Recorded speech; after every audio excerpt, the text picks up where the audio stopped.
NFL GM Rick Spielman at 9 to talk about all the NFL topics. But the playoffs in both leagues, in my opinion, have been fantastic.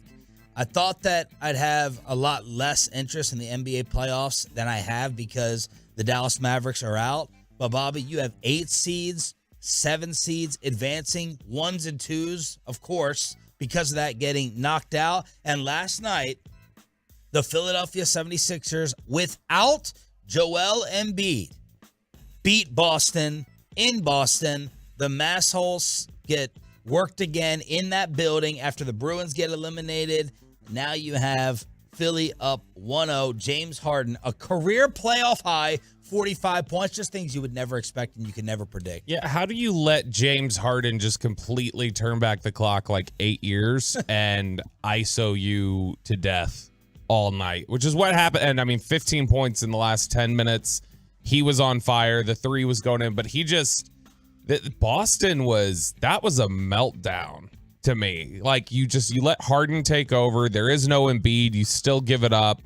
Whatever Brogdon was doing when he threw the ball away to Maxey, that was bizarre in the last minute. Then you've got their last shot, the one that Marcus Smart, the final possession where Marcus Smart had no idea what he was going to do, just loses the ball. Philadelphia wins it. That was just, like I said, that was a complete and total meltdown from Boston. But James Harden, kudos, you turn back the clock. You looked 8 years younger. Barkley and them nailed it at halftime. I think Boston was shooting like 85% after the first quarter, or it was like a high 70% at halftime, and they weren't up 20. And Charles says this just shows you Boston is taking them lightly. No defense is being played whatsoever. Harden had it going.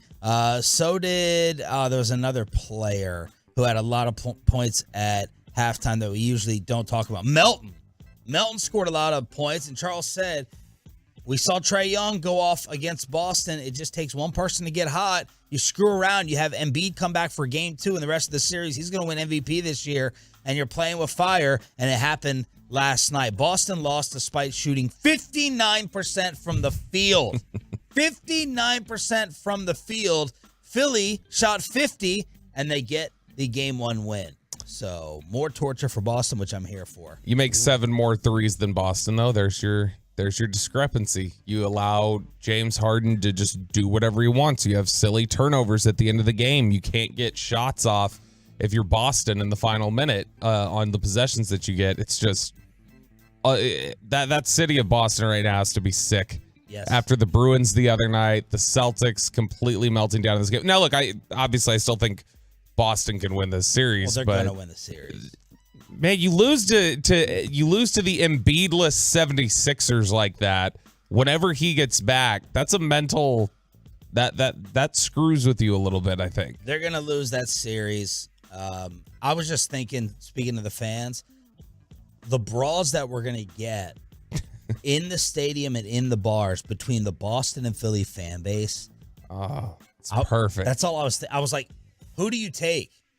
Who do you take? There was a video of, and the only time in my life, the reason I hate Boston so much, I felt physically threatened. I went to a Lakers-Celtics game, like my second year here. I flew to Boston for the night. It was when, the Celtics won the championship with KG, and Kevin Gray? I wasn't, huh? Kevin Gray? He was not on that team. He did not win the champion. He might have paid for the title, but he did not win the title. And I wasn't wearing Celtic green, and I really thought I was going to get shoved down the upper deck of stairs. That's it. I wasn't sitting there like, yeah, in your face. I felt physically intimidated there by the massholes. And then there was a video the other day of a Florida Panther fan just in a bar, and he was walking out, and the whole place, like, you feel the rage, you feel the anger, you feel the racism in the air. You can feel it in the air, and I was like, is Boston worse than Philly? Vice versa? The two of them just taking each other out would be a good thing. I would absolutely. So if you're talking about the brawling fan base, give me Boston over Philly. Boston's just decades of angry, drunken, just pent up Irish aggression. I will take Boston over Philly. See, I think Philly's more physical. I think their fan base is just more rowdy than Boston would be. Boston just seems like they have a bunch of words and stuff. They say a bunch of stuff, but I don't think they're as physical as Philly A bunch fans. of words and stuff. You think Boston's they're all like a really? It's that Harvard. They're all Harvard educated Boston fans. Meanwhile, the team that is in trouble, Kevin Durant, Devin Booker, and the Phoenix Suns. 5 seconds left. He's across the timeline. 2-1, and there's the horn. Denver takes a 2-0 lead in the Western Conference semifinals. A weird game, but Nuggets win it by 10, 97-87 the final. Where's RJ Choppy? He has slandered the Denver Nuggets pretty heavily for a couple of months. And well, RJ's pattern is don't watch NBA regular season, don't watch Memphis, don't watch Denver, and just say they got a big bag of nothing. They got a big bag of nothing. Your center can't be your best player. He can't control the ball. He can't create shots for everybody. I hope this has been an eye-opening experience for you to know that even if you win the play-in, they were getting swept by Denver. Dallas was. Denver's so good.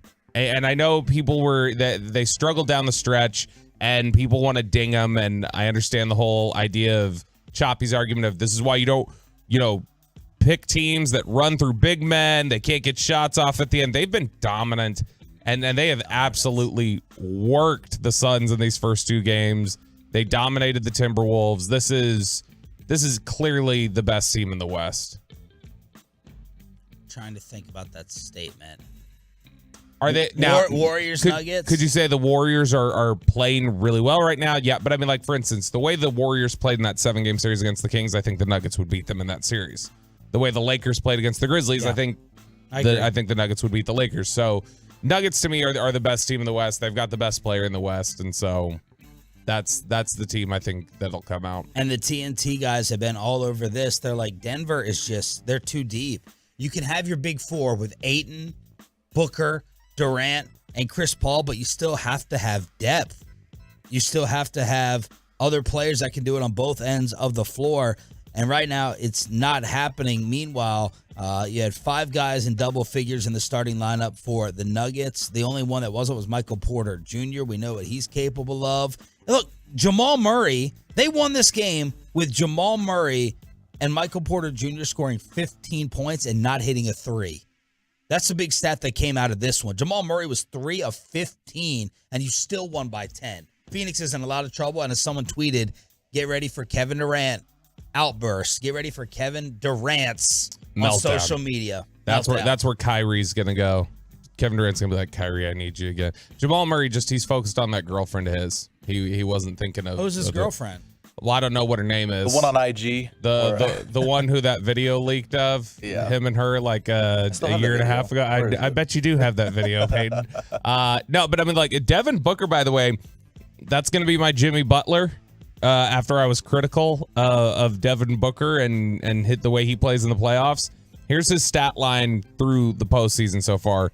35 points per game, 57% shooting, 46% from 3, 6.6 assists, 5 rebounds, 2 steals, and a block. That's insane. I mean, honestly, this is right now, it's issues outside of Booker. Pretty consistently over the last couple of years, you could always point to Chris Paul didn't step up. Devin Booker didn't step up. Devin Booker's been stepping up. They're having other issues right now. Chris Paul got hurt too. Shocker. Chris Paul getting banged up again, having to leave that game. Tolo Tuesday edition with Sean, Bobby, and Jane Slater, soon to be in studio here on 105.3 The Fan. We have amazing audio of the Cowboys War Room. That big debate that we were noticing on round 1 Thursday night, we have the actual audio of it. And all the national people are going to have to listen to how Jerry Jones sat back and listened. There's a report that Kyrie is coming back. Christian Wood is out. Christian Wood has responded to that. The reporter actually came on the station last night and didn't sound too confident in his very own work. We'll get to that. But a Game 7 in the Stanley Cup playoffs. And did McKenzie catch RJ in the streets of Mexico after the photos that came out yesterday? That's next. Glad you're waking up with us. Just getting started on The Fan. Coming up in the next.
Goes cross ice. They score!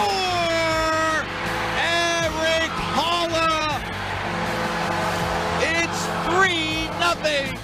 A Game 7 in the NHL last night, and the New Jersey Devils move on in advance. They take out the Rangers. They blank them 4-0. Told you. You did? Yeah, I did. I told you. Peyton, you heard me yesterday talking about it, right? Ryan and I were talking about it in the hallway. Okay. Well, And good. so- You can lead and give the full Stars preview at 6:20 then. I didn't say I know the Stars. I said I know the Rangers and the Devils. Good point. You know the Yeah. Texas Rangers. I know. You don't know the I New know York Rangers. East Coast hockey only. Yeah, big East Coast. It's like how Choppy doesn't watch the National League. I only watch East Coast hockey. That's right. So Brett Severn is going to join us at 8:40. Let's see if he mocks us with Jane here for only calling him up when the Stars are alive and they advance. I am genuinely very excited though tonight to watch the Stars play. Like I am getting Stars fever because I've always said like I do enjoy hockey when I watch it. Like even when it is regular season hockey, I watch it, I enjoy it, I get into it. And I've made it my commitment this summer. That's going to be my study. I'm going to make sure that I'm caught up on all the details so that by next hockey season, I am hockey expert. Well, we did get really bad news late last night for the Stars. Game 2 in Dallas. Is If you wanna Zubov guess- out? If you want to guess the start time for that. Oh, How could it be 8:30. later than 8:30 or 8:50? It is 8:30, It isn't is, it? Yeah, yeah. okay. That'll be what it is for the rest of the time. And you pointed out in the show meeting yesterday, along with Gavin, I think, that no matter who they play in the second round, all the start times will probably be 8:52. Yeah, because it's either Vegas or Edmonton next round. But it would have been the same thing if they faced Colorado, even though they're Mountain Time, and I think Vegas is still Mountain Time technically. Meanwhile, it still would have been. Florida, Toronto starts at 6 o'clock tonight. Oh, that would have been sweet. You bastard. Will Slater stay up? No. End of the third period? Tonight? Yeah. No. And I love Jane. It's just that's late. She's going to be exhausted. She's got to do this, and then she's got to go jump on TV and do all that stuff. She's got to sleep somewhere. She's doing TV all week? I think so. Like, she's not doing Thursday's the only day she's doing Total Access, which is at night. But she's doing, like, she goes straight home and I think does TV, like, right as soon as she gets home. Oh, man. On her team cam. So. All right. Well, did you look up tickets? I thought the 6 of us were going to try to go. Make it a triple date. Well, I I didn't saw know it was gonna be- 145. Oh, no, one we cheapest. got a third wheel Peyton as well. So the 6 of us and Peyton, so he can continue his weekend tradition of being the third wheel. When are we gonna do the dating game for yeah. Peyton? We really need to do that because I think we should do a do or don't with Jane advising him this week. A dating do or don't with Jane Slater. Yeah. Although, do we take Jane's advice on dating? Yeah, we do. We do? I think so. Okay. I mean, I think so because she's going to be coming in a second, and I don't want to get. I don't want her to like glare at me. Pay. What'd you say about the prices? When I checked, I think this was Sunday night. It was 145 was the cheapest for tonight's game. Man, if they played Friday night, I would have just bought all the seats and all of us go if it was on Friday night. I was hoping, I was praying I could just get a Friday night cut loose. Look at those odds for the Stars. They're plus 550 to win the cup, guys. And that was how many? Third best? Third best odds. Third best. So Seattle Stars tonight, Florida and Toronto after the Devils blow out the Rangers in Game 7 yesterday. We have some NFL ratings that are coming in. In terms of attendance, Kansas City had the most people show up to the NFL draft since 2015. The previous high was Vegas with 300,000 people. KC beat that this past weekend with a combined 312. How'd the TV ratings do? They had 54 million people watch this cumulatively over a few days. So I'm trying to remember, what were the NCAA tournament, the title game numbers? They were like 12 or something. It was not good. In fact, if you put together I believe the men and women's title game numbers, the NFL draft doubled it. And so Brian always talks about it, that when he went to the combine, if you would have told him back when he was working in scouting that one day this would be a TV spectacle or like the draft become the spectacle it is, he's like, no way. This is not interesting. But that's the power of the NFL. That's why the NFL feels brazen enough to say we can play games on Friday. We can literally play games every day of the week and you will not get tired of us. And where is this point of oversaturation and does it exist for the NFL? Well, it exists for Choppy. He hates Thursday night. There's just two ways to look at it. That's because that's queso night. I know. That's the only reason why. I know. I look at it as, hey, you're giving me another game that's separate that doesn't get lost in the red zone mix on Sunday. So give me an isolated game on Thursday. He just views it as, it's something else I have to watch. Where I'm like, okay, it gives us something to talk about on Friday. He hates the Black Friday games that they've been talking about, the Christmas Day. I do hate the Black Friday game. You know how RJ gets about his events after he got mad at us over vacation. Don't ruin. That's my day. That's mine. That's my Christmas Day. That's my Thanksgiving. Get the games off of there. And I think the rest of us enjoy it. I think the ratings show that. Bill Burr I was listening to him on his podcast one time, and he had talked about how he loves football. He's a big football fan, and that he actually will record like you get the 3 national games, and then you get the evening game on Sunday. Yeah. So he said he would record all the national games. He'll watch one during the day. He'll watch the night game. He watches Monday Night Football. Tuesday and Wednesday, he watches back the games he recorded. Thursday, he watches Thursday Night Football. Then Friday, he's off. And then Saturday, he watches college football day. Because he said he enjoys watching games. First off, you can't watch a game taped that late after. And number 2, there's no way in watching the other games you're not going to find out or hear who won. I get it. I don't think it's about to surprise him. I think he just enjoys watching it. He already knows who won. Yeah, like it's just something where like... And that's diehard. Yeah, he's somebody who... if he's on the road and he's traveling, like if he's only got a 2-hour window, he'd rather watch a football game that he DVR'd from Sunday that he missed than go do something else. Speaking of choppy, we're sitting in the post-show meeting yesterday, and we get a couple of photos sent to us.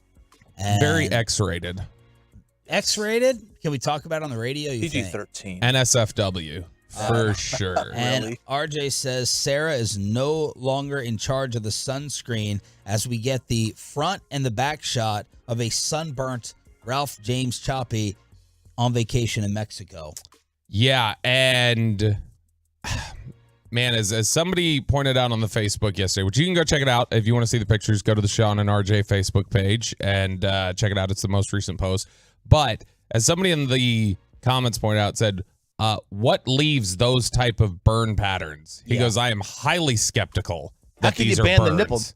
These are very odd marks given where they are. Yeah. And I don't know. Did Mackenzie, like you say, catch up to Choppy? That was the best Tolo comment. Mackenzie caught Choppy in the streets, the girl who blew up his wedding proposal. One of you guys asked if he forgot the safe word. Yeah. And one of the Tolos said his safe word is more. That was my favorite comment. That his safe word is more. But There's nothing RJ would never have a safe word, though. No. There's nothing worse than this, though. You get burnt on the first day. It's happened to me before. It's awful. That's what Kristen said. She was like, how long have they been there? I was like, a day. Yeah. And she's like, so the whole week's ruined. Sets And I was the like, I don't know tone. that it's ruined. Yeah. And she's like, no, but like you don't want to go get burned anymore because it'll blister. It's going to hurt. He's not coming back with a tan. I don't think I've ever seen RJ tan anyway, as much as he wants to be tan. Do you think Choppy comes back and he's like, this is because y'all wished me a bad time on my vacation. This is what happened. So you can go check it out on the Sean and RJ Facebook page. Bobby posting it up there, 877-881-1053 for other theories on what happened to Ralph day one on vacay. We have two pieces of Cowboys draft audio. The internet is saying one makes him look, I'm saying it makes him look great. The other says it makes him look bad, that this New York Giant is going to haunt us because of the disrespect shown during this workout. And for everyone who thinks Jerry Jones, he's a control freak, he's got to run everything. You're going to get the audio of the debate on Thursday night between Steven, Jerry, McCarthy, and Will McClay on how the sausage is actually made. Inside the Star with Jane Slater in studio next. You're listening to Sean and RJ on The Fan. Coming up at 10 o'clock.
interviews and notes to the coaches and players for America's team, let us go inside the Stars on 105.3 The Fan. You came back for day 2.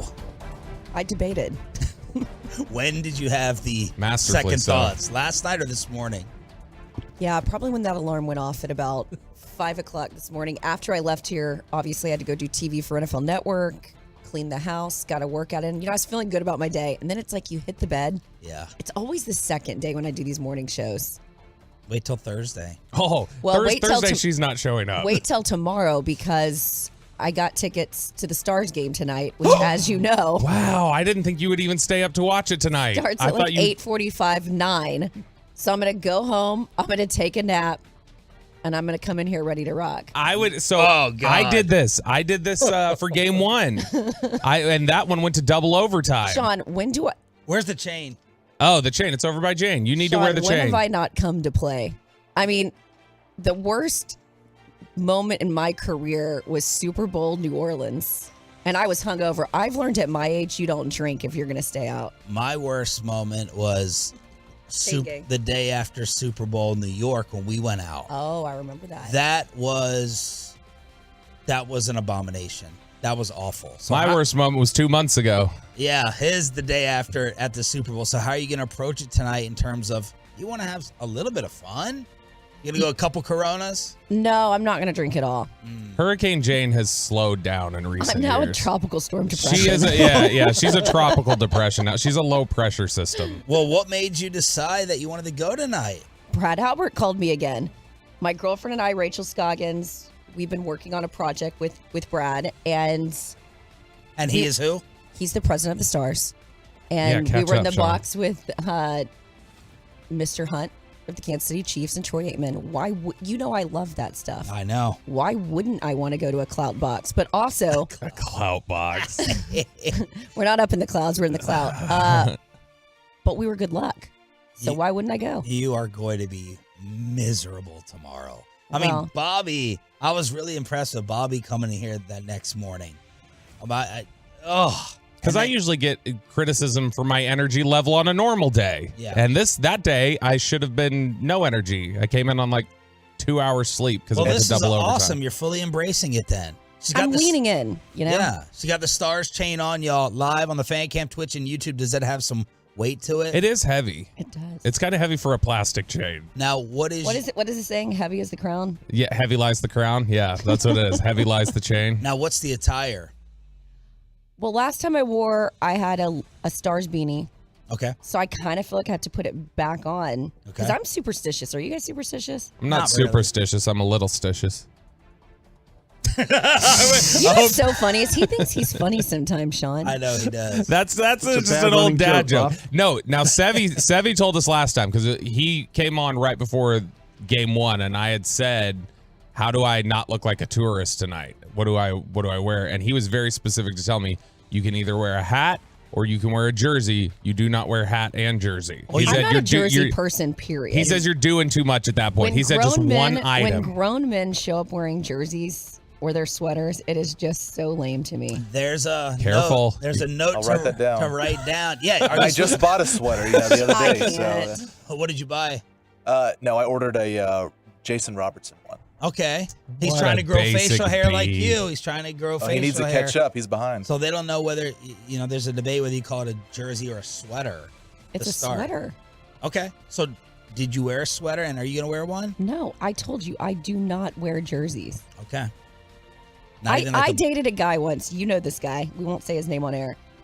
But he would wear a jersey to a football game with a backpack full of Sharpies and ask for signatures. Gosh. And that to me was just the A warning worst. sign, eject. There were red flags. Wait, real quick question. At what age do you have to stop? Like, you're not allowed to ask for autographs anymore. After you're like 15. I feel like When you work in media, you can't. No, but the age.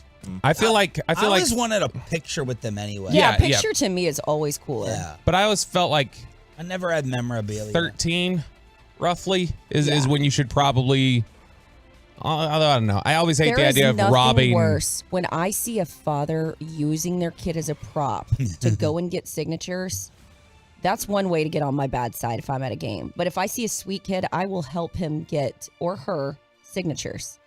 Oh. Oxnard training camp along the fence. All right, so Jane Slater repping tonight at the AAC. We'll get the Sevy tutorial on how to be a Stars fan for game 1 of this series against the Kraken. Let's go inside the Stars. So a couple pieces of draft audio came out. I'd like to start with the debate over Mozzie and who else, Bobby? Describe how this was playing out when we were on for night 1 Thursday. Yeah, so they don't reference who, they just say the guard. The guy that they're talking about is Matthew Bergeron. It's the offensive lineman from Syracuse. And he played tackle at Syracuse. You can tell just by the way that they're talking. They viewed him as an interior player.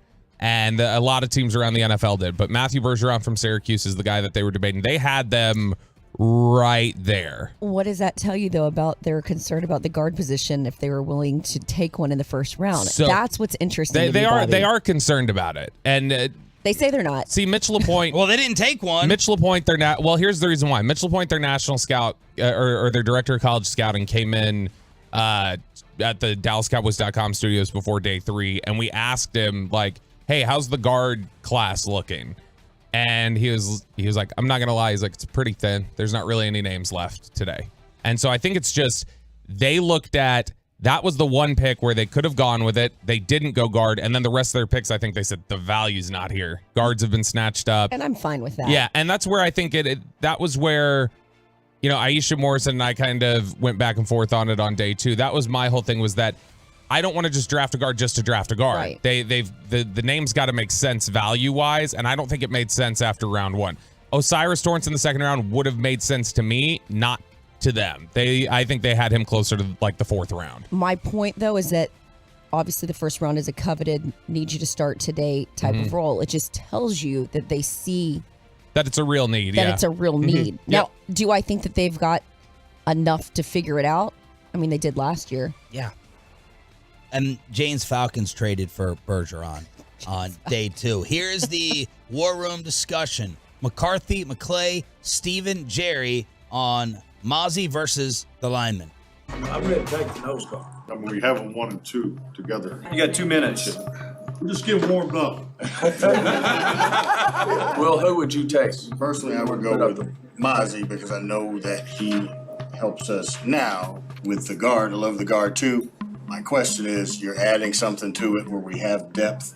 I think the defensive lineman gives you an immediate starter and something for the future. Here I am cut throat if we missed one of those 2 guys after having them both here in our hands. And we're better on the line of scrimmage with either one of these guys.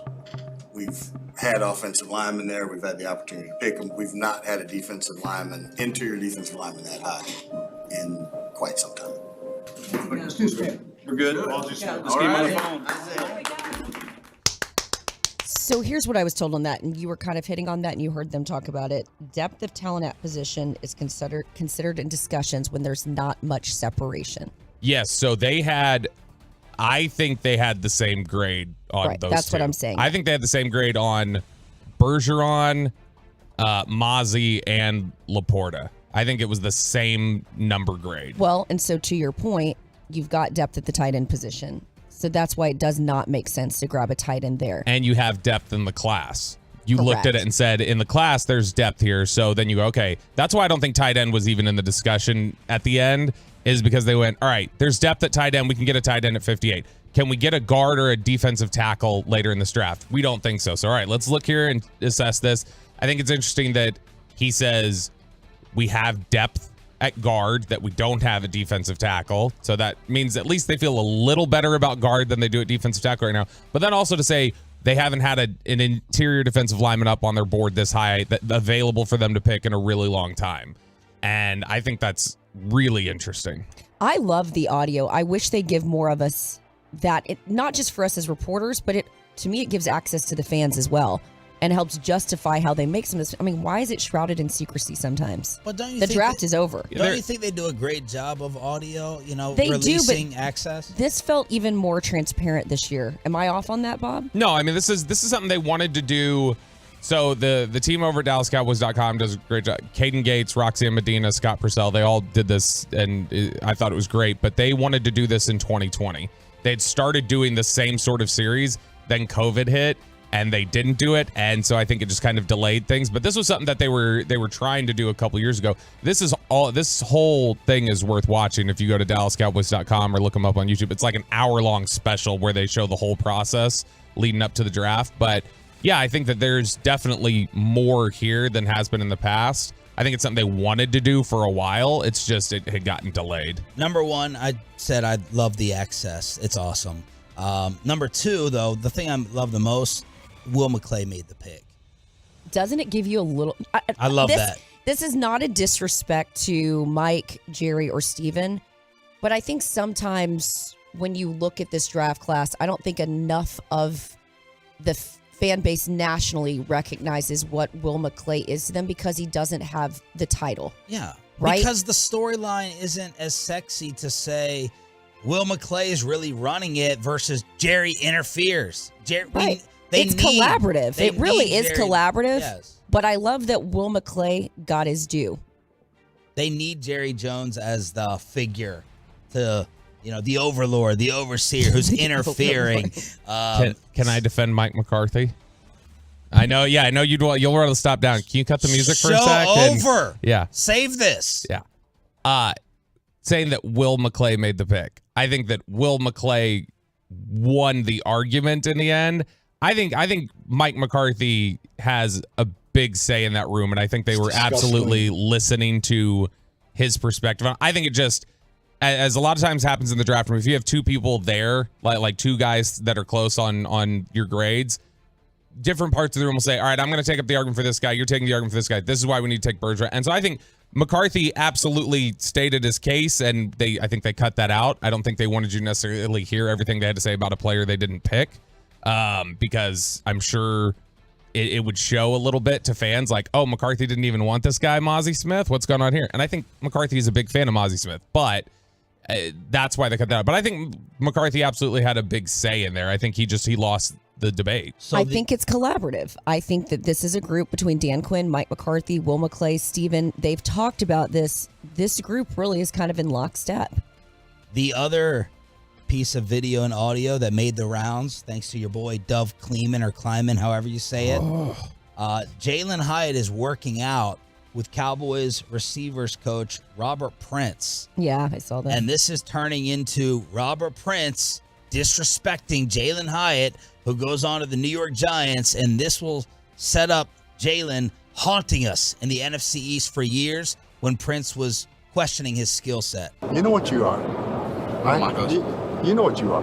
What's that? I'm saying, like, you have a skill set, right? What's that skill set? Huh? What's the skill set?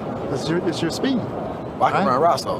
We're about to see. We will see. Right? We're about to see. I got you. See, that was not my interpretation. My favorite was Alonzo Highsmith. You guys remember him from back in the day. Yep. We were at Texas Pro Day. Bobby, you were with me. And remember there was that one prospect and the guy was making him wait and he said, "You're not good enough to make us wait." Oh, yeah. It was, these guys love to talk trash to the prospects because these prospects, they are kind of feeling themselves. You know, these like guys, a motivational thing, maybe? Right. These guys are treated a certain way from high school to college, and now it's their pro day, and they've got their family there, and we're, on NFL Network, and we're, talking them up before they've done anything. And so I looked at it as motivational. I'm actually I actually didn't see that take. So I'm a little fascinated that people walked away from that video and thought that. I could see why people would think that. Really? I could see why they would think it. Because Jalen was clearly worked up. I loved his attitude towards it. It'd be like someone telling you can't do something, and he's like, "Okay, tell me what are my faults?" And I'm sure Prince loved it too. Tell me what the holes are in my game. Okay, I'll show you. Screw you. But that's going to be turned into a story. But I mean, that's also like it's accurate too. The question was, people want to know, can he run the route tree? They don't know if he can because he ran verticals at Tennessee, and so the idea is, can you do this? And that's all Prince was saying. We know your skill set, your speed. Well, what about my route running? We'll see. I didn't see it on tape. You were asked to run verticals. That's what Prince is getting at. And I love that because that feels Amari Cooper-esque. Because Amari is so proud of his route running. It's just, I love when receivers, you fire them up and that's their response. It's healthy. Well, someone should have said, Robert Prince should have talked to Amari, like, we don't think you can practice. We don't think you'll be out there. and then make Well, him was go out there on Prince the field. here when Amari moved on? Hey, That's not the point. You're messing up my joke. That's Sorry, his joke. Sean, It's all over my Sorry. joke. Just wear the chain. Come on, Costello. Give Abbott his setup. All right, we have a report coming out that Kyrie Irving may be coming back. The Lakers are not interested. Christian Wood is gone, but C. Wood is saying, hang on, I'm going to tell the real story. Did yesterday start the beginning of Kyrie's return to the Mavericks next on The Fan. But first, let me get you set up.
By Stave Your Weight Loss, That's Soda, and by the personal injury lawyers Frankel and Frankel. Life is unpredictable. Accidents happen. Frankel and Frankel are the go-to attorneys for car and truck wrecks in DFW. Or if you or a loved one have been in an accident, call the Frankels at 214-333-3333 or visit truckwreck.com. 15 seconds to go. Horford has him out top. James with a dribble. Harden one-on-one. 9 seconds on the shot clock. Harden for three. Shot up. It's good. Harden made a triple. The Sixers go up by 2. 8 seconds to go. Zach Wolchuk's boy from Baby Dolls. James Harden scoring 45 on the road. They win game 1 in Boston without the MVP Joel Embiid. Sean Sharif, Bobby Belt, and Jane Slater here all week long in Choppy's Chair here on DFW Sports Station. And were you paying attention to this? You were entertained by all the James Harden slander yesterday and last night.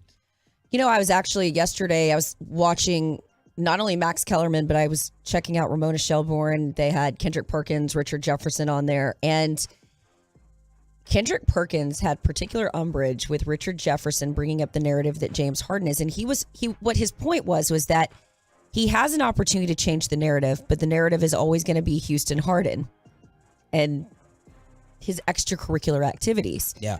But as Perkins sort of pointed out, and then Richard Jefferson defended himself, he essentially said, look, it does work for some players. Look at Dennis Rodman. We saw that in The Last Dance. But I just thought it was so interesting that on the heels of that particular conversation, how heated it got, that Harden went off last night. Yeah. It makes And without Joel Embiid. And right now, the city of Philadelphia is laughing and mocking and destroying the guys on set yesterday before the game on ESPN for this. Max, what have you seen in the last few years that leads you to believe that James Harden is like going to turn back the clock to a point where, Harden could lead the Sixers through this series without Embiid? What I really resent is like the genuine mirth. Genuine. Right? like belly rumble. Like really. I can't even believe that it's, in the old days, you have to have a duel right now. I mean, listen, I get where Max is coming from, right? Like, that is sort of a path. Or less pointed, you could say the guards need to go off, right? And that maybe doesn't evoke such a gregarious laugh from Fidel. Because we all watched the Brooklyn experience. We saw the beginning of Harden in Philly. Wait a minute, but James Harden, just because he's played a brilliant point guard, it's really getting under my skin. He's dying laughing. I'm so petty, Sean. I'd be calling today and being, patch me through. Would you? Who? If I'm Harden. Patch me through. Let's talk. Well, let's see what happens the rest of the series. I think his point is correct in that we viewed James Harden as someone who has kind of wasted the back end of his career. All-time great scorer, but could he have gotten more out of it? What is Harden's legacy right now if he stopped playing today? How would you order the scoring versus the partying? Houston Harden. There you go. That was Nick Friedell's point. One of the greats whenever he was motivated, which was only about half the time. That's how I think of Harden. I think that's a great way to put it. He's still capable of scoring. As we saw, he averaged 21 this year, dropped 45 last night. I don't care. He's old. Who are But you know what? How impressive is this series for some of the older guys? Because look, yesterday we were talking about Steph Curry and what Steph Curry's doing in his mid-30s. Yeah. Mm-hmm. I kind of view basketball a little differently than football because there's less guys on the court. You're required to do much. I mean, you're required to do so much more than you are in football. So when you look at the careers of like LeBron versus Tom Brady, are you more impressed by what LeBron's doing at his age or what Tom Brady did at his? Ooh, once Brady cleared like 42, nothing became as impressive to me as Brady taking NFL hits at 42. And whenever he would get hit, whenever the refs wouldn't throw flags. It's easy to say the physicality of the NFL, but then these guys are running nonstop. That's what I'm saying. Running nonstop. It gets harder to run as you get older. Can confirm. Yeah, true. Retweet. So that is game one taking place. And then game two in the West, it's all Denver as they took care of Phoenix again, winning by 10. So yesterday after our show, The Athletic reported that the Lakers are not interested in pursuing Kyrie Irving. This is Tim Cato, who went on the Get Right last night. I'm going to let Peyton kind of handle this interview recap because we seem to have the brakes pumped a little bit. So that came out, and then the story that Christian Wood is out. Christian Wood then responded later in the day, I know all the narratives. Some of it's BS. I'll address it when necessary. So those are the reports. Kyrie, not a Laker target. I don't know how much money they have for him anyway, after he was courtside the other day for the game against the Grizzlies. And no surprise, Christian Wood out of here. This goes back to just because guys have got their secret little handshakes and they support each other, it's no different than the offseason here with the Cowboys. If Derrick Henry is working out at Sanders Fit, a rumor starts the Cowboys were all in on Derrick Henry. The Cowboys are not all in on Derrick Henry. The DeAndre Hopkins Dez stuff. Well, the DeAndre Hopkins stuff was very, I found the DeAndre Hopkins interview recently very interesting because I was told by several people in his camp that he did want to come to Dallas and he did want to come to Kansas City. He absolutely wanted out of Arizona, and why wouldn't you right now? Which I do love that yesterday, him showing up at the Arizona facility and sharing videos and being like, look, y'all, I'm here. Whoever said I wanted to leave? Yeah. It's like, you definitely wanted to leave, dude. But this is good news for us. I took this as great news yesterday, this report that the Lakers were not interested in Kyrie Irving. I'm like, yes, that's a win. He's coming back. Yeah. Is it? For now. Until it turns south, which it will. I know it's going to end in divorce, but I still want to be in the relationship for a little bit longer, even though I know. Well, it's because you don't have somebody else. Right. Most people stick around lousy relationships until there's something better. Yeah. And we have shown that we're not going out to the club and pulling something back home. If you're Mark Cuban's Mavericks, it's not happening. You're not going out. We're no longer Hurricane Jane. We're what? What did you say? Tropical storm depression. Yeah. We're low pressure system. Have you ever covered someone like Kyrie Irving that you can think of? And what do you think of Kyrie? You're a very free thinker. You're very open-minded. You're willing to, let new ideas introduce into your world and mindset. What's your thoughts on Kyrie, one? And two, have you ever covered someone like him? I think you can be as out there as you want as long as you're showing up and doing your job. I really don't care what you do out there as long as you don't make your coworkers and yourself look bad and you show up and you do the job. As long as you play hurt. That's sort of been my theory on all this. Which he has done. I feel like he came to Dallas and in his short period of time wasn't an issue.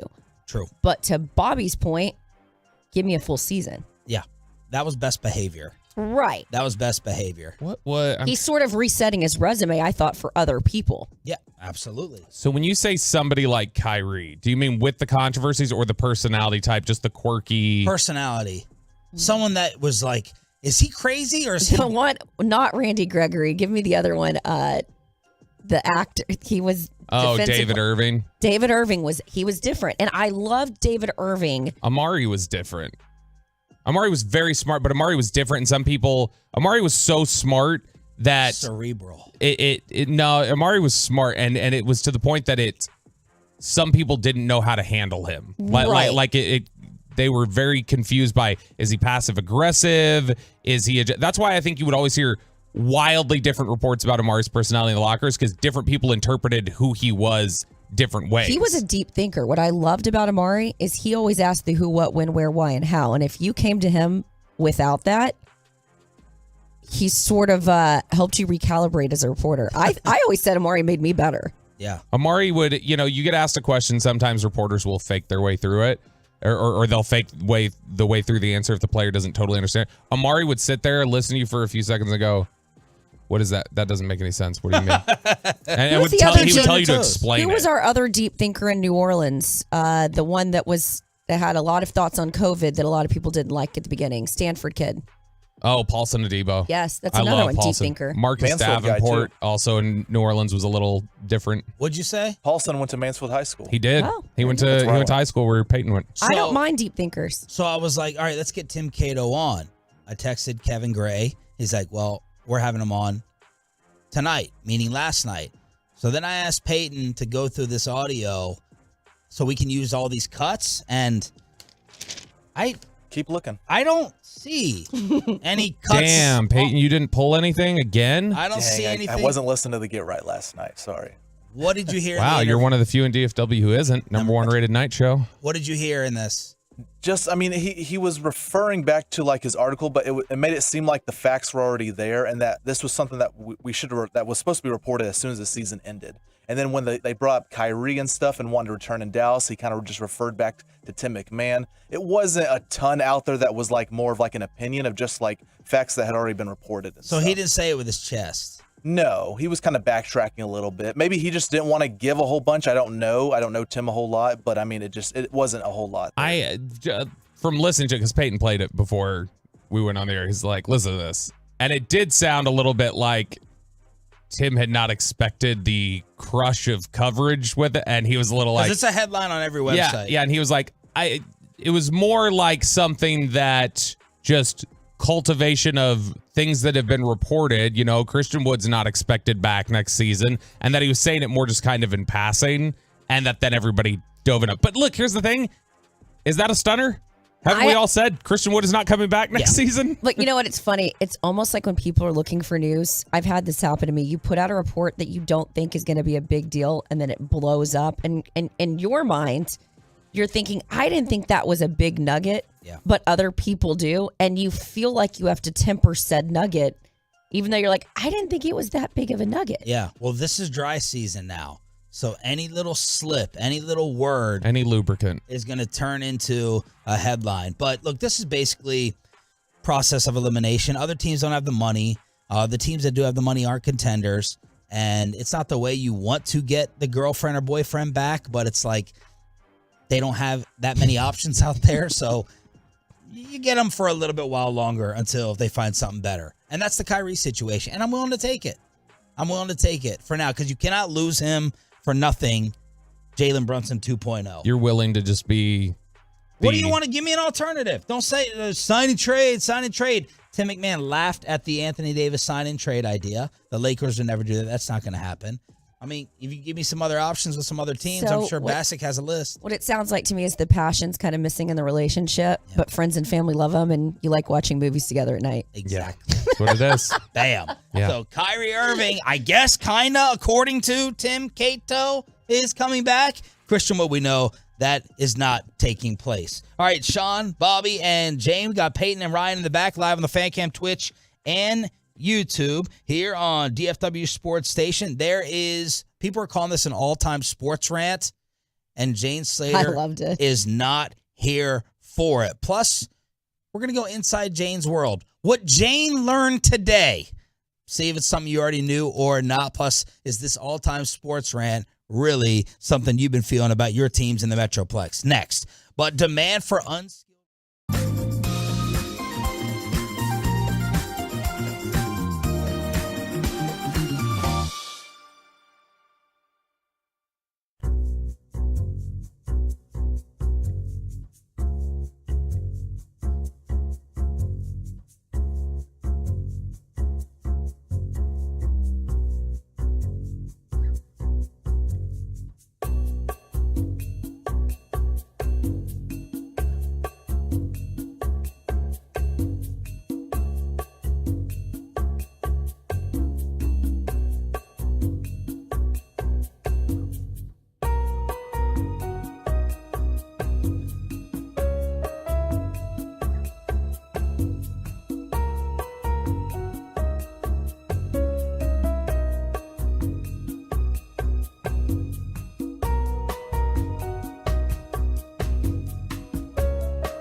All right, we got headlines at 7. We got another concert ticket giveaway during the Expressway. Charles Davis, Brent Severin, as Jane is going to Stars Kraken Game 1 tonight. Former NFL GM Rick Spielman.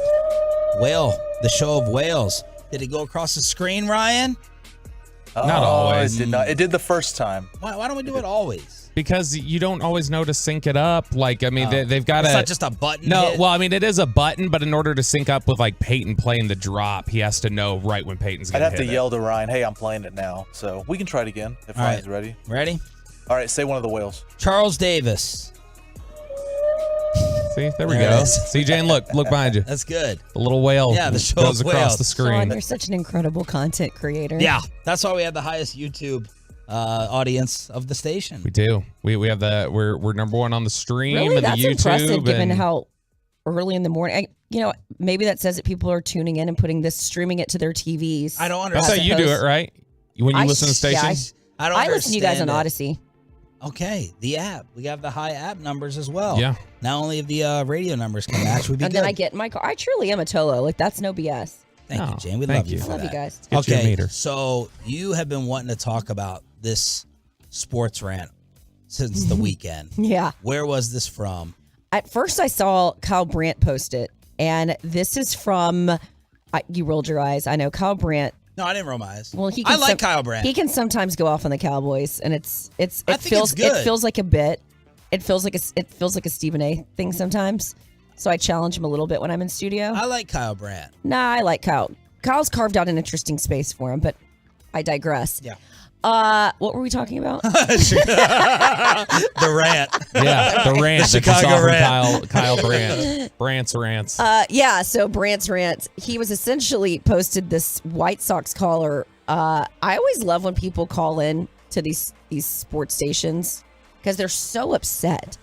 I don't know if I've ever loved or hated something as much as You some of these never people that call in. Lived and died with the Longhorns when you were in school there? No. Or, okay. No. Never ranted. I actually You thought get worked about up this. over politics? I still? do actually get there's a couple of topics but I've just learned that It's the still internet come doesn't up- need to know how I feel. That's smart. I Yeah. think that's smart. Does I it just still send come it up- to my friends and family. You and get they're worked like, up over internships.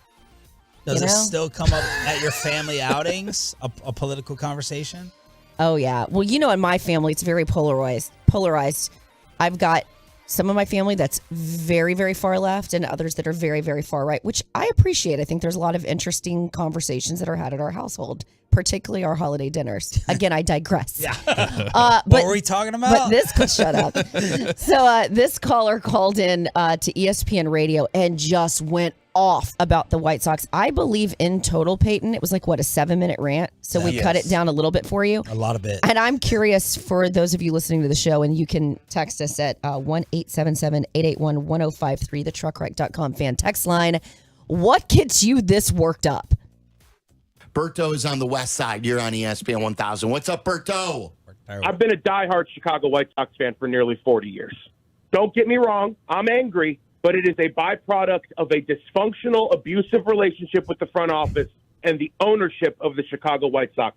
I also want to say I have defended this rebuild. I was befuddled by the Benintendi and Clevenger signings, but you know what? I said I'm going to give them one last shot. And when they canceled Sox Fest, like the cowards they are, I knew something was up. But now we know. Obviously, the experiment is over. The vast majority of the prospects have been busts. The product on the field is pathetic. But yesterday, Kenny Williams had the gall to say that he's not in a good place right now, and accountability is not an issue. You're right, he's not in a good place. He's not in a job he should have.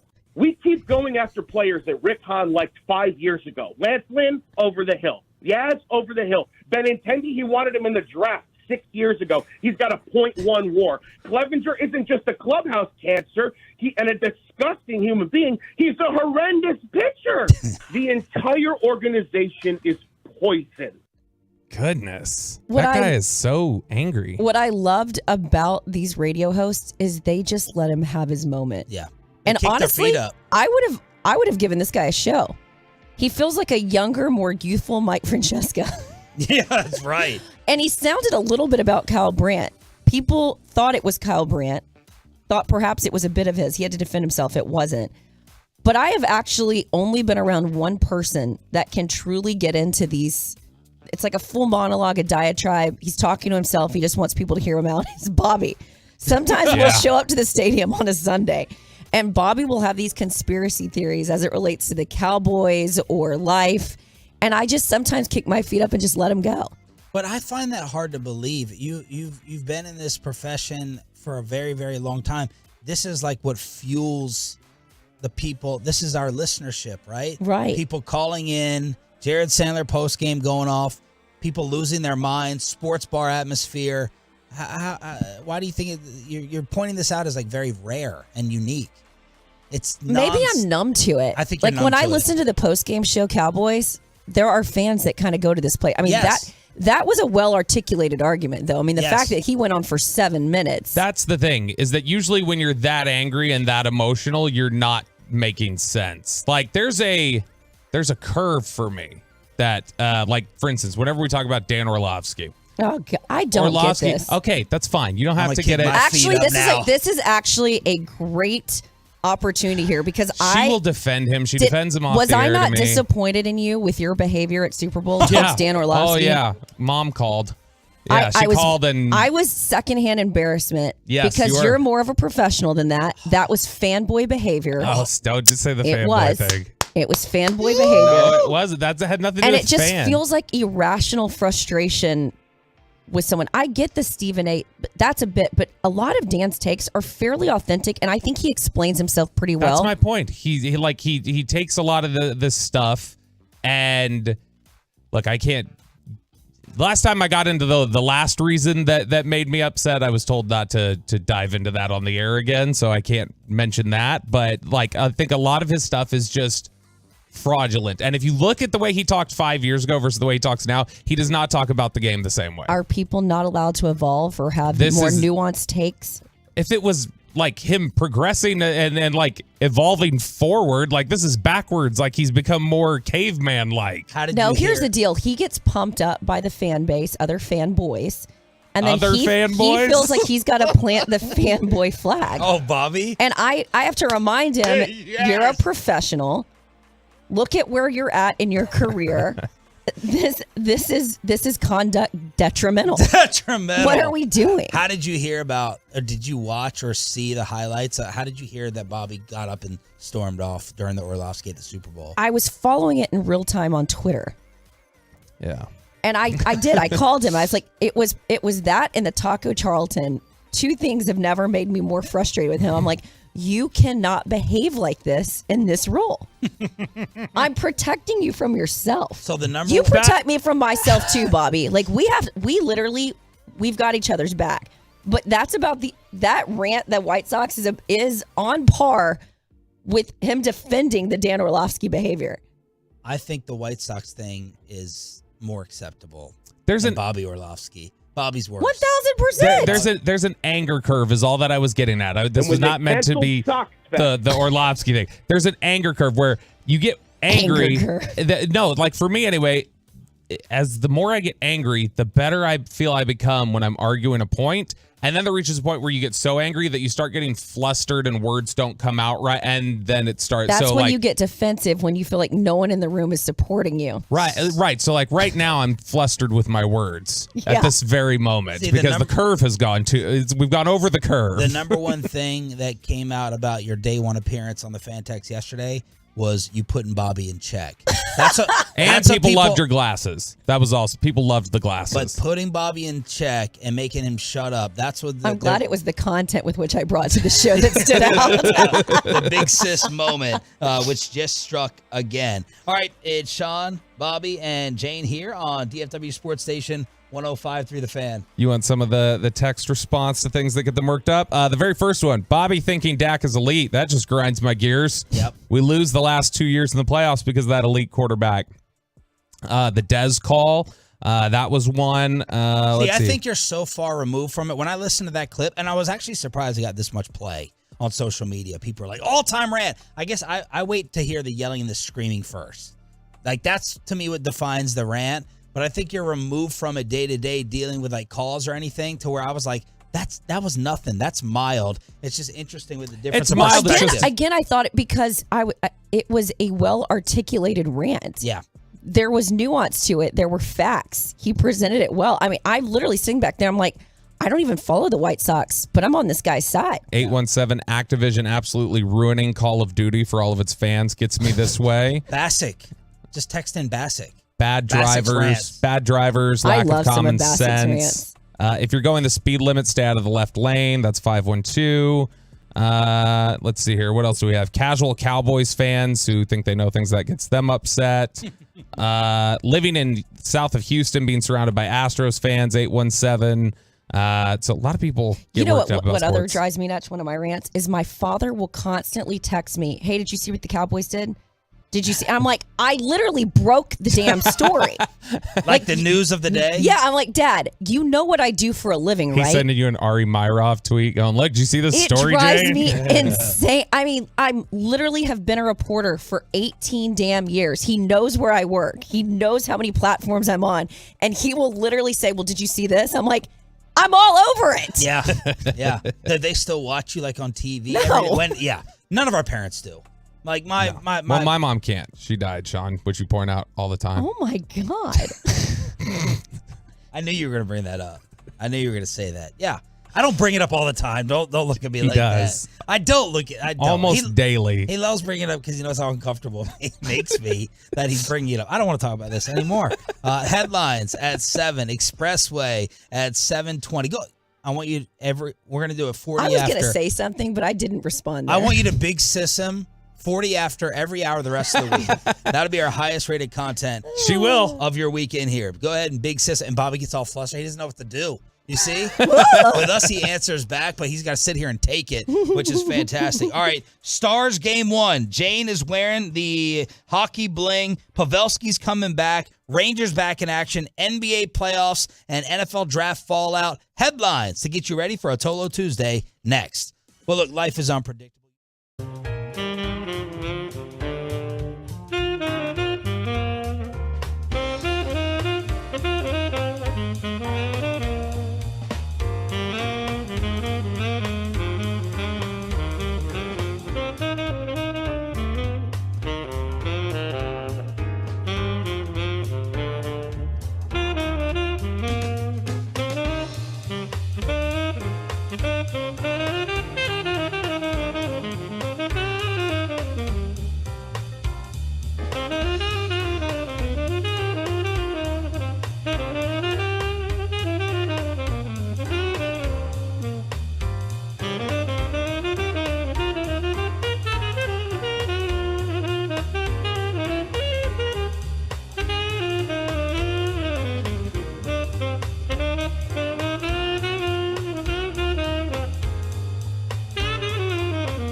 Fan Studios, secured by DFWSecurity.com. This is Sean and RJ on 105.3 The Fan.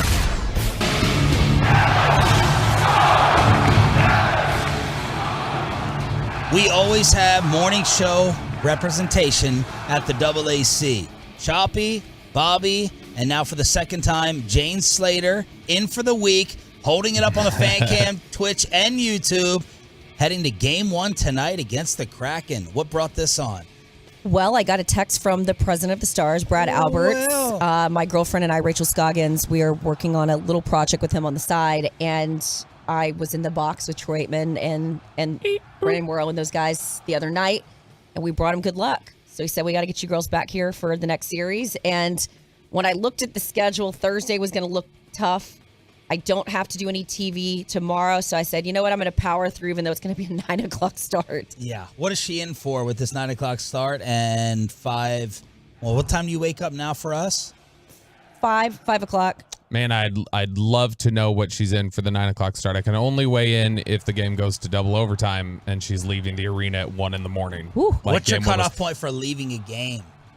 I'm not a quitter. Mama didn't raise no so quitter. You would but the stay good in news through is, triple overtime? I told you I live like 4 minutes from here, and I'm going to go home and take a nap. Come do the show. It's kind of funny. I'm going to throw my boss at KRLD Radio under the bus a little bit. Loved this man. I worked downstairs at News Radio before I came to the Fan back in the day. And he would always tell me, Slater, I think you do some of your best work hungover. Now, I'm not going to be hungover. I am going to be sleep deprived when I come in tomorrow because you get to a certain age and you know your limits, right? Yeah. But, I think sometimes my adrenaline kicks in because, look, I've been out late. I got to show up, play a little hurt. So that's what I'll be doing tomorrow. But it's such a great atmosphere. It's the best home atmosphere in the Metroplex of any of the 1,000. The fans are so passionate. And admittedly, I'm not a huge hockey fan. I'm still learning hockey. Hockey to me is actually one of the harder sports to understand. And I don't know why that is. I guess it's because I just wasn't exposed to it that much at an early age. But I do enjoy the atmosphere, and I enjoy it so much more than watching it on TV. I just find following the puck so hard at home. Joe Pavelski is going to be returning. Did you pick up anything else from the Hockey Hawk yesterday when we were talking about this series? I heard, it was interesting. I heard him talking with G-Bag yesterday, and, when you talk about the crowd and how good it is, he was talking about the fact that when the Wild lost the series, that they were talking to the media and saying that, look, Dallas is just one of the most difficult places to play in the entire, league. Wow. And so... Who else says that about a DFW home arena? No one. No one. No one. No one ever goes, we got to go into Cowboys Stadium. We got to go into the Mavs environment. Well, look, it also helps when your team plays as well as the Stars have been playing. I mean, they were scoring early and often at the game that I was at last week. So that obviously got the crowd into it. Who is more likely to have a raucous crowd for a last place team, though? Probably the Stars, I would think. What I also love about the Stars is they're so smart in the sense that Brad Alberts really has. I mean, he brought you the Winter Classic at the Cotton Bowl, so he's bringing sort of hockey to you and saying, here's this unique and cool experience to you. Got our boy Shippy. He's out there spinning. He gets the crowd involved, and then inviting a lot of the Cowboys players to come. I mean, seeing the Cowboys players there, chugging beers, the last one, and just getting involved in the crowd, you feel like the city is actually surrounding them. And look at this. We're talking Stars. Yeah. We're talking Stars on 105.3 The Fan. That didn't happen a lot when I was here. What's the old Aikman line? Dallas isn't a football town. It's a winner's town. Winner's town. Whoever's winning, they'll get behind you if you're winning. Do you have to conduct yourself differently when you're in the same seating area as Troy Aikman? 1,000%. His daughter was there, which was really sweet. I got to meet her when I was at the last game, and she wants to get into sports, which I thought was super cool. Because, I said, look, I'd love to help you out, but I think your dad can probably help you out a little bit more. Yeah, maybe. So the Stars are minus 190. What does that mean? They have a 65% chance to win this series. They're the favorites. So 65%. Yeah, but I would caution you because remember when the Kraken were playing the Avs were heavily favored. Now, they didn't have as many healthy guys. I think the Kraken are just a little scrappy. They're sort of playing with house money right now. So I think you've got to be careful not to overestimate your chances here. But I do like what the Stars have brought to the ice, particularly what they're getting from their goaltender in Jake Ottinger. I just want to see Sagan keep playing well. Like I said, that first game that I went to when my buddy, who's watched the Stars his whole life, it's been his obsession, was his whole thing was like, I never thought I'd get to a point where I'm watching hockey and I'm saying, boy, Tyler Sagan's washed. And he said that in game 1. And then ever since then, Sagan played really, really well. And I mean, 4 goals in the first round. You can keep that up. And Ottinger, of course, playing the way he did the last 3 games of the series. They're spreading the scoring around. They're getting a lot from their young guys. And I think Jake Pavelski's coming back, right? He skated yesterday. Yep. Joe Pavelski, yep. Yep, Pavelski's coming back. Brent Severn will join us at 8:40, as he did to get us ready for the first round win over Minnesota. So there it is here as part of headlines. NFL draft fallout. DeAndre Hopkins went on social media and said, who said I wanted to leave? Who said I wanted to get out of Arizona? There's a story that sports books are reportedly the ones snitching on NFL players who gamble. And Shannon Sharp disagreed yesterday with Deion Sanders' take on HBCU players. Deion saying that the other 31 teams, the only one who took a HBCU player in the draft was the Patriots. Deion said the rest should be ashamed. And Shannon Sharp came out yesterday and disagreed with that, saying, hey, man, the first 10 players were black. The National Football League does not care what color you are, what planet you're from. It's bottom line for them. If you can help them win, then they're going to go ahead and put you on their team. So that was prime time calling out the league. Yeah, and I saw somebody else made the point similar to Shannon there, where he says the first 10 players were black. Somebody else had mentioned, they said, look, which quarterback fell? Which quarterback free fall? The 3 black quarterbacks went in the top 4. And so, I mean, this league, if they think you can help, they'll go. And they drafted plenty of HBCU players last year. And I think this year it's just the talent wasn't the same. And look, I think Deion, what he's done is incredibly impressive. He's had so much more success as a coach than I ever thought he would. Like, he's made me eat my words on a lot of things that I said about him when he got into coaching, which I thought it was shtick. I thought it was a game. There's something about the culture that he instills and everything else that does work. He missed on this one. This one is just a little like, sit back. Buddy. I actually reached out to a number of people who've done the Legacy Bowls, who are front-facing on a lot of this. And I was told, to your point, the talent simply wasn't there. Now, the Cowboys landed one of the best in Isaiah Land. A lot of people I've talked to said this is a Dan Quinn guy. This is going to be someone that makes your 53-man roster. He is a sack master. But the talent just wasn't there this year. And in fact, what's a little bit disconcerting is some of these players are actually entering the transfer portal because they don't think they're getting enough looks on them. And that's kind of sad. What was it like? Did you have a lot of interaction with Deion at the network? Yeah, we used to have a segment called, what was it, Bobby? I don't remember what it was called. I just remember but it was if you ball, you get the call. Bobby was actually the phone runner for that. He was. So we would get sent a phone, and before I had Bobby producing with me, I would have to wait around in the locker room, ask the PR staff if we could grab whoever Deion and his producer wanted for our show. Oh, and they loved that. Yeah, the players. Yeah. Got to stop myself there. Wait, they weren't melting in their boots? They weren't sitting there saying, I'm going to go on with Deion? You know what I find is interesting? We just drafted a player that was born in 1998. And for all of some of these, I find that some of these kids today are not as big historians of the game. Kids these days. You don't feel like they all knew Deion? They know who Deion is, but I think they weren't in awe. I think that as kids get older, they're a little bit more, not dissimilar from my own career, right? Like, I'm sure that there are women before me that have a certain reverence for certain female reporters. I think you have a reverence for guys, and for me, girls in my business, that are a little bit closer in age. Am I wrong on that, Bobby? No, I don't think so. You talk to some of these guys, and they don't have the reverence or the historical context of some of these players. Although a lot of us, Deion was that's who we watched. Yes. This was a guy that was a 2-sport standout. Him and Bo Jackson. Right. It's like these guys with Bill Russell. When Bill Russell passed away, I found myself having to explain to the room what and who Bill Russell really was. And I'm like, do I really have to be doing this right now? Are you serious? But it's an age thing the farther you get away. But I also think it's a level of, think about back in the day, if you wanted to watch certain sports, there were only 3 channels. And so you were hyper-focused on superstars. Today, there's so many people creating brand awareness and fantasy football. You're so much more familiar with so many guys.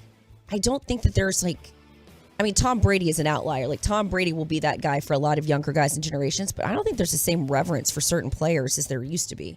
Peyton, do you know who Deion Sanders is?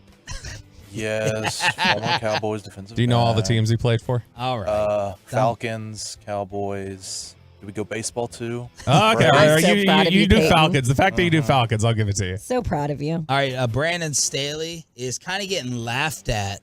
The head coach of the Chargers, he's getting put on blast for taking friend of the show, Quentin Johnston. He's not getting laughed at for drafting the TCU wide receiver. He's getting laughed at for talking about the TCU program. Cover your ears, Sonny Dykes. Between you guys taking 3 players from TCU. Yeah, that they've got a really outstanding team. I think it's no different. It's the same as of the University of Georgia or the University of Alabama, one of the top college programs. What's wrong with that? Mike McCarthy said the same thing to us when he was out. I mean, you're asked about TCU, and I think what got him in trouble was he was saying they're as good as Georgia and Clemson. Yeah. But look how far they went this year. Yeah. People just posted 65-7. They were better than Clemson.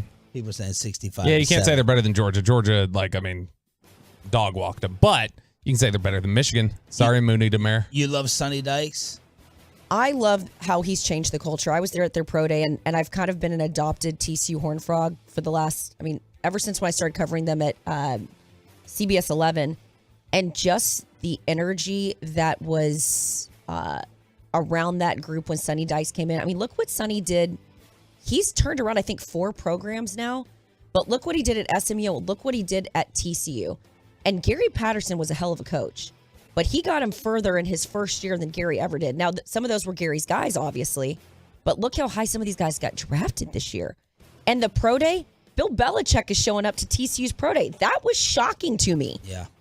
And Max Duggan got drafted by the Chargers as well. Yeah, Max Duggan was the guy who last summer was not on NFL radars. Max Duggan was the guy who... He was sitting the bench. He was on, he lost the quarterback competition at TCU.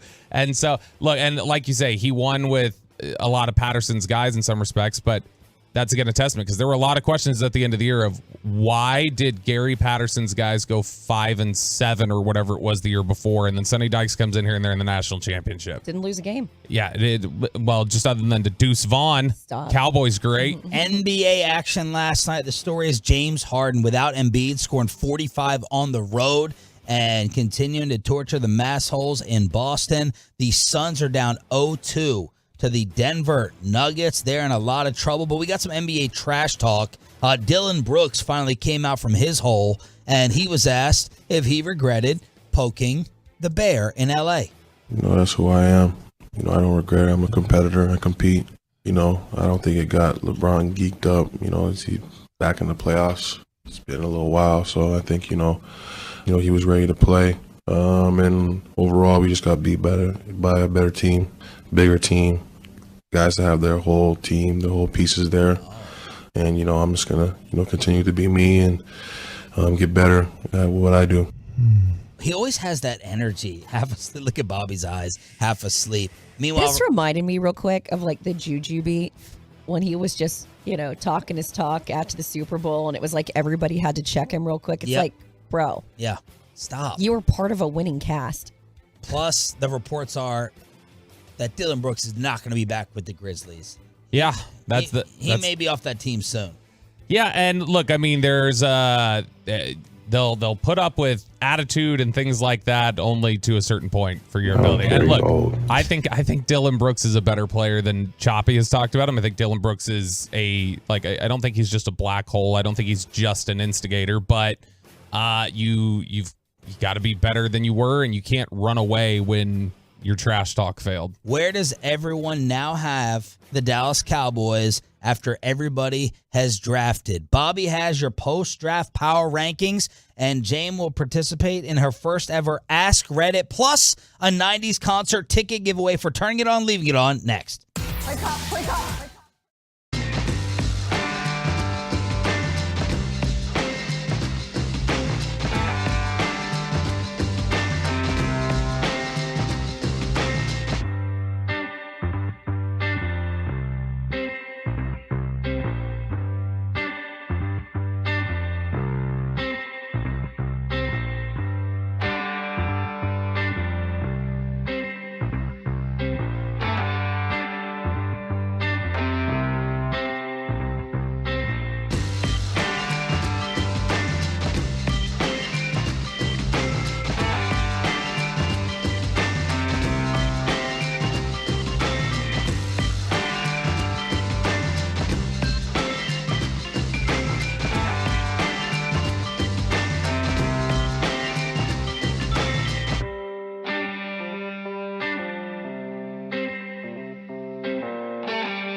Western civilization.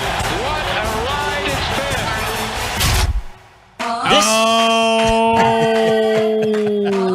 been. This is usually reserved for Wednesdays in the regular season, but now we have our first NFL post-draft edition of Power Rankings, plus Ask Reddit and a 90s concert ticket giveaway for being a Tolo, Jane Slater in for Choppy, Sean Sharif, Bobby Belt, here on your home of America's team.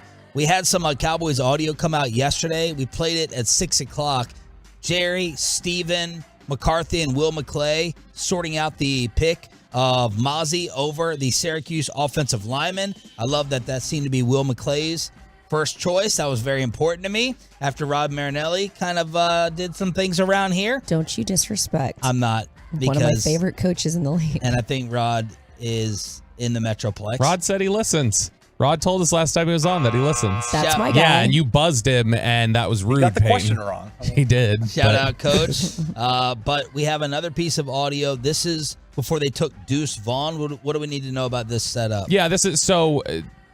The clip from this draft special that the Cowboys produced and put out, this was when Chris Vaughn got up and left the room, the assistant director of college scouting, Deuce's dad, got up and left the room, and as he explained later, he got up to call Deuce because he could tell Deuce was getting upset and thinking, like, I don't know that I'm going to get drafted. And so he told them, like, guys, I got to step out real quick. And so he stepped out to call him. When he stepped out, they all started huddling up about, all right, where are we, Deuce is near the top of the board. What are we going to do here? So this is Jerry and Mike discussing the possibility of taking Deuce Vaughn. Hell of a playmaker. Oh, I definitely have Hey man, I might now ready to draft you. Yeah. I mean, this could be it. So I'm kind of trying I'm in on it. Yeah. That's right, son. Listen to me. This is the trips in the car. This is the continuation. But when we start playing football, everything takes care of itself. Okay? I'm proud of you. All those people in the house are proud of you. Okay? Just understand, it ain't when, it's where. Football.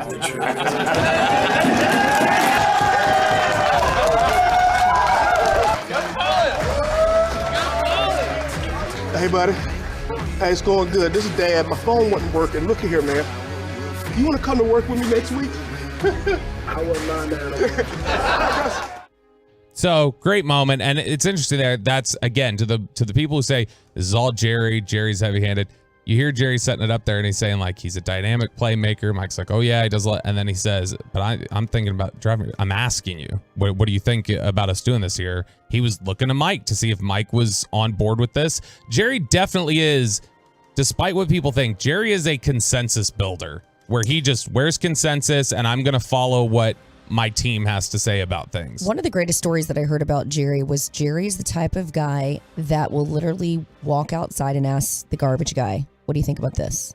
What do you think about that? That He literally goes around and gauges public opinion. He actually very much cares about the input of others, which has sort of been a narrative nationally that never goes away, that it's all Jerry, that all these decisions live and die with Jerry. So you either celebrate Jerry or you hate Jerry when things work or don't work. But it is collaborative. And I don't think guys like Will McClay would have stuck around Dallas. Will McClay could be a GM somewhere else very easily. Yeah. Mm-hmm.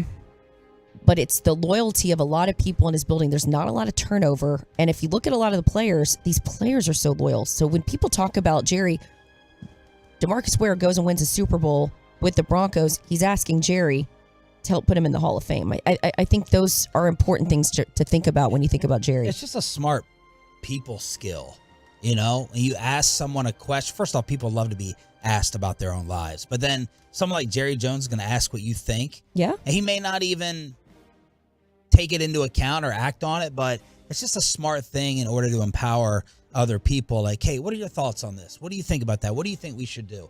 It's just smart. It's inclusive. So that is, have you guys gotten any sense of whether McCarthy has more or just the same amount of draft impact as Jason Garrett? So in terms of available to him or that he takes advantage of? What's available to him, I think, is the same amount that was available to Jason Garrett. I don't think he taps into as much of it as Garrett did. Okay. Like, I think that Mike has as big of a voice in there. I don't think Mike uses it as much. And it's not any sort of a passive thing. I think it's just he's trusting a lot of what the scouts do. I think this year he had a bigger voice than he took advantage of his voice more so this year than he has in years past. He was actively, I think you saw on the War Room Cam, debating stuff and talking about things. He was making his input more known than we've seen in the past. But in general, Garrett definitely made his thoughts known on everybody and everything. And I think Mike would, but I think Mike also steps back and kind of goes, we have a really good scouting staff here. I'm going to trust that they've evaluated the parameters that I've given them. I don't know how to answer that question because I haven't asked it specifically, but I did have a conversation with Mike McCarthy, I think it was last year, and he talked about the importance over the years in his coaching career, the importance of learning to delegate certain things. And I think that's hard for some of us, right? I've gotten better at it. I mean, even in my own career, I didn't have a producer my first 2 years at the network because I didn't trust anybody. But I have such a trust in Bobby that sometimes I'll be like, all right, what are your thoughts on this? What should we add here? I just didn't really value the opinions of a lot of other people. Yeah. And so I think that, as you get older, you sort of learn to sort of pull back a little. I've seen that with you a little bit in your career, Sean. Yeah. And then you saw the rundown and you changed your mind. You're like, oh gosh, what is this? He's got a lot more collaborative over the years. What is this Mandarin that he wrote out? I know. What was wrong with my email? No, there wasn't anything wrong. I'm You said it actually was giving Mandarin. you credit here. I know, but now Bobby's changing it to an insult. Because it's what he does. No, you're right, though. I'm definitely a control freak and try to back off a little bit. But I do. Bobby's helped me with that as well. There you go. I can trust Bobby. But I do think that that's what's going on with Mike McCarthy. Again, I haven't asked the question, so I don't know the answer specifically. But my sense is that he trusts, particularly, I mean, Will's track record and the guys that he's earned our respect as to his evaluation and his scouting, and so have his scouts. And even just having Jerry give him the credit that was due last week ahead of the draft, I thought that was great. All right, let's see what the experts think about the Cowboys in our first post-draft power rankings, and let's see if we can line up these teams and figure out where everybody is after the selection process. Roberto. So NFL.com put their power rankings out yesterday.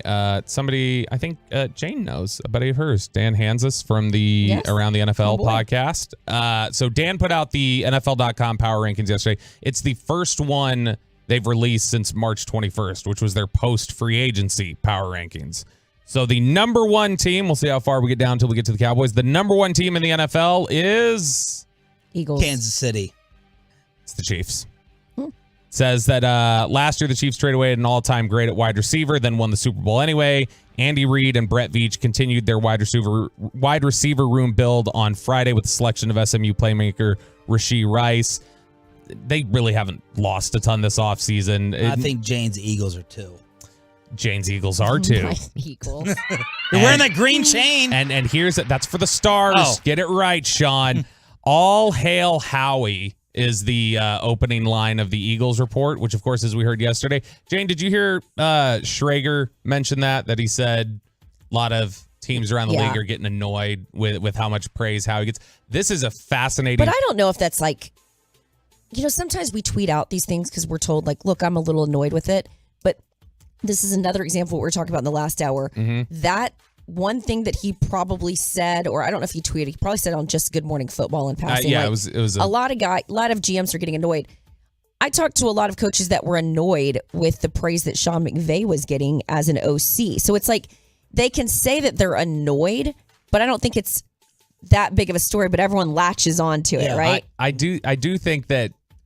So the general thought, I think, from a lot of NFL teams and a lot of coaches and everything else is we're all doing a lot of the same things. Right. We all have a lot of the same processes. We all and so it's like the annoyance of Romo when he was calling plays. They get the other analysts are like, we can do that, we just don't. Yeah, you get people who are, because I remember specifically one of the popular things, and it's quieted in recent years, obviously, with the way they've been. But I remember 4 or 5 years ago, one of the popular gripes in the NFL scouting community was, the Patriots. If the Patriots do it, it must be genius. They're the most genius franchise of all time. It's not that they have the greatest quarterback ever.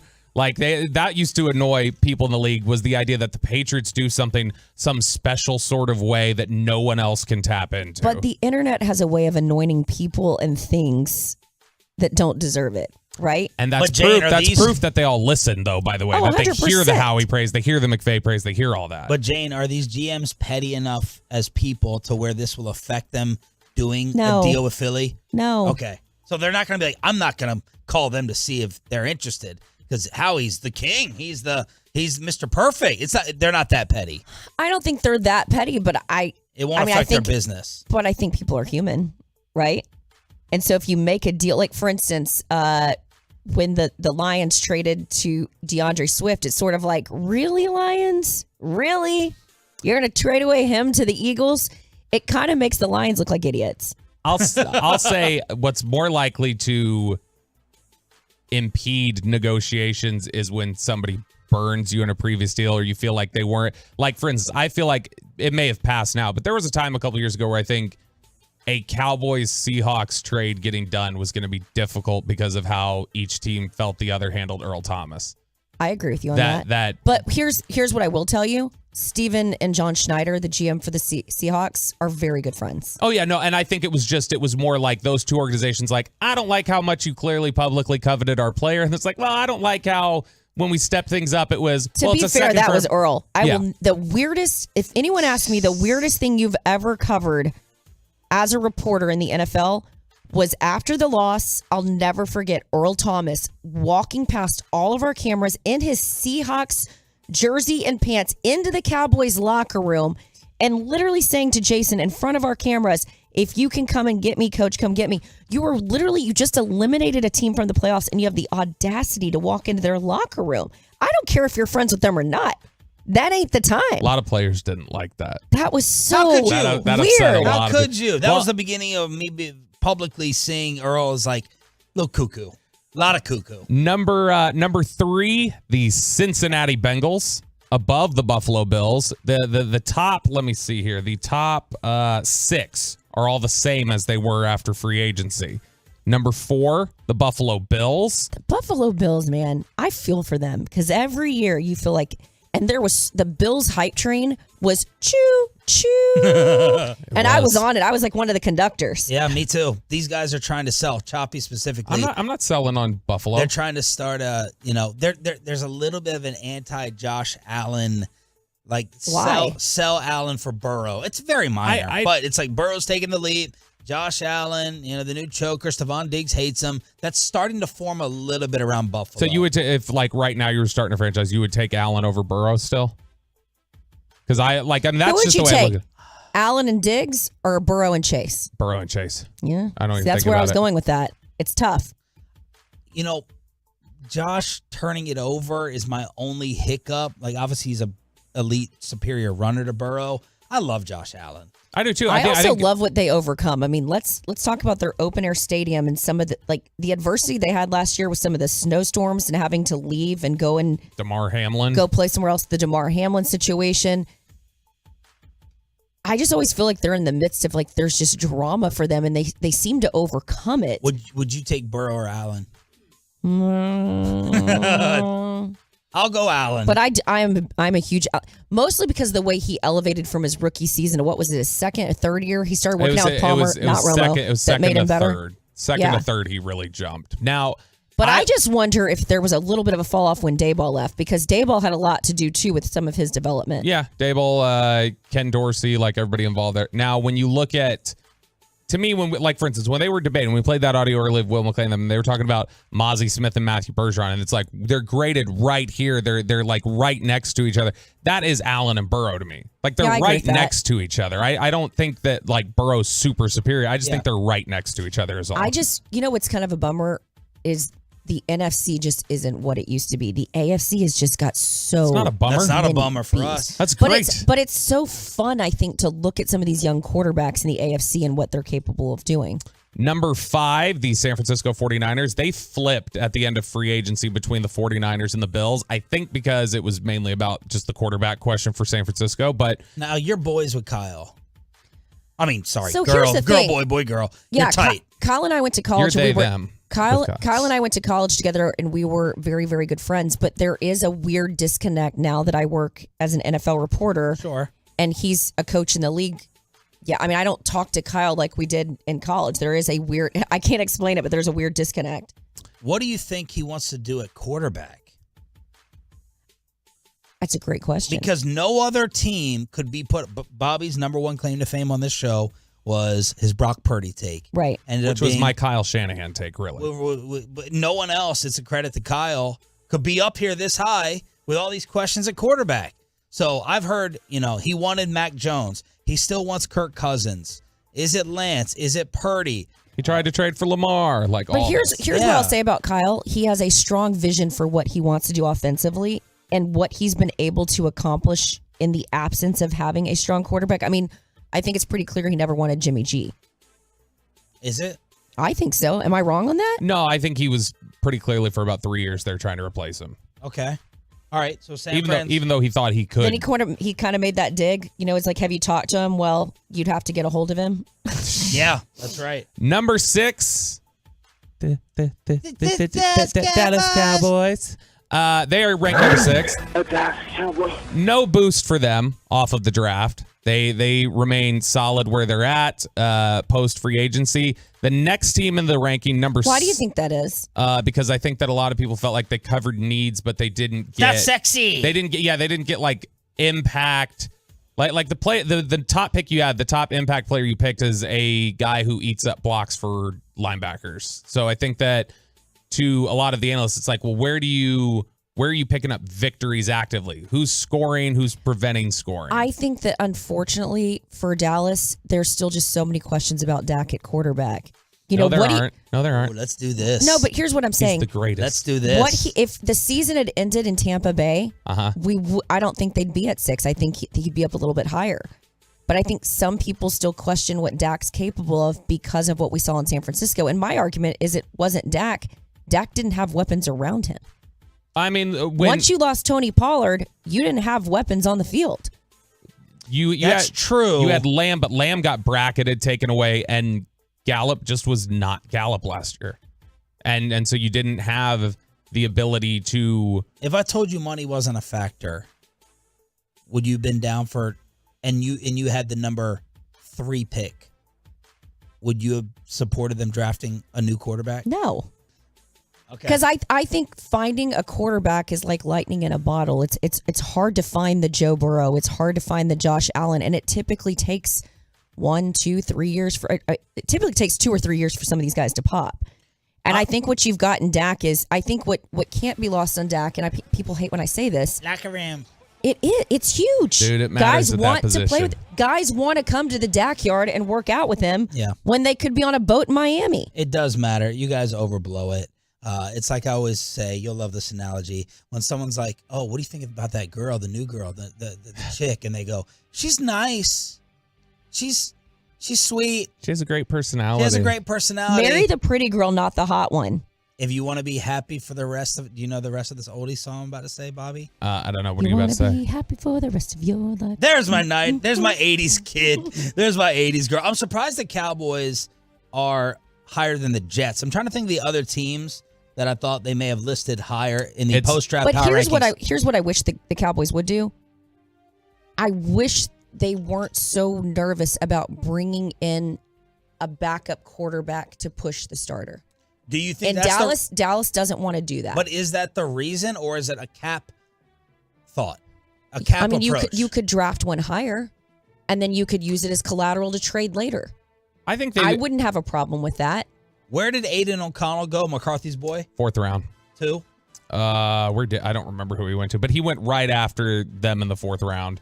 But I just think when you've got a guy like Cooper Rush on your roster, Raiders. I thought Cooper Rush was a great free agent that they basically picked back up and signed because there were other teams that I was told he canceled at least one workout because the Cowboys wanted him back. I just don't feel like there's not a need there for them. It feels like a wasted pick of their draft capital. I mean, I could literally argue these things on both sides. I see their point of view. These are the other 4 teams in the top 10, all AFC teams, by the way. 17 AFC teams in the top 10 here. 7 out of 10? Yeah. Number 7, the Ravens. They move up 6 spots. Obviously, they go get a playmaker. They get Odell Beckham Jr. They re-sign Lamar Jackson. What are your thoughts on the that? biggest move? I wanted to ask your thoughts because your producer has very strong anti-Lamar feelings. Well, what was your thoughts on the Lamar saga, and what do you think about Lamar as a quarterback? I love Lamar, and I love his relationship with Harbaugh, and I believe Harbaugh wants Lamar to succeed. My concern is availability for Lamar. How available was Lamar in the last 2 seasons? You understand other teams not calling and offering up the world to try to get him? You understand that. Wasn't collusion. Here's what I don't think it was collusion. I think it was them saying Deshaun Watson's guaranteed money was a joke. That should never have happened, and we have to reset the quarterback market. And once Jalen Hurts got done, I think it was Garofalo and Ian Rapport that reported that they offered him a very similar Jalen Hurts deal, but I think it took the Jalen Hurts deal for him to see, that is what the market essentially is. But I don't think all the owners got together and said, we don't want Lamar because Lamar doesn't have an agent. That to me is BS. But I think there were 2 issues when I talked to folks. It was availability, and it was the guaranteed numbers that he was looking for.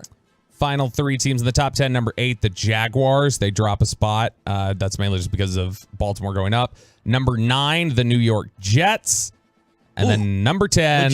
I would not have the Jaguars. Cover your ears, Bassick. I know you got your trading card set in your glove compartment. I'm just kidding, y'all. Don't break into Bassick's car. I would not have Jacksonville over the Jets. Not with Aaron Rodgers. Well, this is another Roberto. Aaron's washed. Me and Bobby have a huge show bet for Look this what year. Aaron Rodgers has done over the years.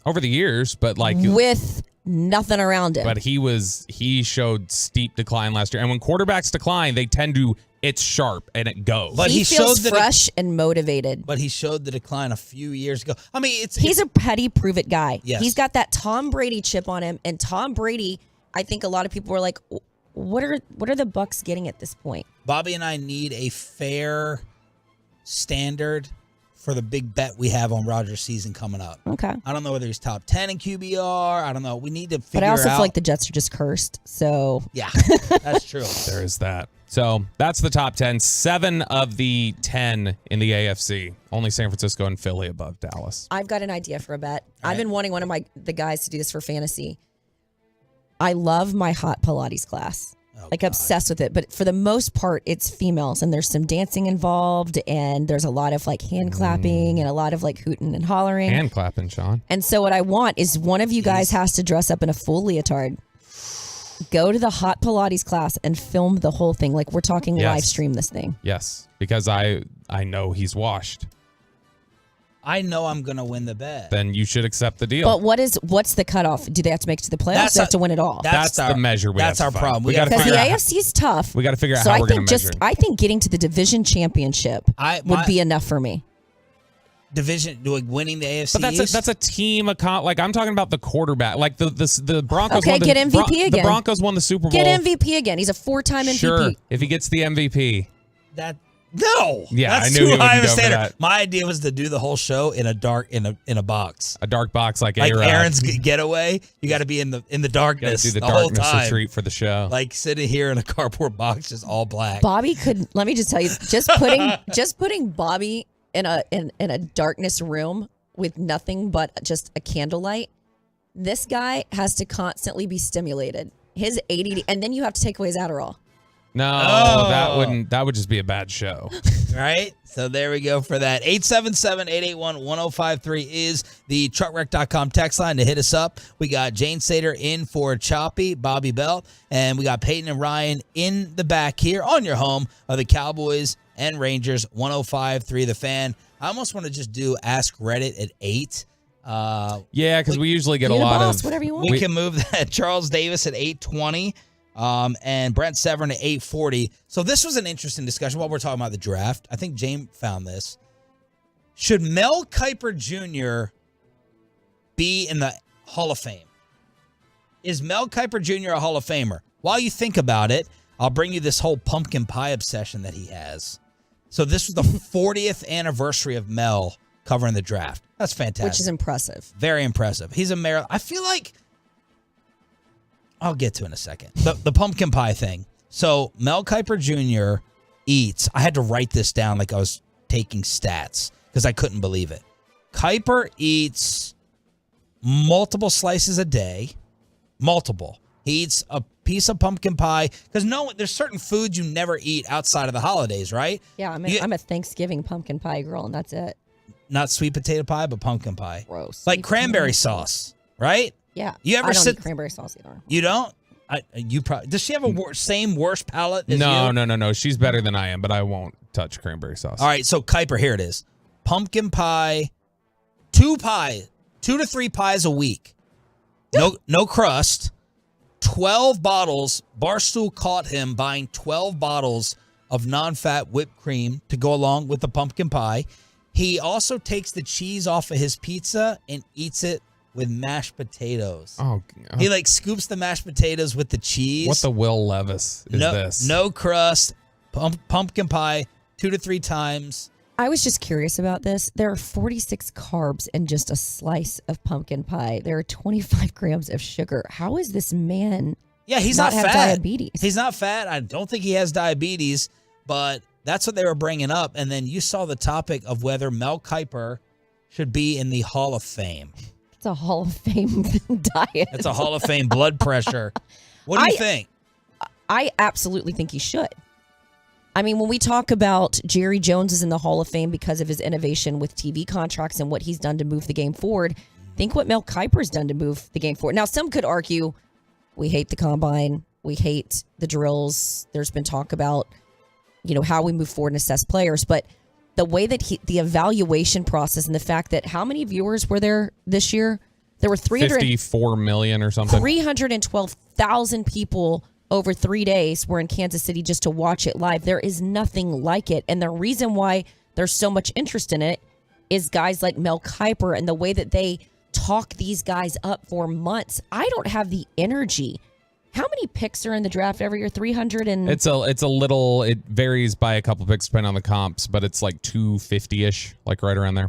To watch that much tape, to call that many GMs, and then to recall GMs multiple times leading up to the draft to gather your information, and he literally was the first guy to do it the way that he has, and everyone's tried to replicate him, that to me is Hall of Fame resume.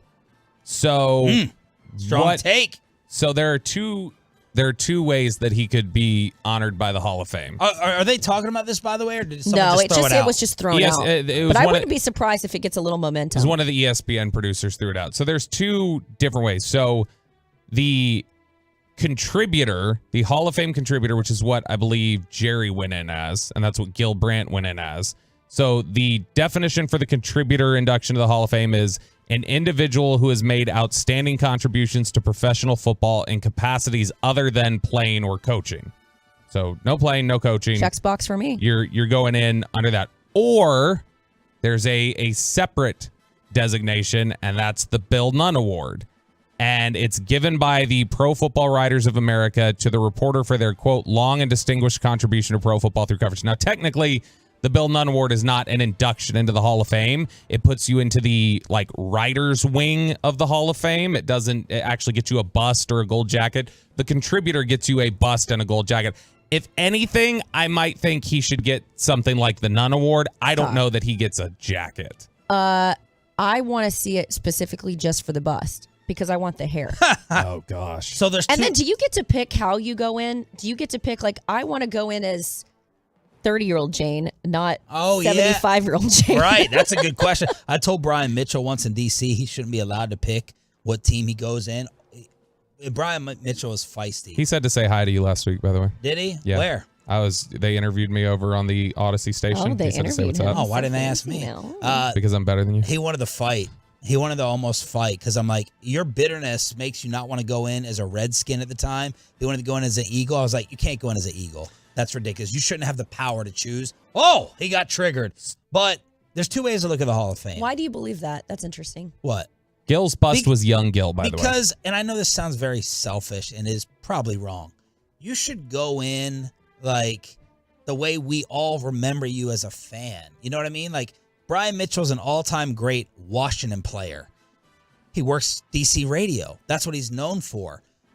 Because you have a fallout. Who's a player recently who's Calvin?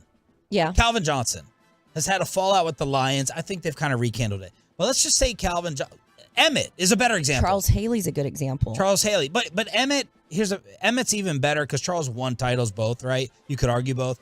If Emmett, but his relationship with the 49ers, I didn't realize was so soured until I made like a passing joke one day at the training facility. And with Charles there? Yeah, and I didn't realize that it was so sensitive. Yeah, he's on the Mount Rushmore of scary Cowboys. And and I love Charles, so let's to be very clear, but I didn't realize it, and that goes back to, remember I said certain generations don't know the full context of a player's resume. And so he obviously would choose to go in not as a 49er. Right. But like Emmett. So Emmett went to Arizona, right? Let's just say he had this bitter fallout with Jerry. They never spoke. You can't go in as a Cardinal. Oh, I agree with that. You got to go in. You got to go in as a Cowboy. That was my point to Brian Mitchell. Which you don't choose that. DeMarcus Ware. They recognize you for everything, I think. I don't think you go in as a player with a team. Because Nolan Ryan, baseball, I think choppy. Yeah, baseball used to let you pick who you went in with. They don't anymore. Because Nolan was bitter with the Astros, so he wanted to go in as a Ranger. Yeah. Well, because DeMarcus Ware wins a Super Bowl with the Broncos, then he'd have to choose Broncos or Cowboys, even though he's got Jerry Jones inducting him to the Hall of Fame. But let's get back to Kuiper. I want to know from the Tolos on whether we can just go all sorts of directions. We've got Peyton. What's your answer to this, by the way? Because I'm stalling. Because I'm as a contributor, you can make the argument. I don't like this whole. Can you tell the story of the sport? To me, are you a Hall of Famer at what you did? And Mel Kiper being a Hall of Fame first as a draft analyst, if it was just on that alone, I don't think you deserve a gold jacket. If you're a contributor and you want to do it that we can't tell the story of the league, then he should be in. If you make the Mount Rushmore of draft analysts, I think you deserve to be in the Hall of Fame. Because if you go through like national writer, there is no Mount Rushmore. Well, of that. we make Mount Rushmore's oh my goodness.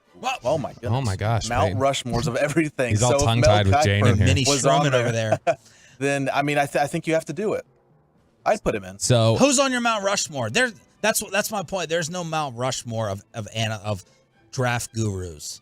Well, Broadus would be on there, of course. Bobby would be on there. Mayock, yeah. So Mike Mayock has to go into the Hall of Fame. No. If he's on your Mount Rushmore. But Mel Kiper to me has had never have asked you. 40 years is and like I said, it's distinctive in his delivery, the way that he presented the information. If Gil Brandt was an innovator in his space, Mel Kiper was an innovator in his space. But Gil was an expert at picking players. What's Kiper an expert at? He was an innovator in the delivery of it. He was definitely an innovator for it. What are the Tolos saying? So we've got 817. Mel should be in the ESPN Hall of Fame, not the NFL Hall of Fame. 817, absolutely not. That's like saying Sylvester Stallone should be in the Boxing Hall of Fame.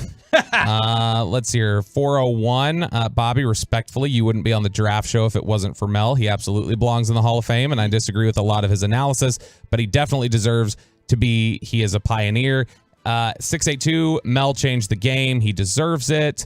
Let's see here. 940, no media in the football hall ever. It's really interesting. Here's my hot take. I don't think the media should vote who goes in the Hall of Fame, period. Who should? The players. The players don't know what's Man, going a lot of the on. players You know that. are. Yeah, a lot of the Look players. at the NFL Top 100 list. More on that later.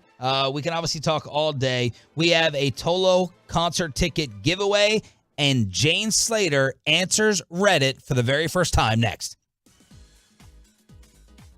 All right, Tolos, that's right. 877-881-1053 wins a pair of caller number 10 wins a pair of tickets to see the I Love the 90s tour. The totally cool show featuring Vanilla Ice, Rob Bass, All for One, Two Live Crew, and Young MC is going down Friday, July 7th at Toyota Music Factory. Get tickets and information now at livenation.com. That's caller number 10 at 877-881-1053. Diamonds Direct invites you to celebrate all the moms in our lives. Yep, this is your reminder, y'all. This is your reminder. Sometimes I need one as well.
Fan Studios, secured by DFWSecurity.com.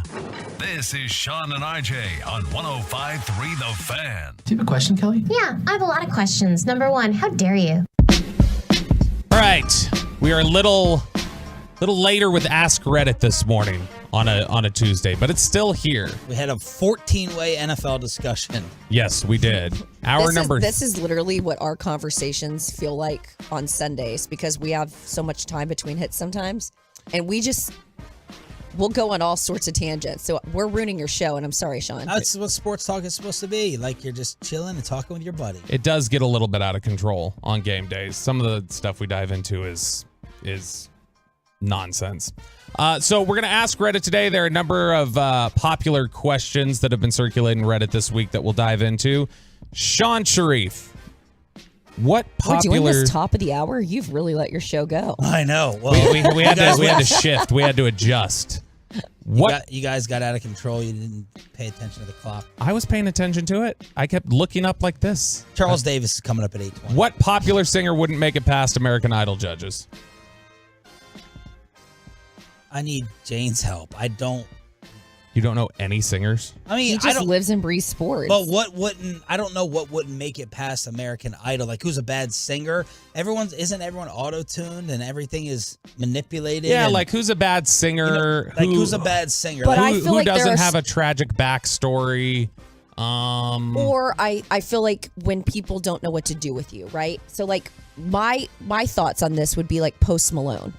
And not to toot my own horn, but I was working here at the station, and I remember South by Southwest, probably 2011. We saw him do a performance in front of like 7 people. My buddy was a music agent, and he's like, "You got to go check this guy out." And he sang White Iverson. I was like, "This guy is impressive," but there was no one there at his venue. And even now, it took him a long time to get mainstream. Yeah. Because I just think he's such a quirky performer. And then I think the other one for me would be Britney Spears. I think that she was part of a bubblegum pop machine that put her out there. And then it was also in MTV music videos. We were very visual as it applied to music. I don't think the American Idol judges would know what to do with Britney Spears now. My wife doesn't love Post Malone, and it upsets me a lot. I disagree with her take. I think his father always stops by, or did, the Cowboys pre- and post-game shows out at the stadium. So I was like, I got off the Cowboys post, and now Post Malone's father is stopping by. I love Post Malone. I love him, but in recent years, I found he has gotten a little quirkier. And it's funny because Bobby knows, Dave Hellman knows this. I was the biggest Post stan, like early on in his career. But I'm dating a guy now that literally goes to Post Malone concerts by himself. He's obsessed with Post Malone. Really? So we went to a concert in Fort Worth and checked him out, which if you haven't been to the Fort Worth venue to check out a concert, I highly recommend it because AAC you're just so far back. What is it, Dickies Arena? Yeah. There's not a bad seat in Dickies Arena. We need to start doing almost all of a lot of our events in Fort Worth. I love Fort Worth. We need to go out there with Peyton every Friday. Oh yeah, let's take you out to West 7th. Making his drive. 75-mile drive. West 7th is like turning into Deep Ellum a little bit based upon some of these videos, but Fort Worth Tolos represent big time. So we got Steve from Tyler on the Twitch says Bob Dylan. I feel like that's an obvious one. You know who to me can't sing, and I know Tony Romo's going to get upset, and you might be too. I can't stand Luke Bryan. I like that type of pop country. I'm not a huge Luke Bryan. I hear his voice and I'm like, me. there's no talent. Yes. Yeah. Even your voice, like. He has a huge following. But you know who I've also gotten really, really into is, what's his face? Give us a song, Jane. Morgan Wallen. It makes sense, too. This guy puts out like agree. 36 songs on an album. And again, another one that my boyfriend is absolutely obsessed with. We're going to his concert next week ahead of the AMAs. Your boyfriend looks kind of like Morgan Wallen. Are you going to the AMAs? I am. You bastard. I am. Wait, is that at the Star? Uh-huh. Yeah, it's at Ford Center. I'm a big, big music fan. Wow. 972, ironically enough, Paula Abdul. There's been a lot of people have submitted the one that I was going to say, which is Shakira. I think Shakira with that little kind of almost frog in her throat. I don't know that would pass. That wasn't bad. That's pretty good. You might pass farther than her. 817 Sam Hunt. I love Sam I like Hunt. Sam Hunt. But he's talk sing guy. Oh, and so God. Make You Miss Me is what it went dun dun dun dun dun dun. Jad wasn't as good as your Shakira. Jad Hashem on the YouTube says John Bon Jovi. Says his voice is just absolutely trashed now. All the Jersey guys, Springsteen. Yeah. Bon Jovi. I think the obvious one is Bob Dylan, though. Bob Dylan's a songwriter. He's not a singer. I wonder if Taylor Swift would have made it. I mean, I think maybe they would have seen like a Dear cuteness God, to no. her. I love Taylor Swift, and I will not handle your slander. She's awful. She's really bad. I hope you don't tell your daughters that, so Her they're music- ostracized one of the worst songs of all time is that look what you made me do. Look what you made me do. That is such an awful piece of trash song. Why? It's like the theme song of your life. You're a petty It's little king. I am a petty little king. I but feel like that's- you can't separate your dislike for her as a person. I don't know her as a person. It's just her music. Okay. I thought you also have a what- perception I'll of tell you her. what I say. I have a hard time separating anybody from their rabid fans.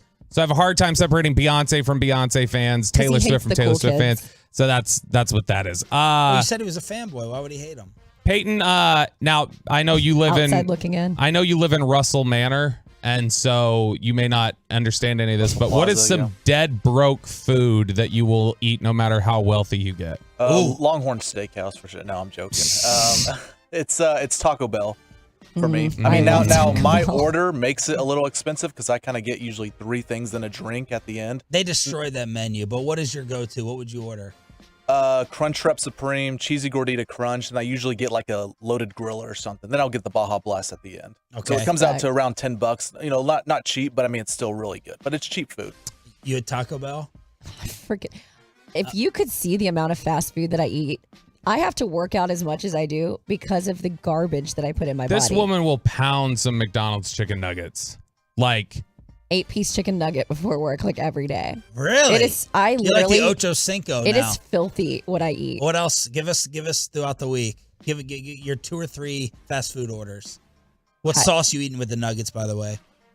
I go raw. Really? That's choppy. No sauce. There's too many sauces. Pull that out there. drop, please, Peyton. I love some Taco Bell. Taco Bueno is still very elite to me. Okay.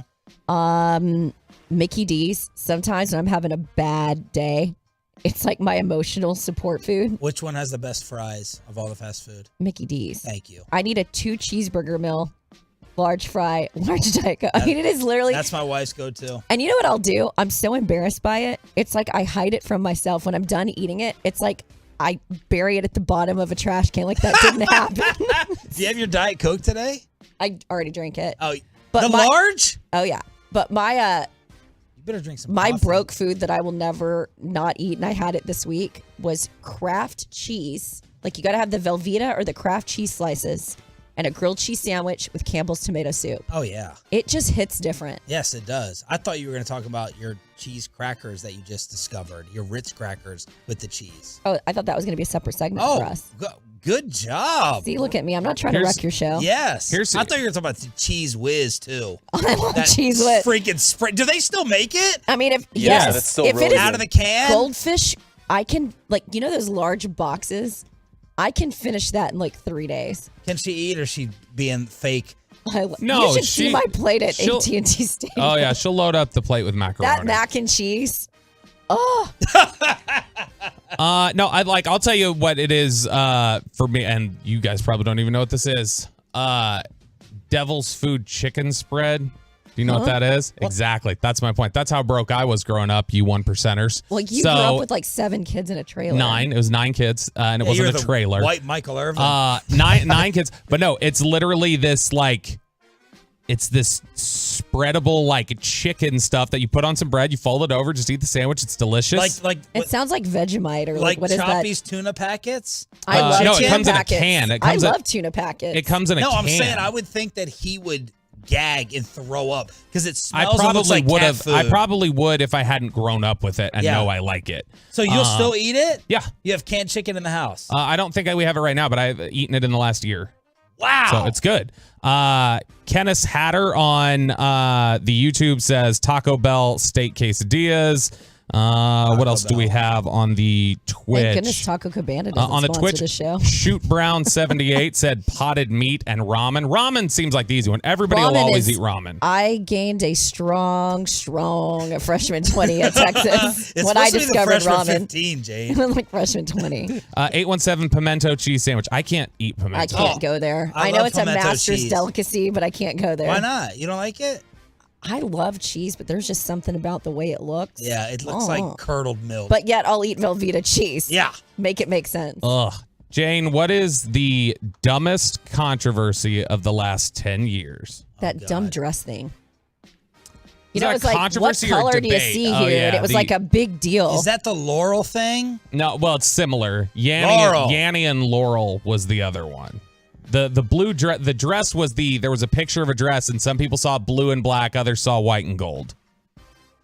This is a great question. I was thinking Jane was going to get us in trouble politically, but now I'm about Oh, to. do it. I'm like looking for the break to come Where's up. RJ at? Where's Choppy Yeah, at? Choppy's all bummed he's not here to give us a cancelable answer. Do you have an answer for this? Dumbest controversies? There's a lot of dumb controversies, but come back to me. You go. the Bud Light one is pretty stupid. This whole thing. I'm seeing the updates of the.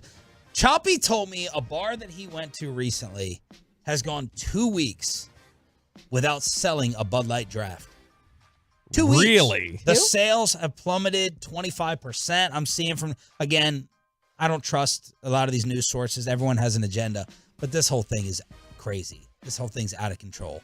That's the most recent. I just think we get so. Yeah. People step in it. Step in it with me. Do it, Jane. You don't have to. We're at the end of the segment. Get out scot-free. Well, because I've got a strong opinion on this thing. Derek Hahn's about to text us. Look, don't do it. Bobby, give us an answer. Save her. Okay. But it's just best. I don't go. The dumbest controversy is just for me, the rapid increase in the Earth is flat crap. Did that really take Yes, off it with did. Kyrie? Not just with Anyone Kyrie. Like, that these are the took same off. people that must never have been in an airplane. That took off at You certain. can see. You can see that it's round. That's You see the horizon. 817 even just said it. Dumbest controversy. Flat Earth. That's become a thing. Oh, in general. Oh yeah, this is a good one. I don't know if this is for the singing one or for the dumbest controversy, but I'm gonna accept it as the dumbest controversy. 469 says 6ix9ine, the rapper. Anything that dude does, yeah, Tekashi 6ix9ine. I still can't say his name. Tekashi 6ix9ine. Anything that guy does is stupid. Is he still a thing? Yes, he was in the news like 2 weeks ago. He got beat up in an LA Fitness. Good. Good. Or actually, I think it was a Planet Fitness. The snitch got stitched. It's the it's the There most you go. the flat Planet Fitness. It's the most muscle anybody in a Planet Fitness has shown off. It's a bad running joke, Bob. 877-881-1053. So a little later edition of Ask Reddit, but the show of whales about to unleash.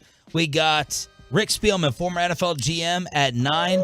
Brent Severn is going to get Jane ready for the Stars game 1 tonight at the AAC. But next, he has very strong opinions on what the Cowboys did. He is fantastic. Former Tennessee Volunteer, NFL Network, college football, Charles Davis on the Cowboys and the rest of the NFL draft after this. But first, let me get you hooked up.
The fan segment here brought to you by Save Your Weight Loss, That's Soda, and by the personal injury lawyers Frankel and Frankel. Life is unpredictable. Accidents happen. Frankel and Frankel are the go-to attorneys for car and truck wrecks in DFW. If you or a loved one have been in an accident, contact Frankel and Frankel now at 214-333-3333 or go to truckwreck.com.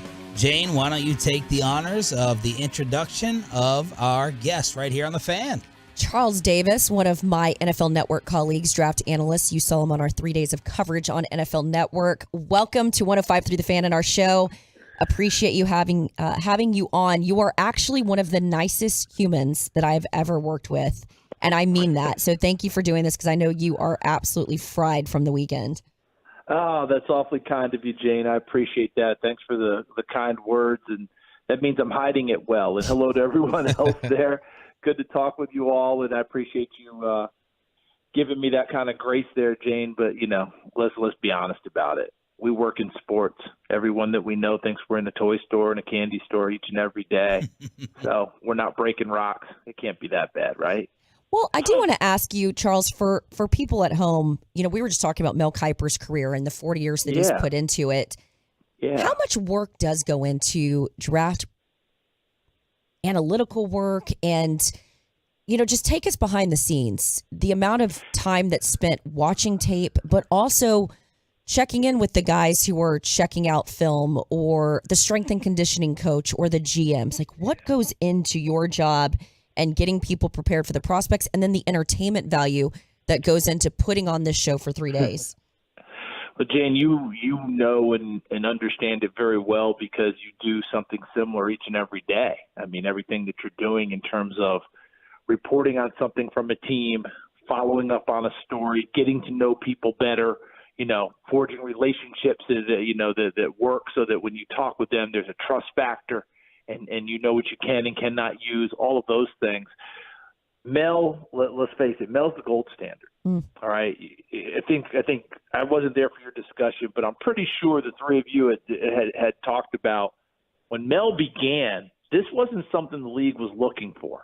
This wasn't something people wanted to have, especially those that were already involved in the league. I mean, I think it really came to a culmination when, the then Colts general manager was upset with him about what he had said about Jeff George. Where Jeff George was number one in the draft, Mel said he was his 90th rated player. and the guy's like, where's Mel Kiper? No, blah, blah, blah, blah, blah. Years later, we see, Mel knows a lot. Okay? Because Mel put the time in, Mel put the effort in. Mel created what we have here today.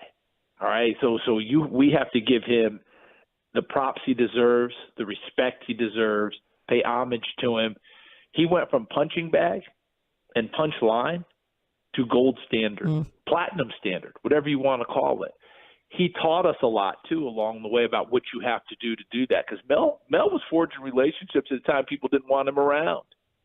Mel was learning information when people didn't want to give it to him. So all the rest of us benefit from that. Jane, the outline you gave is pretty spot on about all of that. I will never put myself in the category of Mel Kiper, Todd McShay, Daniel Jeremiah, those guys, because that is their full-time gig, right? That's what they do all year long. I jump in when my season ends. So in January is when I ramp up. Do I try and stay abreast? Of course. But am I doing it to the level that they are? The answer is no. So from January on, meaning really Senior Bowl, from Senior Bowl through the draft, it is catch-up time for me. I have to do all the same things that they're trying to do, but never once will I put myself in their category. And there's so many good ones out there that we don't even see on television all the time. I believe Matt Miller's on TV now with ESPN. He's been terrific for a long time. Dane Brugler and the beast guide that he gives, phenomenal. Great places for information. And fans themselves, never have they had better access to everything that we do, including watching all 22 tape, which coaches swore would never be given to the public. They have access to that now. So all of us who are in the business, all of my friends, I tell them all the time, we better be really careful with how we approach fans. In the old days, we had a trump card. You know what the trump card was? It was all 22 tape. When they would say they saw, so you go, hold it a minute. I watched 5 games of all 22. I'm way ahead of you. And they didn't have an answer for that. Now they volley back with, well, really? I watched 10 of his games. Oh. You know? And let's be honest about it. Maybe they're watching it with a different eye than we're watching it. Maybe they're not seeing it the way we're seeing it. Maybe they're seeing things they're not supposed to see or don't really understand, or sometimes they do. But in any event, they're convinced that they're on the same level with us. And I'll just leave it here. I think most people are pretty smart to know that what the people do on Sundays or even Saturdays, they can't do, right? But are you going to really be able to convince anyone in this day and age that they can't pick out who a good player is versus a player that's not as good? The answer is no. Right. Absolutely no. They absolutely sit there and go, whatever Charles Davis says, I can do it better.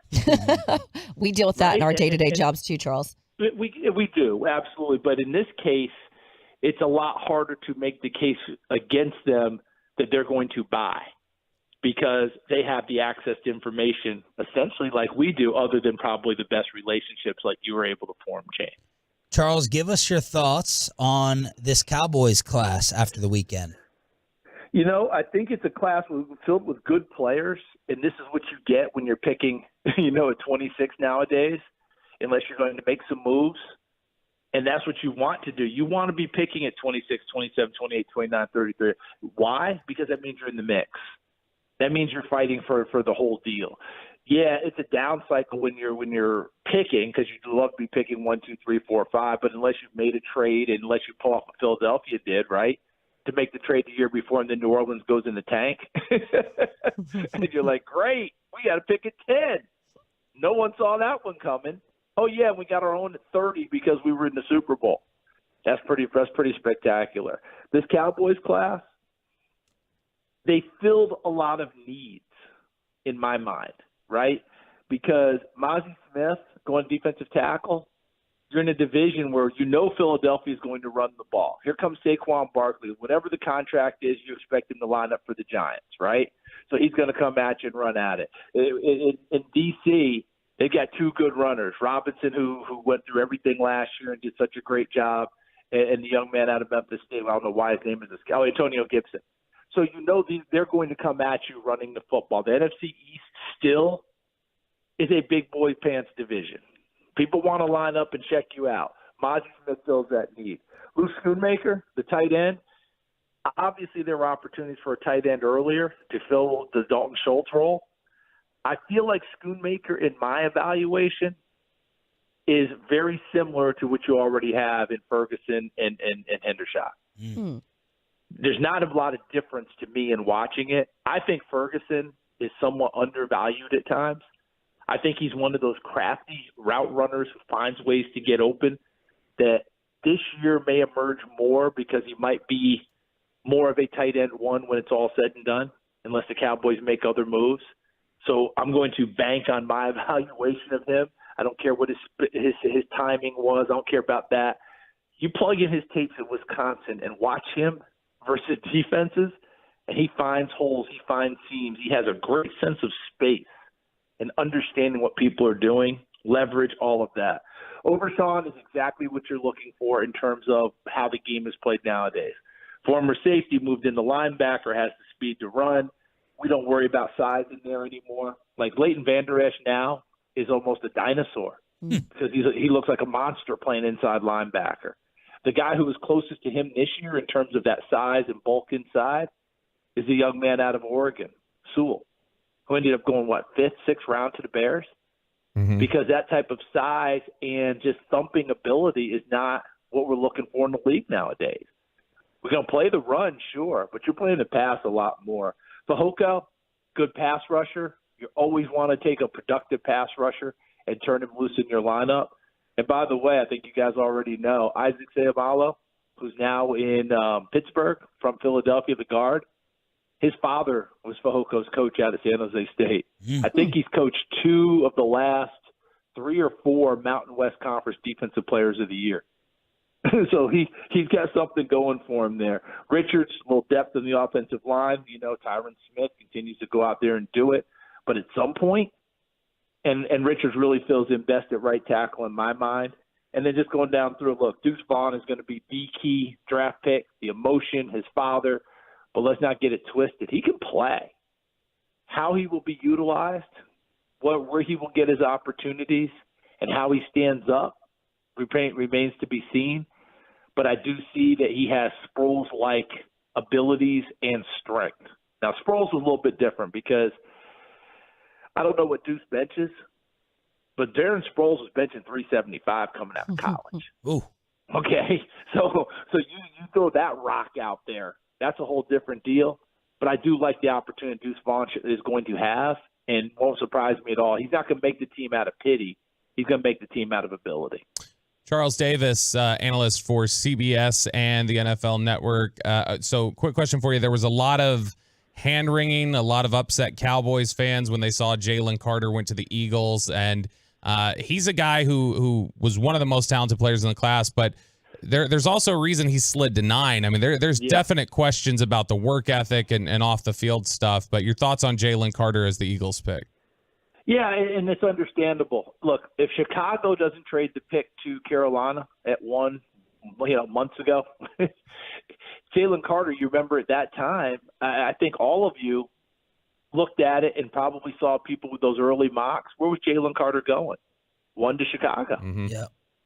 All right, he was at, and that was before the other stuff kicked in, right? That was before the tragedy in Georgia. Let us not forget 2 people lost their lives.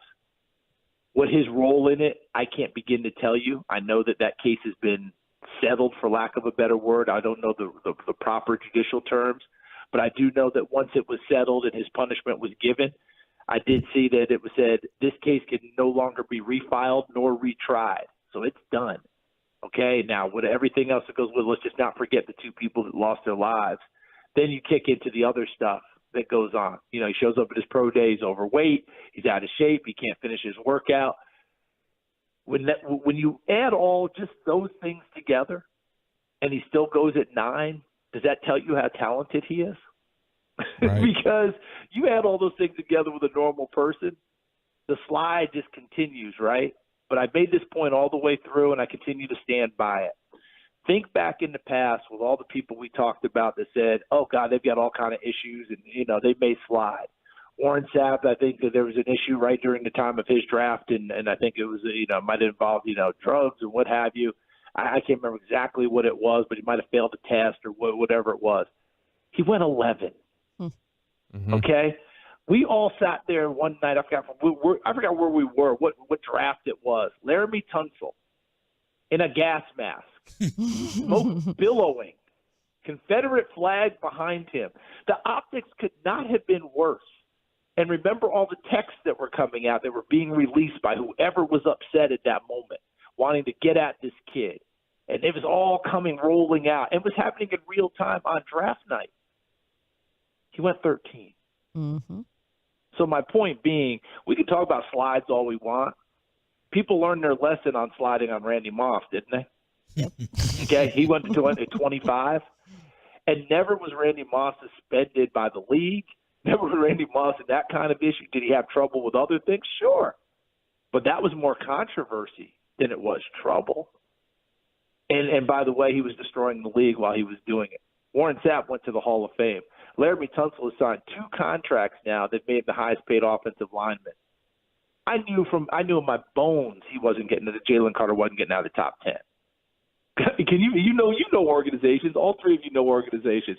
And someone in there is screaming, "Give us that kid. Our structure's fine. I can coach him. Don't worry about that," because he's too darn talented.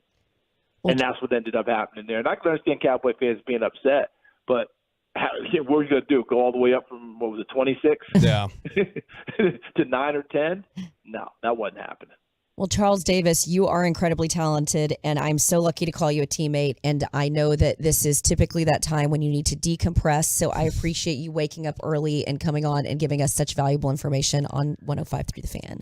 Well, I appreciate the 3 of you, and Jane, you give me way too much credit. This is our job. This is what we do, and to be able to talk with you and your teammates there. And you guys already know just how fortunate you are to work with her. I'm a monster fan, and I respect and admire her as much as anyone in this business. So thank you guys for letting me come on. And Jane, it's always great to work with you. You know that. Checks in the mail, Charles. Thank you, Charles. Charles Davis, Diamond Factory Hotline on DFW Sports Station. Brent Severn gets Jane ready for Game 1 at the AAC. Stars preview with Sevy next. Coming up in the next G-Bag Nation.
3-0. Game 7 last night goes to the Devils. They shut out the Rangers, and we have a Game 1 tonight, and we have our old buddy back with us, Brent Severn, on the Diamond Factory hotline, and Sevy gave Bobby the tutorial on not wearing a jersey and a hat. You broke that. I didn't break it at the game. I broke it coming back in the next morning. And what's your thoughts of men wearing jerseys in general?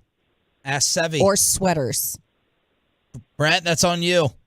Oh, that's me? All right. I didn't know it was on. Thanks, guys. Hi. Good morning. Good to hear from you. Well, no, jerseys, yeah, you're just a bit of a nerd, but if you got a jersey and a hat, you're really a nerd. So you never double it up, because if you double it up, like I say, you're going to get side-eye from me. What jerseys do you have in your closet, if any, right now? For me? Any sport. Well, you know I played in the NHL, right? He's a nerd. He's not going to wear another man's jersey or sweater.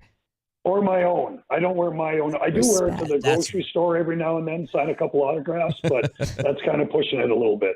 Okay, but you never. What was the last jersey you owned? You were a fan of someone else, right? You had a hoops jersey. You had a football jersey at some point in time, surely.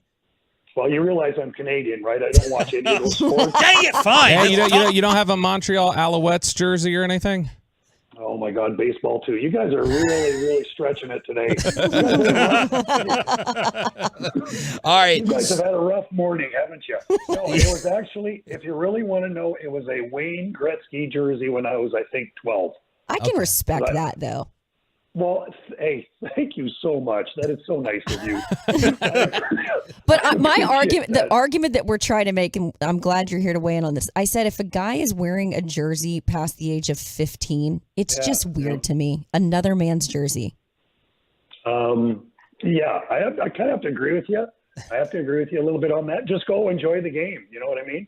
And then if it's signed by the whole team, then we got an issue too. You should frame that. You're a really fan. You're really a fan, though. Quite honestly, and I'm making jest, but yeah, no. Sevy, what was the better matchup for the Stars between Seattle or Colorado? I like this matchup, but the more I look into it, and one thing that I didn't know about Seattle coming into this one, or didn't think about it. They have 7 players that have been on Stanley Cup winning teams. And for me, experience is a huge thing. When you get crazy in that room, and I was able to watch the Stars when they won the Cup here, of how they handle it and how the experienced guys talk and settle down the room and kind of guide you in the right direction. These guys have that. This is a very fast, quick, agile Seattle team that can move the puck, that can skate. It's a little bit different from what we saw last series in the Minnesota Wild that want to come in and kind of bash and beat the Stars around. This is going to be a little bit different. This is going to be a little bit more speed to the series, but that experience by the Kraken really surprised me. And the reason I didn't want to play Colorado is because of that experience they had of last year of winning it. So it really doesn't matter at this stage what team you're going to play. It's what the Stars do and the consistency they have moving forward. Because everybody, round 2 is much different. Your confidence goes up. The rhythm of playoffs has kicked in. You're beat up a little bit. But individually and collectively, teams have to elevate their game with their skill and their consistency moving forward, because anytime there's a retraction from any of that, you're going to lose hockey games, and that's how close it is. The top to bottom contributions it felt like the Stars were getting against Minnesota, even after, Pavelski went down in game 1, it looked like the depth was just such a crucial part for the Stars in the first round. How big is that going to be coming into this series to just make sure that you're maintaining the play that you're getting from, Hintz all the way down to Dodonov? Yeah, and you're also talking about Tyler Seguin stepping in and being a force. So you lose Pavelski, obviously, so many different areas that he can contribute, on the power play, strong on that first line. He really does it all. He's my favorite forward to watch out there. Seguin steps in, great on the power play, great in the forecheck. He's doing a lot of good things. You got Dodonov, who's chipping in 5-on-5. And yeah, in this series, it's going to be tested, everybody, because when you look at the Kraken, they don't have any big, huge superstars. You know what I mean? They had 18 goals from 15 different players. When you look down their roster, I think there's only 3 players that did not score in the last series that played all 7 games. So they're getting it across the board. Like you paint the picture and you look at their lineup, everybody's contributing. So you're talking about consistency in the Stars lineup. You're getting consistency in the Seattle lineup throughout the all 4 lines. So, yeah, the Stars are going to have to find a way to match that. Brent Severin is joining us here on the Diamond Factory Hotline to get you ready for Game 1 tonight. Jane Slater, NFL Network, will be there. Jane? I'm really getting into this hockey thing. Jersey? Are you wearing a jersey or no jersey? Absolutely not. I think it's so disrespectful to the people who've earned the jersey to wear their jersey. I don't know. I don't know. If a young lady can throw one on, I think it can match the ensemble. You know what I mean? If you guys match it up, I think that's great. I think it looks cool. Well, I was there wearing my little beanie hat, and they got the big win over the Wild. So I think I'm going to do it again. I'm a little superstitious, but I am. Hold on. What's a beanie? You know, it's like a little. It's like a knit cap. It's a knit cap. I call it a newbie. A newbie? Yeah, they call beanies here. What do y'all call it, you hockey guys? Oh, I'm sorry, but that's a toque. It's like a head mitt. A toque. You guys, it is a different language. Well, hold on. Hey, where are you from? Well, I'm from here, Rowlett, Texas. Oh, there you go. Okay, and does it snow here?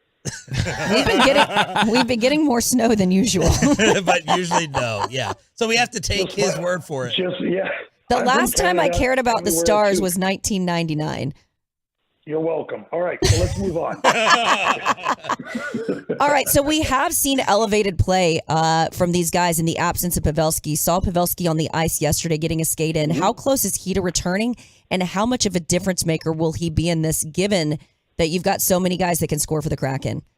Yeah, you're going to need him in all areas. The more you can stack those high-skilled players, the better it is, right? And for him, in 2019, he got steamrolled when he was playing with the San Jose Sharks. Cody Eakin fell on him. He had a concussion. I think he missed somewhere between 12 and 15 days. We're kind of around that time frame now. So he's starting to skate. He's participating in practice yesterday. We're going to see if he's going to skate in the morning today.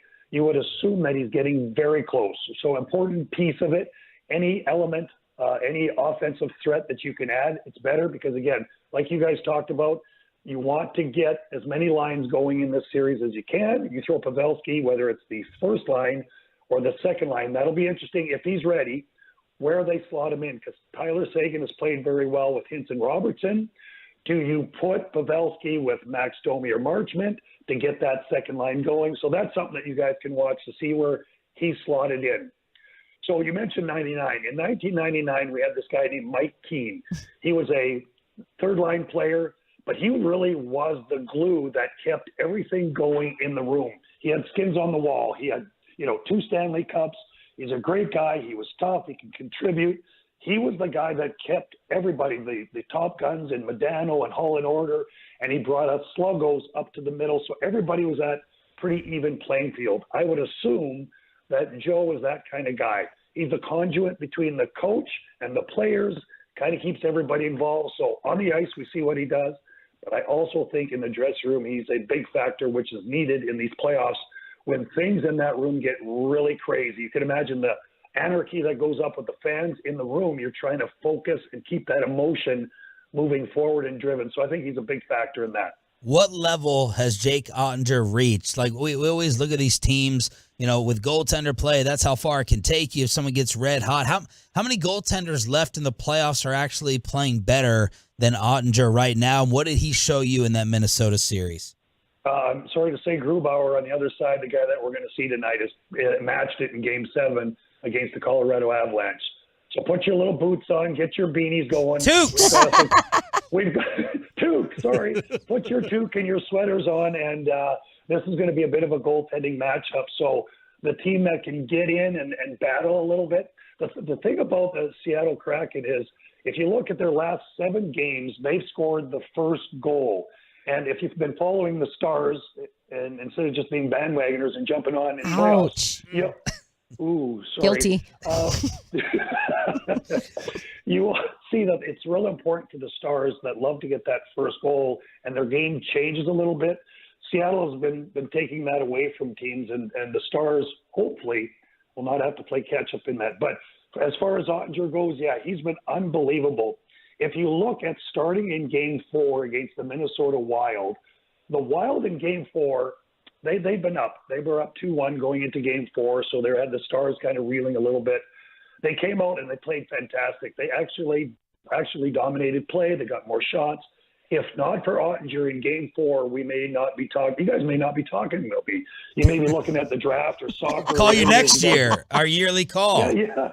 Exactly. Really, I know. I think I've talked to you guys now twice in a month, man. That's like I'm going to go get a lottery ticket. What happens once happens 3 times. I told you, Jay. I know. I told you he was going to bust our balls. I'm going to sound so smart tonight, though. Why? Because I'm going to sound like I know what I'm talking about. Because go in the suite with Aikman and go, "Where's your toque, Troy?" The only term I knew from hockey when I was last in the box was I know umbrella defense. That was it. I've never heard of that. Brent, are you guys not on Bally anymore for the coverage? We don't get we're not doing any first time since I've been doing this that we're not doing any post game coverage. So I'm very sad. So that's why I'm so fired up and giving it to you guys. This is the only time I get to talk to people all day. Well, thank you so much. You look like a genius. We don't like to give you credit, but your Bruins take, you didn't just hand them the title last time you were on with us, so you're looking like a genius right there. And you're welcome to come in studio anytime with the toques for all of us. Enjoy tonight, brother. Thank you. Yeah, thank you guys. Thanks for talking hockey. Appreciate it. He's the best. Brent Severn on the Diamond Factory Hotline. All right, Sean, I want to explain to you what the umbrella play in hockey is. Okay, please do. It's a slightly more advanced power play system that's commonly used in higher levels of hockey. The main objective of this system is to move the puck quickly across the ice in order to draw the goalie to one side of the ice and then fire from the other. What did you tell me? We need to just do a Tell us about the flying V next What did you segment. tell me my email was in last night? Mandarin. That's what that was to me right there. Final hour. We should literally do just hockey term of the day. It gets spittle in. As far along as No time for jokes, fat girl. the more that the hockey advances, the more that we talk about it. Yes, and Spits and Suds podcast is now out at 1053thefan.com. Final hour, former NFL GM. His favorite Cowboys pick was a Longhorn. Rick Spielman, final hour, next. Keep the volume turned up.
And studios secured by DFWsecurity.com.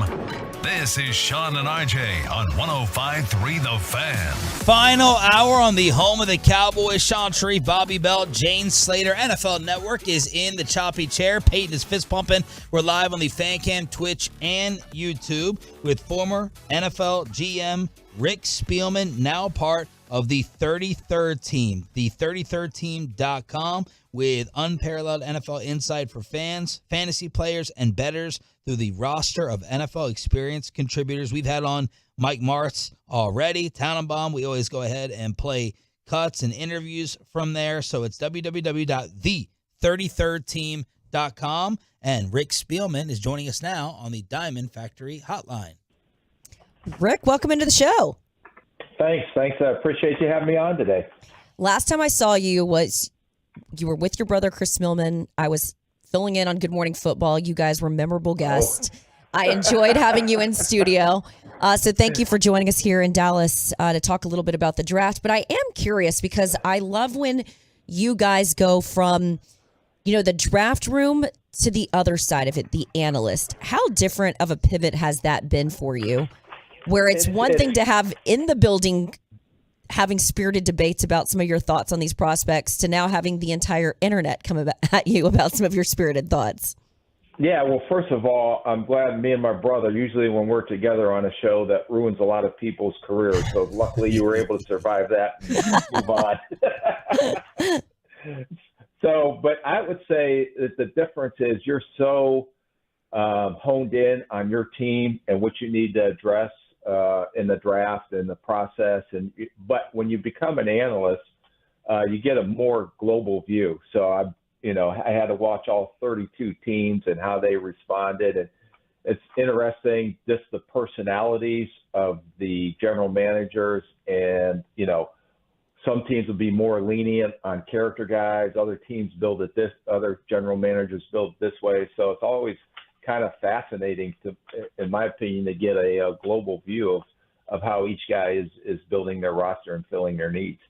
Rick, when you look at what Dallas did specifically, I thought there was something interesting whenever you heard the front office, the scouts, the coaches, they described the guys that they got. So the first round, they get Mozzie Smith from Michigan, and they talk about him as a run stopper, but they say, man, we really think he can develop into a pass rusher. We think he's got the traits for this. Then they pick Luke Schoonmaker in the second round, and he's an advanced run blocker, but we really think he can develop into a seam threat. We see this on tape. We saw some clues of it. DeMarvion Overshown in the third round, the Texas linebacker, where it's, he's been a little positionless throughout his career, but we really think he can develop and do some things off the edge. How much of that projection are you trusting the type of coaches you have in the building, and how much are you trusting your area scouts to have given you an accurate report on the work ethic and their coachability to get that out of them? Yeah, well, when you're in those draft meetings, and most of the general managers have seen a lot of these players on tape and maybe have got an opportunity to see them play live here or there, or an exposure in an all-star game or the combine. But when we had a discrepancy and we were looking for let's take Mozzie Smith, for example, who I think, I question sometimes, can he play hard every snap? And then you watch him in the Ohio State game, and he dominated that game. But you see the physical traits there. And then what I would ask the coaches are, we know what his strengths are. We know what his weaknesses are. We can tell you that from our scouting staff, from everybody that's evaluated him. But can he take it to the next level in this specific area, which you just mentioned? Can he become an inside pass rusher? And that's where the coach may go down and have a private workout with him, go to his pro day and work with him specifically on some of the things that he needs to improve on in that area. And I would put the onus on the coaches to come back and tell me, the coach will say, yes, I can get him to be a better inside pass rusher, or no, I tried to work with him. He couldn't take the coaching I was trying to teach. We just didn't have that connection. So I think he's just going to be a two-down nose tackle. But I have the utmost respect for Dan Quinn and watching what he's done with the Dallas defense and how he highlights the strengths of those players and adjusts his scheme according to what those players' strengths are. Overshown, who I think is a very athletic linebacker, and things that he can do in Dan Quinn's scheme. So you have to trust your coaches, but I always had the coaches heavily invested in the process and in the decision making, because those are the ones that are going to have to actually do the work to get them to where you're projecting them to be. And Rick, I think you had your hidden gem as Junior Fehoko, who they got in the 4th round. What do you like about him? Well, and this is a compliment. He's like watching a bull in a china shop, because he is never stops. And technically, he'll need some work, but he's just a very good football player. He was fun to watch on tape because he goes 90 miles an hour. He has no stop in him whatsoever, plays with his hair on fire. You can see that he does have some pass rush ability. He needs to get a little stronger at the point, but he's always pursuing and chasing the ball. When you watch tape, it almost comes down to, did I just have fun watching him play football? And he definitely fit in that category for me. Rick Spillman here on 105.3 The Fan. We've had a lot of conversations about the NFC East, and particularly Howie Roseman. You've been a GM. How hard is it to make some of the moves that Howie is making? And did you hear Peter Schrager's report that some of the GMs around the league are a little annoyed with Howie? Do you think they're truly annoyed, or they're just frustrated? Man, he seems to be kind of hitting on some good moves here lately. I don't know if it's I don't know if it's annoyed or stuff. I go way back with Howie. Me and him have a very close relationship. There's only 32 of us or them now. But you have some kind of relationship with them. But I think what stuck out about Philadelphia was that they had accumulated picks in the future. Mm-hmm. And usually it was the opposite of what we saw with the LA Rams. Now, the LA Rams were able to win a Super Bowl trophy. But Howie, because he accumulated all those picks, even though they lost some critical pieces this year, they were able to fill those pieces with some very good players because of the draft capital that he had to work with. So I think that's critical. And, you look at the different philosophies, what I was speaking earlier. Some teams, okay, we're going to go all in and the picks aren't that important to us. But if you want to maintain success and you want to continue to put a competitive field year in and year out on that on the field, as a general manager, and call me old school, it's like, let's get the best team we possibly can, but I also have to have my eye on the future. And I think Howie's been able to balance both of those. Rick, what has been your experience? First off, your thoughts on Will McClay as a talent evaluator, and then your experience over the years with the Jones boys. Yeah, haven't had much interaction, more with Stephen than with Mr. Jones, but Will and me served on the GM committee at the time. I have the utmost respect for Will, not only as a person, but as a talent evaluator. And you sit there and you're running the guys on the road, or you're running the guys at meetings and things like that. And to me, there's no question that he's one of the better evaluators in this league. And you can see by some of the talent that he's brought in. But, I was at the Ohio State Pro Day and seeing him and seeing Dan Quinn, and I think they have just such a unique coaching staff that those guys go out there and I want to say get their hands dirty when they're out there watching these pro days, and they love the process. And when you got a coaching staff like they do in Dallas that not only are very good at what they do on Sundays, but in my opinion, going out there and putting in the time and energy to make sure that they understand the prospects. And so when they do have draft meetings, they're a part of it. And that's part of Will as well, in that scouting staff and that front office being on the same page with the coaches. All right, being, as you said, an old school guy, what is the biggest football new school philosophy you've adapted, where you never thought you would believe it, you never thought you'd change your mind on something with the way the analytics have gone? What has that been for you? You gave me the answer. Analytics? Yeah, it's really became a tool. It's not the answer, but we started the process probably about 7 years ago. And, just start, how does this help us make better decisions? And, we built our analytics department up. We had a specific way we wanted to use analytics, and we were able to start cloning players based off of their combine numbers, based off of their psychological intelligence scores. And so they really came in, and I actually had them grade the players based off their numbers, not based off what they seen on tape. And what it did was something the old school way, well, we may not have recognized that from what the analytics or the numbers people brought up. They came up with it wasn't a theory, it was a fact that There's your interview alarm. Offensive tackle that had less than 33-inch arms, that ran slower than a 4 or a 5.25.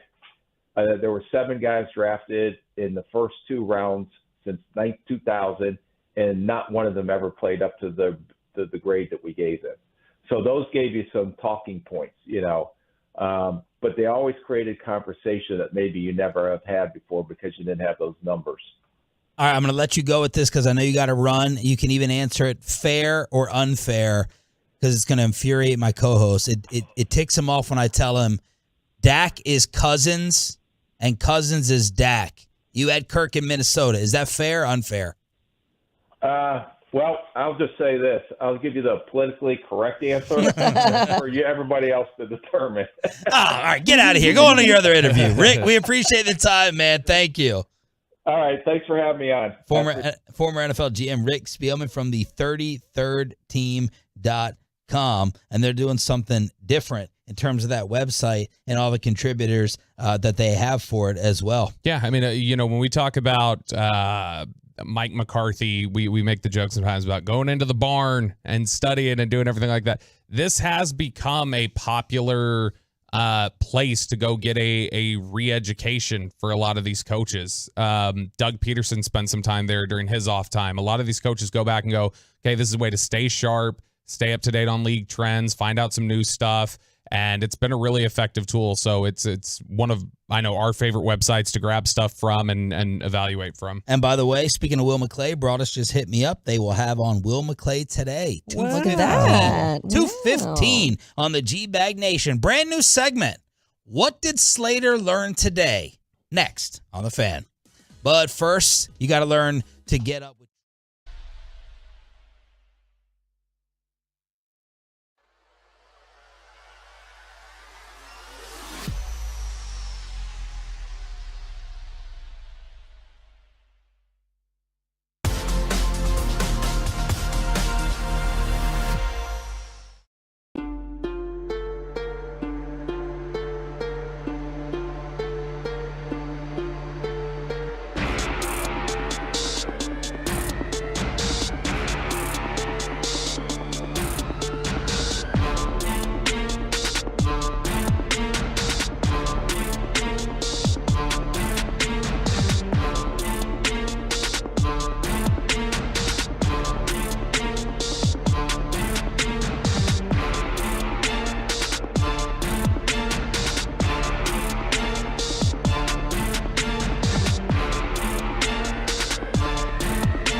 injury lawyers, Frankel and Frankel. Life is unpredictable. Accidents happen. Frankel and Frankel are the go-to attorneys for car and truck wrecks in DFW. If you or a loved one have been in an accident, call Frankel and Frankel at 214-333-3333 or go to truckwreck.com. 15 seconds to go. Horford has him out top. James with a dribble. Harden one-on-one. 9 seconds on the shot clock. Harden for three. Shot up. It's good. Harden made a triple. The Sixers go up by 2. 8 seconds to go. NBA and NHL playoffs, in my opinion, have been outstanding. 2, 7, 1 seeds gone in both sports. You get incredible performances. Steph the other day and James Harden last night. 45 in Boston. Philly takes game 1 without Joel Embiid, who might play in game 2. Denver's up 2-0 on the Dream Team Phoenix Suns. That's where we stand in the NBA. Sean Tree, Bobby Belt, and Jane Slater on a Tolo Tuesday. And there was a report from The Athletic yesterday from Tim Cato, which kind of felt like it lost steam after he went on the Get Right last night. Kyrie Irving not a target of the Lakers, and Christian Wood out as a Maverick. And Christian Wood went on Twitter and said, "Stop with all the BS. I'll go ahead and explain things, my side of the story, in due time." But I felt like we should be celebrating the Kyrie news. Maybe not Bobby, but we need assets. We need a sidekick for Luka, and for right now, that's the best that we can get. Doesn't mean he's gonna definitely re-sign here, but it's good that the Lakers are out if you want Kyrie back. I'm gonna now look. I know, and the Athletic said DeAndre Ayton and Chris Middleton are possible targets for the Mavs. Sean, you very cruelly canceled Below the Belt today. So I think that I should get a second Below the Belt segment this week Below at some the point. rim? And we're gonna do we're gonna do a rim sesh. We're gonna go below the rim, and I'm gonna come up with trade ideas for Kyrie. What I can get in return for sign and trade. And I'm not gonna ask for the world. I'm not asking for Anthony Davis, but I'm gonna find a trade package that you can agree with. Bobby is a Rim Session fan. Big rim guy. I thought I got rid of the other child in here. She's worse than Chop. Is she? She's worse than Chop. Are you kidding me? I was talking about his franchise. I don't know what you're talking Yeah. about. What are you talking about, Sean? All right. It's a bad running joke, Bob. That's my new favorite drop. So that's where we stand right now. Kyrie's eligible to sign a 5-year, $272 million contract, and other teams. Do you do that based on your sample size? See, here's the problem. You can give him a max, but Cuban made a comment a while back where he's like, I guess we could be outbid.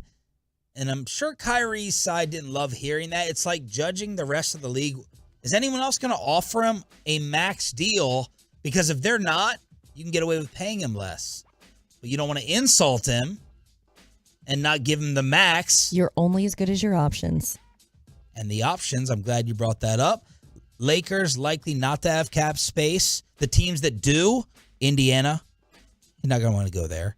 Can you imagine Kyrie with Rick Carlisle? But you know what? Here's an interesting question I have for you. Let me give you the rest of the teams real quick. Pacers, Spurs, Houston with Ime Udoka, and Orlando. Those are rebuilds. I just think you get to a certain point in your career. Money matters, right? That's important. But so is just being happy. And I feel like he's been vastly unhappy where he's been. And it feels like he's been at least complacent here in Dallas. I agree. And so, like, you and I were just talking ahead of this break, like, where do you see your career going? I'm happy. Odyssey. So if my point is, if my bosses came to me and they said, we don't want to disrespect you, but we're making budget cuts and we have to offer you less. I hope my bosses aren't listening to this right now. But I think I'd probably take less to stay happy. Yeah. But there's this new mentality. I've heard it more in the NFL and I'm hearing it in the NBA. Like, we don't want to disrespect you with the offer. I often wonder with Zeke, if they had just come to him with $2 million with incentives and they said, this is our offer for you, but go shop around. And if that doesn't happen for you, this deal's sitting on the table. The expiration date is here. I don't know if you're disrespecting him. You're at least giving him the option to choose. Well, I think you can speak to this from the very beginning. I had a Kyrie media theory for the Metroplex. We're not going to hound you. We're not going to harass you. He asked the Mavs media, don't bring up my contract at the end of the season. They acquiesced to that. And that's his big word for the day. I didn't get a good SAT score. Did you take the ACT you said yesterday? I was so terrible. My ACT was high because I was good with vocabulary and reading comprehension. Okay. Math, I've got real learning problems. Do you use the easy tip calculator like I have to do when you're tipping, or you at least how to tip? This is going to sound weird, but I feel like I had I thought she was going to say, I never pay. No, I have like DAO, which is like delayed adult onset, which I feel like I pick up things and become a better athlete, a better person at my job, a better human. Things click as I've gotten older. Whereas some people regress as they get older. Yeah. I'm a little Benjamin Button in that way. So you were dumb. You're less dumb. I was so dumb when I was younger. All right, you know what? I think that's a perfect segue to what Jane Slater learned today. See, I was so smart that I knew that was great radio. Look at that. Well done. I was thinking to myself the other day because I feel like I've been extreme adulting as I've gotten in the last 2 years. I got a house. I started, gardening and doing my own yard work 1 yard of the month of December. Bobby can attest. This was my greatest adult accomplishment. Playing piano. But I'm picking up piano. But there's so many things I wouldn't know if it wasn't for the internet. And the internet has become so polarizing. It's so frustrating. I don't necessarily go there for hot sports takes anymore, but I do go there for, these like I'm not on TikTok. I just don't have the bandwidth for another social platform. I mean, getting me off Facebook, that's how much of an old person I am. Getting me off Facebook took a while, and then I leaned into Instagram and even you Twitter. said you're off Facebook? I rarely visit there. Okay. So if you've sent me a message there, it'll never get seen. I was asking, can I defriend you and replace you with someone because it's a 5,000 max? Go for it. Okay. You're not gonna hurt my feelings. All right, good. She's at 5,000, I think. All right, so we'll both be at $49.99. There you go. We just broke up on the air. It's tough. It's complicated, is what we put on there. But I've learned so much from the internet, and particularly when TikTok videos go to Twitter, I'm like, I didn't know that. So there are a couple of things that I've learned recently from the internet, and I'm curious. Again, go to the truckwreck.com fan text line, 1-877-881-1053. Let me know your thoughts. Did you know that you guys know what a Ritz cracker is, right? Mm-hmm. Yeah. You know how it's kind of got like, there's a big word, but I think I'm probably going to butcher ridges? it. Yeah, it's like, it's kind of got the ridge around it. I thought you said the ACT was your strong suit because of vocabulary. Okay, sorry, go ahead. Okay. You took shots the first 2 hours. I can take one. She's winding down, I know, so she might not be in the mood. ready to kill me. She's ready for the nap. Okay, go ahead. So apparently the Ritz cracker, the design feature of that ridge was so that you could roll it out and cut cheese.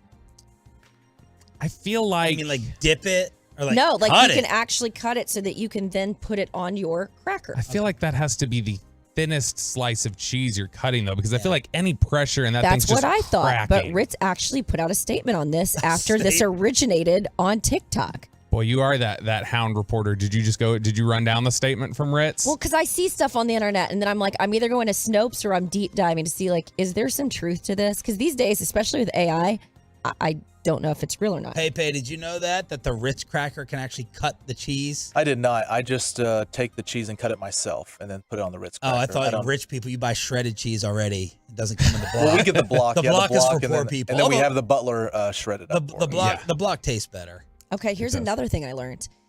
When you are trying to load your dishwasher and you've got wine glasses or larger pots and pans, sometimes it jams, so you can't close the dishwasher. Right.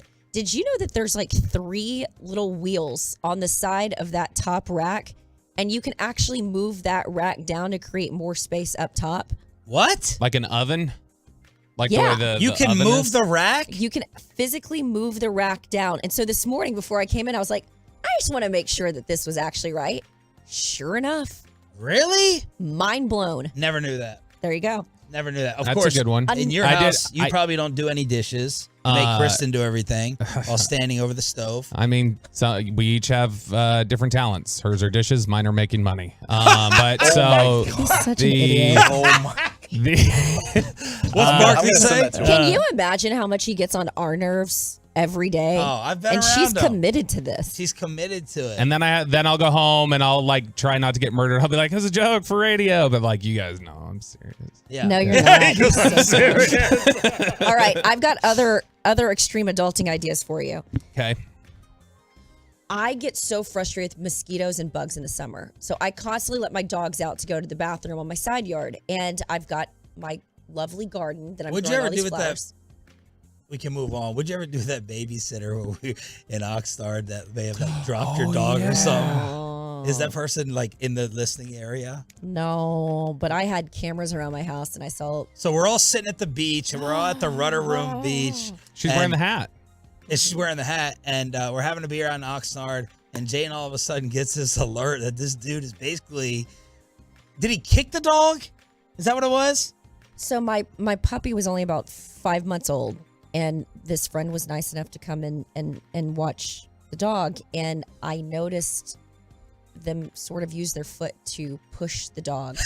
And I was ready to book a return flight. She was home. ready to leave Cowboys training camp. These dogs are like my children, but I digress. I'm trying not to ruin your segment. Do you want me to continue but what did teaching you people, do? What folks? happened? What did you end up doing? Well, I did come home a little early, and from here on out, I have a rotation of my parents or 2 friends in the neighborhood will all watch their dogs, and they watch So mine. he's out of the rotation. Correct. Okay, back to you. Yes. All right, so you can take Irish Spring soap, apparently, and rub it around the door frame, and that prevents bugs from coming into your house. Okay, that I'm going to test take you seriously on I because love Irish Spring soap. I used to get it as a child. When I said bad words, I once On your told my mouth? dad to get his hands off me, UMF. And my dad said I said it with such conviction. Irish Spring to the mouth.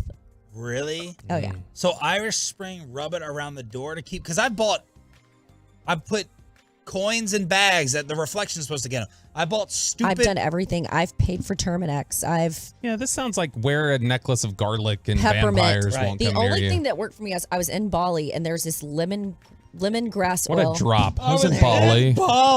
But I am Lord. because I have an O blood type, I am so susceptible to mosquito bites. Like right now I have this gnarly 3 bites on my arm. I mean, it's just I'm a blood bank every year. But there was this particular lemongrass oil, I swear it didn't touch me. And when you're in Bali, the bugs are bad. They warn you about it. I tried to take it home and I made the mistake of not putting it in my checked bags, but it was the only thing that worked. Have All you right, tried I've got the one of those Have for you you. tried the soap? No, but I'm going to. I will but I've definitely got try one it. that's actually a real game changer. What's the type of soap again? I'm writing it Just down. Irish Spring. Irish Spring. All right. And I'm curious on the fan text what other like life hacks people have for us. Yeah, let me look. The other thing that I learned was Babs is one of my favorite follows on Instagram. She's like this old lady from New York, and she's always teaching you basically how to be an adult because my mom didn't really teach me some of these things. First, your father put his hands on you, and now this. Mom It was a complicated inadequate. childhood. Yeah. But if you take a dish rag, like a terry cloth dish rag, and you open up, you know when you get the steam coming out Yeah. from when you first open the dishwashing cycle, you lean that over into the dishwasher and it absorbs the moisture so that it's not like just soaking wet glasses and you're not having to dry them off as you put them up on the shelf. That actually does work. You tried it? I have. So it basically dries the dishes. Can confirm. Wow. There it is.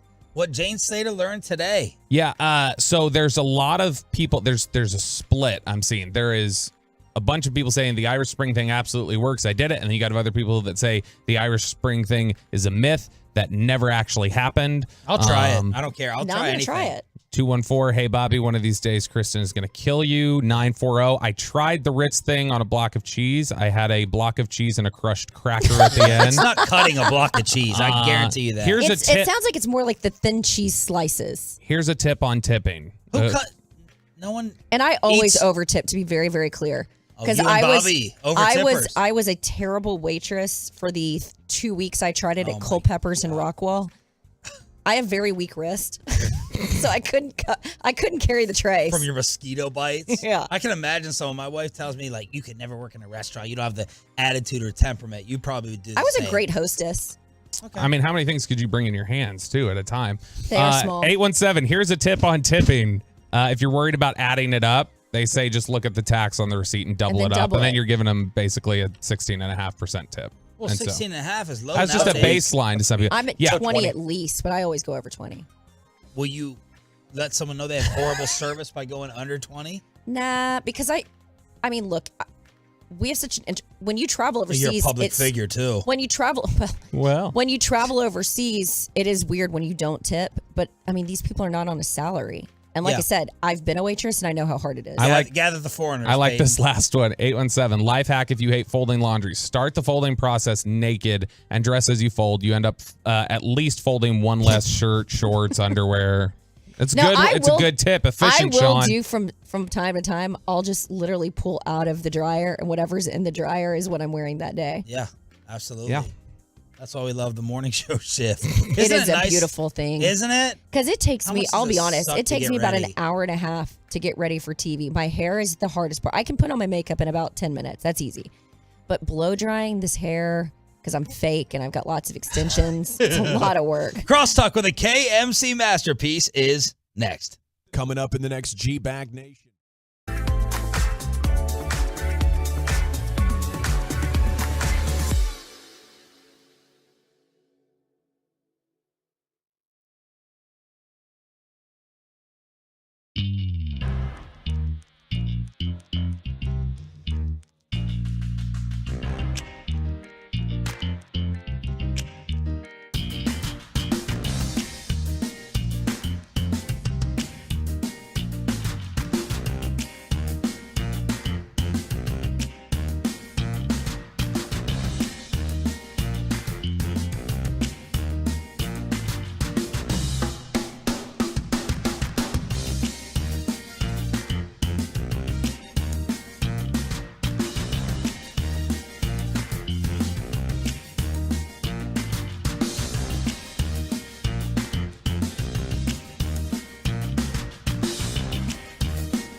Corey Majors are wearing their Stars gear.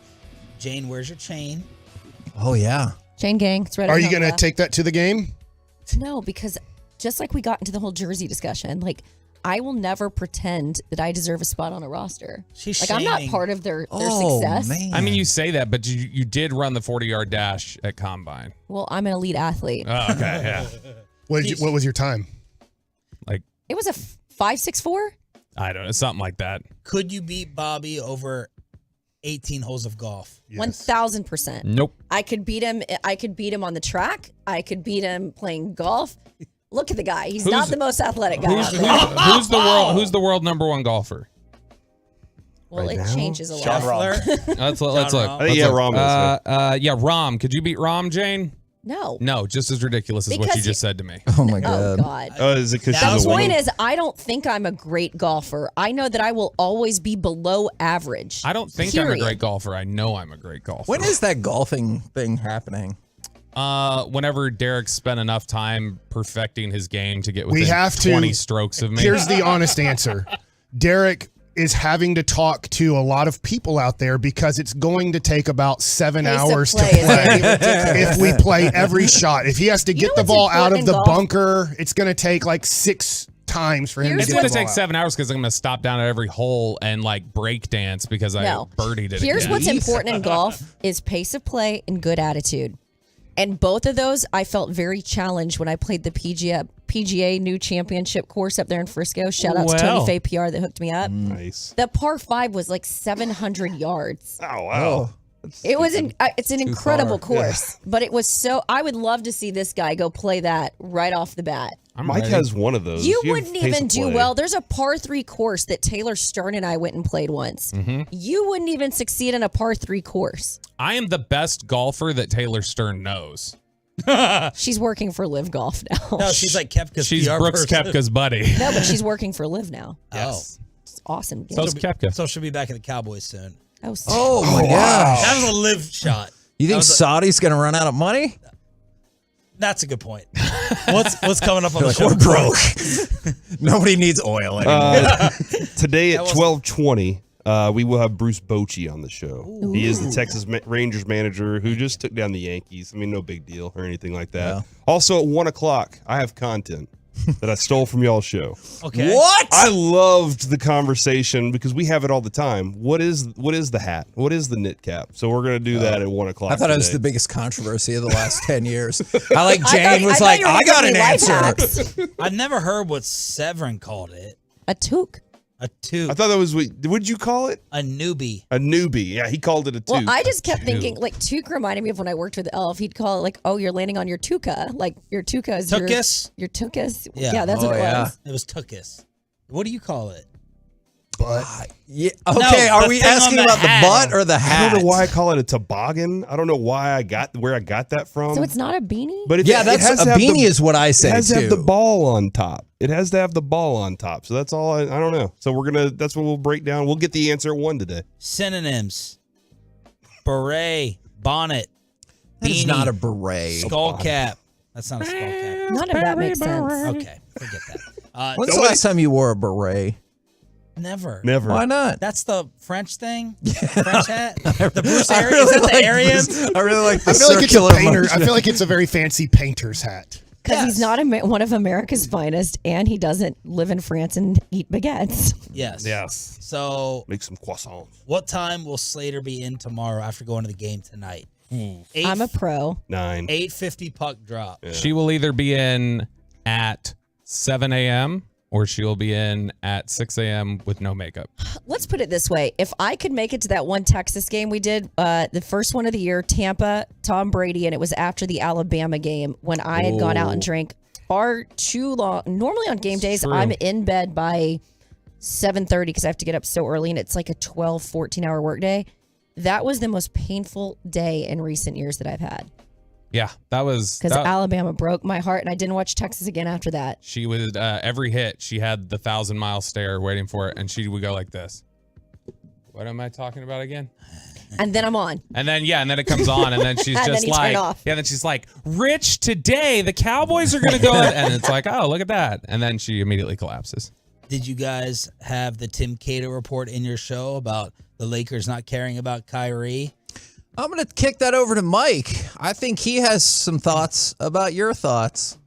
Well, I was just listening to the segment. I thought, man, sounds like you were shredding my opinion. But no, Only we talked there. about it during the break, Oh. and Sean understands that right now the Lakers have to say this. If you're the general manager, if you're Jeannie Buss, you can't go into game one against Golden State with 3 free agents on your team that are big players on your team. D'Angelo Russell, point guard, Austin Reeves, and Rui Hachimura, and then let whoever, Tim McMahon, Tim Cato, whoever it is, Brian Like, yeah, we Windhorst, want him. hey, we're really thinking about Kyrie in the offseason because you have a chance to win it all. Not a good This is look. this is working out. You don't want those guys because, I mean, think about it here. I think sometimes we don't think about it from our perspective.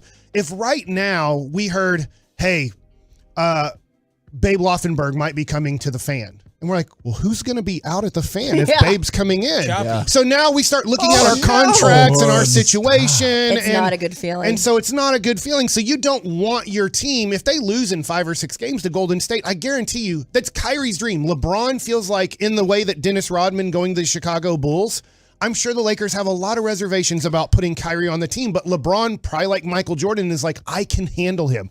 I can control him. I mean, I have personal experience with this. When they let me and Elf go, it was Mike Bassick's coming in.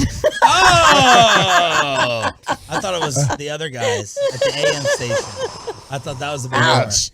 Well, I guess it was a long line. So We got full time from that, Holy though. But I do see on nights. So. And honestly, you see how she's cool with it. honestly, it was the best thing that ever happened for all of us. Yeah, you're on TV and we're sitting here like morons. All right, so I think that not you, Kevin. I love being here. Hold on. I think the trade package we need to focus on. I heard him say he's better than all of you. But I did you said say we. it? Did you say it right? I was sorry for bringing you all into What was the number you used, David? Mike, it's going to be a Suns DeAndre Ayton sign and trade for Kyrie. That's my I prediction. like that, and I've let everybody know this. Bill Duffy is Luka's agent. Bill Duffy is DeAndre Ayton's agent. Agents love when they have kind of 2 stars on the same team. They now become the general manager of that team. That's kind of the way basketball works. So in a weird way, Bill Duffy would love that. DeAndre Ayton didn't want to be in Phoenix this year. Remember, he signed with the Pacers and they had the chance to match. So he didn't even sign with the Suns. He had to go back to the Suns. And so I do think that DeAndre Ayton, ultimately, if they lose this series to Denver, doesn't want to be there. He's kind of the scapegoat there, and I understand at times he doesn't play up to his contract. And so if you could send Kyrie there, we just saw Chris Paul get hurt again, right? And then they struggled tremendously without Chris Paul on their team. So I'm sure that the Phoenix Suns look at it. Kevin Durant wants him there. Is that, boy, if we replaced Chris Paul with Kyrie Irving and then DeAndre Ayton sent away, I'm sure they'd go look at another big guy, is like, that makes sense for in a lot of ways if Phoenix falls short in this round. Do you think they I will? wish I loved something as much as Mike Bassick Oh, does yeah. NBA basketball. Does everybody think the Suns are cooked in this round then? I Because that's the only way this happens, right? And yesterday I did pick Denver in 5. I thought that Phoenix would win a game at home. I think there's demons there. I just remember the Mavericks losing the finals up 2-0 and then blowing the NBA finals. And from that team would get on the court and they would look at each other and they'd say, hey, are we going to lose? Hell yeah, we're going to lose. We did it last year and we're doing it again this year. So after that debacle in the NBA finals, they all looked at each other, Stackhouse, Josh Howard, Devin Harris, Dirk Nowitzki, and they're like, we're losers.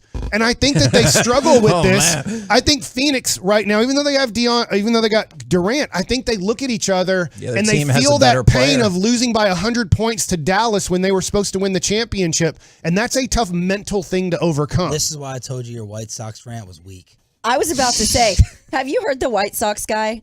He goes on ESPN radio. He sounds a little bit like Kyle Brandt. And he just goes on a 7-minute monologue about his frustration. And I said, I don't really know anybody but Bassick who can love something so much that he could go on you can give me a great presentation. I will find myself going, he's not wrong.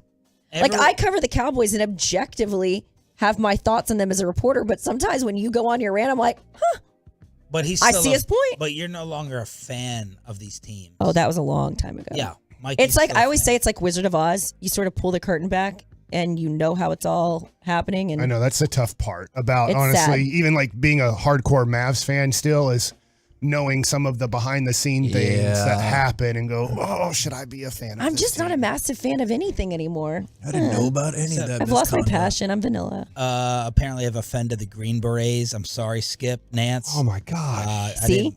I didn't mean to offend y'all with the And the lotion. raspberry Green berets. I never realized how hardcore Green Berets are. They have to learn a language. And then they drop into these countries and they are literally helping you from when there's destabilization of governments, helping stabilize them. I didn't really understand. I didn't recognize their game. Very impressive. Very Their impressive. Let's see if she has game tomorrow morning. If you see her tonight at the game in the suite, say hello. Jane Slater rocking the Stars chain. It's the KMC masterpiece next on 105.3 The Fan.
today. Classic Chevrolet has the Memorial Day savings you want. Just like Texas, Classic is doing its part to drive America forward. Don't miss one-time holiday savings to upgrade for less. This is Texas. This is Classic Chevrolet. Relax and enjoy the difference. Find new roads. Do you find yourself stuck in a timeshare? Get the real facts about the timeshare industry and your options for cancellation.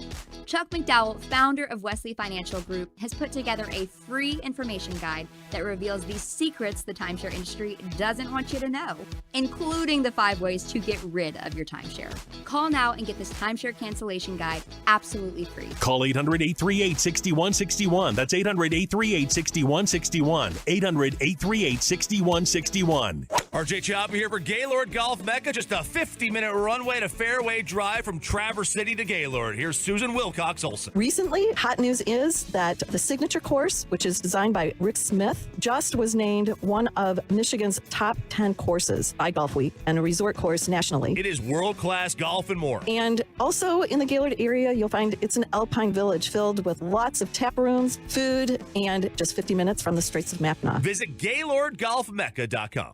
This is the exclusive home of Dallas Cowboys football. KRLD FM and HD1, Dallas, Fort Worth. Let's go, Cowboys. Always live on the free Odyssey app. From our fan studio, secured by DFWsecurity.com, it's the KNC Masterpiece on 105.3 The Fan.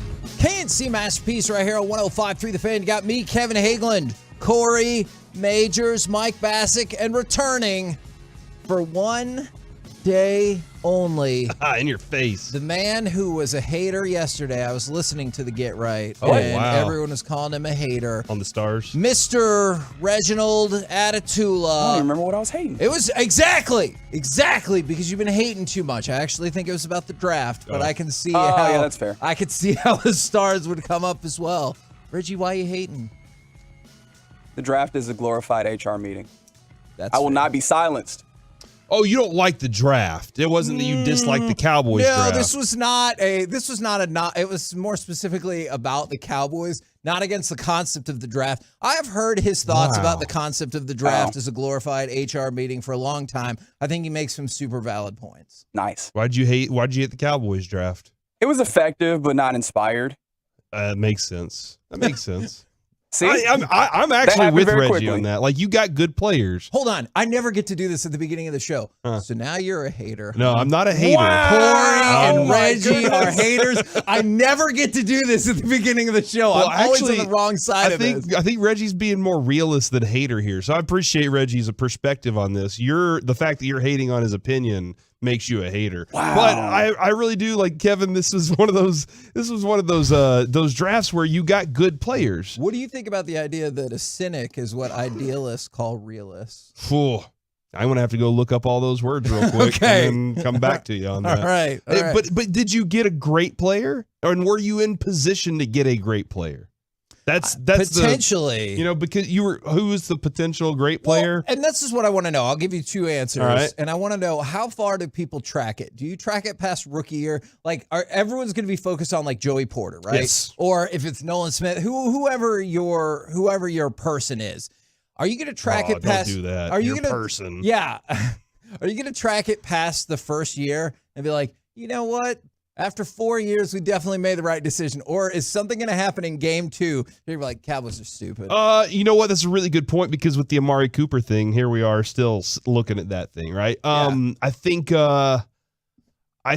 we still do it with J.J. Watt and Tyron. Right? Don't we still have that conversation? We still do it with Taco and Watt. See, I think it's Taco and Watt. And I get that, because that was an objective, destructive for about 3 failure. years. Miles Jack and Jalen Smith was that discussion still. Yeah. And then we kind of felt for a year, oh man, we got the better of it. And then it all fell apart for both of them. So neither one of them turned out to be that great. But no, man, I think there are a lot of things the Cowboys filled needs for, and a lot of things that they can move on from and be happy about. But then there were some players at some other areas that they could have gotten, but they got good players. I think they got players they feel they wanted. And this is, it always comes up every year when you see draft grades that we joke about, but we go through them as, who the hell knows? Like when you took Richard Sherman, like I know not us, but back in the day, they're like, well, who the hell's this idiot? Yeah. And you took Tom Brady. Well, who the hell's this guy? Hell, even when the Cowboys took Travis Frederick, I was like, that's a third rounder right there. And clearly, Terrible value. Yeah. Yes. And that's what I thought. And clearly, well, that was a stupid opinion because the Cowboys definitely should have drafted Travis Frederick, just like the Seahawks with Richard Sherman and the Patriots with Tom Brady. I want you to go back. Here's what I want you to do, Kevin. Oh my God, this sounds long. This is a fun project. You'll love this. Actually, now I'm going to mention this, and Kevin's going to be like, man, that is going to be fun. In the Will McClay era, okay, I want you to value each one of the picks for the Cowboys that he's made. Now, hold on just real quick, Corey. Did you say Will McClay? Yes. Did you know at 2:15 today, Will McClay will be on with That's the awesome. G-Bag Nation? I didn't know that, actually. You're Thanks. welcome. I did. Yeah, I actually did. That's awesome. Mike, well, did you know still that? trying to No help. clue. Oh, well, now you do. And are you excited for 2:15 now? Very. There you go. That's a good answer. I got a little nervous about how my answer was going to go. But yeah, man, like the Will McClay era, I want you to take all his picks and then value each one of them that they picked. Okay. And then like Deron Bland, that value should be insane, right? Yeah. Because you got him in such a low round, so his value he's a starter, his value should be up. And then take all of them and figure out values. Good luck. And from the 4-6-9, we talked about this yesterday, DeMarvion Overshown.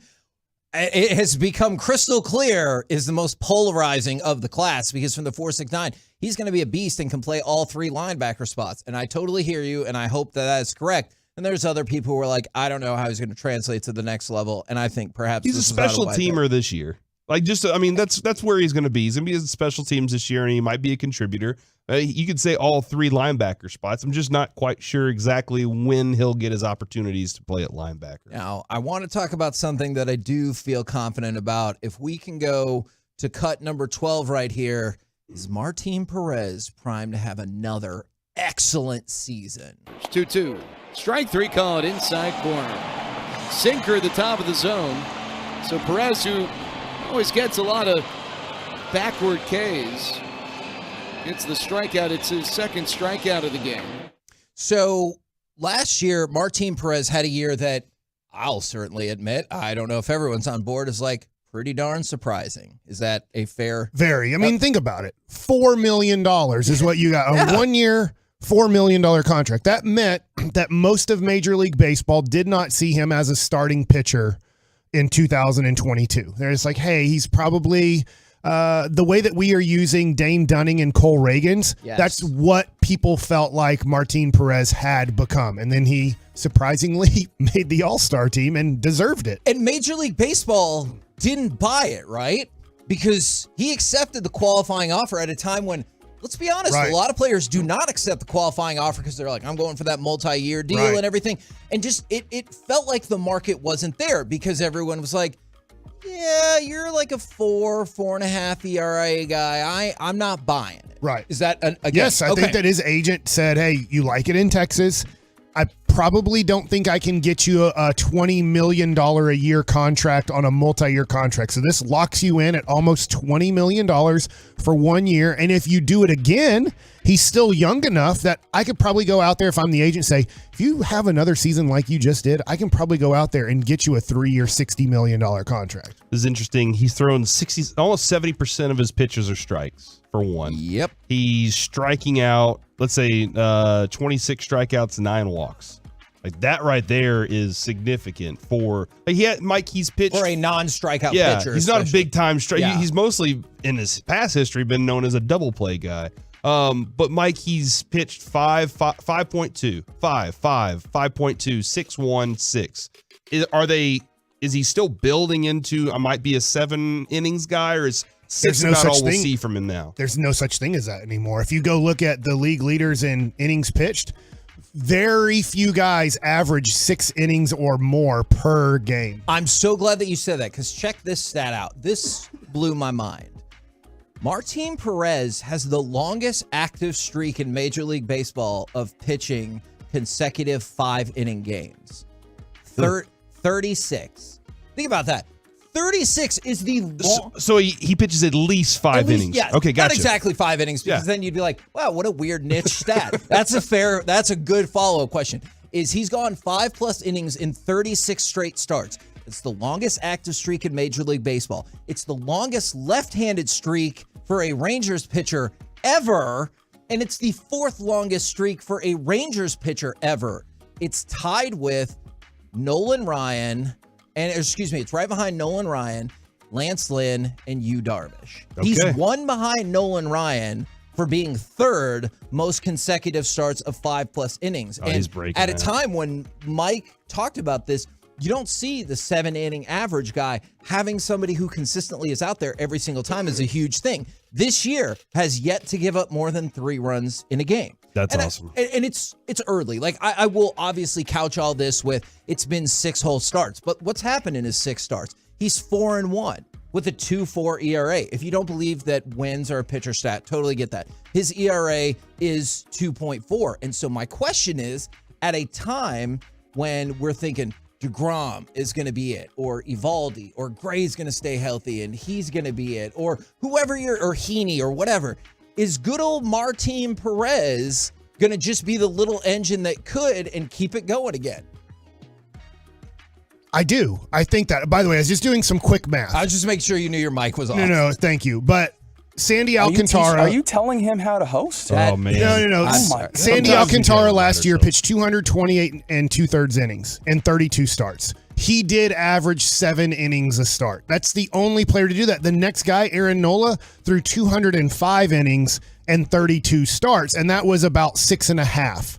Like, those are your 2 leaders. Yeah. When it comes to innings pitched last year, is that you are going to have last year 8 people threw 200 innings or more. Only 8, and in approximately 32 starts. Some of them had 33, some of them had 31, but if you divide it pretty much by 32, which is about the max you can make in a season of starts, you're looking at, can he average 6 innings a game? Martin Perez last year finished 10th in innings pitched last year. That's good. So he almost got to the 200 innings pitch mark.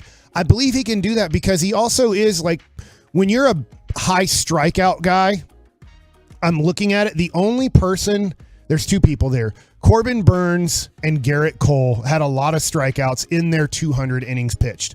Besides that, most of the guys are right around a strikeout per inning. So if you look at it and you start averaging over a strike. Yeah, we've been in the situation, Kevin. I'm dying today. We're dying. You told me not to work. No. But, Yeah. Reggie, it's your time to shine again. But I do think that Martin Perez, he gets a lot of double plays. He's very efficient. He throws inside now, which he really didn't do his first time through his stint in Texas. I got a stat for that, actually. Thank you very much to Jared Sandler, is his edge rate. And so the ability to obviously throw both inside and outside is 7th best in Major League Baseball at 46.7%. So essentially, how much are you avoiding just right down the middle of the plate and attacking the corners, which is what you want to do? He's 7th in Major League Baseball. Yeah. So I think that, this goes back to the question, too, and Martin Perez is, who's your number 2 on this team? And I really feel in a weird way you have 4 number 2s. You have this Jacob deGrom, who's a number 1. Obviously, he has to be healthy, but when he's healthy, he's arguably the best pitcher in baseball. And then, is Martin Perez your second best pitcher? Yeah, I think he could be. Is Nathan Eovaldi your second best pitcher? We just saw him have the best start in Major League Baseball in 2023. Yes. He can be. Jonathan Gray, he's a little bit more inconsistent than, let's say, these guys. But we know that he has the stuff. He was the 3rd overall pick in his draft from Oklahoma. He has the stuff to be a number 2 as long as he stays consistent. Who's pitching tonight for you? So I look at it, and then Andrew Heaney's been pretty darn solid. We know that he's probably not going to rack up a lot of innings, so Heaney probably fits into, honestly, more of a number 3 guy and maybe isn't a number 2 guy. But I mean, that's exceptional if you have that, though, in your starting rotation instead of 5-5s. Right. And that's what the Rangers were dealing with last year, because Martin Perez going into the season was a number 5. Yeah. For sure. Jonathan Gray going into the season was a number 3 and probably slots a little bit more as a number 3. And then you had guys that you're like, are these even number 5 guys? We have to just push them to see if they can actually start in the major leagues. The 214, y'all's conversation about Perez reminds me of Bulldog Colby Lewis back in their playoff runs. And I think you could look at them differently for sure, but there are some similarities, and you can pretty much count on about 6 innings, and it's going to be close to a gym. And let me ask you this. Did you feel like nationally, for the most part, at least even in the regular season and part of the playoffs, people were like, who the hell's Colby Lewis? Yes. But if you were here, You knew. You were exactly. And you knew exactly what you were getting out of him, Sure. too. Like, you might, if he was on it, man, you might get 8, almost 9 innings of really good pitching that gave you a chance, or 7.5 innings. Colby was great at pitching to the scoreboard. So his ERA didn't tell the story. I felt like if the Rangers scored 6 in the first 3 innings, he was going to give up 4 runs in 5 innings. So. And if he was throwing against another team's ace and it was 0-0, it would be 0-0 through 5. And you're like, man, he seems to just He matches it. He pitches to the scoreboard. He's very aggressive. If the Rangers have scored a lot of runs, and he doesn't mind giving up runs. And if the Rangers are in a spot where they're just not scoring, he's like, all right, I'll put up zeros today for us. A couple other really encouraging encouraging numbers for Martin Perez here. You talked about double play specialist, Yes. right? He's great at that. So, but this year he's getting so far way fewer ground balls than he did last year, and he's still doing well. Eventually, you feel like if that kind of regresses to the mean, he'll be even better. And then this is a big deal for him.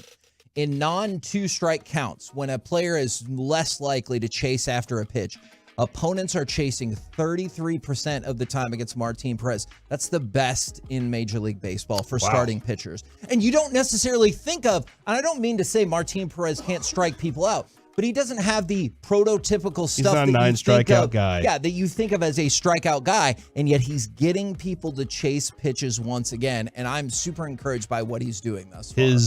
I just found this stat, Kevin. Average championship leverage index. He's a 1 so far this season. That means he's the best. Championship win probability added by pitcher, 0.34%. I have no clue what those numbers mean, but they exist, and we'll have to study up on them. Okay, it sounds impressive. I like it. It does. We're the KNC Masterpiece right here on 105.3 The Fan. Coming up next, the Kraken have arrived. So what is your official prediction for the Stars' second-round playoff series? We'll do it next right here on The Fan. The latest from the Star in Frisco, as well as inside information from around the league. It's DFW's Top Football Podcast.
Patterson, owner of Glass Doctor. Your fogged insulated glass window frames don't have to be replaced. The specialists at Glass Doctor can install new insulated glass in existing frames for less than you might think.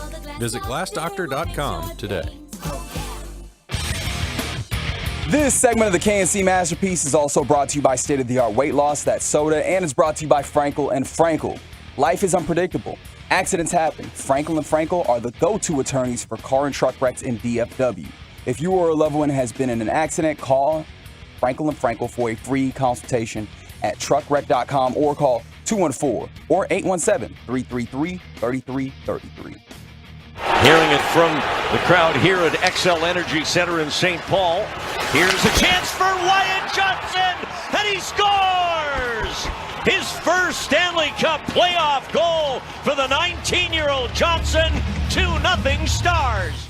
KNC Masterpiece back here on 105.3 The Fan, where no, Mike, I cannot confirm that it will soon be the Fort Worth Wild because we're going to take their team Wild again. are moving to Dickies Arena next year. Dude, that's where Monday Night Raw was last night. The Fort Worth Wild. Sources. Yes. The Fort Worth Wild are now a new hockey franchise because St. Paul lost again. Actually, Kevin, we should just say sources. You know, sources say. Who's going to check us on that? And from the 254, listening to 105.3 The Fan and watching Yankees Twitter burn to the ground after 4 straight L's is an elite start to the day. That's why we're here. That is a fantastic point. Now, Corey, I think you'll already like some of these predictions because Stars Kraken Western Conference semifinals begins tonight from the 817 Stars in 5. But this is the prediction I thought you would like from the 469 Stars in 2. Oh, man. Now, that, of course, would defy your typical series logic, but I guess if you put such a beating on them Tuesday and Thursday, it's possible they would give up. It feels unlikely, but I guess it's possible. I like the Stars in 2 option. I do. I agree. It's too far into the playoff. For this is first round, you can see it. The first round, I can see teams just folding it up, saying, "You know what, we weren't that good anyway." Fair. But in the second round, it seems like, oh man, we actually maybe even the Kraken are looking at this sucker like, "Hey, look at how far we've gotten. Like we got far enough. That's good for us this year." Maybe we can just kind of pack it in. We always got next year. Is that normally what you find in sports? Is people are like, you know what, we may already made it far. We should just give up. Haven't like the teams that have gone to new cities been like gotten to the championship or won it? Vegas is obviously the one that you look at and they immediately went on a run. And now that the Kraken have won their first playoff series, I'm sure they're looking for more. They're good. They're so good. The Fort Worth Wild will be a great team next year. Yes. I still don't want to confirm. I have not heard that news. Okay. I think this is one of those like don't overlook this opponent, which I don't expect Pete DeBoer to let his team overlook the opponent. Because they're good, and they earn the right to be where they are. So don't just walk into this one going, "Oh, it's the Kraken, we got it." They beat the defending champions. Yes, exactly. So, like at a time when you just saw the Bruins fall, and we talked about that historic loss, is the Kraken defeated the defending champions, and so you need to watch out for that. So I got some numbers and whatnot that we can go through. I think you will like this to start. Per The Athletic, in science, the percentage that the Stars win in 4 games. 3%. 14%. 13%. Okay, you're close. That's good. What's the answer, Reggie? 27%. That's stupid. We just gave gave you the the answer. Oh, you have the answers. I have the answer. Oh, okay. My bad. $1, Bob. I thought you were guessing as well. No, I said per The Athletic and science. Why would I have all that background? Well, Mike You guessed. can't just say science. And then you guessed. Okay. And then I was going to guess. you know and then what? Reggie. Actually, I like this game. What's the percentage that the Stars can win in 5 games? I'm going to say 24%. 24%. 87%. 50%. I think it's a real coin flip. Let's see. Hold on. Let me scroll down in the article. Did you say 57? No, 50. Oh, okay. I know what a So coin wait, flip we went is. 14%. Yep. And then 24%. Oh, it is 24%. Wow. Kevin's really good at this game. 38%. So far, we're at 38%. So there's only 62% left. Okay. What I think I'm going to use all the rest of my percent here, It's Bob. important. That's a terrible plan. What's the percentage? And keep in mind, the Kraken could win this series. There's no percent on that Okay, side. what percent that the Stars will win in 6 games? I've been told to not use the rest of my percent, so I'm going to go 60%. 33%. Okay. Oh, it's my turn now? It is your turn. 49%. Okay. It's 19%. That's lower. That's lower than I thought. That is low. Remember, I told you to keep in mind that there's a percentage chance the Kraken could win. All right, what's our number at now, Mike? 57. Okay. What percent will the Stars win? 43%. That's the right answer. I don't know how you come up with another answer. You have to get to 100%. Isn't there a chance they lose? Do we? I tried to tell you that. All right. Well, then in 7, I will say 13%, which gives them a 70% chance of winning the series. From the 682 Stars and 4, no goals allowed. Otter would finally be on his game if that happened. I'm gonna go with. Looks like he's been playing pretty well. He's giving up goals. 17%. Ooh. 13. The Twitch is I'm right. imploring me to say 69%. Okay, that doesn't It's even impossible. statistically make sense. 57 plus 69 is more than 100. Don't worry about and it. that's why I hate when people are like, I'm going to give 110%. I was like, no, you're not. Is 19%. Wow. That means that they have a 76% chance of winning the series. According to science and math. According to science and math. Can I just tell you the Kraken won? I really don't want to go through the guessing. There's again. only 24% that they can win, so they can only equal 24%. 2% in 4 games. 2. 5% in 5 games. 5. Wow. 8% in 6 games, which means how many in 7 games, Mike? I believe in you. 15, 24 minus 15 is 9%. That is correct. Nice. So, Math. Mike can He do didn't even math. use his hands to he didn't even count. Vegas has this at a Needs a pen. 66% likelihood for the Stars to win. The Athletic and Science have it at a 76% chance for the Stars to win. So the Stars are. Can no you believe doubt the Stanford was favorite. worried I couldn't pass their Favorite. classes? I can. cannot. I absolutely can. Weren't you worried about that too, though? Oh, yeah. I love when that Sports Illustrated issue came out on Oklahoma State that they cheat for their players. I was like, this is a great recruiting tool. Oklahoma State, I would like to go on a recruiting trip. Okay, that's good information. Somebody asked me to never use the number 49 again, and I was like, oh man, I have to know why. Didn't And they Dexter said, Manley go to Oklahoma State? He couldn't even read, and they gave him a degree. Sure. Was he a baby? I don't know if we should be encouraging that, right? Well, if you want to have good athletics. It's because they hate the 49ers. That makes a lot of sense. That makes a lot of sense. Now, where's the difference going to come in this series? The Stars have advantages both in the offensive rating and the defensive rating, and I think there's a potential for this game to be able, for the games to be able to be, hopefully, I don't know if blowout is the right term, but hopefully you'll be able to space it out, because you know what the biggest threat that the Kraken provide, and this is what multiple people have brought up, and you tell me what you think this is code for. It's the depth. The depth of the Kraken. And I always feel like depth is a good Means thing. they don't have any stars. Exactly. That's what I think when people are like, man, they got good depth, is I get it. If you might get outplayed at the 4th line, and if that's your number one concern going into this series, I like my chances. I do too. Hopefully they have depth like the Mavericks sell their depth. Yeah. I will say Game 7, Grubauer was fantastic. I remember watching him. He was jumping all over the place to stop pucks. He was really good in that series. And they were a huge underdog in that game. People thought they were going to lose that one for sure. They may have won it simply because of him. And I know there was a lot more to it, but he made some really nice saves in that game. So you gotta, just like Gustafson, you gotta something to deal with in the net where you're gonna have to make your shots.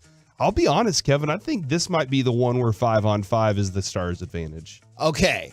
And that is what you're going to need, because the Kraken gained the goal support they were missing last year with a league-leading scoring rate of 3.16 goals per 60 minutes. Now, I realize you don't go through every game and you're like, oh, we played a clean game, 5-on-5 the entire time. But kind of like you do the per 48 in basketball, per 60, the Kraken were the best team in the NHL at 5-on-5 scoring. So this might be another instance like we talked about, especially after the first 2 games of the Wild series, that if you can play better than better than the Kraken at 5-on-5, or even the same as the Kraken on 5-on-5, you should have a big advantage in this series because your special teams are better than the Kraken. Yeah, no, I agree there. I think this is an opportunity.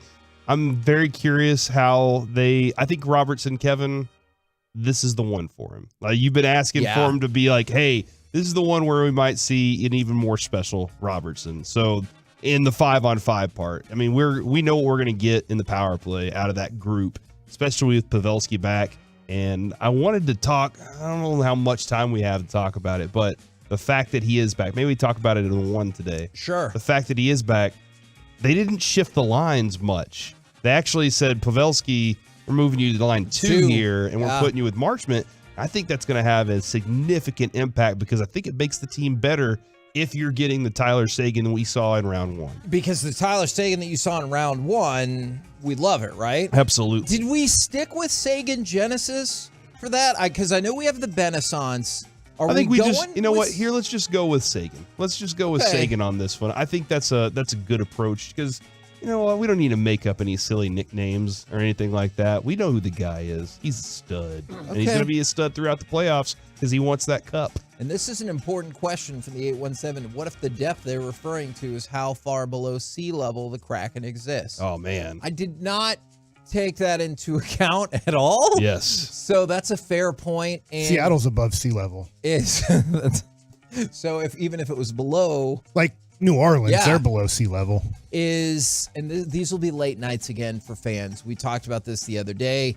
Both game 1 and game 2 are scheduled for 8:30 puck drops. So realistically, you might be looking more at 8:45, 8:50 puck drops for the games in Dallas. Fix this. And I hate to tell you this, but don't you have to imagine when the series shifts over to Seattle, you're probably kicking that window back an hour, right?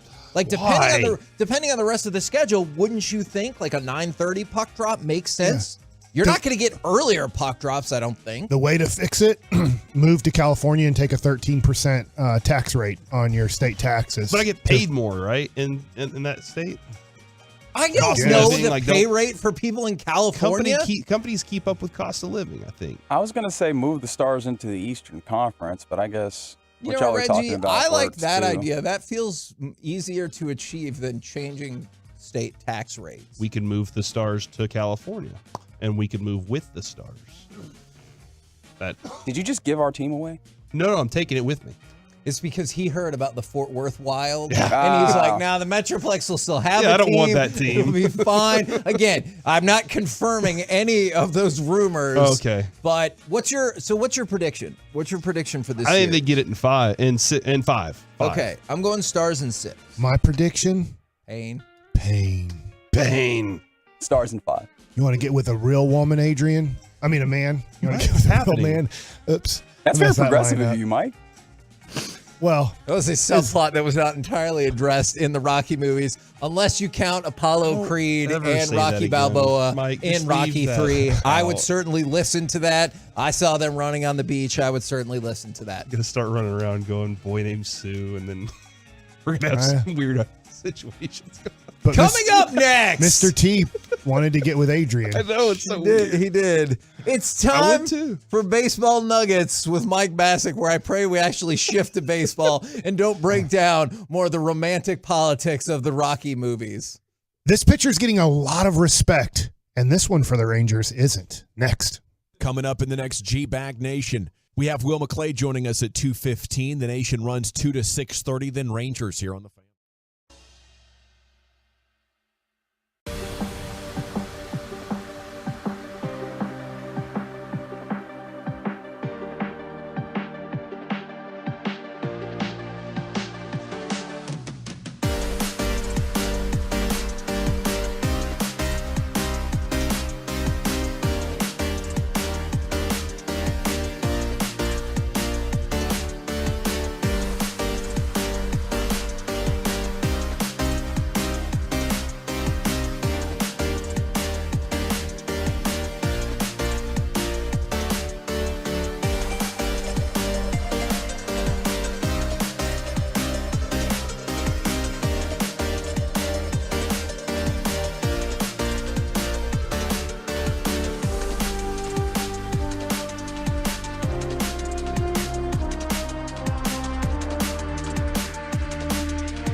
This segment of the KNC Masterpiece is also brought to you by Classic Chevrolet. Classic Chevrolet has the Memorial Day savings you want. Just like Texas, Classic is doing its part to drive America forward. Don't miss one-time holiday savings to upgrade for less. This is Texas. This is Classic Chevrolet. Relax and enjoy the difference. Find new roads. KNC Masterpiece back here on 105 through the Fan, and it's time for Baseball Nuggets with Mike Bassick. All right, so this is something that'll be fun to follow. I really like Dan Plesac on MLB Network, and he is going to put out his power rankings of starting pitchers. Now, he wanted to give it a month before he did his first one. So, like, hey, I'm not going to just do it after the first week. Like, I have to have these guys get about 4 starts in. So, I think it's going to be monthly and not weekly because he doesn't want to have to change it that much. He wants to give it a month. So, on May 1st, obviously yesterday, he puts out his power rankings of the top 25 starting pitchers in baseball.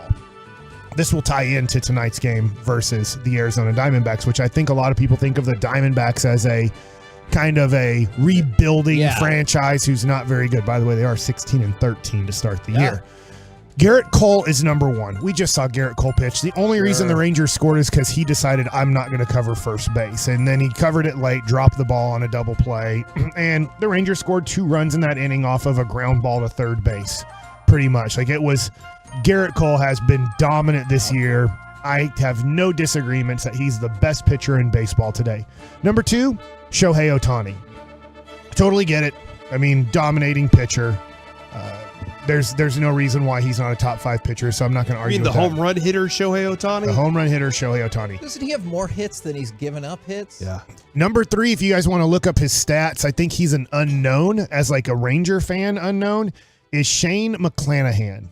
Yeah. He is Tampa Bay Rays. He is awesome this year too. So if you're like, gosh, I don't know about him, this is what's really cool about top 25 right now is you're going to see some guys that maybe you don't follow too much that are up and comers. Number 4, 2.12 ERA, by the way. That's coming off a 2.54 ERA last year. Is that good? So that's one of the reasons Tampa Bay's probably the best team in the American League is because of Shane McClanahan. Do you think they're the best team in all of baseball right now?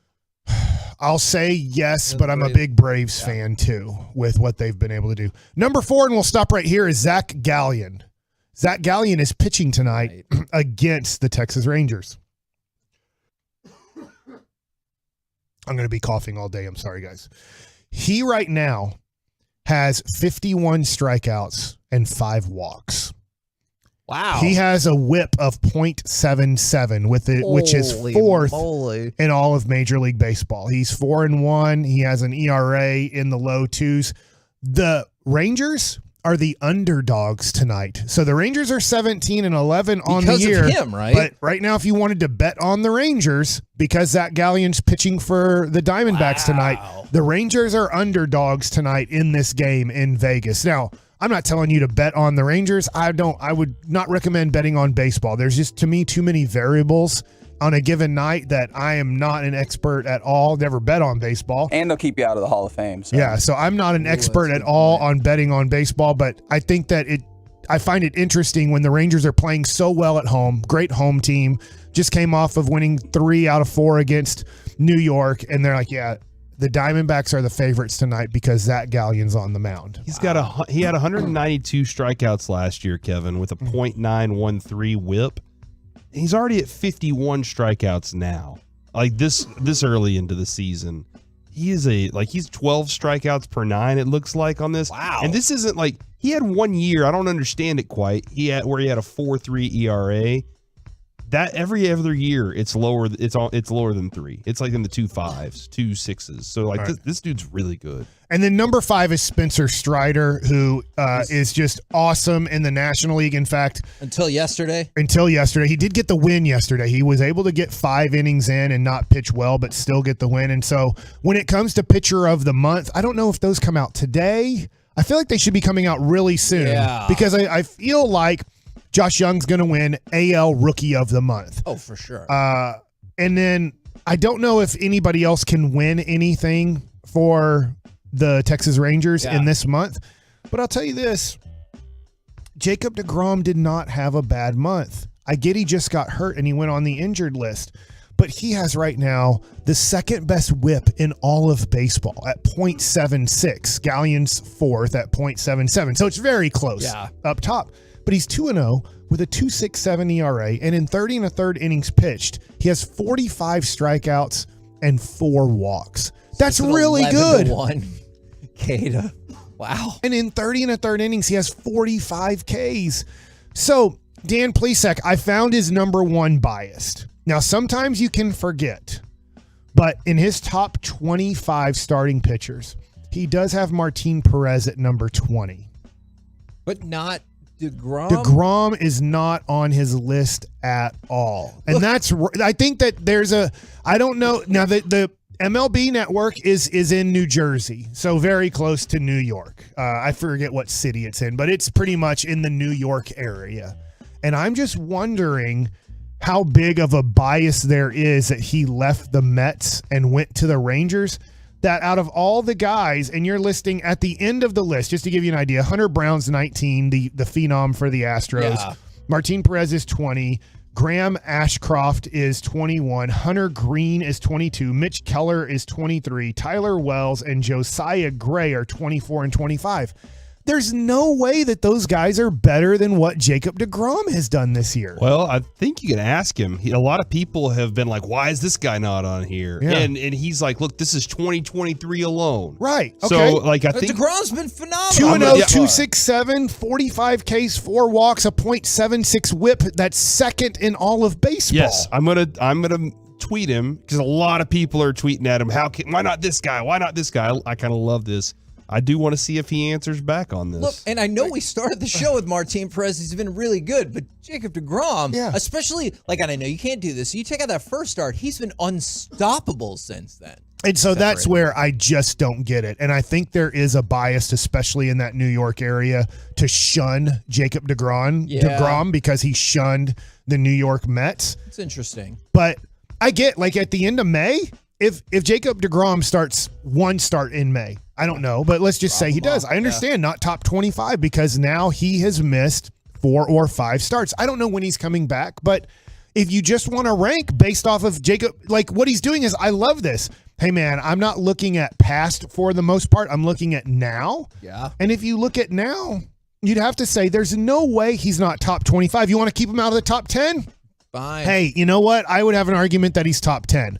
But you want to keep him out of the top 10? Fine. But when we start getting to Wade Miley, Marcus Stroman, Alex Cobb, come on. They have not pitched better than Jacob deGrom has this year. So I love Dan Plesac. I think he does a great job on MLB Network.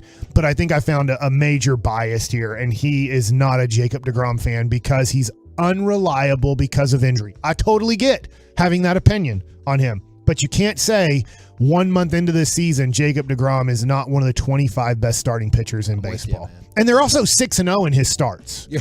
Now, the first one he had nothing to do with. He did not pitch well against Philadelphia on opening day. The other ones, look, it stinks that he had a no-hitter against Kansas City and then had to come out of the game. It stinks that he had a one-hitter after 3 2/3 against the Yankees and had to come out of the game. But in his starts, the Rangers are 6-0. He has the second best whip in baseball. He has 45 Ks and 4 walks in 30 1/3 innings. Let's go, man. Let's go, Dan Plesac. Even though I like him a lot. All right. Next thing, I want to talk about Evan Carter real quick. Yes. And I'm not going to talk about Evan Carter because he's doing great in AA. But you just said you would. I know. I'm going to talk about Evan Carter of the Arizona Diamondbacks. Oh. And his name is Corbin Carroll. Yes. He's a guy to watch tonight for the Arizona Diamondbacks. So right now he has a 910 OPS. He's batting .309. He is 22 years old. He was the first round pick in 2019 of the Arizona Diamondbacks. This is who, in a weird way, they're a little bit different. Evan Carter's a little bit bigger than Corbin Carroll, but this is what Evan Carter can become in the next year or two. He was in Baseball America's preseason rankings number 2 overall. And I do think Evan Carter will be top 10 by the time we get to the new rankings if he hasn't been called up to the major leagues. But he has 10 stolen bases this year. He's a really good outfielder. He's a really good hitter. So if you're looking at, hey, who should I look at tonight? The Diamondbacks. I'm really into this Rangers team, but I want to know the rest of Major League Baseball. Now that you play every Major League Baseball team, I guess I need to know a little bit about the Arizona Diamondbacks. Zach Gallen, one of the best pitchers in baseball, is pitching tonight against John Gray. The other one that I tell you to watch is Corbin Carroll. This is kind of what the Rangers feel like Evan Carter is in their organization. This is the guy, Corbin Carroll, somewhat they're going to build their team around the next 5 years. Fascinating stuff right there. You can hear that game right here on 105.3 The Fan. We're the KNC Masterpiece. Coming up next with the draft in the rear view. What do the Cowboys still need to address? 877-881-1053 for the Tolos, Twolos, and YouTubers. We want to hear from you as well. We'll do it all next right here on The Fan. Hey, thanks to Rockwell Ford, it's 35 minutes of commercial.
South Garland and just said, man, he went right at us as professional players. He said he had like a lot of what he felt star qualities in him at 18 years old. And the thing about it is, I know like your name and your rankings and everything like that largely get made, at least in the high school level at AAU. I understand all that. I didn't get to see him there, but I watched him a lot at South Garland because my son is in GISD. And so everyone was following the saga of South Garland. And he like almost single-handedly, I'm sorry, with all due respect to his teammates, I don't mean to sound like a jerk or anything, but it felt like he almost single-handedly won the state title for them. It was an astonishing piece of business against quality teams. And to your point, like Lake Highlands has Trey Johnson. They have a lot of other good players too, but he somewhat, not single-handedly, but he led them to the championship this year when you're that good. And it just stinks because now we know all the background. When we were talking to Donnie Nelson, there was a big battle between him and Vegas Bob, and Mark Cuban was the leader and could care less about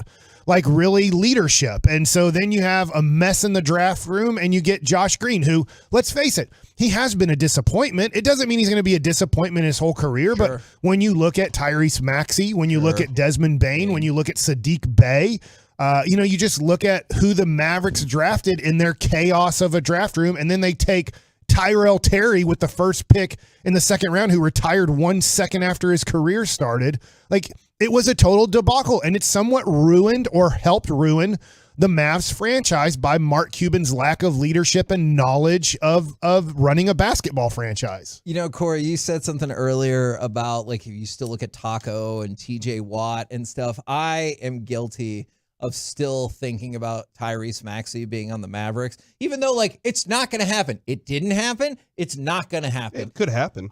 In the future, when I'm like 3 years after he's washed, I'm sure we'll pick him up because that's what the Mavericks do.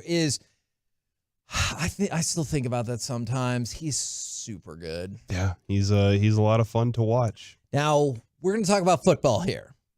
With the draft in the rear view, what do the Cowboys still need to address? Or what do you feel like they still need to address? Or if you think they're already a team that is good to go, I want to hear that too, because that sounds fantastic.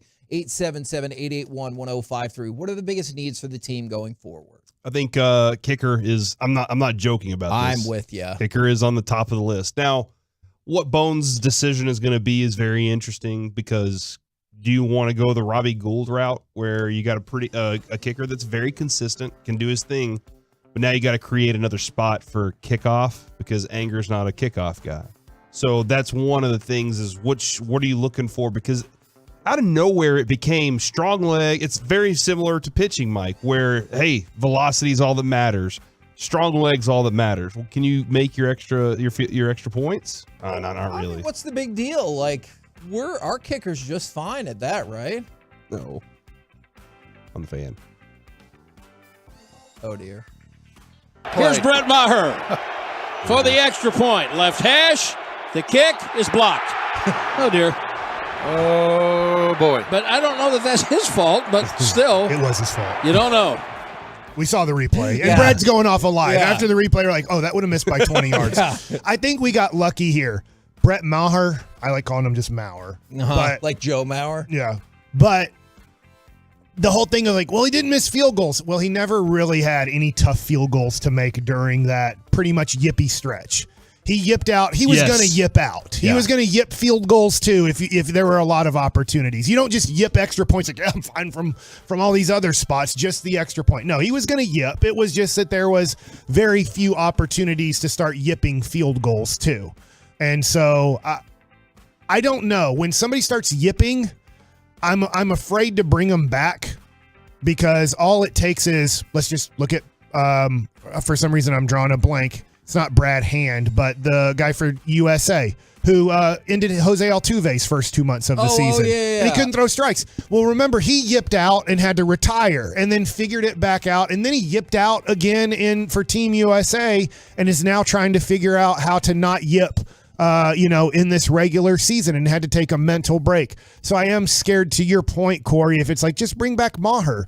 I am scared that there's the mental yip that is just waiting to happen again. And you never know what what it could be. Could it be a practice that then turns his mind into mush? Could it be an extra point that turns his mind into mush? And that's very scary when so many games are on the line based off of your field goals. Yeah, you're completely right about that. Any Maher, though, would probably in Oxnard would be better than what we were watching last year, Mike, in Oxnard, as we were like, oh, what is happening? Our kickers were bad. So, yes, Maher. He did get to interview, though, the Texas Tech guy. Yeah, he did make it. I believed in you guys. Maher, I think, is an option, but I think the Cowboys are probably looking in some other directions there. But this is up to Bones now to go find his guy. Now, right after kicker, because I think you're spot on about that. In fact, the number one I put was kicker with 2 exclamation points. That's how you know it's serious.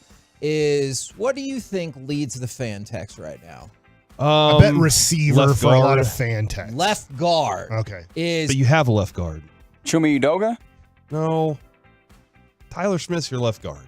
Not the way that they let them tell it. They are working him at tackle. He is the tackle of the future, and that is the place where he's going to play. Okay, so let's stick with that.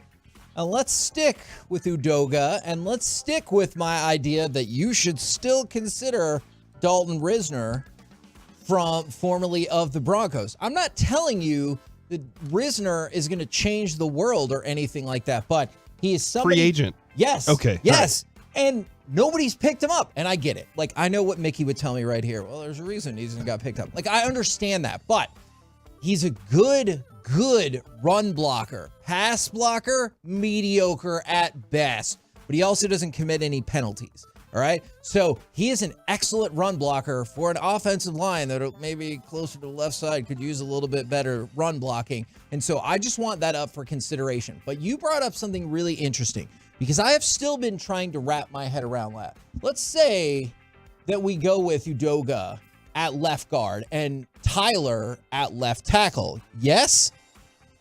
That doesn't seem like something that they're wanting to do. Yes. Okay, and so you think left guard is going to be who then? Chuma Udoga. That's what I said. Yeah. Okay.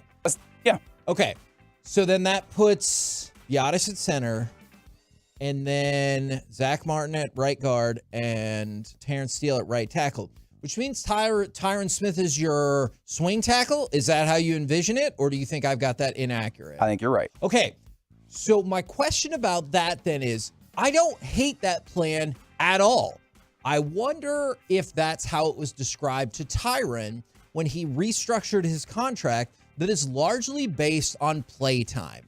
And if that's the case, that they talked about it with him, he's like, I get it. I understand. I'm here for it. Then rock on. You're good to go. Let's proceed with that plan. My concern is they keep talking about the best 5. And it sure as hell sounds like they think Tyron Smith is one of the best 5. And I think that's why he signed that deal. And that's why I wonder, are you going to start to fidget where like Tyron goes back out to left tackle and Tyler goes to left guard? Are you thinking about converting Terrence Steele over to left guard? Because they keep saying best 5, best 5, best 5. I think that the Cowboys think their best 5 is Biotish, Martin, Smith, and Steele. Mm-hmm. And if you're going off of best 5, that means somebody's moving. Yeah. No, yeah, that is kind of the way I see it too. I understand they want the future to be with Tyler Smith and say, hey, we'll put him at left tackle. He played well at guard. He's your best left guard out of the bunch at the moment. Now, you got opportunities. Here's the great thing. You have your rookie camps. You have mini camps. You have training camp. You have a long time to work out guys and get an opportunity to see how they work in certain places. There's some guys I just don't think are quite like Asim Richards is not ready yet. He's just not ready to take on that role, and they need to figure out because I mean one of the things he's relied on is length, and that's helpful at a tackle position. He's not ready for that, but we can watch him grow into it. There are lots of different options. They'll run through them all. We're probably going to be at camp going, man, these guys look ridiculous right now. And then they'll figure it out at some point because they're going up against the Cowboys defensive line. That's right. Isn't that right? Isn't that what it is? Is the Cowboys defensive line's great. The Cowboys offensive line won't look great. Something like that. I'm always, look, we've talked about this. I've always tried to figure out how people break that down is you're like, this team looks great. Oh no, our offensive line is in trouble and vice versa. But I will tell you this. I do trust them to cobble something together that will be decent. And I think that the addition of Schoonmaker, old Scooney, is, I think that's going to help the offensive line's blocking. And I agree with that's that. a factor that, that Dalton Schultz wasn't necessarily part of. Kevin I feel like left out of this conversation because I haven't got to say my spot, which I don't think a lot of people are thinking of because of how good Tony Pollard was last year. But I'm worried with his injury, and I know that we got little Deuce. Yeah. But I do worry that if Tony Pollard isn't completely healthy to start the year, we're going to go with Malik Davis and Deuce Vaughn. Ronald Jones, Malik Davis, Deuce Vaughn, Rico Dowdle. And Ronald Jones. That's I don't want to say that because he's McKinney ISD in the house, but there was definitely problems. There's definitely a reason that you got him for nothing. And I just remember, take this for what you will. That doesn't mean that's the way it is. But the day that we signed him, so many people were saying, this is so you have another body in camp. And so, yeah, if Tony Pollard's not ready to go and you're going with Ronald Jones, Malik Davis, and Deuce, I mean, that's not idealized, especially because the thing with Deuce Vaughn, and I appreciate all the things that he can do. What has led you to believe in the Cowboys' recent history that that's what they're going to do? Like, didn't we hear this? I know they play different positions, but didn't we hear the same song and dance about Kevontae Turpin? Like, oh, I know he's small. You can't believe how fast he is and all the things he can do. And they're like, we didn't use him. Yeah. Same with Deuce Vaughn. Oh, I know he's small. You can't believe all the things that he can do. And then what's going to happen? Nothing. I hear you. I would like to step up to the defense of my fellow K-State alum. Deuce Vaughn is utilized more like a traditional running back. Like, obviously, he's not going to move any piles, but he can run between the tackles and all those things. He just uses, his quickness and all those things.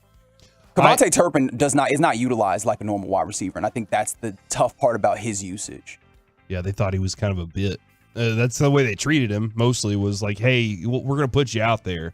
But I hear you. I mean, it's a good thing to bring up because the Cowboys, even though they'll say some things, their actions aren't always matching with that. Yeah, and I have a lot of curiosities at how much the running back position, how much it affects things, what their real plan is going to be. Just kind of watching the history of Mike McCarthy offenses. Obviously, Aaron Rodgers is different, but I want to see kind of what he wants to do a little more with it because even with Schottenheimer, wasn't the ground and pound part of his game whenever he was with the Jets? So there's a lot that doesn't fit this necessarily, but there's a lot to it.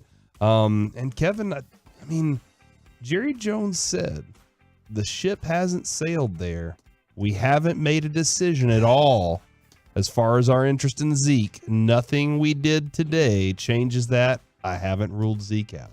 We mentioned that yesterday, and I am going to categorize this until it's proven false, which it definitely could be, that was just Jerry saying things and not an actual strategy. For all the Zeke lovers out there, hold on to hope, though. Yeah, I mean, that's good. Hold on to hope. Yep. I just don't understand why he would be back on this team. I do think with Mozzie, with Cooks, with Gilmore, this doesn't address, like, the future necessarily with Cooks and Gilmore beyond 2023. But I am optimistic that I look at this roster and think, I don't look at it right now and think you have glaring holes. Now, are there spots where I think your depth could be shored up and an injury could hurt? For sure. But assuming health, I do feel like, okay, I feel good about this roster. So the kicker spot, glaring hole. You don't have one. The kicker spot is the exception. The offensive line spot, you have question marks more than holes. Yeah, because they have the people. I just want to know how the hell they're going to set this running up. back, I think they'll figure that out. I guess one glaring hole for me is like fourth wide receiver, and that's kind of ridiculous to get that far down. Jalen Tolbert time, baby. And I hope so. I really do hope so because being, what we saw last year was not good. And I understand not for everybody, it's not easy to pick up on the game that quickly. He has a lot of development to do. They have spent a lot of money at wide receiver, though. Yes, there is a lot of money spent and invested right now in the top three for sure. It's just that fourth person. And again, that may not be utilized as much. Maybe your tight end group becomes the better version of that and you only need your three. But one of those guys goes down, who's filling the spot for the next one? And somebody brought up that Zeke could be brought back as a fullback. Interesting note about that. Hunter Lupke is going to be your fullback if that is a position that we are carrying. Let's go. Did you see they gave him $200,000 guaranteed as an undrafted free agent? It was $20,000 signing bonus, and then they guaranteed $180,000 of his base salary. That's how bad they wanted to pick up the player from North Dakota State. He can do a variety of things. Some people have compared him to Kyle Juszczyk with the 49ers, and great. If it turns out like that, fantastic. But I just think if you're looking for a fullback role, I think that's where they're going. I think they're taking this kid from North Dakota State. That's why they gave him the money, and they think he's going to be part of the team. I am very interested in the growth and development of Damone Clark this offseason. Sure. Jabril Cox, if they will actually finally trust him. Who the hell knows? And just kind of, there is a bunch of moving parts in Dan Quinn's defense, so I trust that he's got a lot of different options. But yeah, linebacker, you might be looking at it and going, oh, do we have enough talent there? Clark, I think, played really well last year. He has some places to grow. We're the KNC Masterpiece right here on 105.3 The Fan. Coming up next, I'm going to try something a little different because I'm really curious the feedback we get here as sports broadcasting changes.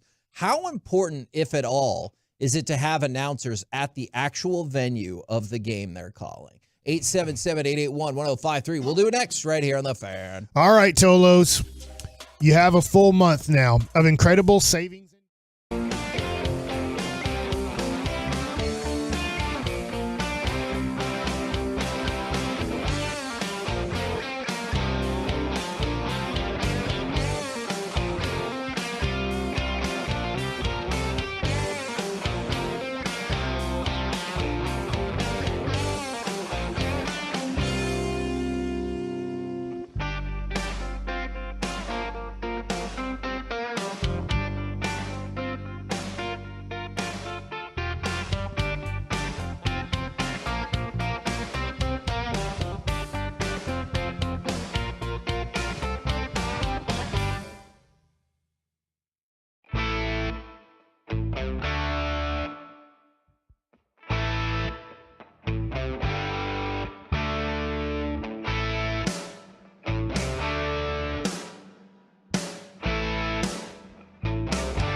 Reggie, if we can go ahead and fire off cut number 10, because this is one of the teams at the heart of this current discussion, and I want to see if people have strong feelings one way or the other.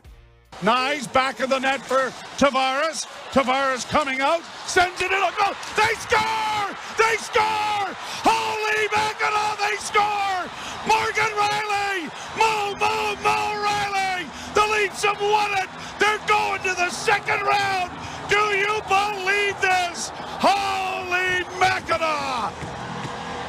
Now, so one of the things in question is Joe Bowen and Jim Ralph will now be allowed to go on the road for Toronto's second round playoff series. They did not in the first round series, and that led to some mistakes in terms of who scored a winning goal. And because they're like, we're trying to look at the TV feed, we're not in the arena. And so my question, especially because you saw this happen during COVID, and I understood why, but like a lot of things during COVID, hey, if we can continue to get by with this, and this goes far beyond just sports, this is in all kinds of businesses. Yeah. If we can keep doing this and save money, let's keep doing it. So my question for y'all is, how important do you think it is to have the people who are calling the game at the game, if you think it's important at all? I think it's very important for multiple reasons. And this goes with like just our group alone, our guys here. And I'll even throw Brad into this, Brad and Babe on this. When they're on the road, they go to the clubhouse, they go to the locker room, they have that access to it. And so while they're involved in that part of it, they get conversations that they add to the game that's going along. They know things about players that they're dealing with, that they're going through, that they experienced yesterday, that they might not be able to get that access to if they're not there. And I think that's a huge part of you listen to Eric Nadel talk, the details of the undershirt just peeking out of his jersey. Right. Like, those are the little things that we hear, but all of those things are just part of what he's been building up for that day. Jared does a really good job of it too. I think Matt Hicks is a gem. But Kevin, when we're there for spring training, those guys are in the clubhouse just like us and they're in the clubhouse for both of the sessions for clubhouse opening. And then they're doing their thing and they're doing interviews and they're talking to people. So that's just one part of it. The other part is when you're there at the game, you see stuff you don't see on the feed. That's what I think. And seeing how a guy travels to back somebody else up, seeing, something that goes on in the stands, seeing those little details, understanding that part of it, I think that's crucial to what the product you're trying to put out. Otherwise, man, why even put the product out there? Why are you having the product there so that you can give the fan almost a real experience of being there? And that is the mouthpiece for that moment. And I think it was Joe Bowen with the Maple Leafs who complained both before and after the series, the first round series, about not being able to call it in person. And so it feels almost like public shame is what gets this done, which, let's be honest, in a lot of cases, public shaming is what gets a lot of things done. A lot of fascinating feedback thus far from the 817. I think it's crucial. A good analyst sees things on the field, caught by the camera, and provide insight in real time. You don't have to wait for the replay. And I think you brought up the other thing that, I cannot stress enough how much I agree with that, is the conversations you have before and after the game, the relationships. Even if it doesn't lead into something directly on air, it will at some point. Exactly. It will, and in 162. And I know I'm sticking it with baseball on this right now, but that's where I start this with baseball, because it feels like baseball was always the radio broadcaster sport. Sure. And no knock on Brad Sham. I think Brad Sham got into this because he loved baseball. But that's the element of it, is that, baseball is a big factor. Of 162 games, something you learned in spring training might be a factor at the end of the season in the playoffs, and you're able to go back to and draw from that. And from the 214, I hadn't really considered this aspect either. Think about yourself as a fan and how much different your excitement levels when you're at the game versus watching at home on TV. Mm-hmm. The other thing I thought about is what you see in the crowd that doesn't come across. Like, you might look at your TV and be like, wow, it looks like everybody else is standing, versus you're there and you're like, I can see literally everyone is standing except for this guy in 307. Like, not that you would call it just like that, but you can, or if some sort of incident unfortunately got onto the floor or the field, you might see it develop before anybody else, but you can feel that vibe. You can be like, this is the loudest I've ever heard it in this stadium. I would say also, of all the sports, baseball is the most conducive to pointing out things in the crowd. I think about football. Nobody ever talks about what's going on in the crowd in football. Most of the times, Kevin, it's something political, like somebody's hanging a banner. But how often when it's basketball, it's usually that somebody was harassing a player. And when it's hockey, it's just, nobody's talking about that in game. But in game, a foul ball, some dude makes an awesome catch. That's a highlight right there. And so again, that's another little one of those details. I think they need to be there for that purpose. It sounds really hollow if they're not.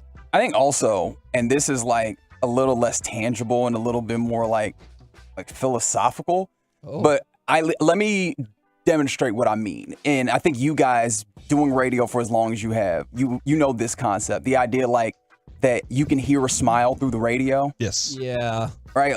It's something that I can't fully explain. Maybe it's just like the posture of what you're doing, but that comes across. There's something about being in that place and being able to convey that energy and that feel through the radio, or through, obviously through your voice or through whatever you're calling. And you lose that. You do lose a little bit of that. There's some of the best calls that we to go to in sports. Obviously the moment, but I think some of that is just the emotion and the feeling of that venue, somehow being able to translate that into the words or the feelings or the sounds that you end up putting through on the broadcast. And again, I understand this is kind of philosophical, not really as tangible as the other things that you're bringing up that are very correct. But I do think that that's part of it. Oh, I know. I completely agree with you on that. That's why the talent is what the talent is, because they're the ones that can get that. They can stir that emotion in you as a listener or we even went on the TV. Now, Kevin, I think what Reggie just brought to light is something we should do this summer. I don't know if like everybody's in on this, but I brought up the other day, man, some of the best pictures in sports history. Man, yes. Like let's go find some of the, and I'd love for the Tolos to tweet them to us, whatever, text them in. The pictures in sports history that really stand out, what's the story behind them? Because you always find out more story. But that goes along with, we can get that picture. We can also play whatever audio that we know from those pictures. And so and those two things together really do give a real good strong emotional thing. I think that's an important factor. That's something we'll work on this summer. I am really excited about that. But I want to add also, Kevin, think about football for a second.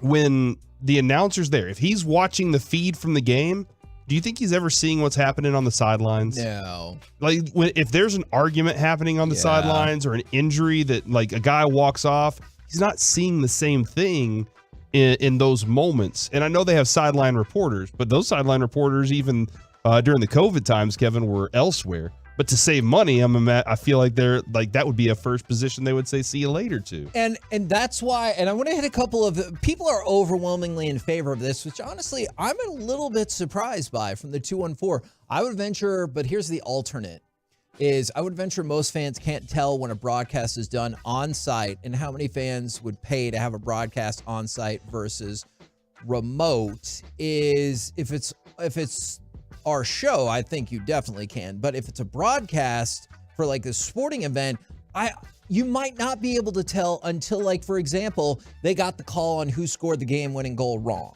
And then you're like, hold on, wasn't that such and such? And then it just makes them look bad, and I wonder about the enthusiasm and everything like this. And then I hadn't thought about it from that perspective. Do you think that this is something where it's like super high quality audio where you have to have a certain level of appreciation for it to matter, and majority of people actually it doesn't matter for? Absolutely. I absolutely believe that, and that's why I kind of thought it would be more down the middle. And those are the minority opinions right now, and this is another one from the 469. Not important at all. I don't care about the useless information. Just give me the score and the play-by-play.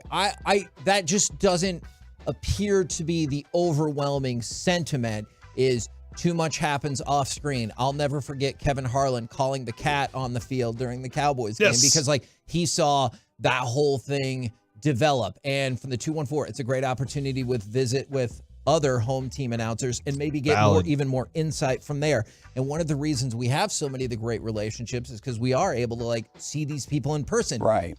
That's the thing. I know it's not exactly the same. Having them in person versus having them on phone is so different. And that's what I always think about is you interview somebody in person, they can see your reaction versus are they joking? And not everything's on the record as well. You could listen to our first Jack Leiter interview and our second Jack Leiter interview. The first one we had him on phone while we were in studio, and he was fine. The second one we had him while we were there in person with him at spring training, and I was like, man, that's so much better because he could see us cracking jokes and all that to go along with it. And Kevin, I think one other thing, I know you say you don't care who's broadcasting on a lot of games. I usually don't. With football, I don't. I love hearing Brad Sham, so that's something I can say. And I do like listening to Troy's analysis on things. I enjoy that. But for a lot of times, man, I just got an email from a friend who wanted me to pass it on to Eric. You form a relationship with them that the announcer doesn't even know, but you get connected to it. So I think that's a personal, I'm not sure how the execs feel about this, but audiences form a connection, just like with us. They form I like that person. I love the way that they express that. There's something that I love hearing their voice, and it makes me feel this. Just think Chuck Morgan, whenever he did it's baseball time in Texas for Derek, made Derek tear up. It did. And that's a connection they have, an emotional connection that they have to the sport, but also the person that's broadcasting at the time. Do we have a level of selection bias here as well, though? Because the people that listen to 105 through the Fan are sports fans, and I wonder if the average fan who's more casual and just kind of throwing on a game, I don't care about is not going to care about that to that level. And that's a good point. That's why I honestly thought it was going to be split down the middle. Split down the middle, because For everyone that I see from the 469, it needs to be in person. That's part of doing business and owning the franchise, whatever it is. The Maple Leafs just won their first playoff series in 19 years, and they were still doing that broadcast on the not on the road. They were doing it from a different location. And so that's the thing, is it's moved more and more away from that. And I am curious how many people can tell the difference, whether it's hardcore sports fans, whether it's casuals, or whether it's whoever, because Lord knows, sports or otherwise, if a business can cut costs Yes. and make you just deal with They it, usually will. Yes, they will. Yeah.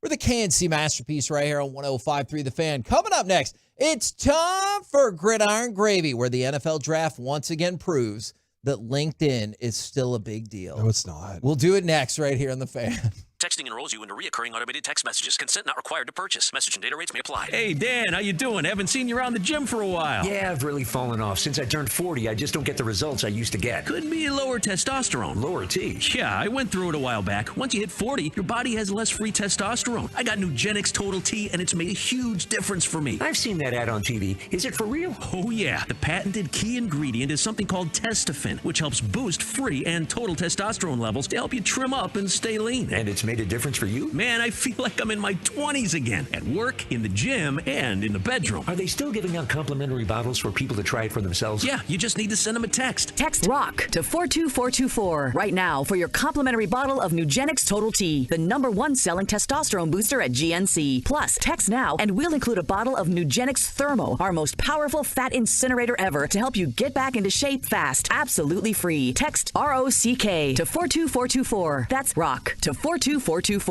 Hi, I'm Jeff Stewart with Reliant Air Conditioning. Did you know that at some AC companies, the service techs and the sales guys work as a team? Here's how it works. The sales guy literally parks around the corner and waits. After about 5 minutes in your attic, the service tech comes down and says, well, the bad news is you need a whole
Existing frames for less than you might think. Visit glassdoctor.com today. Get the top stories, exclusive podcasts, video content, and much more 24/7 at 1053thefan.com. This segment of the KNC Masterpiece on 105 through the Fan is brought to you by Classic Chevrolet. Classic Chevrolet has the Memorial Day savings you want. Just like Texas, Classic is doing its part to drive America forward. Don't miss one-time holiday savings to upgrade for less. This is Texas. This is Classic Chevrolet. Relax and enjoy the difference and find new roads. Jones in the backfield, need 2 yards for a first down that could ostensibly end the game for USC as a victory. The give is to Caleb keeps it. First down and more. First down and touchdown. And game. KNC Masterpiece right here on 105 through the Fan. Caleb Williams. We'll talk about him in just a second as we go around the entire NFL and dip into some gridiron gravy. Yep. Biscuits. And we start. Your mic is still. Mike's battling today. My throat's done. This is his Willis Reed game. Is a couple option notes for you. The Giants did pick up the 5th-year option for Andrew Thomas, their left tackle, while the Cardinals did not pick up the 5th-round option on Isaiah Simmons, the number 8 overall pick going back a few years. So some things to prove and some not to prove across the NFL. And then we bring you to the curious case of Jordan Love. You have until today at 3 o'clock to declare if you're picking up a player's 5th-year option or not. Jordan Love has thrown all of 81 passes. The option for him is $20.3 million. You can see how that would be a tough decision, right? Yeah. Like, I know he's going to be the starter this year, but what if he's terrible? Then you're on the hook for another $20.3 million. So this is what Jordan Love and the Packers did. Jordan Love agreed to a contract extension in 2024 that is not his option. And it is guaranteed for $13.5 million with an ability to earn up to $22.5 million. So here's how I've pieced it together. Tell me if this makes sense. So the option is $20.3 million for 5th year. I believe the Packers went to Jordan Love and said, hey, we're not going to pick up your option, but we want to work out something different. Because if they were going to pick up his option, it makes no sense that he would take this deal. And so they said, instead, we're not going to pick up your option, but we're going to guarantee you some money and give you the ability to earn more. So in his 5th year, instead of getting 20.3, he'll get 13.5 million guaranteed. But if he is the starter and he hits the incentives, he'll get 22.5 million. So he has the ability to earn $2.2 million more than he would have otherwise. But this is odd, and I'm sure there have been other examples. I don't immediately recall examples just like this. This is very smart by both sides. I can see that. Because if he's terrible, how much do the Packers pay? 13.5. Yeah. If he's great, they end up getting a good quarterback and the future's good there. For Jordan Love, if he's terrible, he gets how much? 13.5. As opposed to 0? Yeah. And if he's really good, he gets more. So like this, I think he could be a terrible quarterback for sure and still make $13.5 million. Up at the top of the stadium. Yeah, well, yeah. Was it his parents or his mom? Oh, his mom. Dad was like, not till you get better. Oh my gosh. I don't know. He wasn't Feels there. like if you make the NFL, it was like, wow, good job. So I just thought it was fascinating so the deal gets done so Jordan Love, one way or another, is under contract through 2024, despite the fact that they're not picking up his 5th-year option. It's just like a wildly unique situation because quarterback usually affords you a lot of leverage that he just doesn't have because he hasn't played very much. 81 snaps, or 81 throws. That's it. All right, let's go. But we got rid of Aaron Rodgers for him. Yeah. So he better be good. Lord knows you're going to hear about that comparison all year. What did it cost Will Levis to slide in the draft? Now, It was probably sad for him that Indianapolis came out and said, oh, yeah, no, we definitely thought about taking him at number 4, and we probably would have if Anthony Richardson wasn't there. Could you imagine if they would have taken him if Tennessee wouldn't have traded up and they would have just taken Anthony Richardson and Will Levis and said, we'll have a battle and see who's better? And wouldn't that be RG3 and Kirk Cousins all over again? even more high stakes. At least Kirk Cousins was 4th round. That's what Irsay asked. He was like, hey, should we do this? And I know sometimes he lies or sometimes he's on a bender of some sort, which, hardly got punished for. I don't know what you're talking about. Yeah, I just had this bag of money and these pills that had no name on it. That's really funny. It didn't cost him his girlfriend, Kevin. There are celebration pics on her Instagram. That's what you say now. All right. Until she hears the numbers. So these are the comp She's going to be contracts. like any given Sunday and slap him in the face. Like, not Dan Quinn. Would that motivate you? Like, if you went out for a start and you'd been struggling and your wife slapped you in the face and said, get it done. Jeez, I'd feel a little bit more pressure, I guess. I think you would get it done. Last year? Maybe she should have slapped me more. Oh, my gosh. Where? Yeah. Wherever it works, I guess. Oh, my God. I don't think. Ooh. So last year, the equivalent contract for Will Levis's spot, $9.3 million. All right. The equivalent contract, if he would have been taken at number 4, $33.5 million. So he's just going to have to go out and prove it.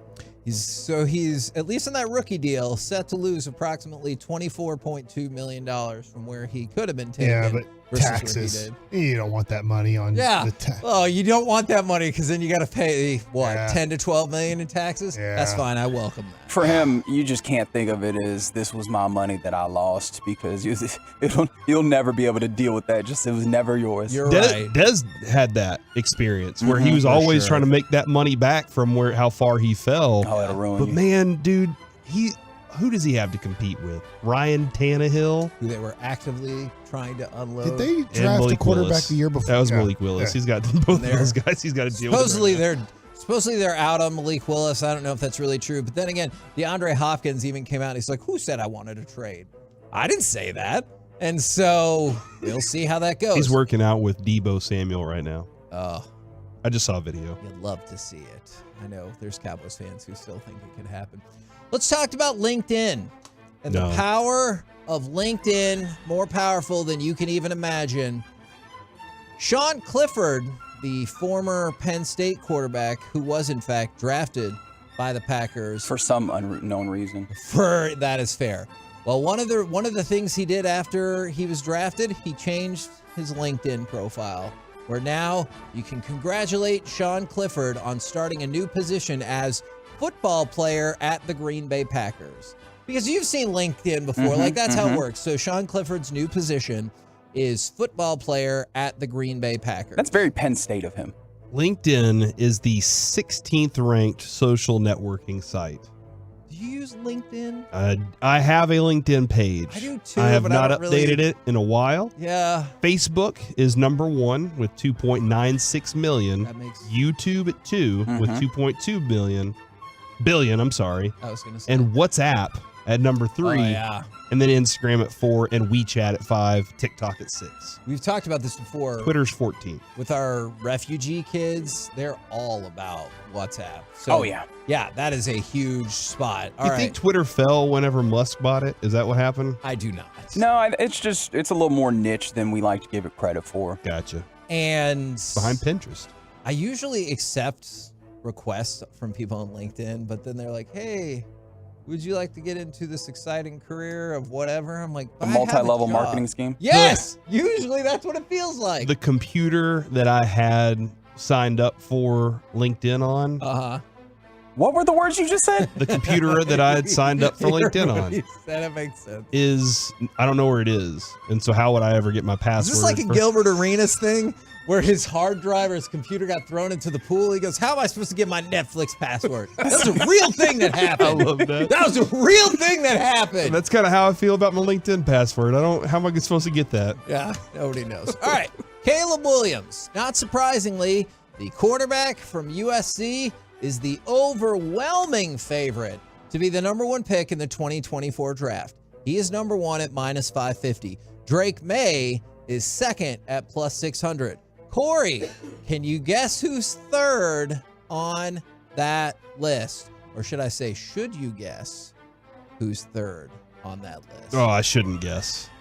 I'm concerned. He plays wide receiver at Ohio State. Oh my gosh, I can't say his name allegedly. That's right. But he's a Marvin junior. Harrison Jr. Bro. is third on the list at plus 2,000.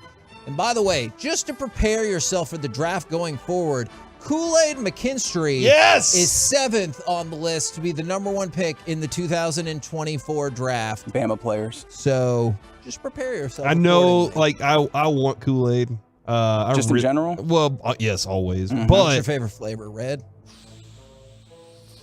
yeah, Tropical punch. Red is. That's what not are you doing? flavor. Not flavor. Yeah, it is. It's the one that comes in the light blue. Okay, so you light So blue. light is blue. your But it favorite. doesn't come out light blue. It comes out red. Oh yeah. What? But you grab the light blue. But it's pack. not the red flavor. You know what I Yeah, mean? So it's that's a good tropical point. punch. I know what yeah. I'm doing, Kevin. Oh, my brain hurts. We're gonna end up. Let's think about this, man. Eric Scott might not be ready to take over that other cornerback role whenever we draft Kool-Aid. So that's why we're gonna end up getting Kool-Aid. And then finally, keep your eye out on the release of the NFL regular season schedule. It's looking more and more like it's going to be a week from Thursday. So May 11th, you know they'll do a primetime extravaganza. Hopefully you'll have the Get Right there for you to break down the ins and outs of it live. Is Get Right with us? Or Reggie, are you with us tomorrow? Nope. Okay. At some point, the next time we have Reggie on, we need to explain, as the Tolos are asking, why can we not say his name? We need to. We'll have a segment. To say why you can't. We'll have a whole I can tell you segment. right now I don't have the guts to do that. Can you send a link out? I'll think about it, but probably not. We're the KNC Masterpiece right here on 105.3 The Fan. Coming up next, Warriors-Lakers begins tonight across all sports. What is the dream postseason matchup you want to see next? 877-881-1053. We'll do it next right here on The Fan. The more you listen, the harder we cry. The headlines are created here on DFW Sports Station.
Watch the premier canine performance athletes of the dog world competing in the incredible Dog Challenge. Test drive a new ATV or visit the live fire shooting ranges.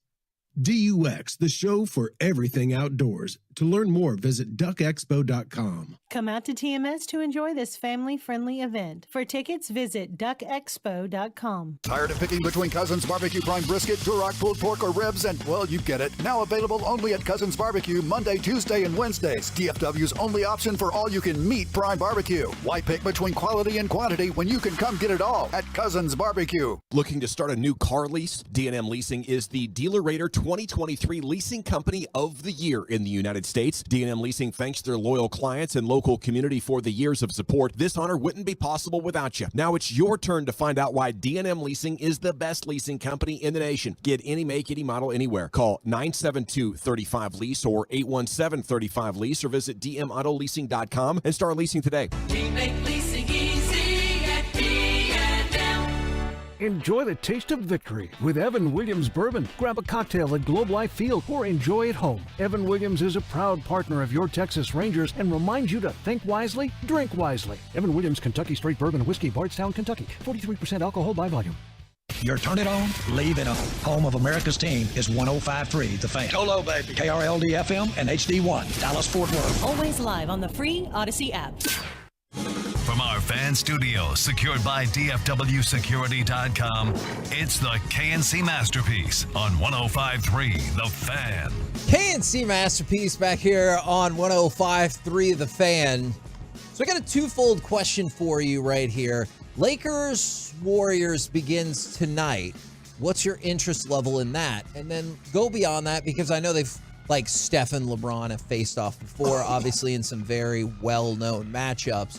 But across all sports, what's the dream postseason matchup you want to see next? 877-881-1053. And then don't forget, we got Texas Rangers manager Bruce Bochy coming up in about 20 minutes. Dead serious about this. And this is as a Cowboys fan. I do want to see Cowboys and Chiefs in the Super Bowl. If they were to beat the Chiefs in the Super Bowl, that would be like a legitimizing them as a team, and what they've done and everything. Okay, sure. So it's tough to beat Patrick Mahomes. The dude's super creative. He's very talented. He has the ability.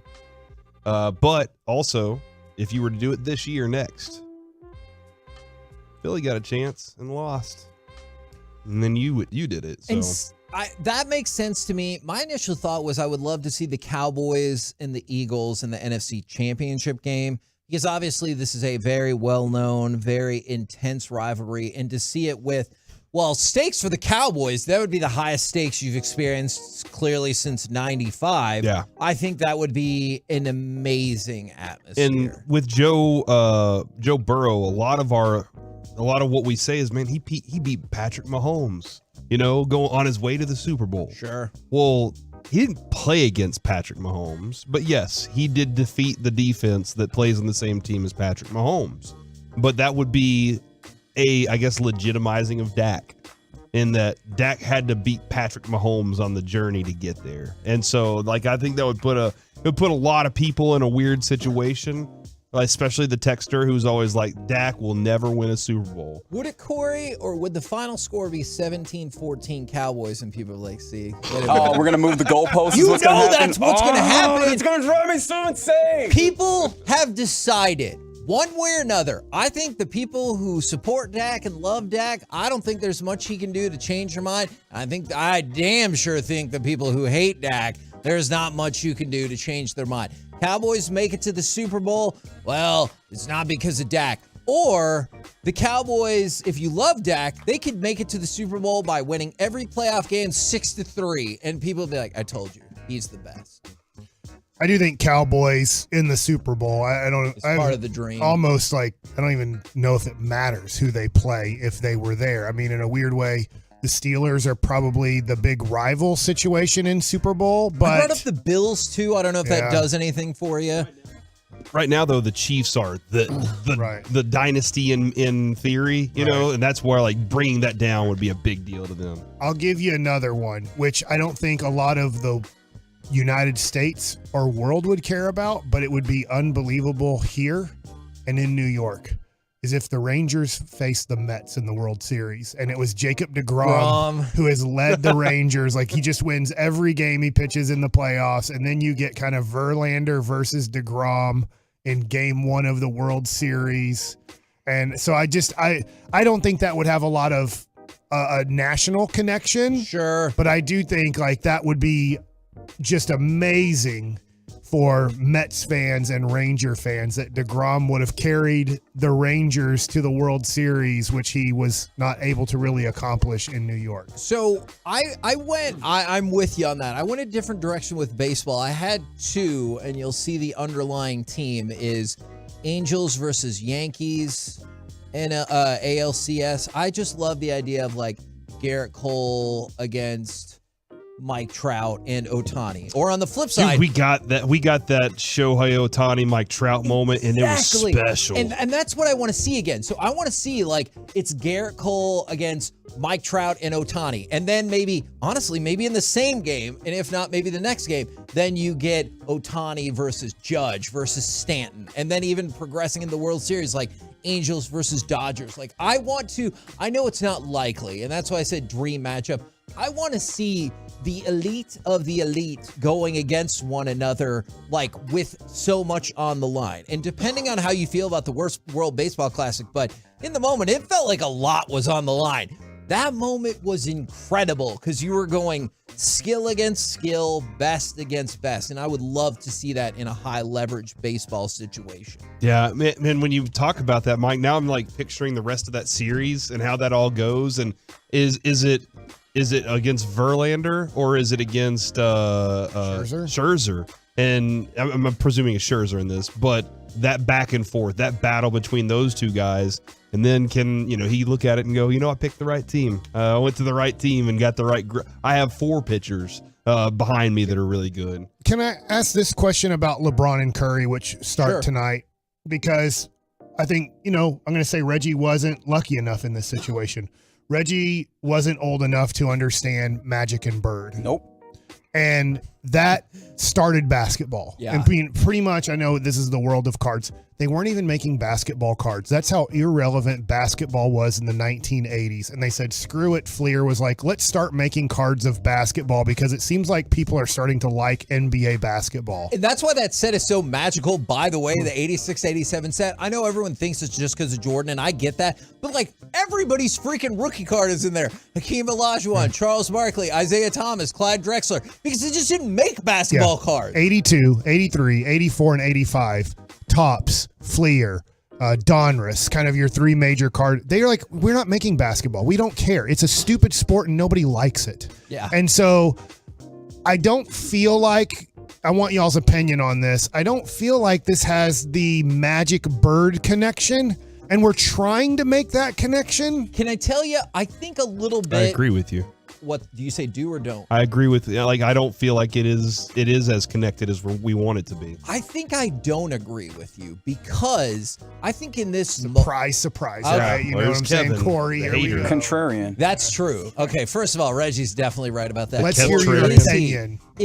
I think in this moment, it doesn't feel like that, but I think if you go back to 2018, it did.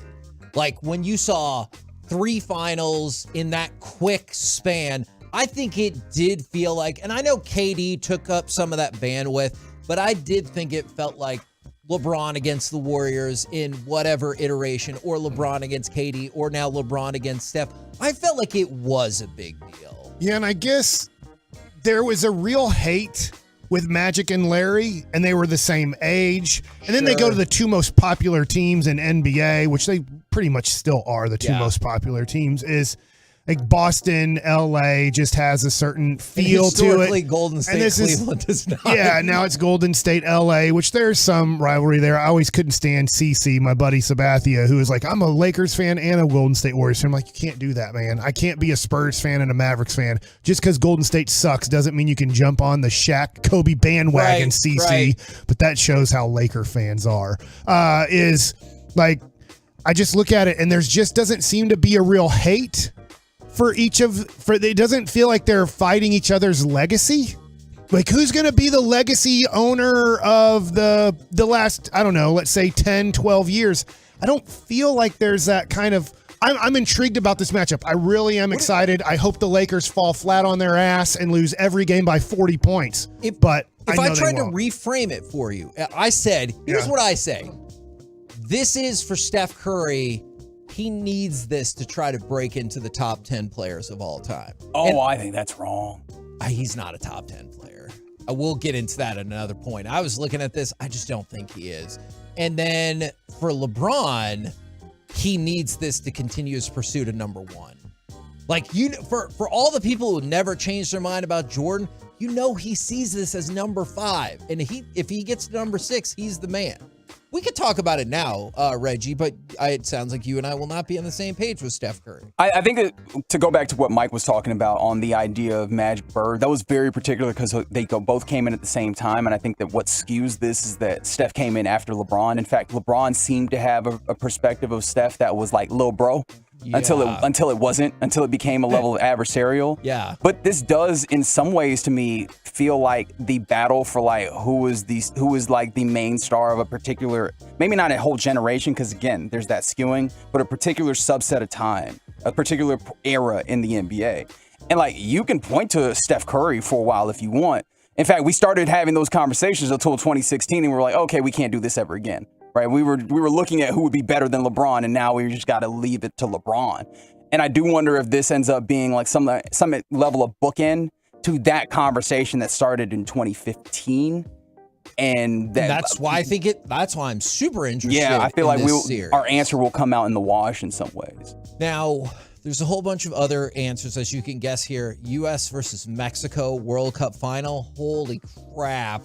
That would be insane. Or Rangers, Astros, ALCS would be epic in this state. That'd be really nice. And here's why I watch too much wrestling. Man, that would be a lot of. Just think about how much fun the travel on it's insane. Yeah. So. Oh yeah, you're going to all the games. Yeah. Right? Would they? What's team in hockey right now is trying to ban Canadians from getting tickets, or is it Canadians trying to ban? Oh yeah, the Lightning. Yeah, the Lightning. Crap. One of those Florida teams. Yeah, and so wouldn't you imagine that the Astros and Rangers would probably be like, hey, if you're from Houston, if we see a Houston area code, you're not buying tickets here. Are there only 2 Florida teams in hockey? It was the Panthers. Dang it, Okay. I was going to say the Panthers. And then this is where I watch too much wrestling from the 570. Tiger versus Phil in a PGA versus Live event. See, but in my mind, whoever wins that, the other one has to dissolve. Yes. Because that's what they'll do in wrestling is like faction versus faction. One of them has to dissolve. That would be, even I would watch that. If it's like, one of these has to go away based on who wins this match. Would you find that enjoyable though? I'd be a little nauseous. Oh, you'd be afraid for folks. Yeah, I would be afraid. Like, not for Live, I guess. I've already picked Team PGA. Well, look at that. Wow, that happened quick. Yeah, that was very fast. But, like, I would be nauseous sitting there going, oh, my gosh, what if this happens? Yeah, I don't think I'd like it that much. Wait, we started talking about Texas postseason matchups, and I've seen this on the TruckRack.com text line earlier. But how about the Texas Super Bowl? Yeah, because then we could play that clip from King of the Hill when they predict that one day the Texas Super Bowl will happen. How many Super Bowls do the Oilers have? 0. All right. So this is where, for me, in that, I wouldn't be as nauseous as I would be for Team PGA. What if the Cowboys had to go away if they lost? If the Cowboys lost, I'd still be like, yeah, we're still up 4-1 on you, or 4-1, 5-1. Yeah, you don't count the Barry one either. It's a long.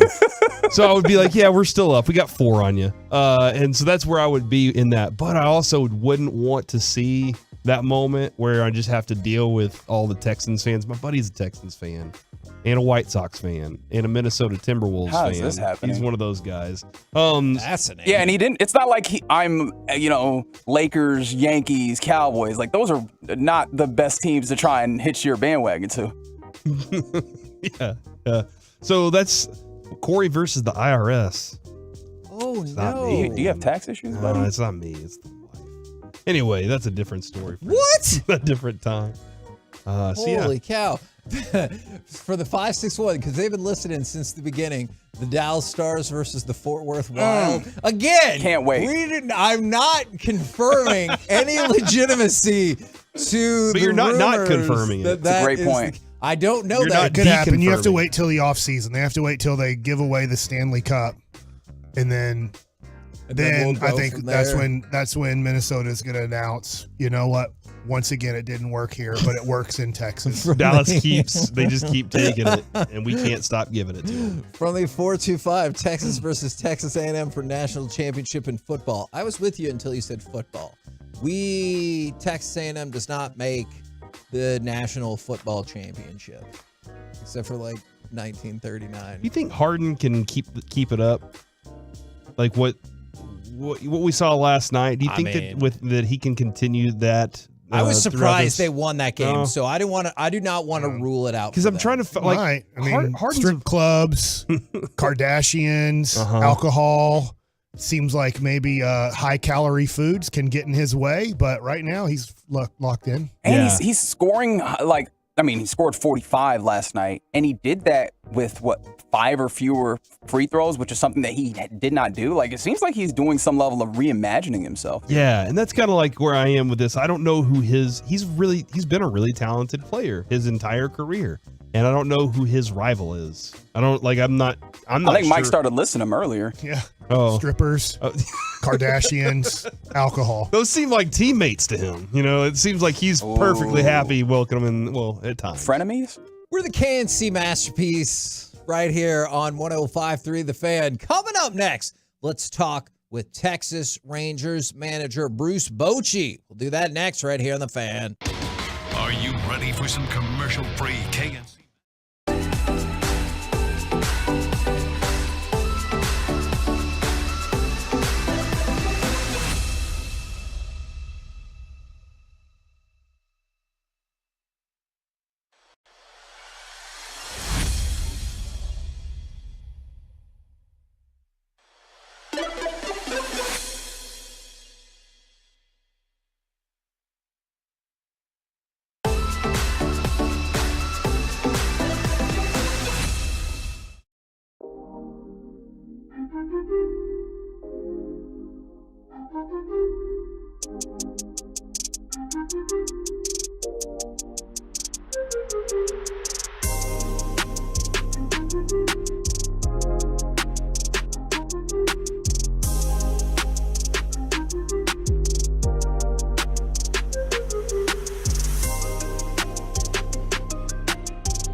$5 towards your first sponsored job. Terms and conditions apply. Whether you own a local business or a global one, you know that these days, generating growth is a challenge.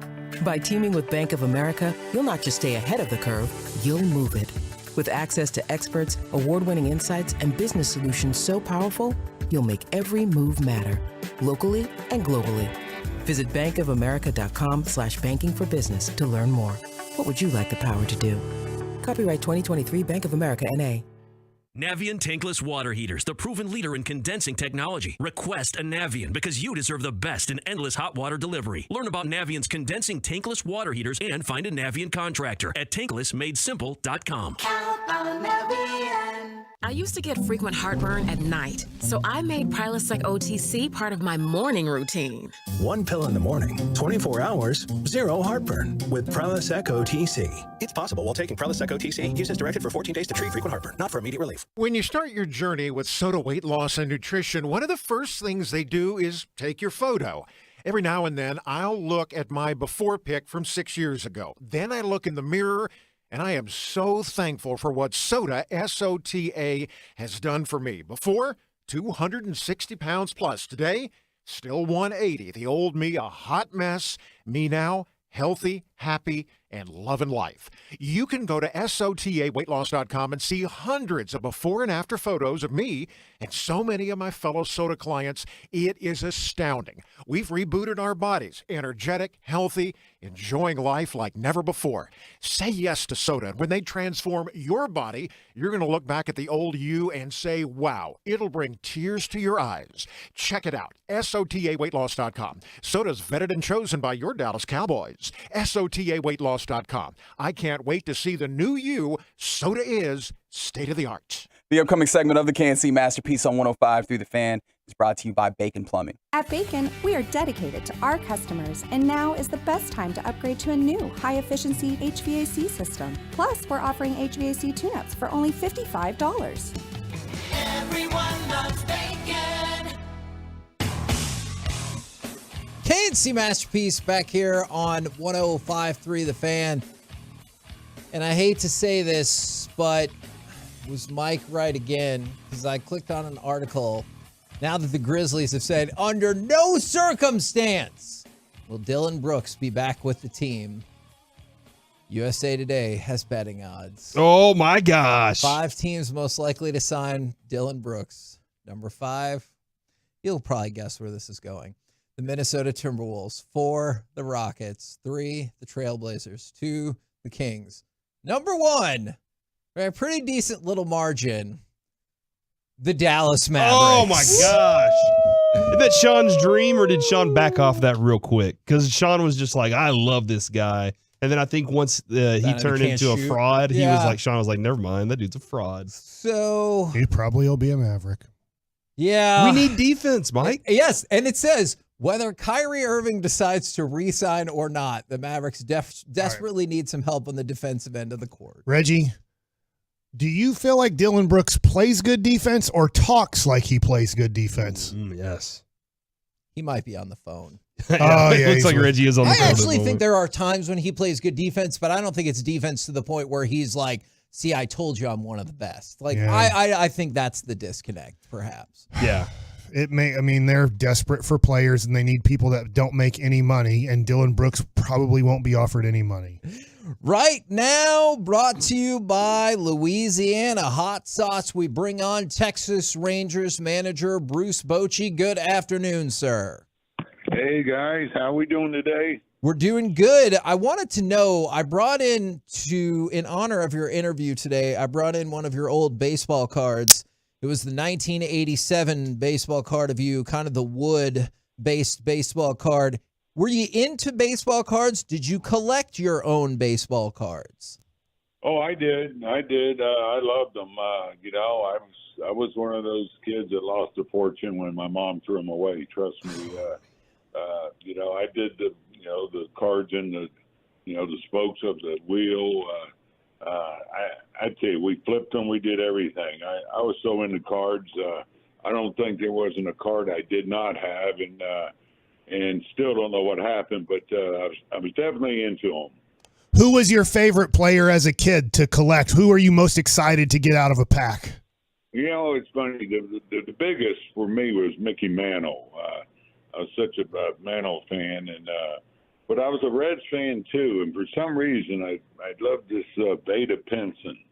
Now, Vada Pinson was an outfielder for Cincinnati Reds back in the '60s, and my dad was a big Reds fan. I remember getting to see him on TV, and he just I don't know why he was somebody I really got attached to, except for he was a really good player. He made the game look easy, could run. He was just so smooth. I had a chance to meet him. Unfortunately, he's passed, but when he was coaching for the Marlins, and so anyway, that's those are my main guys. But I had a lot. I mean, obviously the Willie Mays and those guys, you always were excited to get them. Do you think the Willie Mays and Mickey Mantle cards hold up just a little bit more value than your cards do today? Yeah. Actually, I got a few old ones of Mantle. I don't have any to check, but I did get them for my boys when they were young, and I'm talking 35 years ago. So who knows, what they're worth. But I got them more for the enjoyment of, having them, looking at them than thinking something that they may want to sell later. So anyway, I was in a baseball card shop, and I found them, and so I bought them. Love it. And the gum. I mean, the gum was always a big win for the kids back then. Yeah, that gum, it probably was awful for you, man. I had powder on it. It was, it was kind of would break away, but I loved that gum. And, yeah, it was a lot of fun, those packs. I tell you, that brings back good memories. Now, the Rangers just completed the first month of the season, and I understand every game's important, and we always hear take it game by game. But I was curious if you as a manager ever break the season down in any other way, like by month or series or anything like that, to chart the team's progress along the way. I think I look at the schedule, sure, and kind of try to get a feel what my expectations are. I mean, I definitely saw this club having a winning record in April. I thought that was critical, I think, for the just the confidence of the club, but also when I look at the schedule, but really, I hate to cliche this, but you can't look beyond the team you're playing. I mean, tonight we got our hands full. We just took 3 out of 4 from the Yankees, and we caught them at the right time. They were a little beat up, but still we played very well. I'm not taking away from that. Now tonight, we draw. I could be the best pitcher in baseball right now. I mean, got pitcher of the month is Gallen. I mean, so we got our hands full tonight. So it's kind of, to me, you just got to look at who you're playing that night. I hate to, again, just cliche it, but I think that's the best way to go. Bruce, it seems like Josh Young has been ready for this moment. And I was kind of curious your thoughts on maybe how developed he is already and how much more development you see with him and progression and growth this year. Oh yeah. He's, I tell you what, he is really done. I mean, as you know, just a terrific job on both sides. And he's only going to get better. I mean, you can see this kid's work ethic every day. He's always working to get better. I just love the way he watches the game. He's into it, really engaged with the whole game, pulling for his teammates, things like that. But, also doing things to get better defensively, offensively. And that's what you want, is to have guys who are looking for a continuous improvement in themselves and have that great self-awareness. And he has all that. And that's why he's going to have a tremendous career, and he's going to have a great year this year. We tried to help out at spring training by saying that the betting odds didn't believe in him and to win Rookie of the Year. So we hope that helped fire him up along the way. Yeah, you know what? It's not something even mentioned here. You do your thing, you see what happens at the end. I think that's what he's thinking, and that's his approach as far as I know. But maybe a goal. If it is, that's fine. We all should have goals, attainable goals, and that certainly is attainable. And Bruce, I know you get asked this quite a bit, but the other day Corey Seager was taking ground balls and doing some baseball activities. How is that coming along, and could you see him being back in your lineup in May? Yeah, I think he'll be playing in May. I'd be surprised if he's not. I wish I had a target date for you, but I don't. These things, they kind of go day to day when you get a little bit closer. And but he's got to do some running. But he's swinging the bat. He's taking ground balls. So he's really making progress. So if he doesn't play in May, I'd be shocked. With when a Jacob deGrom type pitcher is out of your lineup, do you go have a conversation with other pitchers and, hey, look, you got to step up, you got to step into this role, or is it more just observe these guys and see how they still are doing? Oh, I think you look at this staff, the experience they have. No, I don't. I think that would be an insult to them, and to ask them to do that. I think. They're going to do all they can to soften that blow of losing a Jacob deGrom. And, you saw what Eovaldi did. Really, all of them. Martin, with the game he threw that last game. It's all doing our job. And if somebody goes down, you want to continue to do the best job. It's not a case where you need to do more or try to play harder or achieve more. It doesn't work like that. If you have that attitude every game, whether he's healthy or not, then hey, that's all we want. With the days off on Monday and Thursday, did y'all think about tightening it up for 4-man rotation at all this week? We're talking about it now, Mike and I, and we have not got it down on paper yet, but I certainly can move things around just if needed. With these 2 days off, originally the plan was, these guys were going to get a little bit of a blow going 7 days, but we'll have something down here soon. Boch, can you talk about, as a manager, when you have a guy like Nathan Eovaldi the other day just mowing down the Yankees, what the conversations become when a pitcher comes off the mound in the 7th inning and 8th inning on whether you want to send them out for kind of the 8th and 9th inning? Well, with Eovaldi, I didn't say anything. I don't think Mike did either. He checked on him. I'm sure. That's part of the deal when you get late in a ball game. But no, I was watching them, and Mike's going to check on him. If he says, "Hey, I'm getting there or close," or he feels that way, then I'll get a heads up. But I kind of learned, I guess, over the years when somebody is locked in and thrown the way he is, I stay out of the way, man.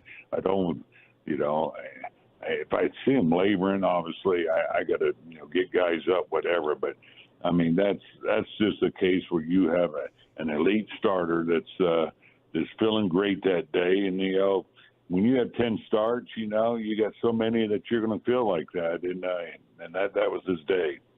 Boch, you being a former catcher, do you ever go over to your catcher kind of privately when you're not sure if you should leave a guy in and ask the catcher, what's his stuff like right now? What do you feel about this situation?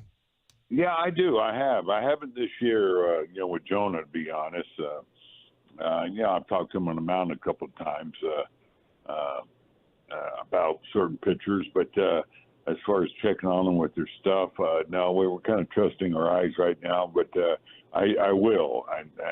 That's something I do believe in. They're the closest to them. They can recognize that these, stuff's not breaking as sharp, or, it's just, the location's not quite there. So I think, they're one of your best guys to go to as far as where you think your stuff is. Talking with Bruce Bochy right here on 105.3 The Fan. I think we all understand the wins are more important than the attendance, but we were all excited to see that this set a 4-game record for Globe Life Field, the series against the Yankees. when you're in the midst of managing and stuff, can you feed off an energy of a bigger crowd, or do you notice, hey, this place is packed as opposed to usual? Oh yeah, sure you do. I certainly noticed it. I know the players did, and I think they feed off the fans. It was a great series, fun series. Had the crowds that we had, they were into it. I think they got to see some really good baseball. They saw offense, plus they saw great pitching, great defense on both sides. Players will tell you, man, they love to play in front of enthusiastic crowds. I think it raises their energy, heightens their awareness. It's just a different game. When you're playing in front of a packed house versus going to the ballpark and. For example, Cincinnati, I was worried about that, just having these guys play with that same intensity, which I think they did. They came out, we played well, we just couldn't hang on. But I was happy with how we played, obviously, the first two games. We just let them get away. But get back to your point, yeah, it makes a difference. Man, Bruce, I'm glad that you brought up the Cincinnati series, because between that series and then what you did in the series against the Yankees, and I've been asking you about this all season long. I'll keep kind of tracking it. You're still learning about some of these guys, and I was wondering, were you kind of nervous at how they would respond against the Yankees? Were you excited about it? What were you feeling? Because at some point you're going to get to a point where you're like, I know what to expect out of these guys. You know what? I really expect this team to rebound. I feel like I know them well enough to know who they are, and this is a team that's already shown in some tough losses how we've come back opening day, getting down, how they bounce back. And you hear this word mentioned a lot, resiliency. But it is an important part of our game, and I feel like this club is going to have it all year, and be able to put the tough series or losses behind us. Obviously, a lot of discussion about the new rules, and I know the players are getting more used to them along the way. But we've talked a lot about the shorter game times. Does it feel like a shorter game? I know you're like, I'm busy trying to win the game, but does it feel like when the game wraps up, you're like, wow, that was definitely shorter than usual? Yeah, you really notice it when the game's over.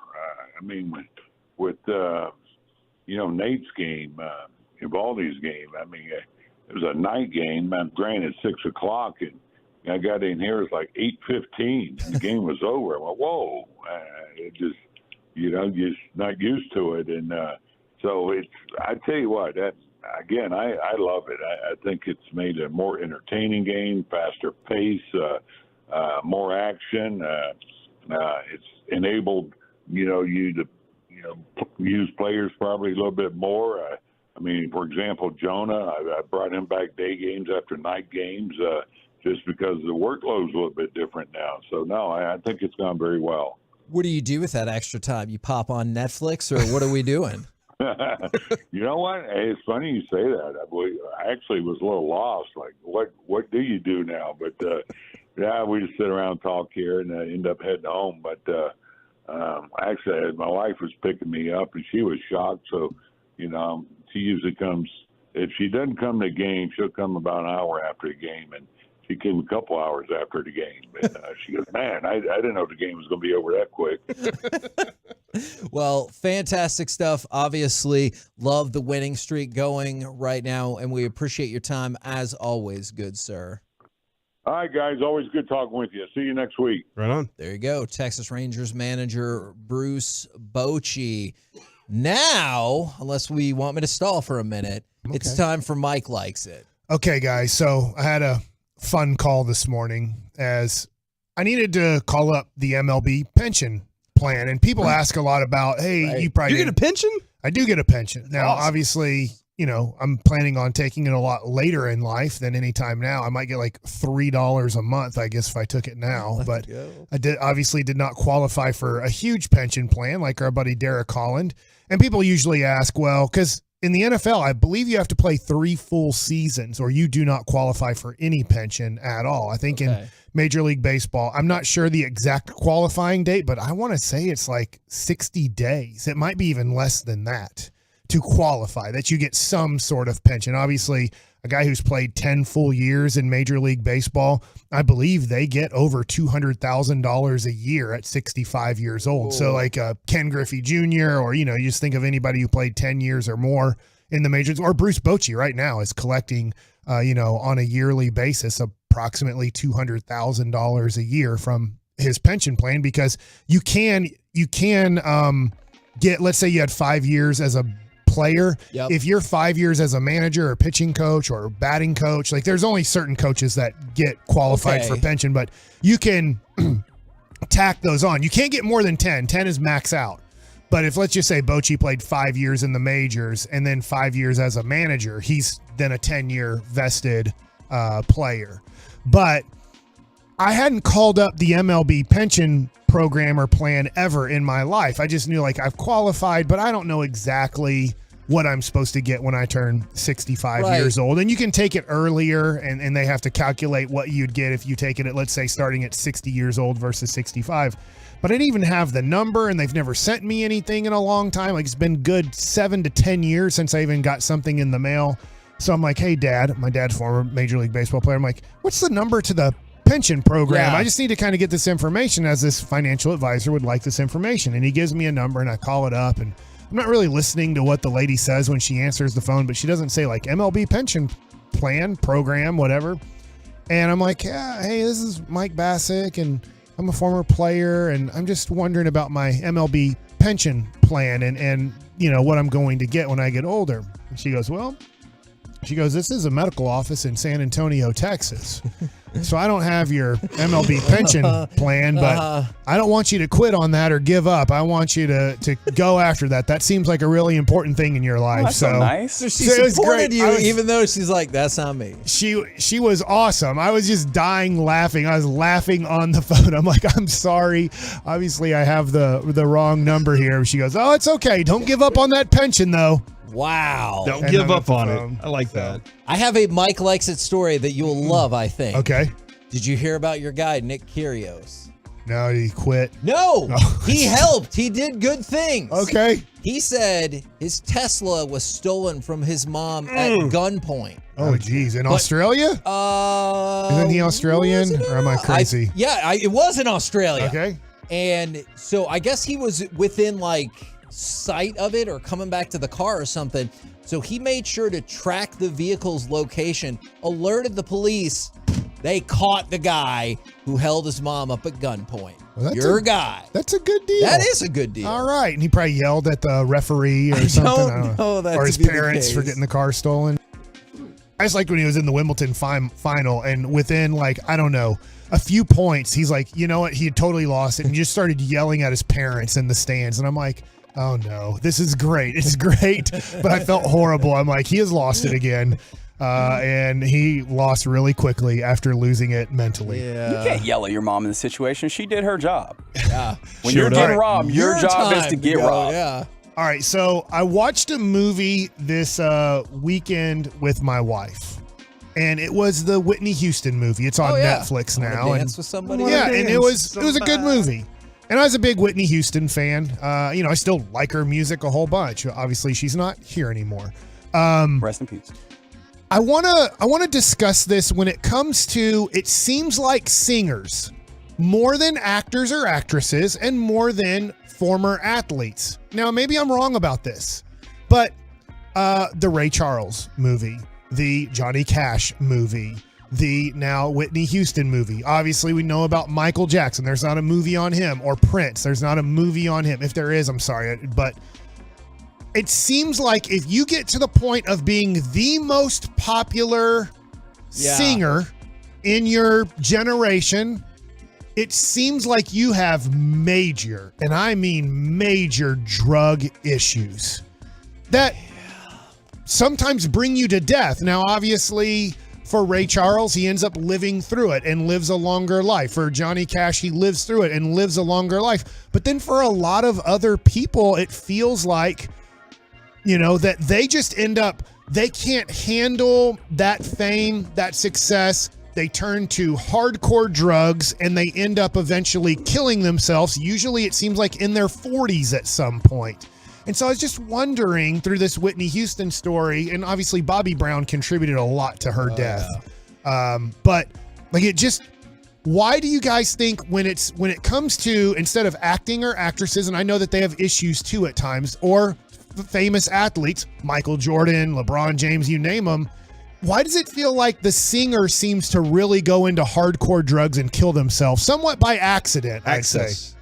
For one. But then addiction takes over too. But I was watching, I'm glad you brought this up. I was just watching a Jimi Hendrix documentary.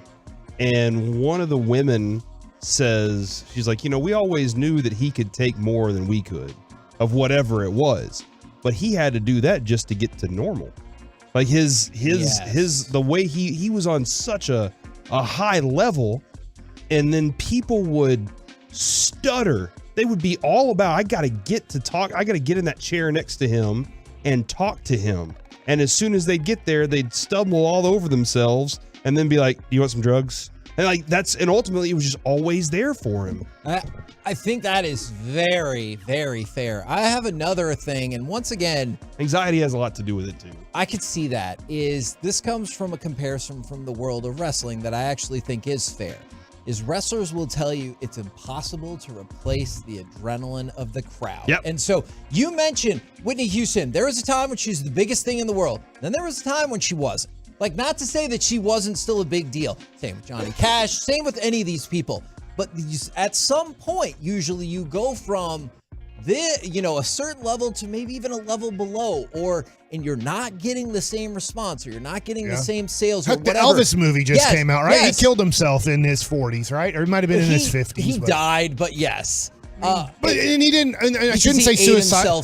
Right. But like Whitney Houston, I don't think as far as we know, she didn't try to kill herself, but she did enough drugs that she was in a bathtub and I think accidentally drowned herself, right? I think. And I think that's part of it. And I think Corey's definitely on is it takes more to get back to normal, or it takes more to get that new sensation. You're like, I really liked it. This doesn't do it anymore, so now I have to go to the next level. I don't even know if this is like a level of success thing. I think that's something to acknowledge, is because you talk about athletes, they also have that thrill of the crowd and like competition and things. I think some of this is being creatives, right? Creatives and being in the mental space is where your work happens. So like when we talk about mind-altering drugs, like I think that those things are reasonable to connect together. And so being in those spaces where now you're utilizing these things to help, or, in comparison or in conjunction with your work and all these things, I think that you can get entangled, and now you're on that path that you're talking about, where you're wanting more, in order to get to whatever place, whether it's dealing with emotions or helping with creativity or what have you. I think one other thing too I saw, I can't remember, maybe it was a TikTok or an Instagram thing, was a woman was talking about being an alcoholic and then quitting drinking. And she said, now I have to redo how I life, because when I would get done with work, I would just start drinking, and then I would drink until I passed out, and then wake up in the morning and go to work, and then I would get done with work and start drinking. And everything I did was associated with some form of alcohol. Yeah. And so that was just my way of living, was, you get done with the show, you go backstage, smoke a blunt, do a line, whatever it is. And that's just your way of life. That's the way of the road, is that it's just there. Everybody's around, unless you never get addicted to it. There's some people that can stay away from it. Some people that just cannot, and addiction is a huge part of that. But it's hard to break that cycle of, I get done with my show, how do I go decompress, or how do I go revive that just a little bit? And that's just my way of lifing at that point. I feel like there needs to be some sort of, and I don't know how to do this, but there's these obviously labels, right? There's these, we call them record labels, I guess, still, even though obviously we produce records again, but you know what I'm saying? Yeah. There's these labels, and I almost feel like there needs to be these things for the people that end up really making it. And then what I mean by that is, whether it's right now Taylor Swift. Taylor Swift obviously is selling out every stadium. Like, she can't even play at arenas anymore. It's like it has to be a stadium with 70,000 people because of how popular she gets. And I almost feel like there needs to be people that the label sets up like, hey, we had, whether it's Whitney Houston or Prince or Elvis or whatever it is, like, we need to put people around you to help you deal with this much fame. Who's because to say that person listens, though? I know. That's interesting. And Machine Gun Kelly has a line, and he says, my label hates that I'm like this. I have to go through S to keep writing. And to what Reggie was saying, just to connect to that place where I can put things together, I have to go through this crap. I have to put myself in these situations. Otherwise, I have nowhere to connect to that form. So that is interesting. You would think that, but the artist is probably arguing back the whole time.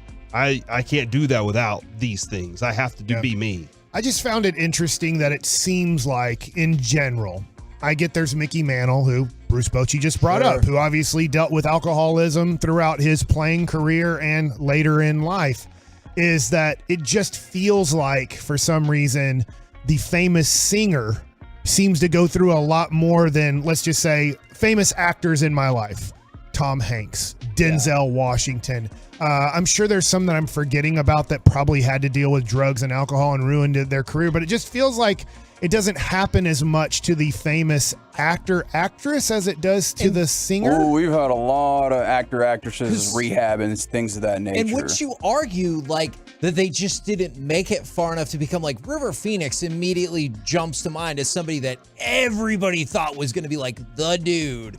And then they OD'd outside of a club. Okay. And so John Mulaney was just talking about this with yeah. Theo Vaughn, actually. And he was like, look, man, my personality, I didn't realize that I needed the drugs to get to that personality level of what people expected of me. Like everybody expected me to walk into a room and act a certain way. And if I didn't take all these drugs, then I wasn't able to get to that place. And so I felt like I had to keep doing those things just to be in a place where I was making my living, doing what I do, making jokes. It's really sad. Yeah. And have you seen his new special, by the way? I have not. He talks a lot about his rehab. He talks a lot about that process that he went through. And I was pretty happy that he did, because it was kind of eye-opening to what he went through. Yeah, the little preview for Netflix goes, and these are the things I'm willing to tell. Yes, exactly. Yeah. We're the KNC Masterpiece right here on 105 through the Fan. Very thought-provoking edition of Mike Likes It. Coming up next, it's time for the C Block starring Corey Majors, where I pray to God we're going to talk about Mr. Potato Head. We're not talking about we're not talking about Mr. Potato Head. It's either the band that's going on in Ohio or more Stars stuff. Next on the Fans. The Rangers are back at it tonight at home against the Arizona Diamondbacks.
SodaWeightLoss.com. Soda Weight Loss is, say it with me now, state of the art. Your turn it on, leave it on. Home of America's team is 105.3 The Fan. Hello, baby. KRLD FM and HD1, Dallas Fort Worth. Always live on the free Odyssey app. From our fan studio, secured by DFWsecurity.com, it's the KNC Masterpiece on 105.3 The Fan. KNC Masterpiece right here on 105.3 The Fan. And right now, it's time for the C Block starring Corey Majors. From the 214, wish I could hear Kevin right there. I'm very interested to see if people would be interested in that podcast because I think it would be captivating. Yeah, we were having a conversation up until Reggie made sure to point again to be like, hey, just know you're about to go on in 3 seconds. We were having a really fascinating conversation that unfortunately, like, the commercial breaks don't lend themselves to, like, well, honestly, you could probably have like 3 straight days and you would lend yourself to solving some of the discussions that we were Probably having. years. Yeah, probably. We were asking how much wood a woodchuck could chuck if a woodchuck could chuck wood. Yeah. 25. What? That's the answer. I don't know. I fixed it. You're welcome. That wouldn't feel right. Oh, all right. All right, let's start this off, Kevin and Mike. I don't know how gambling works. And Kevin, we're gonna do we're gonna do the Germany thing tomorrow. Okay. For the Mr. Potato Head? Yes. Okay. The Ohio Casino Control Commission has temporarily banned all wagers on games involving the University of Alabama's college baseball team after a report of suspicious betting activity.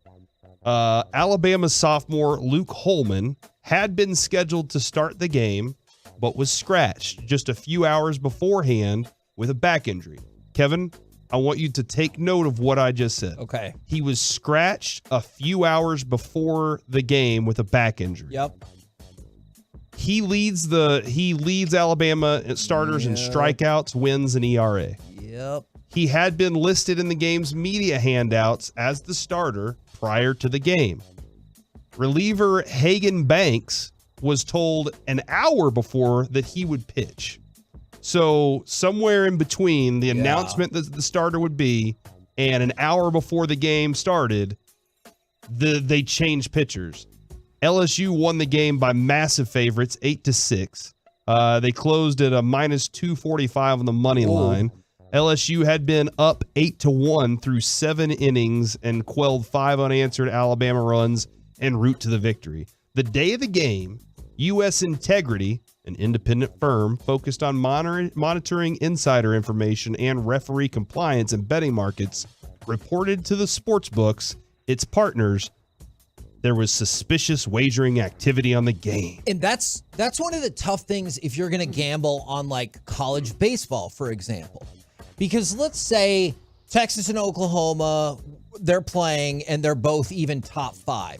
You're going to get insane amounts of money bet on that. And so it's a lot easier to slide through some shady bets. Mm-hmm. I don't know how much money is getting wagered on LSU Alabama baseball, but I have to imagine it'd probably be a small amount. Yeah. And so if all of a sudden you're like, I want to bet $15,000 on this game, people are probably going to be like, what?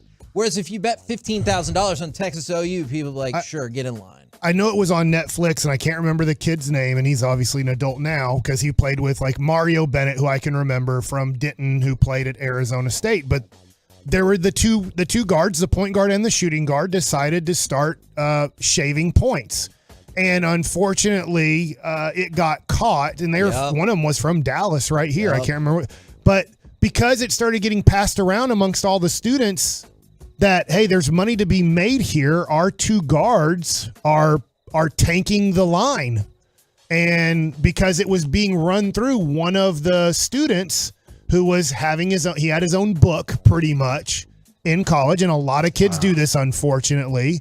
Well, then it started getting passed around. Yeah, he started talking too much that these 2 kids are shaving points. Instead of winning by 6 or more, they're winning by 6 or less to make sure that they lose the bet but still win the game. And then all of a sudden, millions of dollars started coming in on Arizona State basketball games, and the casinos are starting to get tipped off. Hey, we're losing quite a bit of money here on Arizona State random Pac-12 basketball games. What the hell's happening? And so then they looked into it and found out the two kids that controlled the ball the most on Arizona State were getting paid quite a bit of money to make sure that they would lose the spread. Oh, wow. All right, so they got kicked. I mean, and they never got drafted. I think the kid played for the Dallas Mavericks for one game in his life. He went from being like a late first-round pick to like a nobody because of this. I guess my question to you is the Ohio group, that's one state. Why weren't other states involved in this? They didn't get the same monitoring service? Or maybe like they didn't have any traction at all on the wagering, and they're like, all right, we lost $300. I'm not stopping. Yeah, maybe it down so. for Yeah, that. okay. That's my only other guess, but that is really fascinating. So keep an eye on the corruption in college baseball, as we all have known for many years and suspected. Well, real quick, they did just show that LSU they're getting ready for the draft already. And remember, the Rangers even though as great as this season's going, it wasn't great last year, and they moved up in the new lottery. They have the 4th overall pick. That LSU team you just talked about, there's a good chance that Paul Skeens, who is a 100-mile-an-hour starting pitcher and a beast of a man. You saw him live, right? Yes, at A&M. He's better than Jack Leiter was at Vanderbilt, and he's better than Kumar Rocker was at Vanderbilt. Like, this kid looks like the real deal to me. All right, so that's the update on corruption in college baseball. Okay. Will it make its way into minor leagues? We'll see. I don't know if that's actually a real concern. I don't even know if there's no way they have lines on minor league games. How would you They even know? can't. I don't know. There's just so much going on. All right, so still, I think the last I saw, Kevin, was that Pavelski from Pete DeBoer's mouth. He said it's game time. GTD. That means game time decision. Okay. What were you thinking it meant? Something else. All right. Get the duck. Thank you, Reggie. I appreciate that. So I did want to go because we were talking this morning a little bit about how the lines might move. Yeah. Not the betting lines, but they said they're more likely going to leave Tyler Seguin in that top line because he did so well. And man, we were talking about it even with Joey, who's not with us right now. What? But in the future, he might be back. Who knows? He's doing the Rangers games and stuff, Okay, right? yeah. I don't know. that other But like that was a different Tyler Seguin than we've seen in a while. Obviously, injuries played something into that for a bit, but this was a different Tyler Seguin in that he looked like I'm on the first line. I got to play like it. And connecting with Hintz and Robertson was awesome. They looked like they had something, and maybe it's just Robertson or Hintz or both of those guys that just can accept any player and make it look good. But they didn't look like they missed much of a beat. But they know with Pavelski that they put him back in and they're going to be fine. But now when you slide Pavelski down one line, you make that line even better because of what he can do. And I have good news for you, Corey. Do you think 3 is an acceptable number of experts? I do. Okay. Because that at least gives you a tiebreaker. Yeah, a tiebreaker in the instance, and it's not just a bunch of people. Always odd experts is what you're asking yeah, for. that's and I'm thinking lower than 5. An NHL scout, That'd be executive, 3 or 1. An NHL scout, coach, and executive predicted the winners for each playoff series. Here's what they have to say for the Stars and the Kraken. Executive, Stars in 6. Coach, Stars in 7. Okay. Scout, Stars in 6. See, this is the thing. People that are that connected to the sport are usually more willing to extend the series because they understand a series can be a problem. Things happen. Us fans, we're like, get it over with quick. In 5. That's right. Like, we're immediately like, get this thing done with. I want to predict it quickly. I did like this, though. This is Sean Shapiro. He wrote this for D Magazine. By the way, he is, I believe, the official co-host of Spits and Suds. Spits and Suds. Yeah. So doing what? Yeah, with the Hockey Hawk. You can hear him, Sean Shapiro, fantastic content. And Kevin, we even had him whenever we were working nights. We had him on the show. I think we should ask him if he wants to pop on with us at some point here. Not a bad idea. Really good piece, and he's pointing out that Miro Heiskanen's time on ice is going to be the biggest factor in this Kraken back and forth. Okay. And they're pointing out that I think it was DeBoer that said this. There were two different Stars games, 2 different series. One when Heiskanen was on the ice and one when he was off. Okay. And when Heiskanen's on the ice, it's just a complete I asked the Hockey Hawk about this. I was like, where do we stand on this? Is it that he's so talented that it's just that much of a difference maker, or that we don't have anybody else on this team that is close enough to him? And he was like, man, not a lot of teams do. Not a lot of teams have a Miro Heiskanen type of guy that can commit so many different things, not only with his body, but his skill set as well. And there are some people that he can be compared to. You can definitely, the Avalanche, you can deal with, I think it's Maker there. So there's all Makar. So that's, you're dealing with that. But like when he's on the ice, it's just a different game. And that's where, Kevin, I'm curious.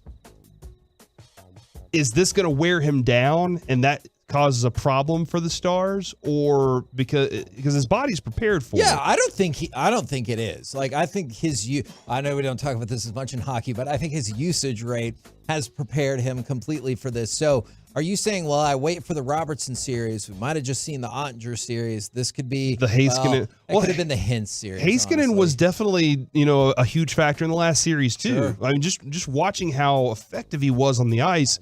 But listening to the Hockey Hawk talk about it, he was like, hey, it was pretty much anytime you want to step over the board, just go. And so, like, that's where they are with Heiskanen, is they need him to be at that level of performance, and he's ready for it. So just wanted to kind of throw that one out there and keep an eye on his minutes and how effective they are. Okay. I don't know. Like, Frank always told us that plus minus, he hated that stat. Right. But like, and he did. Just try and, like, when you see him on the ice, notice his impact. Notice what he's doing there. And that'll make maybe that'll be a huge difference for this, because we have a Heiskanen. Not everybody else has one like that. In fact, I would argue nobody else does. Name one team that doesn't. Oh, all of them. Oh, dang. I just said one. They might have their version of Heiskanen. Gotcha. But So get ready for that tonight. It's going to be an absolute blast. And Kevin, now we ask the Tolos to answer this simple question. What would you name your horse? Kevin's so mad. I'm holding out this story on him. Oh, I wanted to talk about blindfolded Mr. Potato Head His building. name is not Sean Sharifo. That's a pretty funny name, though. I have the top 5 horses' names for the Derby, Kevin. Ooh, I would name my horse a hot dog is not a sandwich. Why would you just name it that? Just so people would argue? Because it's factually incorrect. Well, it's not. Meat in between bread. So a sandwich.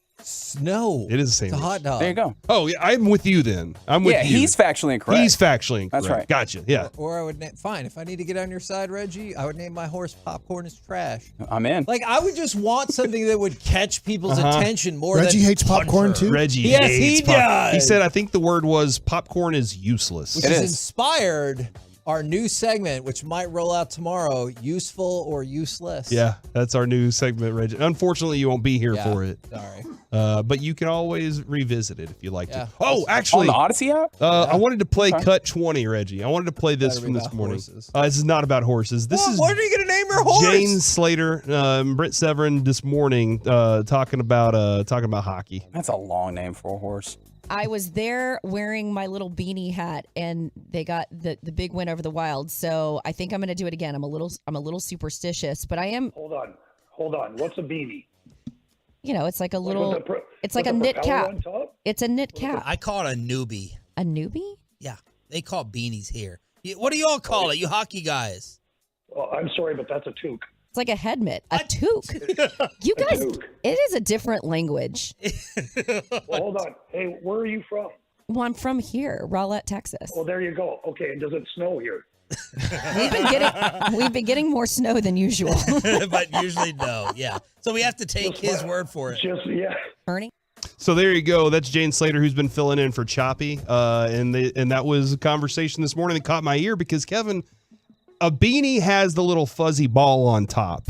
What? That's the one. The beanie is the one that has the little fuzzy ball on top. I think you're making a distinction. I've always where called there's this not a difference. toboggan. I just count them all as beanies. I've always called it a toboggan. Yeah, well, It's like you want a Coke. Yeah. A Coke is all sodas. No, it's and not. then you, Yes, it and is. then you No, have to that's a say pop. which one you want. No, what are you from? You're Michigan? not from the Midwest. What is wrong with you? I remember that when my aunt asked me, "Do you want a puff?" And I was like, "I'm sorry, what?" I didn't understand. And she goes, like a soda. And I was like, oh, like a Coke? Mhm. She goes, I'm sorry, we don't have Coke. And that's exactly what I was thinking. I was like, no, Coke is the catch-all. I'm looking at the originations. I don't think I said that Is right. toboggan close? Because I see toboggan all the time and I hear it. I've always It's only said when it. you're going sledding. And it that's what's weird to me becomes a toboggan. too. Is a toboggan a sled? I'm pretty sure that's a sled. A toque looks like that old baker's hat or that chef hat. I don't know if they still wear the giant white hat like the Pillsbury Doughboy wears. That looks like what a toque originated as. Okay. So what is this? What is the Kevin? One day you saw our boss. He was very cold in his office and he was wearing a hat. It did not have a brim and it was made of knit. I say beanie. You call it a beanie. Yeah. It was made of knit. It was made of knit. So yeah, man, that's where I've always had this question, but he's right. Living in Dallas, living in the DFW area, we get them when it's cold, not because we really need them for warmth. Oh, a Scully or a skull cap? I've heard that. Yeah, I have thoughts about that particular vernacular. From the 817, my former boss used to call it a toboggan. He was an idiot. But here's what I want to know. Is that Was it because of that? Yeah, did you not like your boss in general, or is that because of the hat-based opinion? Yes, call them stocking caps. I've heard that. Yeah, I feel like that's a different thing, though. Soda is the catch-all. I thought soda was state of the art. That's right. It's not a soft drink. Sock hat from Thank the you. 940. Came up with that one on my own, Kevin. In your face. I appreciate that. Cola is all encompassing. That's right. But That's not Coke. But not Coke. Oh yeah, no, that's wrong. No, It's Coke. what you just said? That's right. I'm sorry. It's like Kleenex, right? Like it's just you use the brand to mention all of the things in that particular space. Like Kay Adams gave me the beanie. All right, She did what to you? She gave me the beanie. Oh, Carter now has the beanie that Kay Adams gave to us, and it has her name on it, but it has the bean on top. That's the beanie. So it can't be a beanie. That has to be something else. You're out of time. For the KNC masterpiece. I'm naming my horse Steve DeBerg. Okay, that's not even I like a that. horse. Thanks. Steve Oh, DeBerg is a We're horse out of name. time. Coming up next, it's time for MLB Power Ranking the Power Rankings. I made my own time. We'll do it next right here on 105. My life The a Fan. quarter mile. I'll tell you what about time. Let's get back to being you. Remember that time? Physically, mentally, emotionally, and for being up in the gym, the big pitch, coaching your son's baseball team, a golf round with the guys, or for connecting with her. Look, guys, I know it can be tough to take the first step. You need to go get your numbers checked with Men's T Clinic. Men's T Clinic, I've been getting my numbers checked /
or call 214 or 817-333-3333. Abreu lifts the leg, deals the 1-0 pitch. This one's driven to deep right field. Home run number 3 this inning? Oh, you bet. That's way back into the seats. At least a dozen rows up in straightaway right. Jonah Heim pounds his 5th home run of the season, and it gives Texas an 8-1 lead. KNC Masterpiece back here on 105.3 The Fan. It's time for us to power rank the MLB power rankings. And first, I'm going to start with the outrageous power rankings that I hate and they make me angry. The rookie ratings. MLB is terrible at rankings because they have done the rookie rankings, and Josh Young is not in the top 3. He's number 5. All right. Gunnar Henderson. He's got to be in the top 3. Is number 2. Let's compare their stats. You tell me who's having the better year. Gunnar Henderson is hitting a robust 189. Josh Young, 270. Gunnar Henderson's OPS. It's only 90 points. Is 659. Josh Young's 824. That's only 150 points. Gunnar Henderson has a spectacular 2 home runs and 4 RBIs. 4? 4. Send him down. Josh Young has 6 home runs and 21 RBIs. Yet Gunnar Henderson is not 1, not 2, but 3 spots above Josh Young. Well, didn't Josh Young have that where he double tapped before he threw and then cost the Rangers a game? That was, they still won that game. Okay. But also, didn't they play the Orioles? Yeah. How'd they do against the Orioles? The Orioles won 2 out of 3.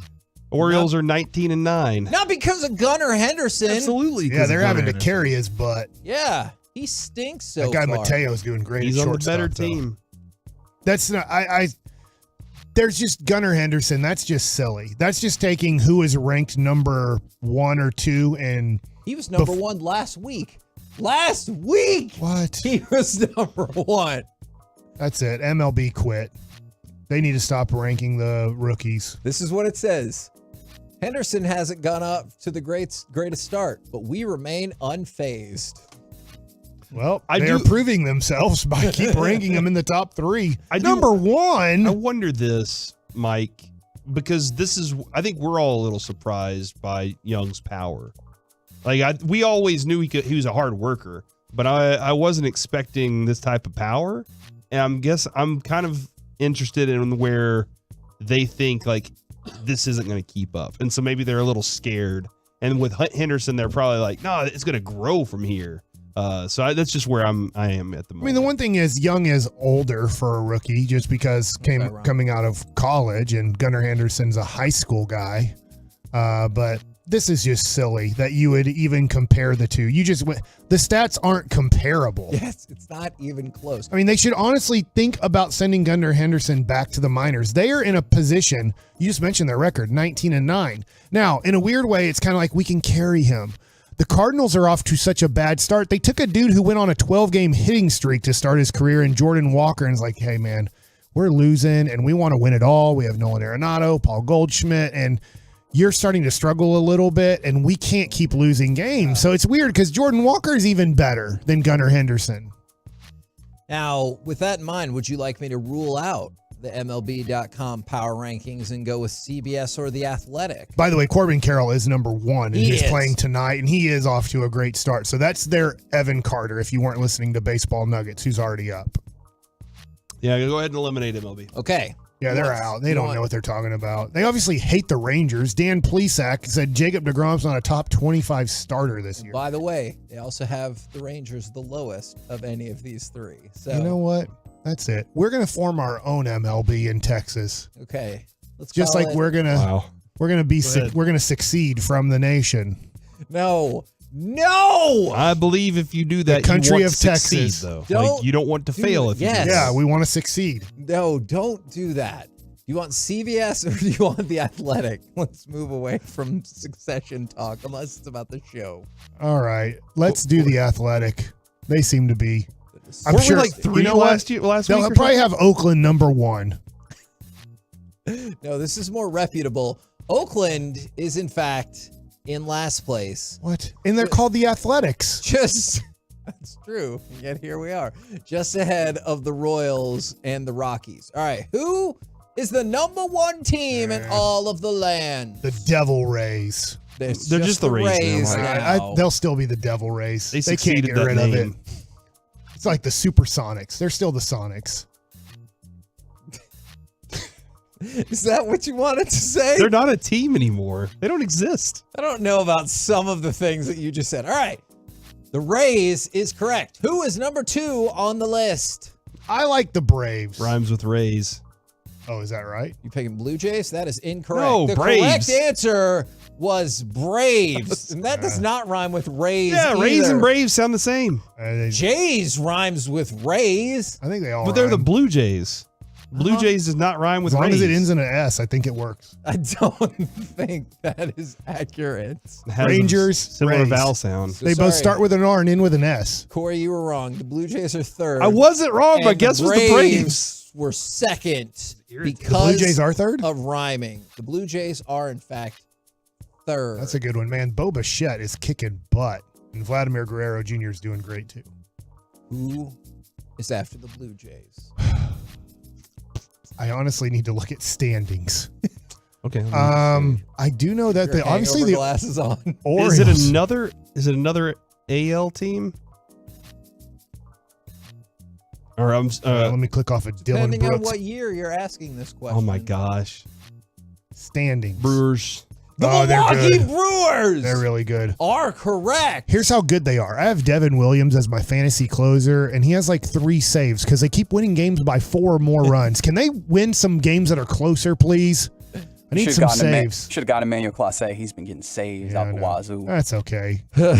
Why is he so good, Mike? Well, he did steroids. He was really skinny with the Yeah. Rangers. Then he did steroids, got caught, and he came back with a huge ass and good thighs. And then he started throwing better. So the Milwaukee Brewers was the answer. Our number 4. Number 5. How high do you think the Rangers are? 5. I think they'll be at 10-ish. 5. Because remember, well, the last time I did this, weren't they outside of the top 10? And then they got swept by Cincinnati. They beat New York. 10 is about where I'll go, just because they'll have Houston higher than them. From the 940, all sports teams end with an S. I mean, you're playing one that doesn't. That is incorrect. Yeah. Seattle Kraken. Yeah. Yeah. Miami Heat. Orlando Magic. Yeah. Yeah. Dallas Man. Cowboy. Nope, that's not. They end with S. Dallas. I remember back in the day, I heard a show on this station, and I was driving around, and I punched my steering wheel because I was so angry. And they go, "When's the last time a team that didn't have an S was even in the NBA Finals?" And I was like, "I don't know, last effing year when it was the Heat again." Anyways, Are you talking about Jane? she's not the one who said that. Against the White Sox. Is That's an X. the Dodgers are 10. The Pirates are tied for 8th with the Mets. Are the Dodgers even over 500? The Orioles are 7. I think aren't they first place in They there? are. Yeah, They're they 17 just in took division. first place back from They've the. won 4 in a row, so they were 500. Over the Diamondbacks. Mhm. D-backs aren't bad. 5 and 6 are the Astros and Rangers. What order do you Oh, think they should be? they're going to stro us, Corey. By the way, you were way right because I had them like at 10, and so they're at 5 or 6, which is awesome. I still feel like they're going to stro it because they're the world champs. Oh, the Jazz. Do you agree? No, Are they gonna I said stro 5 it? earlier. I'm going to stick with it. Well, Corey, we never get strode. Just like you were wrong about the Blue Jays, you are wrong about this by 1 spot. I wasn't wrong about the Blue Jays. They did stro it. The Yeah. Astros. I'd be stroing. That's not a thing. That's a song. Yeah. It's a combination between stroke and row. Have you never seen those people that are like stro? I can guarantee. Stro, I can stro. I gave him my cough. Do already you have a been- headache I too? think- no, Does your I- left ear kind of hurt? It did over the weekend. All right, I guarantee you can't go into Orange Juice Park and they're all like, "Hey, everything like we're gonna It play is. this Strowin song tonight." Nobody's ever said that. I'm gonna Their make logo, their slogan is "Where are you gonna go? Why not stro?" No, like it's that's not. true. No, it's not. You're right. It's not. Take true. a somebody I don't know why I said tweet it me a was true. picture It's if that's definitely real. Not. Somebody can mock. Are you that asking up. people to send you pictures of Strowan? Yeah. Because I feel like that's going to go badly for you. No, the sign that says the motto. Yeah, and they're going to be like, In "I'm the 2017, they Stro were King." zonking with their beating of the drum trash. Yeah. The Astros. Remember Zonk? The Astros are number 5. What's so funny? You missed. I'm the best. I'm the Stro King. Is the Rangers? Don't you say anything? No, Mike. you just said it. I didn't Remember say it. Men's Tea Clinic. Got you. covered. The Rangers are 6th. You're on the list. Stro King? Is that what my you said? God. No, that's what people will say. So, the Athletic has the Rangers up from 7 He does to have 2 6. sons. The CBS has the Rangers up from 11 to 10. Oh, that's the one I like. But MLB.com still hates the Rangers because they're also 10 on the list. So Top 10, though, is good. No, that's true. All 3 of them have the Rangers in the top 10. By the way, we get the bye right now. If the season ended today, we'd have the bye as the number 2 seed. Heck yeah. We're the KNC Masterpiece. In your face, Stros. Right here on 105.3 The Fan. Coming up next, let's throw it up with those fellas from the G-Bag Nation. Next, right here on The Fan. I'm Chelsea Messenger, helping you beat the books with BetQL. The LA Dodgers seem to have finally gotten back on track with 4 straight wins.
to an income you can't outlive. It's those guarantees that are tied to Treasury rates. And as we know, those rates are at 40-year highs. If you're in or within 10 years of retirement, use this to your advantage. This is exactly why it's possible to receive up to a 25% upfront bonus for income, and why it is possible to receive up to 10% per year for income growth. It's because of the high interest rates. Don't let anyone tell you it's not true, but also don't wait. Interest rates and these guarantees will eventually come down. Call 469-579-3500, 469-579-3500, or visit TrajanWealth.com. Guarantees are based on the claims paying ability of the issuing insurance company. The upcoming segment on the KNC Masterpiece on 105 through the Fan is brought to you by DAZN. Live on DAZN pay-per-view, the King is coming home. Undisputed champion Canelo Alvarez returns to his city to defend his titles against John Ryder. It's all on the line. Witness the historic homecoming May 6th live on DAZN pay-per-view. Sign up at DAZN.com. Get the top stories, exclusive podcasts, video content, and much more 24/7 at 1053thefan.com. This segment of the KNC Masterpiece is also brought to you by Classic Chevrolet. Classic Chevrolet has the Memorial Day savings you want. Just like Texas, Classic is doing its part to drive America forward. Don't miss one-time holiday savings to upgrade for less. This is Texas. This is Classic Chevrolet. Relax and enjoy the difference and find new roads. KNC Masterpiece back here on 105 through the Fan. Quick note we didn't get to earlier is We're on air, Zach. Raiders. Yeah, this one will not be the spot to joke either. Raiders wide receiver Henry Ruggs did waive his right to a preliminary hearing and will plead guilty to one count of DUI resulting in death and one count of misdemeanor vehicular manslaughter. He made this plea agreement. Next up is sentencing. Should be 3 to 10 years in the Nevada State Prison. So his next court date will be May 10th when he's expected to formally plead guilty, and then we'll go into the sentencing phase from there. Is that a time served thing as well, maybe? Ooh, that is an excellent question. And if that's the case, man, what a shockingly short sentence that could be. Yeah. All right, right now, courtesy of D&M Leasing, it's time for our chit-chat with the fellas from the G-Bag Nation. Gentlemen, how is you today? Heggy, we are rolling. It's a Will McClay Tuesday. We have him coming up at 2:15. 2:15. That's right. I know. I am excited about that. And trying not to think about the Henry Ruggs thing. Did Kevin not just sound like he was announcing a circus act or something? He did. And right now, it was very grandiose. Ooh. It's impressive. I think I could be. I think you should talk like that for a full show. Yeah. Carnival Circus Barker. hype guy? Yeah. Don't I kind of? Put Like that on you your know the list. show, right? Yeah, a Isn't little that bit. far off? Yeah. Coming up next. Would you change your LinkedIn profile as quickly as Sean Clifford did? Yeah. Okay. So Can't believe he got drafted. do you guys? That was a stunner. Do you guys use LinkedIn? And I just loved it because it goes, congratulate him on his new position as football player at Green Bay Packers. Like, I just thought that was really funny. Do you guys use LinkedIn? I had to for college, like courses where they like make you create these profiles in an effort to hope that maybe you use it moving forward and whatever. But so I have an account, but no, Same. Mine I is don't the have the app same on my as it phone. was that 1 year at North Texas where I had to do it for an elective course. Manager And I had college to- was- yeah, college still- was charging you on teaching you how to set up a social media. Well, it's a good way, I guess, Wow. business-wise. Good It's a business thing. Uh-huh. But I don't know. I haven't touched it since. It still says, yeah, I work at Chick-fil-A. $40,000 a year. I'll show you how to set up an Instagram, Hagee. What do you say? Man, what a deal. Sorry. What a deal. Sorry. I might be biased. I was a 5-time college dropout. Man, Confirmation bias. 5 times? I appreciate how many times you kept going back. I tried. My parents wanted it. man. My parents wanted it for me. Yeah, It's Dawson, not about how many times you get knocked down. It's about how many times you get up. Dawson told us why he was more interested in doing other things in the pre-show meeting. So we can't go on air, sure. but you know what? It made sense. Oh, it was made the prime sense. of Madden. I don't blame you. Yeah. I was freaking drafting the heck out of franchise mode on Madden those days. I mean, the Sega Dreamcast had just come out. What do you want from me? The Dreamcast was awesome. 2K on, or the NHL game on there. Yeah. That fishing game they had was incredible. Sonic. A lot of good stuff. Yeah. Just go fishing. Yeah, but like in that fishing game, you could fish in the moat of a castle, like looking up at the amazing stars or something. It was pretty cool. I don't have access. Boy, you make to it sound really fun. Yeah. Moat, stars, castle. It sounds count me in. You don't actually have to touch the fish. Count me in. Yeah. So pretty much like a real fishing experience. every fishing experience I've ever had. Would you rather actually go fishing or build a Lego fish? He'd rather build a Lego. You'd rather fish. build the Lego. 1,000,000% build I'd a rather Lego step fish. on a Lego than do that. Sounds like a new challenge, by the way. A Lego fish would be sweet. Yes, that. Ooh. You should build that. My son built a Lego ship in a bottle. It looks pretty neat. Wow. Yeah. Sounds like too much time. That's fair. Wait, In a bottle? Whoa. Yeah, how do we do this? Well, I mean, obviously the bottle pieces like go together after you've constructed the little ship in there. Oh, like he didn't okay. have the little tweezers and stuff. It was Yeah. Like, once again, Hagee, you made it sound a lot better than it really was. That's the power of being in the media. All right, well, I'll try that one more time. Are you more interested in what a JFK autographed baseball sold for or Snoop Dogg buying an NHL team? I'm always Snoop. into Snoop, yeah. Okay. Let's go. Yeah, Sins, right? Yes, exactly. Now, he'd just be part of it, just like we talked about with Magic Johnson, when it's like, he's not going to be the front person, but you just love the idea that Snoop will become the de facto mascot for the Ottawa Senators now going forward, if that is successful. Do I? Do I love that? I thought he was going to be more of a Maple Leaf guy. Do you not? Yeah, it does seem like Leaf would be a better. Yeah, that's true. They're just not for sale. It's a bummer. Unfortunately. But when Snoop wants in, you let him in. Yeah, absolutely. He's like, we'll make this happen. So well done. He knows people. Just slide right in there. Absolutely. And then a JFK autographed baseball sold for $166,000. All right. Why? When did he autograph this baseball? First In his pitch? prime. Ooh. First pitch, maybe? Maybe It was a reporter who met JFK when he was in Venezuela and threw out the first pitch. There we go. Yeah. And they were, Venezuela. Picture it didn't happen. yeah, I think there are pictures of the trip to Venezuela. I don't know if there's pictures of him throwing the baseball or not. And the No reporter way just- he throws heat like George W. Oh man, that thing. No way. That thing had sync, bro. How are you guys feeling? What's your just make that prediction? political? I mean, you just mentioned two different parties. That's the way it works. Have you Yeah. ever seen the news? Is how are we feeling about Stars Kraken starting tonight? You got to feel very good about the Stars right now. Probably the best team alive in the West. They're talented. They're deep. They have star in goal. They have star defender. They have star captains. You know, the other teams just don't stack up on paper. So now you are the hunted. You got to feel great about that, and you just have to avoid, the upsets that seem to strike NHL teams quite often. But I feel like this team is balanced enough, and with the great goaltender, you can be very crotch first. Disappointment is always looming, in sports, and you can't be too surprised if it happens. But by a comfortable margin, I feel like the Stars are the better team in this series, Hagee. Agreed. And I love it. yes, I think they win this in 6. They win tonight. Pavelski does indeed play. I know DeBoer said he's a game-time decision, but he was doing his tip drills right in front of the cage earlier. He looked great. He's going to be on the second line. I think he does score a goal, and the Stars win it tonight 3-1. What do you think about that variation? Because I still want to get everyone's thoughts, but that variation, because Sagan has been playing so well, of keeping him there and sliding Pavelski to line 2, that seems kind of interesting. Yeah, and I think Pavelski's game can mesh with really any line. I think he can be really good along with Domi and Marchment, but I think DeBoer's onto something there because Sags was so good in that first series. Why go ahead and make the tweak until he shows you a reason to change that back up? Did we ever determine what the percentage was that the Stars could win in 5, 6, or 7? I know there was a lot of I was getting tired head, by the way, with all the numbers you guys were throwing. You guys there. had great guesses. Reggie, I think, with the 69% was right on. I think 61% to win in 5, 6, or 7, with the other 15% being a sweep. Yeah. But the analytical breakdown says 76% for the Stars versus 24% for the Kraken. Did they think that the Kraken were the deeper team? Yeah, they do.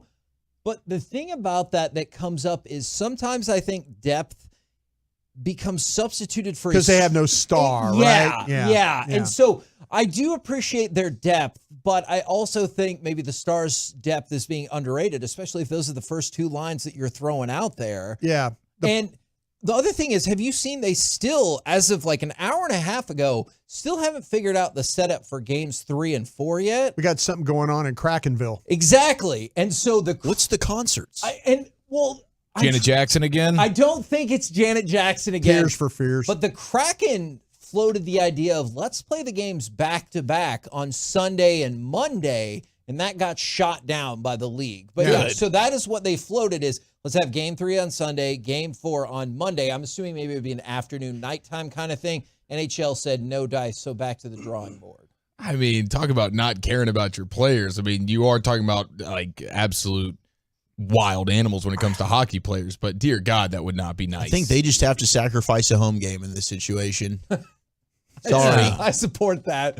We can move out, whatever. I'll tell you the thing about the Kraken, they score all their goals in the playoffs are either in the first or the second. They don't, I mean, very few do they score in the third. So you've got to find a way to kind of not let them. Now the Stars are one of the better second period teams in the league. So, maybe that's to your advantage there, but Kraken in the first and the second, can't let them jump on you like that. I think part of the reason for that is they're very good 5-on-5. Very good 5-on-5. Looks like at Climate Pledge Arena, we have an appearance on the Raw Alejandro World Tour. Oh. And then Andrea Bocelli as well. Oh, it's the Bocelli thing. That's in concert. Yeah, you can't miss Bocelli. Shout out to Boch. Okay, so you may move that other one, and you're like, but we're not the first guy, but Bocelli deserves all it. All right, how about Bocelli sings, the national anthem? Yeah, that's how we're going to get around this. And God Good save compromise. Yeah, good compromise. Opera it up. Let's go. Sing the national anthem. Here we go. That's play hockey. Between periods, like put on a nice little performance. Do Ave Maria. He does that one very well.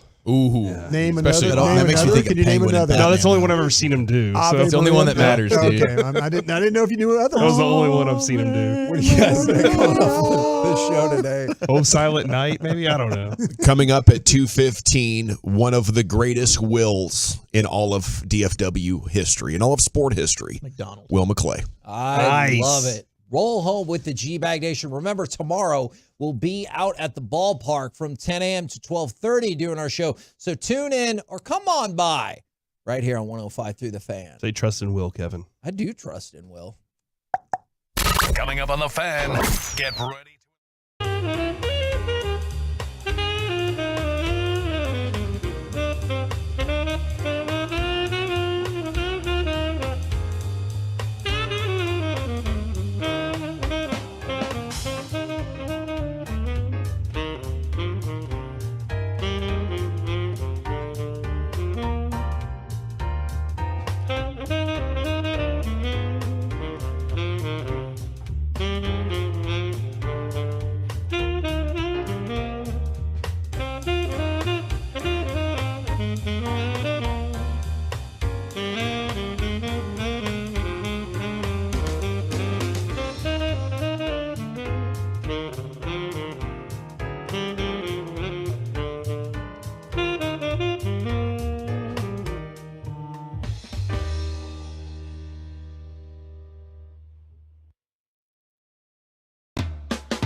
extension. This is the exclusive home of Dallas Cowboys football. KRLD FM and HD1, Dallas, Fort Worth. Let's go, Cowboys. Always live on the free Odyssey app. From our fan studio, secured by DFWSecurity.com, you're rolling with the G-Bang Nation on 105.3 The Fan. Here we go, Hour 1, G-Bag Nation. We're 14 minutes from Will McClade. Let's jump into some sports. Stars and Rangers back in action tonight. You'll have the pregame for the Rangers, 6:30, first pitch, 7 o'clock, and the Stars are hosting the Kraken at 8:30 on television tonight at the AAC if you have tickets. But we do have Will McClade coming up at 2:15, and we're excited to talk Cowboys, recap this draft, asking big questions about what's coming up next for America's team. How you guys doing in here? We good? Having a nice little Tuesday? Fantastic, dude. Pumped, man. I'm excited to talk to Will McClay. Yeah, so am I. And there's some Cowboys business to tend to. Patrick Walker tweeting out earlier, Cowboys have assigned jersey numbers. I don't know why this is interesting, guys. I can't tell you why. You know, any piece of Cowboys information, I'm just trying to salivate over. Wait, right you now. don't get hyped over number aesthetics jersey on number? your athletes? I do. I get excited. I just don't know why. I got to buy a jersey. Oh, you can't figure out why you care, but you care? Yeah, it's cool. Yeah. I'm into it. Mozzie Smith's going to be number 58. I think that's perfect for a big guy. That's his. That's his number. You get a round number like an 8. Yeah. That jersey order in. The 5 is that's quite a round figure as well. It's going to complement him well. Schoonmaker's going 86. He's going to be it's a good tight end number. Ooh, that's his number. Taking over Schultze. Yep. I like it. It's pretty much tight end only these days. I mean, receivers have completely abandoned the 80s, but the tight ends are loving it. Yeah, man. If you're a receiver in the 80s, that tells me you're on the practice squad. You're probably born in the 80s. You're probably a Jag. You're probably born in the 80s. What about the 88? Besides the 88, of course. Other than the 88. That's a good call. That's a good call, just the Walchuk. 88's the only good one thank still. You. Fist bump me right now. I got you. DeMarvion Overshown coming in, the rookie linebacker out of the University of Texas. Put him in 35. That's a keeper right there. It's going to be weird not seeing him in the 0. Well, that's because Jaron Curse is the 0, and that I'm not here for. I feel like Jaron should stay at 27. Let should. Overshown rock the agent 0. Overshown, I noticed he had a lot of sweatbands too. He's a guy that likes to. Got the other bands a lot of on. accessories. A lot of accessories. Look good, feel good, baby. Yeah. Play good. The number 93 will be the rookie pass rusher, Viliami Fehoko. Junior? Fehoko. 93 is it's a good pass rusher. Yep. Pass rush number. 76, Asim Richards, the offensive lineman. It's a good fit for him. Yep. By the way, it's awesome. Awesome. Okay. Awesome. He's that awesome. Awesome, Richard. Awesome is his name. Sick. Yeah. I love it. Eric Scott Jr. is wearing number 37. That's a keeper number right there for a corner, right? Yeah, I have a feeling, though, when 37 is kind of one of those numbers that you bail out of if one of the others. Once he makes the roster. You make the team, you punt on 37. Try to slide into a 20. If there's a 20 number rolling, I think that's what you would go. Number 83 is Jalen Brooks. Okay, maybe the lower numbers are not available. He'd probably be looking to trade up if he gets a career going. Mm-hmm. But wearing number 42 out of Kansas State, the son of a Cowboy scout, it's Deuce Vaughn. The deuce is loose. In 42, that's a fullback number. That's a placeholder That's a number. big running back number. Or a guy that's 5'5", that's going to look funny on him. You know what's crazy though is wasn't Sproles 43? It was 40. I thought it was 43. 43. Yeah, Alfred Morris 46. Yeah. Respect though. And he was another undersized running back. Yeah, maybe the 40 wouldn't be too bad. I feel like Deuce is one of these guys that's going to look damn good at anything. He just has that vibe to him. Like any respectable number. Don't throw 64 on him and expect him to look good. He'll make it look as good as 64 could look, but I think he's going to pull this thing off. That would be a fun bid if I'm a running back. Just give me a 60 number. Yeah, you gotta be built like an old 60s band if you're wearing a 60s number. Otto Graham? Was he rocking? No, his quarterback who wore 60. Yeah. Wow. That's Cleveland great. Browns days. Yeah. Dude, I need to look up because I like the old guy names, like even Otto Graham. It's become so mainstream that you don't think about it. Otto Graham's an amazing name, but the number situation from the 60s, I bet, is pretty incredible. Big Woody Page fan. Deuce should probably wear number 2 if he could, right? If he could get into that number. Who's wearing that right now? Is that Jordan Lewis territory? Jordan Lewis, yeah. It's okay. So maybe you have to wait a couple of years. No, they're going to save $4.5 million when they cut him. It'll be number 2. It'll be Deuce's number. I didn't say that, Jay Lou. Day. That was Eric Chiafalo, so you can block him on Twitter too. Well, you got to love the Stars' momentum coming in hot and the matchup. They've been playing great hockey since game 1. And as you now look around, maybe the best team in the West, and the Kraken barely able to get to the second round. Pretty much power play defense bailed them out. On offense, power play success, only 14%. That was third worst among playoff teams in the first round, second worst for Western teams. The Kraken averaged just 2.57 goals per game, second worst in the West, 13th among all NHL teams. And the Stars come in, really flying high after dominating the last 5 games against Minnesota, and you hope that trend holds true. It feels like it's their year now, at least to get there. And with Boston out in the East, maybe they should be looked at as a favorite right now. What do you think? Is that too much? Am I going too homer? What do you say? No, I don't think so. Obviously they got to take care of business here, but when you project ahead to who they may face, I think that they match up decently well with Vegas. Pete DeBoer clearly knows them very, very well, having been their head coach. That would be an interesting matchup. The Hockey Hawk was talking about Edmonton. And when you have, Connor McDavid and Draisaitl, maybe the best pairing when it comes to 2 goal scorers in the NHL, period, that's going to be a challenge. But the fact that they have Jake Ottinger, and we've talked about this, right? A hot goaltender can neutralize anything for you. Yeah. Edmonton has nothing between the pipes like what the Stars have. And I'll tell you what, I'm a big fan of Gavin Spittle as a Hawk and as a boss, maybe even more so as a boss over the last 10 years. But I think he's hating a little bit there.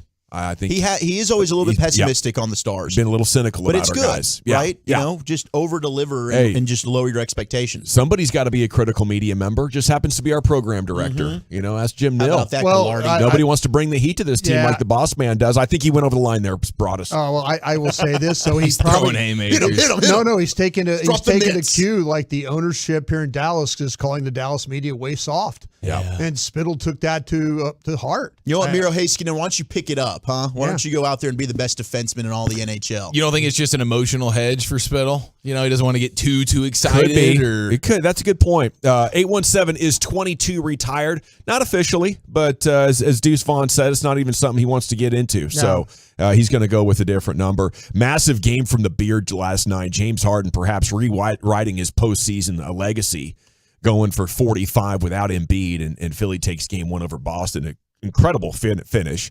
Nuggets are up 2-0 on the Suns. Phoenix, 14 points in the fourth quarter. Chris Paul left with a groin injury, so it's the playoffs as usual for Chris Paul. He's hurt again. Probably going to make excuses for why they get eliminated. I was dead balls wrong. I thought the Suns would win that game last night. They'd even it up at 2. I didn't see KD and Book going down 0-2. I think they're done now. I think they're kaput. When they don't shoot well, that team's going to lose. And they just don't have the depth. And we wondered about that after they made the trade. Well, it's just clear as day that Denver has so much more depth than they do. No question. Well, how about that big center there? You guys want to trade for a guy that doesn't show up? Aiden? He did do this last postseason as well. Remember Game 7? He played 16 minutes against the Mavs. There's a lot of whispering going on about his toughness. I can see this guy really. I mean, he's the way he's never been that guy where he's had to be the guy. Yeah, and he's always had guys around him that have kind of carried him along. But a lot of whispering about his toughness. Okay, the Grizzlies have informed Dylan Brooks, you're not coming back under any circumstances. We didn't even want to talk about league minimum. He could be out of the league for punching LeBron in the junk. They could decide okay, we're giving you the Carmelo treatment, bro. Uh-oh. We don't want to mess with you anymore. We'll have to see. I think the Mavs need defense so bad, I would at least be having the conversation over there today. I guess they are the Vegas favorite to sign Dylan Brooks now that he is a free agent. And maybe the price will be so low that you're like, wow, a guy who can defend and score a little bit. The Mavs might just be desperate enough for perimeter help that it could make sense. But I also would not be surprised if he finds himself playing in China or Spain. Yeah. For at least for a little bit. Maybe he goes to You Japan. punched LeBron in the junk, dude. That was uncalled for. Unless LeBron says, I want to play with you. You can go ahead and come onto my team. It's over for him. I'd say Memphis punched him in the junk. They said they don't want anything to do with the him. GM said, we're going to approach trash talking a little differently next year. So that's an interesting pivot from Memphis, who has really embraced the toughness And he was a great contributor to that for the last 6 years. Dylan Brooks, the longest tenured member of that basketball team. He gone.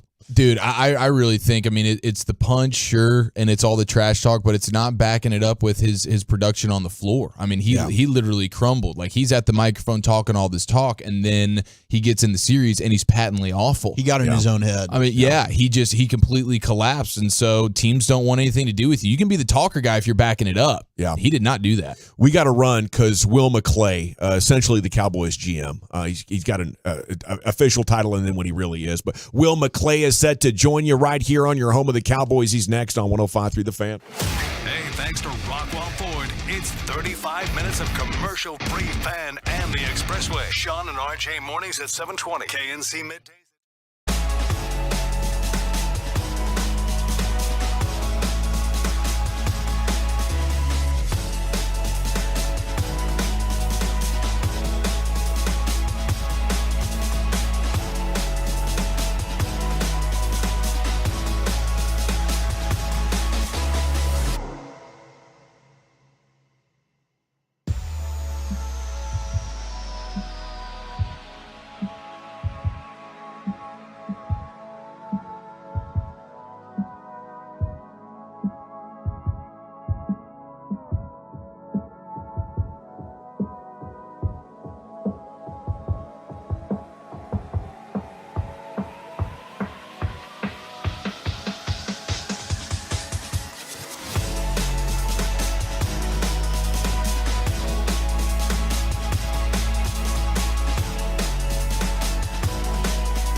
physical team now? Do you feel like that work is done?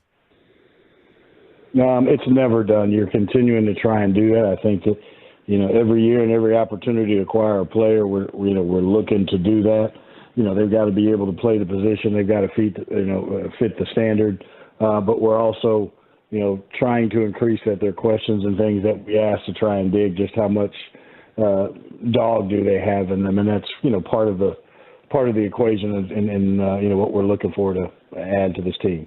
How have things evolved with what you guys emphasize, like in Mike McCarthy and Dan Quinn's tenure with this football team?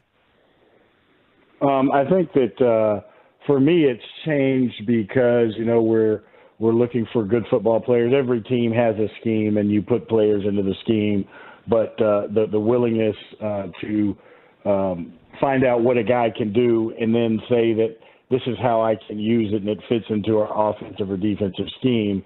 That's really all that anybody that's acquiring personnel that takes a part in it. That's all you're looking for. Someone to say that you're allowed to and you are good at hitting on the strengths and weaknesses of players, and then them being able to put them into the system. That's the most important thing. Is if you pick them, you got to use them. Well, Will, I know Mozzie gets a lot of attention. He's your first-round pick, but I wanted to ask you about D. Overshone, who a lot of people in this area know, having played at Texas, and he's a guy with a lot of position flexibility, super athletic. But when you watched him, what was your vision for him when you made that pick? Will linebacker type. One of the things that you have to do in the NFL now is, you see the linebacker position diminishing where most people are playing, nickel, and they're bringing in extra safeties or extra cover guys. Because, people are finding matchups on linebackers. So one of the things you look for is guys that can match up athletically with tight ends or receivers, as well as his energy and his tempo and the way that he plays football. One of the things that a coach used this in the draft from when we were talking, one of our better players who was recently resigned is Donovan Wilson, and he brings an attitude to the team that you can't really quantify in height, weight, speed, or anything like that. So we're, looking for guys that do that and hunt, and so you see these things coming out in the players that we're picking, and you see our team getting bigger, stronger, faster, and more athletic. Hey, Will, congratulations on another journey. The things that I looked at or I saw in Luke Schoonmaker. When Michigan, when you watch them play, they are a physical team running the football, and he's usually at the point of attack with that. I kind of feel like, though, his pass skills and his route running is underrated. Am I in the right path when I'm talking about him and what he potentially could be for you?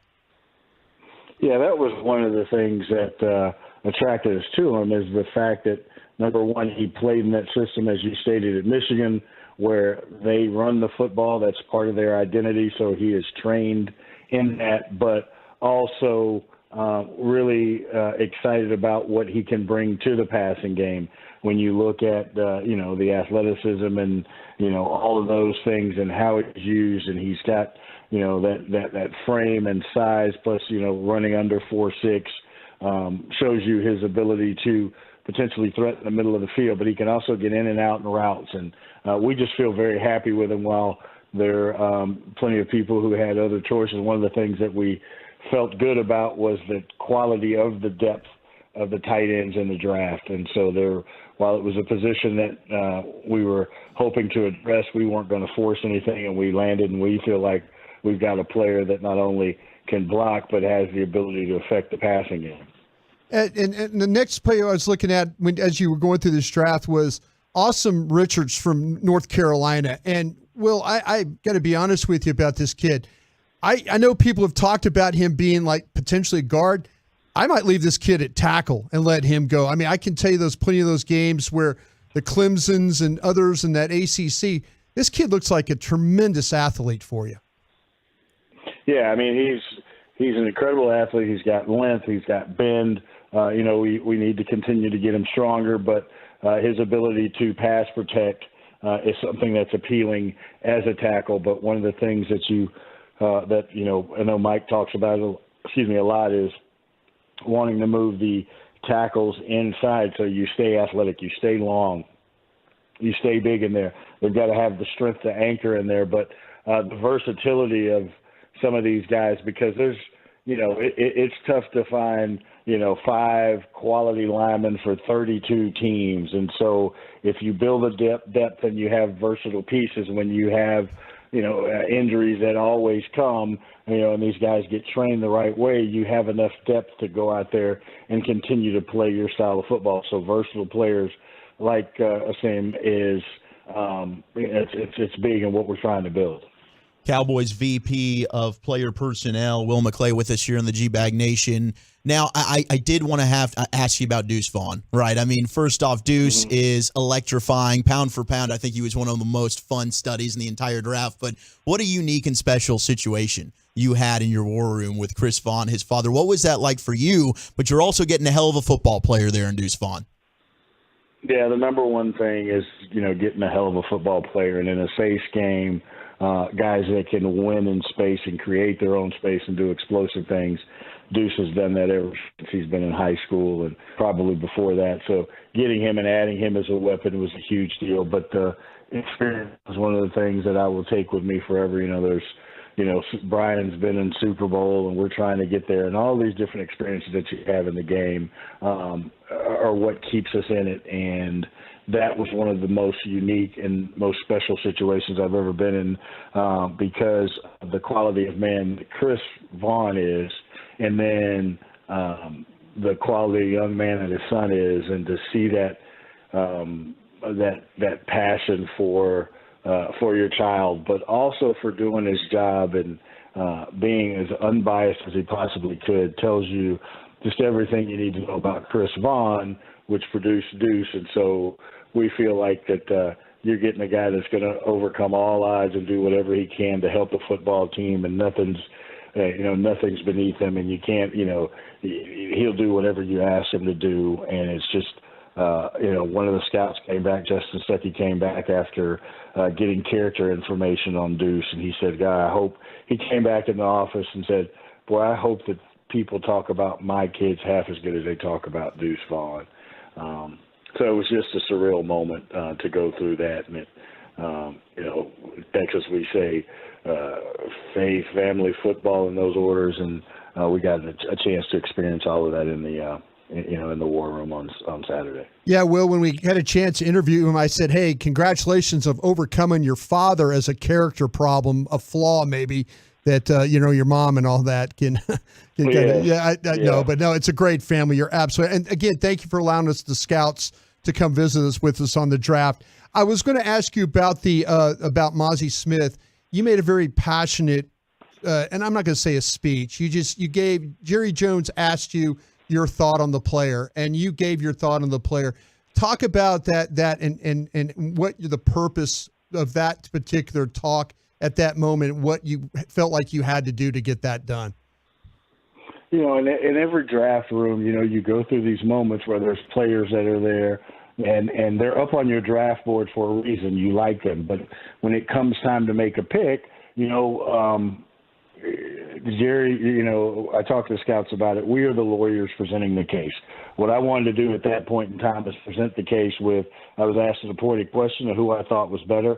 I wanted to try and gather all my thoughts quickly and say the reason why I felt like Mazi was the guy for us at that time. And with great power comes great responsibility. And I feel very fortunate to have the responsibility that I have and that we have as a scouting department. And so when it was not only my work and my thoughts, but to those guys that really believed in the player, Brett Maxey brought him to us early. I remember watching him in November, and I don't typically start watching college tape until November or December. I go through our season, but I tend to kind of hit guys on like, hey, who are the top 3 or 4 guys in your area? And I start watching tape, or I'll look for measurables, and I'll pull some tape and just start watching that without any influence from anybody in the room or whatever, not looking at grades or anything. So I went down and, there was Mazi, and as we were going through it, and at the end of the season when we lost Carlos Watkins in the San Francisco game, and before that when we had lost Hankins for the 3 or 4 games, and I look at all of the things that we have, and I just thought that we do this thing called Across the Hall. and it's when the coaches and the scouts get together. The scouts tell the coaches about how they do their job. The coaches tell the scouts what they're looking for. When that whole thing, in my mind, I'm going, okay, there's this guy, and Mavi just kept coming up. So when I was asked that question, I got to talk about a player that I believed in for us within that situation as we were talking about it.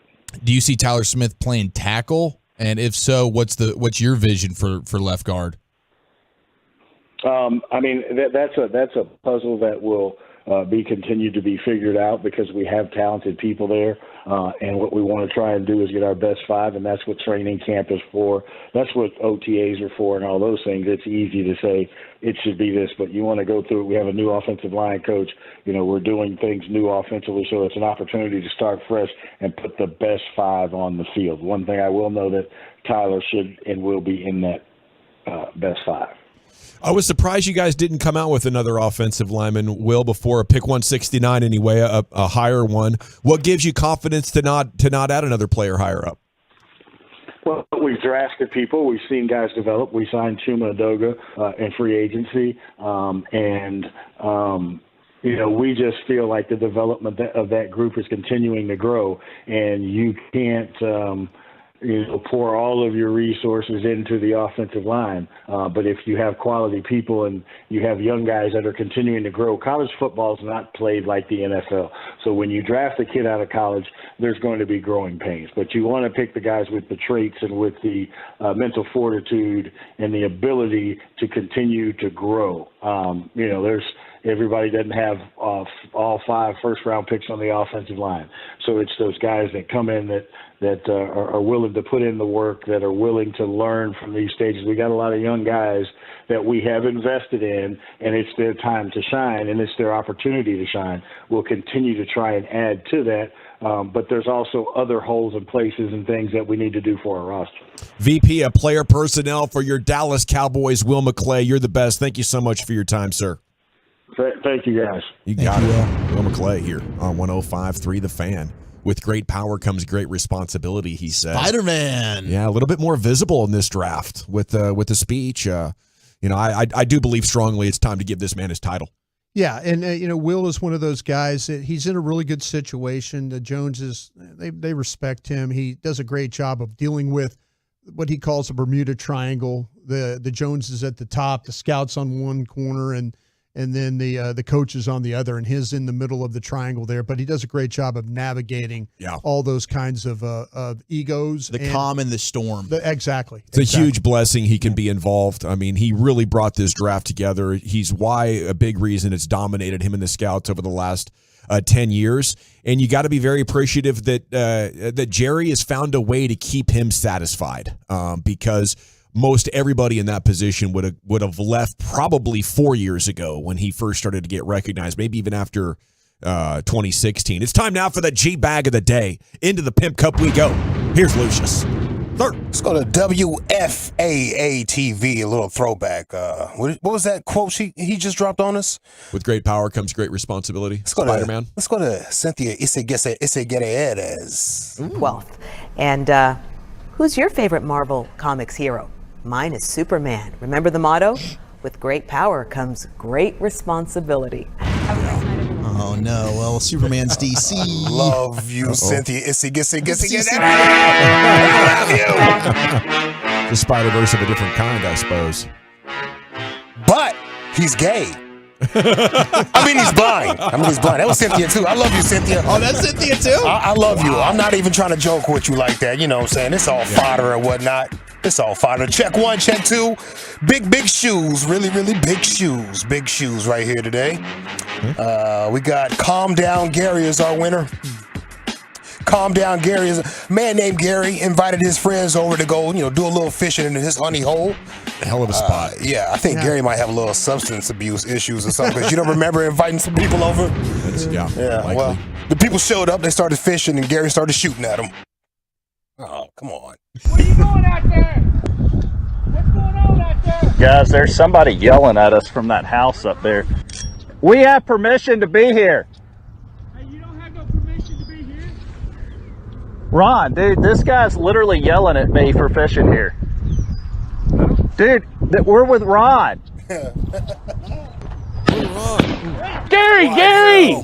Gary, it's me. Stop. Are you okay? I'm fine. Gary, What in the world? dude, calm down. I didn't know it was you. We've been having some problems out here with people coming out here. We're not here to hurt nobody. We're just trying to scare people off. We've had stuff missing around here. I totally understand Fish. that. I completely. I'm more mad at Ron because Ron said he had permission. I do have permission. Yeah. Did you not know I was in town? Or I what's didn't happening? know. You usually call me before you come. All right. I don't know, man. Gary's He's trying like to get into the cooler a little bit. Might pass out and wake up, don't know what day it is, what time it is. There's people out there. I'm not sure who our Get hero off needs my to bass, punch my more. crappie, my catfish, my channel bass. I heard it too, though, Lucy. He's got some of that meth motor mouth. It's something He's going talking on way with too Gary. fast. Something going on with There's Gary, a little, bro. some kind of a lisp in there. He's got all the telltale signs. Oh, Gary. A tweaker. He knows where the fish are, though. He does, man. That's the honey hole. He knows where the fish are. I'm telling you, man, any man that shoot you over that honey hole, there's some fish up in that joint. There's some fish up in that joint. He done fed generations out of that honey hole. We good. Gary or his family hit big on something, and all he has to do now is drive around in a bitchin' truck and fish and protect the honey hole. Yeah, I love it. Yeah. Fell off a fork wheeler when we was over there. Just trying to scare you. Yeah, they gave me $500,000. Bought this here house on this land. I got it stocked. City stocked it for me. Let's see. They're saying several House representatives appeared to be under the influence yesterday. This session happened at 1 p.m. after lunch. All right, after lunch. Sound a little boozy. Oh, not Cinco de Mayo yet, right? No, not yet. Not yet. It's the pregame. They're saying that Texas GOP reps are guilty of LUI, legislating under the influence. You tell me what you think. Ms. Swanson, for what purpose? Say that again, I'm sorry. Will the gentleman yield? Gentleman, you of course. I wanted to know whether you have been timed on your speed of running down the middle aisle and around and over to your desk last session, because I'm pretty sure it was a world record. Very first day I met you, you distinguished yourself, and you share in common with a dear friend of mine a very distinguishing history in your time here. Do you know, and that would be Ana Maria Ramos. Just rambling. Do you know what it is that you happen to share with Representative Ana Maria Ramos? I drink heavily. I don't recall. I don't recall. I drink heavily. Yeah, they said they get a little too boozy at lunch. It all makes a lot of sense now.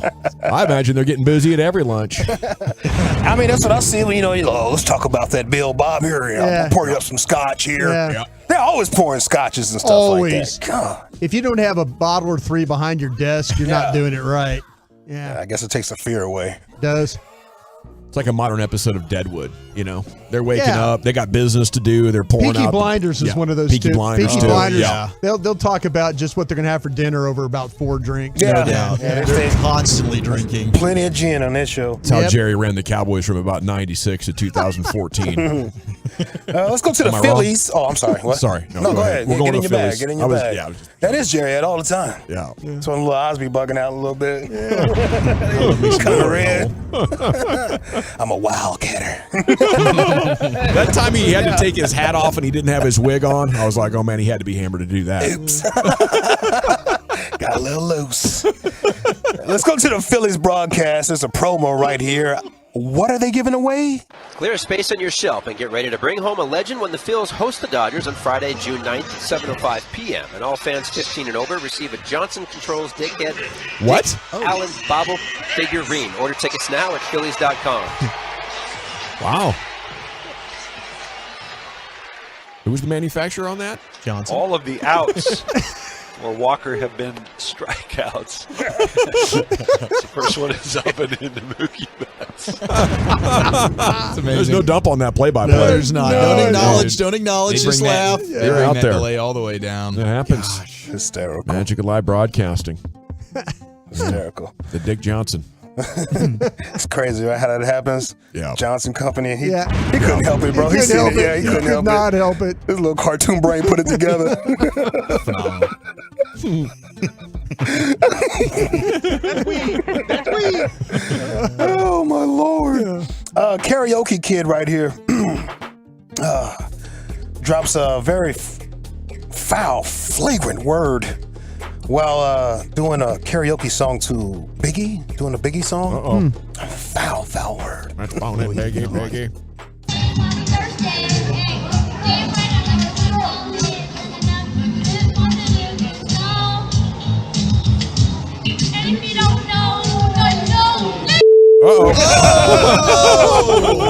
With emphasis. Yeah, he got excited. Yeah. That's tough. I think he picked that song on purpose. Oh, no, man. Is that a school talent show? His parents all sitting there like, oh, God. That's for the car. Yeah. That's for the car. In your room, like I told you. Not in front of your friend Jamal either. Hey, you know mom and dad are yelling that in the car when that starts bumping. Oh, yeah, for sure, yeah. The safest place. Do it in your car. Do it in your room. You know, don't do it in front of your friend Jamal. Even if he gave you permission, he's going to judge it differently. He will, I promise you. He gives you permission. Yeah, even say it, dog. Go ahead, say it. I give you permission. He's going to judge you, dog. I promise you. That's a test right there. That's a test. It's a trap. Yeah. Is it Gary and Ron? Is it the legislating under the influence? Is it going to the Phillies broadcast a certain bobblehead of a man named Dick and had a tongue twister there? And if you don't know, now you know. Okay. Wow. I'm gonna go with the Phillies broadcast, I think, Chief. How about you? I think I have to, absolutely. All righty, that's right up your alley. Lucius, how about you? Hey, to that guy on the fan text says, I've never been fishing, fam. You don't know me, bro. Yeah. That's a schmuck. I'm being funny when I say channel bass, cuz. Yeah. There's a little levity in this joint. That's right. There's a little levity. I'm going to go with the broadcast. It was a good broadcast, Wolchuk. We know with the Knicks fans from LA Live yesterday. Oh, those were great. Yes. That's a good write-in vote. You know what? I think we got a winner already. We got Phillies. We do. We got a winner with the Okay. Phillies. Lucius, the Knicks were outstanding yesterday. Yes, I'm going with the Knicks. Congrats to the Phillies broadcasters. They played it off well. It's time now for Krusty's Corner coming up next. Krusty, where are you taking us? There's 3 things that we might need to know about this draft class. We'll talk about that next. I got to talk to you about Men's T Clinic, though, and their lineup of comprehensive therapies that not only will optimize your hormone levels like they did for me, but they've got you covered.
ACLB 48768E. Guys, fellas, men, do you want a better sex life? Roman has genuine medication that helps you achieve and maintain what you need to perform. Roman has discreet wipes that help you last 4 times longer in bed. Roman has testosterone testing and treatment. Treating low testosterone can help revive your sex drive. So men, what are you waiting for? For a better sex life, go to ro.co/bettersex. Do it today and get 20% off. That's ro.co/bettersex. Baseball is back. The free Odyssey app lets you listen to local coverage for the team you love, live stream your favorite sports radio station, or jump back and listen to the best segments on demand. Don't forget we talk to the manager every Tuesday at 2 p.m. Don't listen to some guy from the other side of the country tell you about your team. Live conversations for your local team. No matter where you are, your season, your Odyssey. Get in the game and download the free Odyssey app today. Get the top stories, exclusive podcasts, video content, and much more 24/7 at 1053thefan.com. This segmentation of the G-Bag Nation is brought to you by Classic Chevrolet. Well, thank you, Lucius. It is the G-Bag Nation here on 105.3 The Fan. Coming up at 3 o'clock, 5 things to know about this Stars-Kraken series, and then Josh Young's going to join you at 3:10. Time now for the corner. Here's Krusty. Thank you very much, General. If you haven't already looked, we do have a new Love of the Star podcast that is out. So if you are so inclined to, Bobby and I kind of went through all the draft picks and gave some more thoughts, broke down a few of the guys, talked about the whys and the why nots. Also, too, want to thank Will McClay. They provided their scouts to us for our coverage of the draft the other day. I've never been with a team that's ever provided their scouts to visit with you pre-draft. So thanks to Will and all those guys over there, Jerry and Steven and all the Jones family for that. All right. 3 things you kind of need to know about this draft class. And this comes to us from the Bleacher Report. And they throw 3 different ideas out there. And let's see if you guys agree with or have some thoughts about this. Fart is always a good one. Number 1 on the Bleacher Report's thoughts about this draft class. I love it because Broadus usually hits you with the fart, inexplicably. Yeah. And so I'm glad that Walchuk got to hit you with the fart. He got me back on that one. He sure did. The Marvin Overshone will outshine Mozzie Smith in year 1. This, again, is coming from the Bleacher Report. There says there's a lot to like about Mozzie Smith.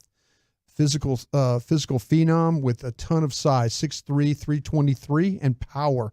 However, consistency and polish are not among the Michigan product's best traits. The Wolverine is more traits and tools than finished project, but it's going to be hard to find more defensive tackles with more potential than he has. That's coming from Matt Holder of the Bleacher Report scouting department. They think it's going to take some time for Dallas to unlock Smith's potential this season. He will likely rotate with a lot of likes of Jonathan Hankins and Neville Gallimore. I don't agree about the Neville Gallimore part. I think it's doubt. I don't know if he's going to be on the roster. I don't think he's going to be on, but they're saying that Overshone, on the other hand, is poised to make an early and dramatic impact as a coverage linebacker. The converted safety excels against the pass, but has the physical tools to be a solid chase and tackle linebacker. Zach, I think we agree with that point. Right, absolutely. Okay, now here. Do you agree with the Mozzie Smith part that it's going to be a journey for him? I don't think it's going to be the journey, but I understand what they're saying about unlock, because even Will McClay was talking about Mozzie Smith on the opening night of the draft, that there's things that they could do with him with his stance, try and kind of make him a little bit, give him a little bit better of ability to get up the field or be a little bit quicker out of his stance. So they see something that they feel like that they can correct. The thing with Overshone, and this goes back to what Will just told us, they think is a good, this is the Bleacher Report, the good fit is a will linebacker for a team that uses him with even fronts, diversifies the type of coverage he plays in, showcasing his strong man and zone cover skills. So to me, I kind of feel like that Mozzie is going to be the one that we're going to see him, I think, first. Yes. And this is how I look at it. I would play Mozzie Smith, like when we're out there in Oxnard, I'd give Mozzie Smith every rep. And that's nothing against Hankins. Maybe Hankins is your starter, but I give Mozzie Smith every rep, and maybe you're conserving Hankins. Absolutely. Maybe, we're talking about the baseball wear and tear that we were mentioning, load management and all that stuff. I love that idea for Hankins. I think Hankins needs to be a guy that's kind of helping Mozzie Smith, like, no, man, hey, Rook, this is what you got to be, Yeah. But I'm throwing him in the deep end of the pool. Oh, I love what Overshone can potentially be. I just think we're going to see more from Mozzie Smith. I think Overshone will be an impact player initially on special teams. I talked about that yesterday. I think he's filling the Luke Gifford role. I think it'll be kind of maybe towards later in the season. Maybe there's an injury that will end up getting him more snaps on defense. But I think Mozzie's getting more reps defensively year one. So I'd still lean with Mozzie in that regard. And I love the pairing with him and Osa next to each other. I think he's going to make Osa Digizua much better. Okay, the next thing that they're talking about is that Luke Schoonmaker won't start right away. And they say this, Schoonmaker is an exciting draft and develop type, but an older one. This is Derek Clausen of the Bleacher Report scouting department wrote, his size, field stretching ability, and baseline blocking skills are a great foundation to try and build on. Schoonmaker's development may take time, however, just as it did in college. Expect for him to have somewhat of a limited role as a receiver early on, possibly as a split end specializing in vertical routes. Meanwhile, 2022 fourth-round pick Jake Ferguson can fill in the more traditional tight end roles. I disagree on this one. I think that Schoonmaker is the more traditional type of tight end when it comes to the blocking and the inline stuff and all that. Right. Ferguson is the one I'm going to flex and maybe put out a little bit wider, maybe make him detached from the formations and things. I was looking again today. I'm trying to find what Schoonmaker does after he catches the football, and it's not there. Right. I'm falling into the first tackler. Yeah. It's like Zeke starting in year 5. Oh, here comes the tackler. I'm just going to run into you and fall down. And I think to be a playmaker, you got to make somebody miss or overpower them. And I know that the athleticism is there with this guy. And Right. it's huge and it's measurable, but to me, like, there's something that's unmeasurable in your wiggle and your ability to play a sport. And I don't know that Schoonmaker has that. I still like the pick because I think he's going to help you be a lot more physical along the line of scrimmage. Yeah, absolutely. And I agree with them here. And I said it when they drafted You agree him with on them? the show. You I agree- do. Yeah, you- I said I would. Yeah, that I think Ferguson's still going to be the main tight end one. I don't think Schoonmaker's walking into that room and he's necessarily the But starting tight end. Do you agree with them that Schoonmaker needs to be the flexed guy? No, I'm with you on that. Yeah, because he's a what- better blocker than Ferguson is. Yeah. So you want to Yeah. keep Schoonmaker on the line, and then I'd flex out Ferguson. But I do think the one trait that Schoonmaker has, the crossing routes, he's exceptional at that, being able to run behind a linebacker in front of a safety, creating a window for the quarterback to throw him the football. He was dominant in college at that. Yeah, from what I saw, it looks like a guy who can get open, but I'm with you, Dawson. It's crazy with the athleticism that he has on paper. You don't see it in terms of translating yards after the catch. Here's George Kittle breaking tackles, and defenders are hanging off his face mask as he barrels 40 yards down the field. You don't really see that from him. Deuce Vaughn is more than just a good story. They're saying if Vaughn were 4 inches taller and 15 pounds heavier, he would have been a day 2 pick without a question. The speed, the twitch, the pass catching skills he shows on film are easy to fall in love with. Vaughn racked up over 1,500 yards, 378 receiving yards, and 12 touchdowns last season. He says smaller backs don't often last in the NFL. Darren Sproles being the notable example. Vaughn isn't Sproles yet, but he has all the tools to be a similar high-level contributor. I would say that is a fact. Yep. That is a fact right there. I think this kid is, like I said, he's excelled at every level he's played at. Mm-hmm. So I don't see any reason why he can't excel at the NFL level. Josh Young's going to join you in 14 minutes right here. Time for the Rangers Player Show at 3:10. 5 things to know about Stars Kraken, which is underway tonight. That's coming up next. Thanks to Krusty's Corner. It's every afternoon at 2:40 right here on your home of the Cowboys, 105.3 The Fan. always a welcome sign for this clubhouse. Featuring breaking sports news, inside info, opinion, with laughs along the way. Turn it on, leave it on. The Fan and the Odyssey app.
So if you keep in mind, here goes Wrexham, and they've taken over the soccer world as far as popularity, and I guess they just got promoted out of the National League for the first time in like 2 decades.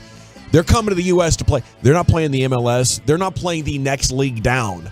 They're playing the third-tier American League. So they have a long way to go. This Wrexham show could go on for 10 years, and I think they have the assets and the resources and the popularity to climb this ladder a few more times. Man, if I didn't have the 3 babies, I would be all the way in on the Wrexham. Like, I'd be caught up. It'd be like my brother hits me up all the time. Like, dude, you got to get back into it. I'm like, I want to, man. I don't really have the time to carve it out, but it is such a dang cool story. And I believe now J.J. Watt's getting in the Ryan Reynolds He's getting game a Premier League team. Yeah. Him and his wife. On the team. They're looking to try and they're buy buying him. a Premier League team like for $1 billion, or they're buying into it? They're not going to be the main owners. I think they're just getting a stake. They're going to do what LeBron does, right? Go for a stake. And LeBron with let me get like 5-10%. Yeah, LeBron with Liverpool, right? He's with the Henry Group that owns Liverpool. Yes, it's a genius thing to do for your investment because of how these teams are appreciating. I mean, if you look at what the Rangers were bought for in 2010, and now what baseball and NBA teams are going for now, I think it's like 400% a decade. I'll tell you what, our soccer league here is pretty extensive too. If you look at it, we're into the hundreds of millions now. It's not. That's what these teams are worth now. Yeah, hundreds of millions of dollars. Yeah, they're talking about for expansion fees and stuff like that, well over $500 million.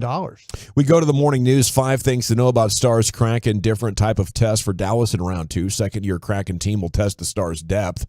Dallas should get a big boost with the return of Joe Pavelski. Number 1 thing, home ice advantage, ? You know, Max Domi said, we love playing at home. We love playing in front of our fans. It's a great arena and all that, and it is. But he said, the morning news points out the home team's 18-31 in 8 first-round matchups. Seattle went 3-1 on the road. Dallas went 2-1 on the road. What do you expect tonight? Jason Robertson, I think teams on the road are just playing hard together. I think we took it for granted our first game. It's definitely nice to have this, but we have to take advantage of it and try to get a good start. Should you be so confident going into tonight against a Kraken team 3-1 on the road in the first round, guys? What do you say? I'll tell you what, when you just look at the analytics on some of this stuff, the metrics will tell you are a far and away a much better team. Your offensive rating is a +14, theirs is a -7. Your defensive rating is a +33, theirs is a +6. Your net rating is +47, they are -1. So, I mean, I think you are talking about being the better team here for sure, and certainly when it comes to the power play. Yeah, Grubauer played really well for them, and I mentioned that yesterday in that opening series against Colorado. He's a big reason why they were able to go 3-1 on the road and win that Game 7, but I still think you've got the goalie advantage, and I think that there's just going to be an energy boost that comes with getting Pavelski back tonight. I think that's not only is the crowd going to feed into that, I think it's going to be great to have him out there for the team. And I think now with the way Sagan's playing, it'll make your second line that much better to drop him down to pair with Domi and Marchment. I'm excited to see how that looks. Yeah, the one thing that the Kraken can do, and they've shown this in the playoffs, Dallas had a huge advantage in the Wild Series when it came to the power play. We always talk about the special teams. Dallas is one of the best through the first round of the playoffs. The Kraken can kill penalties. That's the thing. I mean, Dallas has got to find a way to take advantage of any little things they can 5-on-5, big rebounds, taking shots at the net, making sure screening, whatever you have to do to get shots on net. Because if you're going to sit there and say the power play is going to be our savior, the Kraken you can't always hang your hat on that. The Kraken are going to say, no, it's not going to be one of your saviors. You've got to find a way. I mentioned it earlier in crosstalk. The Kraken are really good in the first and the second periods. They score goals, 7 goals apiece in those periods.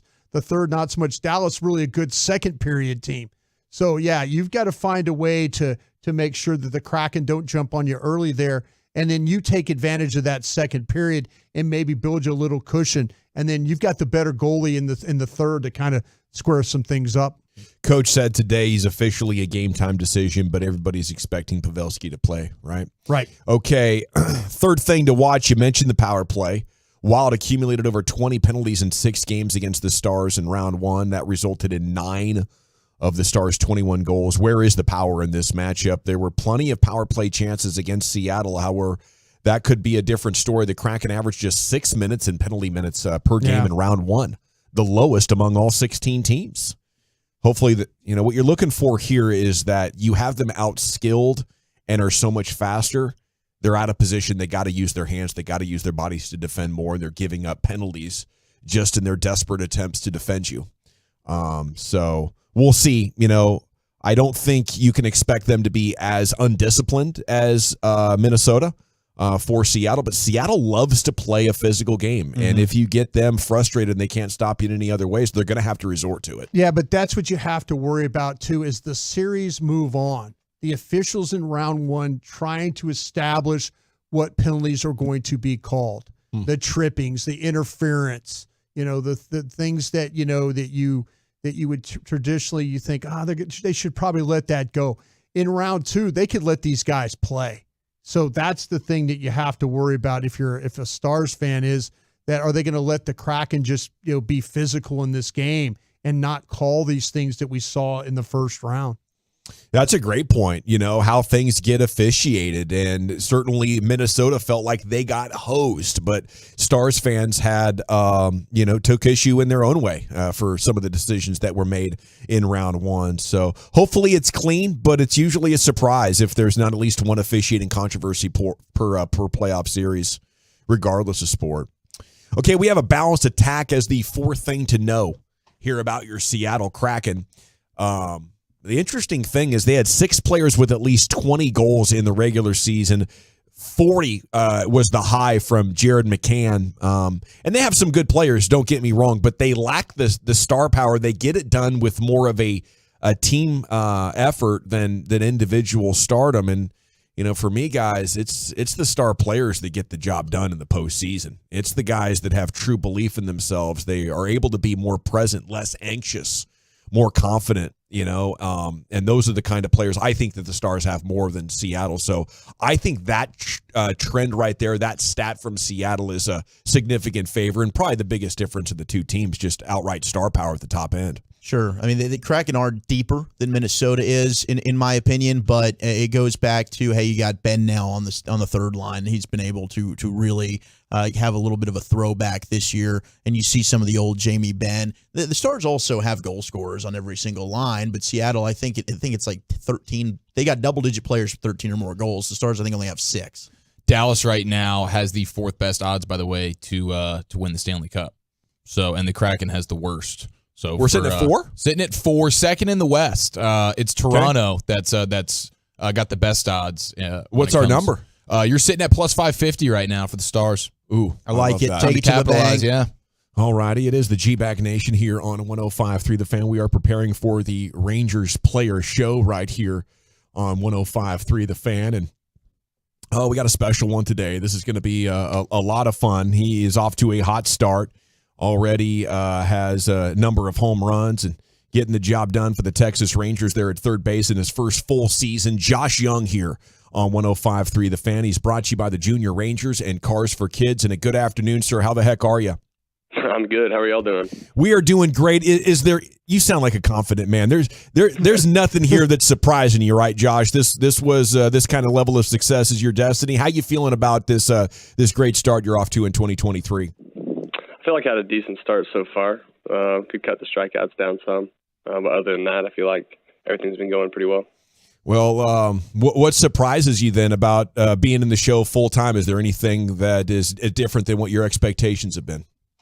It just feels good to be like immersed in it, to be able to stick to my routines, be locked in to the everyday kind of grind, see how guys, do it on a day-to-day basis, especially early in the season. Because last year, at the end of the season, not necessarily coasting, but kind of toward the end, you could see the light at the end of the tunnel.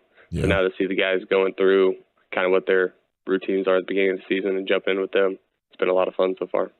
Well, that grand slam sure was fun, huh? I mean, how was that? What was the feeling like when you smacked that grand salami there against the Yankees? I mean, that was the first grand slam of my life, I think, in anything. Wow. I think I hit a grand slam in wiffle ball back in the day, but that doesn't really count for anything. It was pretty cool. It was pretty sweet, especially since I hadn't gotten a hit on the weekend yet. It was just pretty special to get us off and running there in the first inning against a pretty good pitcher. Hey, Josh. And Nestor. Oh, I'm sorry about that. I was wondering. Because I was thinking when you hit a grand slam, is it anything like golf where if you get a home run, you have to buy drinks for everybody? But is there something in baseball that we don't know about? If you hit a grand slam, you got to buy the guys all sandwiches or a beverage or whatever. Should be buying you Sandos. Yeah. Anything? If there's anything like that, I didn't have to do it this time. There you go. There you so go. I'll keep my eye out for you and let you know. Do you have any type of rookie jobs you have to provide? You don't have to provide like on road trips. You don't have to do anything special or getting any coffees or anything like that. So I kind of took it upon myself. I kind of just make some cocktails on the flight. That's pretty much it. Oh, good man. Is that that Lubbock background you got working there? I think so. I mean, it could be. I definitely have to make some phone calls to get some recipes, but yeah. Best bar in Lubbock? Man, that's a hard one. Chimmy's is great. Go there all the time. But then Logie's was where we knew a bunch of people, so those two bars. Is the Caprock the best chicken fried steak? It's a pretty good one. That's for sure. It's a pretty good one. I didn't want to. Do you have another one in mind? I mean, I might have to head out there again. If you got another place in mind, I'll try that one too. In Lubbock, I don't. Okay. Some of my favorite places to go, though, are like Kegel Steakhouse, Blue Sky, Burger Joint. Those are just two of my favorite places to go out there. What's your favorite nightlife town in the big league so far? Haven't really experienced that yet. I've been trying to get my sleep, but I don't know. I couldn't tell you. I mean, we went to some dinners in Chicago. That was pretty fun. Teammate that bombards you first and the quickest when it's cocktail time is who? I'm not throwing anybody under the bus. Why is it Smitty? That would definitely make its way back to me very quickly. Oh, I love it. Well, I mean, we know you're a hard worker, and you've been crushing it so far this year. We were really impressed with how you looked defensively when we were out there at spring training, and that's definitely carried over for the first month of the season. Was there an area of your game that you think you've improved in most from last year to this year? Oh, man. I mean, defensively, yeah, for sure. I feel like I'm more locked in every single pitch, kind of anticipating where the ball is going to go with certain guys, infield coach, Rags. B's done a great job just making sure I'm prepared going into the game. And I'd say that's the biggest difference there.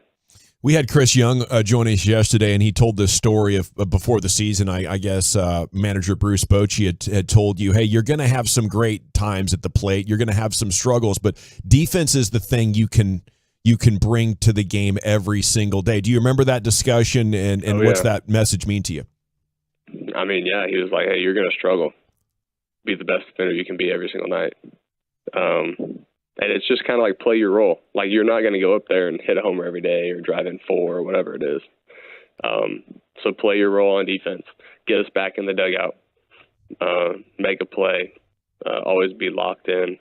So that was just kind of thing for me. It's just like, there's two parts to the game. Don't let one kind of roll into the other when you're struggling. As a rookie here, you got this skipper in Bochy, who's a 3-time World Series champion. Can you already tell what sets him apart amongst other skippers? Oh, man, I haven't had too many skippers up here. Yeah. But he's very calm, and he's got a ton of confidence in us and lets us go play the game. And I'd say that coming from college, having Tadlock, that's kind of the same mentality he had. And we were pretty successful there, just kind of letting us play. And, I mean, that's just the kind of stuff that I think winning clubs have. Yeah, it's tough to be so in control and yet let the players, I think, go out there and make the game theirs. And the best ones, they balance that so well. What's it like facing Garrett Cole? Well, I missed him this time, but Okay. I mean, he's one of the best pitchers in the game. Well, I mean, so you're going in there and you're like, well, if he dots it, he's supposed to. If he hangs it and I get a hit, I'm supposed to. But it's kind of just like facing any other pitcher. He's got great stuff, and you just got to have a good approach, and you got to stick to that approach. Have you surpassed your own expectations through 1 month of the season? I set them pretty high. For myself. So I don't feel like I'm there yet, but we're on the right track. Well, Rangers rookie record for RBIs through right now the first month of the season. I mean, pretty freaking outstanding what you're doing, man. It really is. But I did want to ask you, you've got Corbin Carroll, who's going to be playing in this series against Arizona. He was taking a few picks behind you. I think it's always interesting in talking with Jared about this as well. Like, do you pay attention to that at all? Like how other players are doing from your draft class? Oh yeah, I think I was the last one in the top 10 to get called up. I mean, due to a lot of injury stuff, but yeah, you definitely look and see. I check out all the guys' stats all the time just to see how they're doing. Because baseball is a small fraternity, and when you're on the same field, you are competing against each other, but off of it, you're still friends. You still keep in contact with each other, so always check in on those guys and see how they're doing. Is that a little chip on your shoulder, Josh? Always. Nice. Always got to have a chip. Well, we got big odds for you to win Rookie of the Year. I'm betting on it. I don't know how much you care about gambling that. show here, but yeah. we're damn well pulling for you, man. Well, I appreciate it. Thank you. Hey, but before we let you go, Josh, I wanted to get a clarification on this. Are you saying wiffle ball grand slams don't count? Because that's all I got. Yeah. I mean, I was in a tournament in Houston this offseason playing wiffle ball with this group called Major League Wiffle Ball, and I hit a grand slam. That one definitely counted. Let's go. That definitely counted. I love it. Yo, go ahead, Brian. Yeah, hey, Josh, I want to ask you before we let you go here. When we see like the infielders come to the mound to kind of talk, do you offer anything, or do you just kind of stand there and then look around and check things out? Or are you a guy that's like going to say something when you're out there on the mound? Kind of, because we've always seen the mound visits always seem kind of funny. Is it funny, or is it kind of like, I'm not going to really offer much here right now? It really depends on the situation, kind of what's going on. But the big thing for me is just to offer some encouragement, let them know we're there, let them know we're behind them.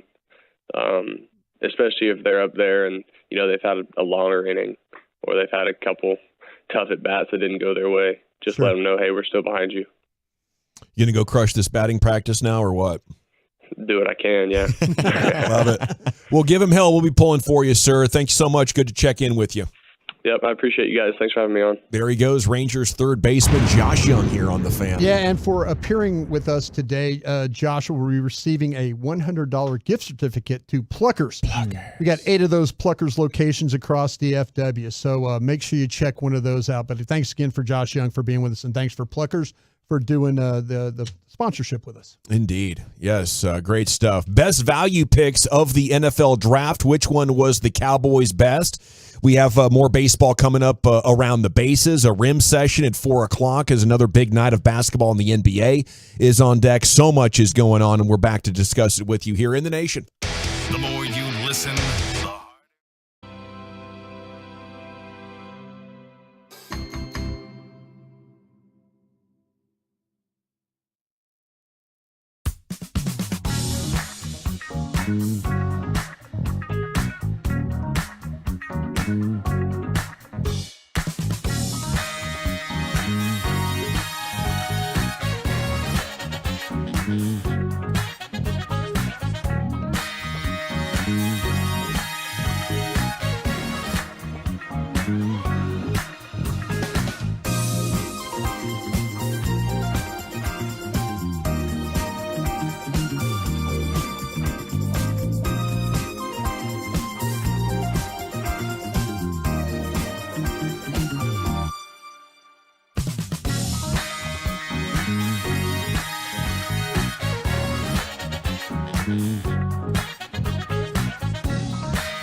CarsForKids.org is the best vehicle donation charity impacting the lives of kids thanks to your vehicle donations. Donate your old car, truck, or motorcycle in any condition to CarsForKids.org to give kids a second chance at a better future. CarsForKids.org picks up your vehicle in any condition. Towing is free, and you'll receive a $50 gift card. Remember, CarsForKids.org. Right off the car, not the kid. This segment of The Fan is brought to you by The Zone.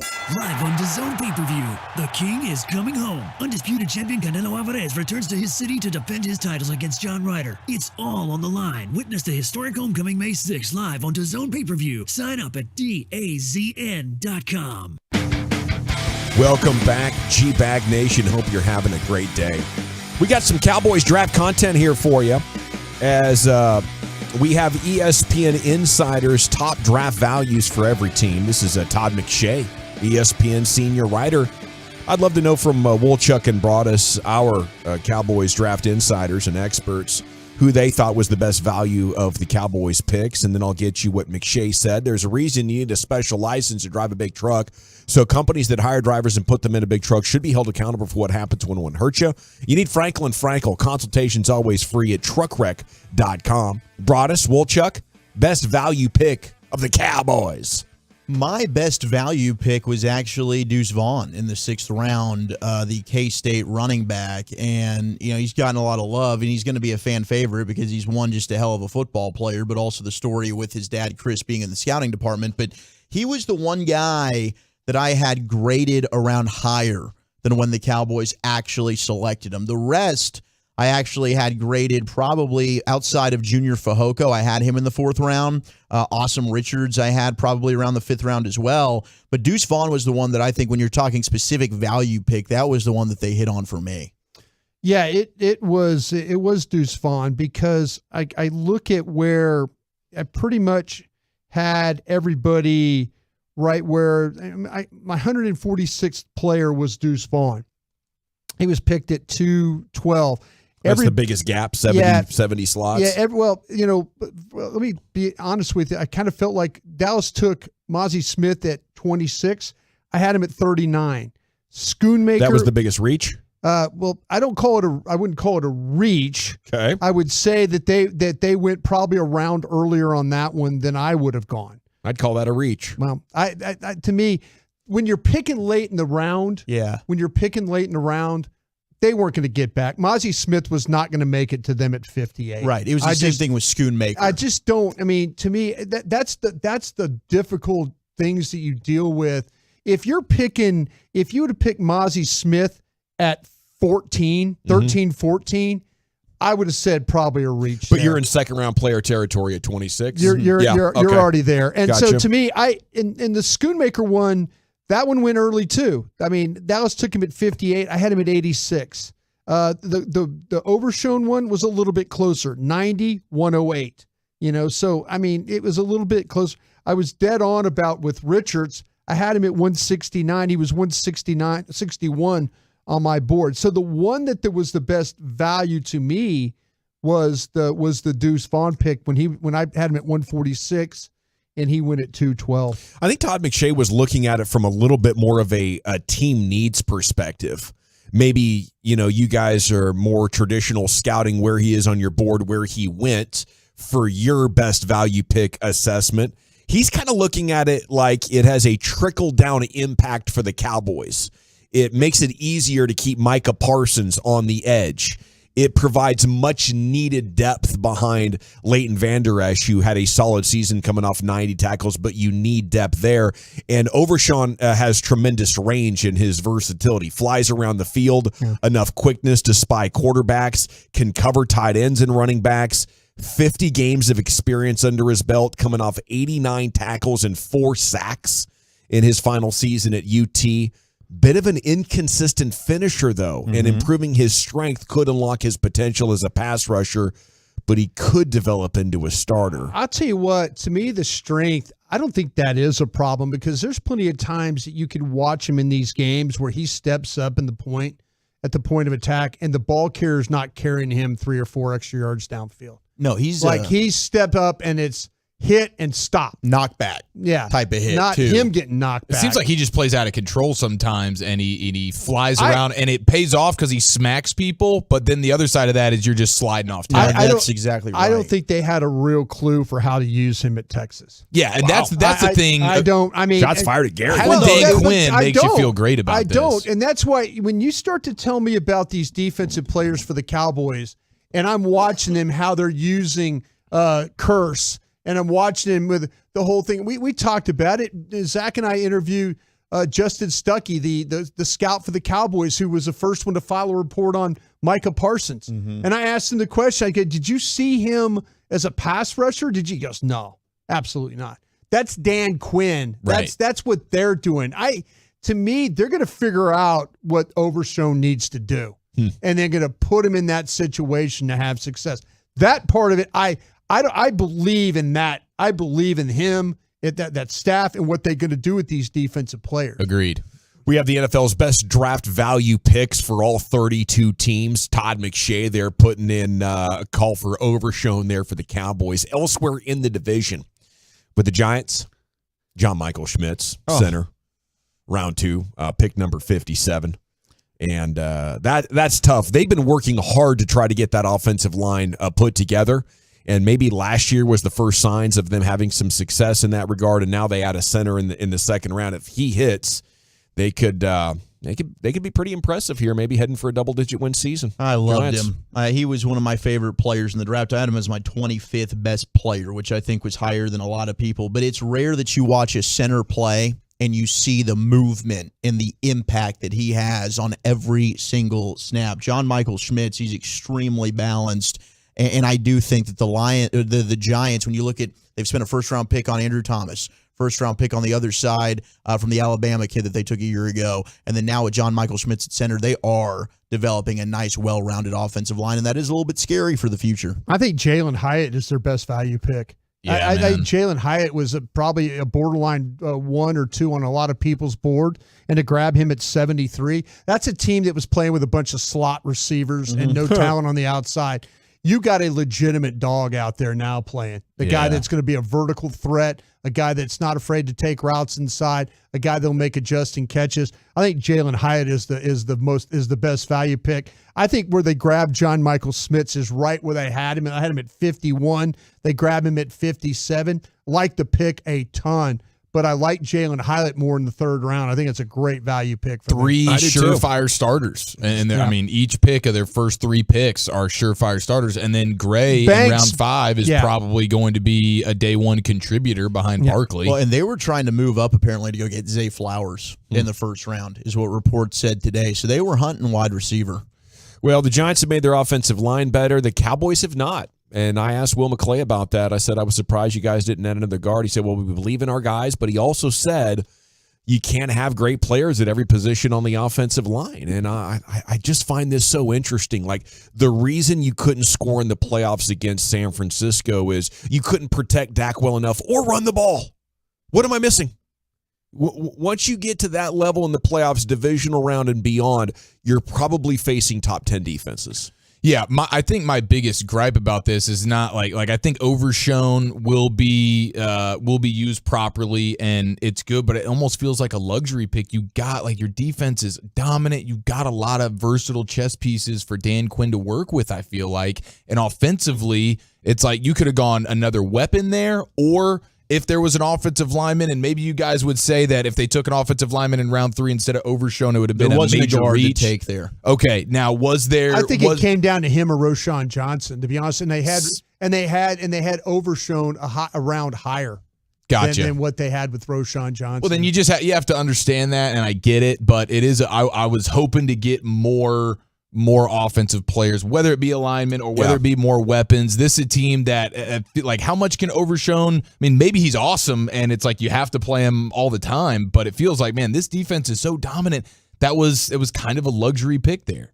We got Jalen Carter for the Eagles, the 9th overall pick, who a lot of people had as the top player on their board. And Emmanuel Forbes for the Commanders, the cornerback from Mississippi State. They picked him 16th overall. That's a good look at the value picks of the just completed NFL draft. When we return right here in the G-Bag Nation, it's time for the 340 segment, and I believe Wolchuk's going to take us around some bases. Yeah, we got the Astros who have just lost another starter. Trevor Bauer is ticking off his teammates there in Japan. And where are the Rangers on the latest power rankings next? Shoot, yeah, I want to tell you about my friends at Window Nation before we do that, though. Window Nation, the only place I recommend to Tolos. If you have any window wants or needs, just go to Window Nation.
Businesses of all types can qualify, including medical, professional, construction, even nonprofits.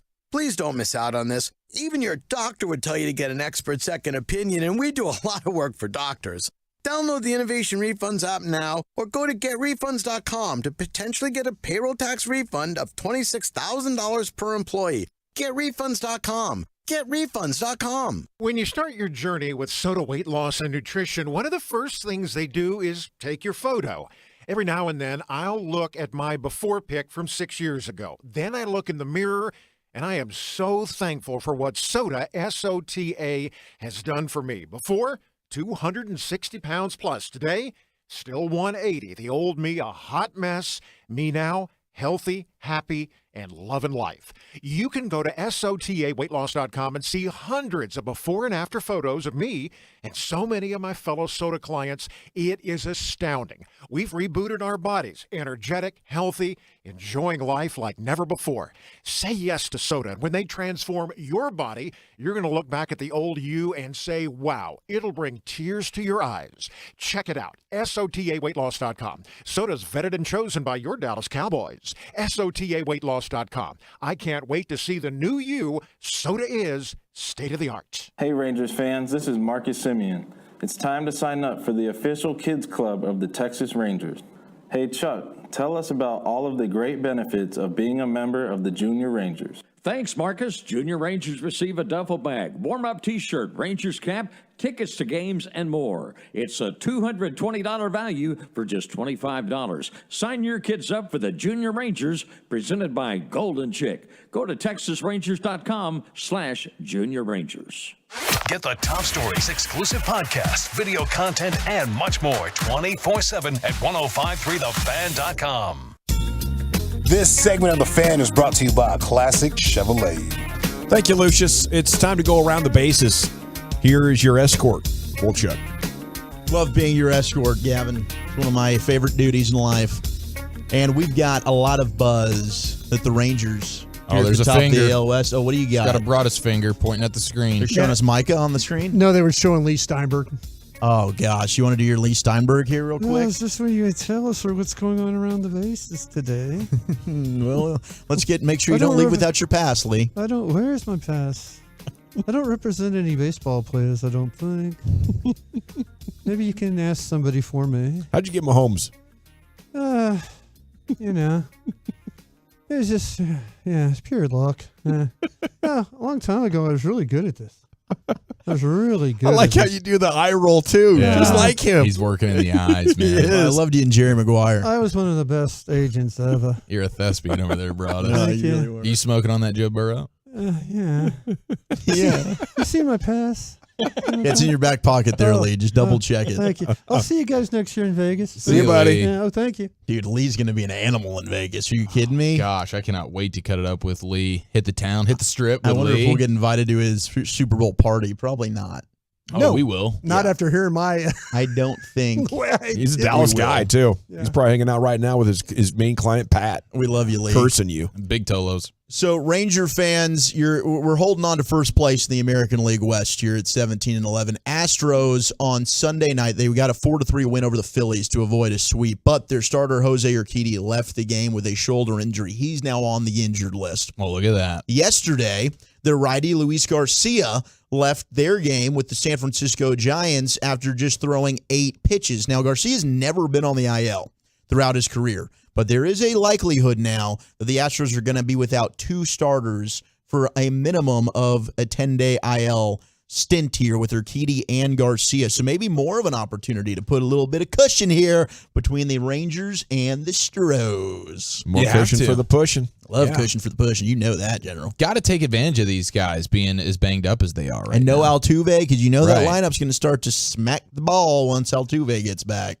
There'll be some ball smacking going Ball on. smacking left and right, bro. Trash can smacking, too. While Yeah, they're they're out. going to be spanking those, too. Okay, Trevor Bauer is a name that a lot of Ranger fans were like, why in the world wouldn't you sign him?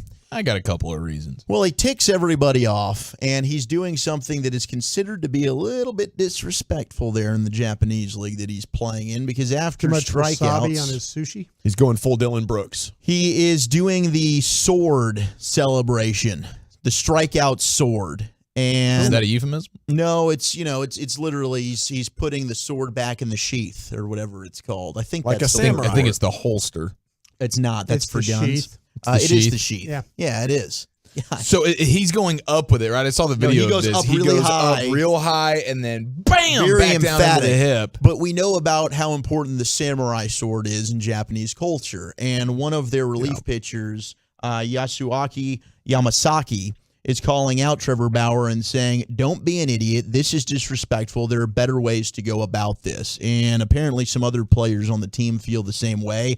Bauer's just saying, go bleep yourselves. I'm having fun with the celebration, and I'm going to keep doing it. So this isn't about him celebrating necessarily, It's or just specifically pimping the sword strikeouts. celebration. Okay, I got you. Terrible guy.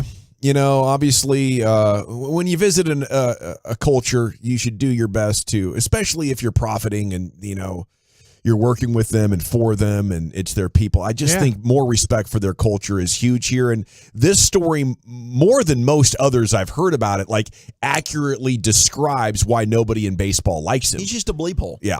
He really Total is. bleep hole. Just a total bleep hole. The B in Bauer stands for bleep hole. It absolutely That's does. been confirmed. Fellas, we are having a ton of success, though, with the rule changers in Major League Baseball. So last year, at this time, the average MLB game length was 3 hours and 5 minutes. To this point this season, we've got an average time of 2 hours and 36 minutes. Attendance is up for 20 of the 30 teams, and games are averaging 26,753 fans, which is up 5% from last year. The base stealing was up in the first month compared to a year ago. The averages for hitters was up compared to a year ago for the first month of the season. So far, so bleeping good when it comes to the rule changes. Yeah, it's been fantastic. Except for beer sales, right? Beer sales down. They're getting that thing figured out. They're working on that. Yeah. Yeah, the beer sale's not so good. They're calling some audibles at the line of scrimmage. They're going to make the plays. It's a better game. If you haven't checked it out yet, just try listening. Like tomorrow at 1:00, the game's going to start here on the Fan. Right. Perfect opportunity. And you will notice it's a much more entertaining sports product now. They were wasting 40 minutes of our time. Yes. Yeah, they were. They sure were. Just D'ing off. And now, Boach earlier today with KMC, he's like, man, I don't even know what to do with myself anymore. I Go home. Go into my office after the game. It's like, what? The game's over already? That took about 2 hours and 15 minutes. Bochy's getting a little me time. How about that, Boach? I kind of felt like yesterday we had a doubleheader. I think the Mets were playing a doubleheader, and both games were over by the time our show was over. You're right. They sure were. Fantastic. Wow. It was like I kept watching. I'm like, oh, this is the second game. Oh, wait, it's over. We're not even to where Wolchuk makes indecisions, that segment, that thing where he doesn't stand up for himself. Right. When he doesn't poke his chest out and go crotch first. Exactly. You and I both know my chest is always poking out. Yeah, it's a good call. All That is right. true. That's a fair counterpoint. And speaking of counterpoints, did you see the 469 saying that maybe in regards to Bauer, maybe they need to watch Tom Cruise's The Last Samurai? Great movie. Is it? It is very good. I never even saw it. It's good. It's a little long, but it's good. Luce, Worth is your it time. good? Good movie? That movie, The Last Samurai, good movie? If you got a hell of an imagination, how about that? Oh, really? Tom Cruise is a samurai? Get the hell out of here, fam. It didn't really fit, but what can I'm Tom about to Cruise say, not how do? doesn't Tom He doesn't fit in the whole country. What are we talking about? Yeah, what are we doing? What guy doing here? Yeah. But it wasn't. I found it entertaining. I'm here to teach you. The hell out of here, Teach you bro. what? Yeah, what are we teaching these guys? Scientology. The ancient art of samurai. Okay. That was less believable than him as Jack Reacher. Yeah, the Jack he was like a Reacher thing didn't 6'5", fit either. 280-pound guy. But he runs really fast. We know that. Doesn't Tom he run Cruise. funny? Is he like He a does. hands kind of like? Yeah. Yeah, he Hollywood runs. Oh, yeah, he does. Any Mission Impossible movie, you're going to get a nice sequence of him just hauling ass. Yeah, Top Gun, he was running in snow, like, he's Freaking kinda ridiculous. weird. I'm seeing a Caucasian lead for the movie Samurai Cop as well. Samurai Cop 2, The Deadly Vengeance. Well, we got some disrespect going on in Hollywood. Rangers drew a paid attendance record of 146,771 for their 4-game series against the Yankees. So shout out to the Ranger fans that came out. Maybe some Yankee fans mixed in there as well. Either way, Sure. Rangers took 3 of 4 in that series. It's the only time the Yankees are going to be here. And the first month grades are out, courtesy of Espen. Fart. Rangers got an A- for the first month of the season. Fair or foul grade right there? It's fair. It's a fair grade. Fair grade. I kind of felt like that I was really worried that they were going to go on a 7-game skid. Yeah, I know, because you worry about these things. You really got me down. The product. I did. After the Red Series, and then they lose that first game against the Yankees, I'm like, oh, please don't let them lose. I hate to say it, but I always assume you're going to lose every game against the Yankees, so I was there with you, Brian. I was trying not to share that, but you did, and I agreed with him. I thought they were going to lose 7 straight. I thought it was over last weekend. I appreciate you being open and vulnerable with us right now. I'm sorry, but it's the truth. Yeah, but Brian, you go bleep yourself. Gavin, I appreciate you very much. If you were watching the Rangers in the late 90s and you get to the playoffs like 3 years in a row, and every time you face the Yankees and lost, it's PTSD. It is. It's the Aaron Rodgers effect on you. Old Chuck. You're right. I can't stand Aaron Rodgers. Yeah, well, I know you don't like him. Favre? Mama gave me 8 of them flapjacks. Said, Mama, take away 5 of them flapjacks. I want to stay hungry for the Crimson Tide. Shout out to Adolis Garcia as well, who was absolutely incredible in the first month of the season. So was Josh Young. A+. He gets an A+, no doubt. But that's why the Rangers got an A-. Now, where do you think they are in the power rankings right now? 8th. Oh, I like that. That's a good guess. 9th. Okay. 10th. Okay, Price is Right, boy.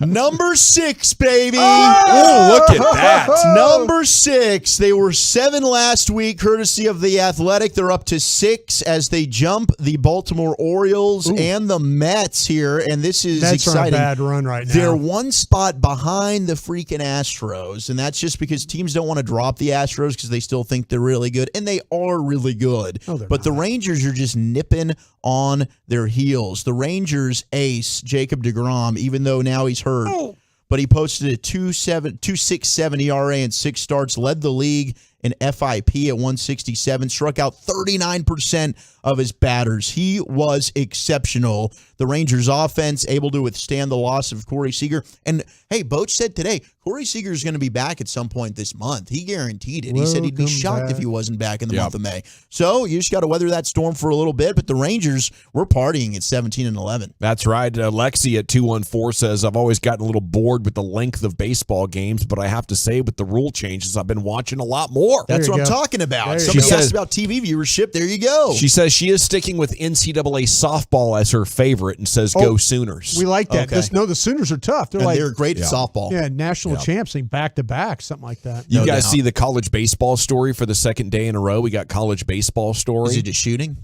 No, not shooting. Strays? Is the gambling scandal. Yeah. Oh, not at LSU, right? The state of Ohio said don't bet on Alabama baseball games because it looks like we might got a little match fixing going on. Oh, they lost the game on Sunday to LSU. 8-6. Yeah. They were down 8-1 and then it went 8-6. Anyway, like coming into the app and on your smartphone, it makes it easier for people to gamble. So that might be the cause. This might be the first brush back to like, hey, we're allowing people to gamble, and now kids are throwing games in baseball.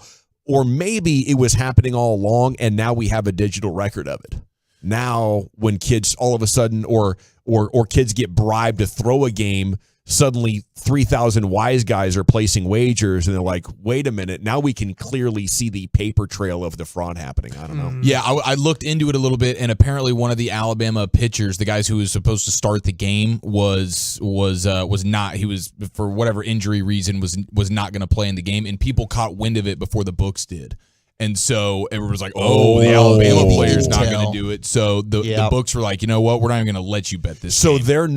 they didn't tell Vegas. Right. But people on even like the LSU side of things knew that it was happening. So bets start coming in heavy before the game. And Vegas, I guess, was kind of like going, what the hell? And then they just pulled it. It's not throwing games. It's a communications error. I believe so. Yeah, that's what that sounds like. Now, it'd be different if he was just like tipping pitches up there on the mound. Right. That's my initial, like when I clicked on the story and like reading through, that's what I'm thinking's happening. I'm like, wow, we got somebody throwing games in bleeping college, man. This is actually happening. And then turns out that wasn't necessarily the case. I think this is a great story. Bleep Vegas, right? Let's just go stick it to the man here. They don't need to know. I know there's a part of me that's like, dude, I mean, that's good for the little guy. That's biz. Well, I mean, the NFL. My son would like a word with you. The NFL is paranoid, and they have system in place to always share that info with Vegas first. That's and Bill Belichick's gotten in trouble for being so secretive with it in the past, and now college for the first time being asked to go along with with what Vegas needs to operate a sports book. Thank you, guys.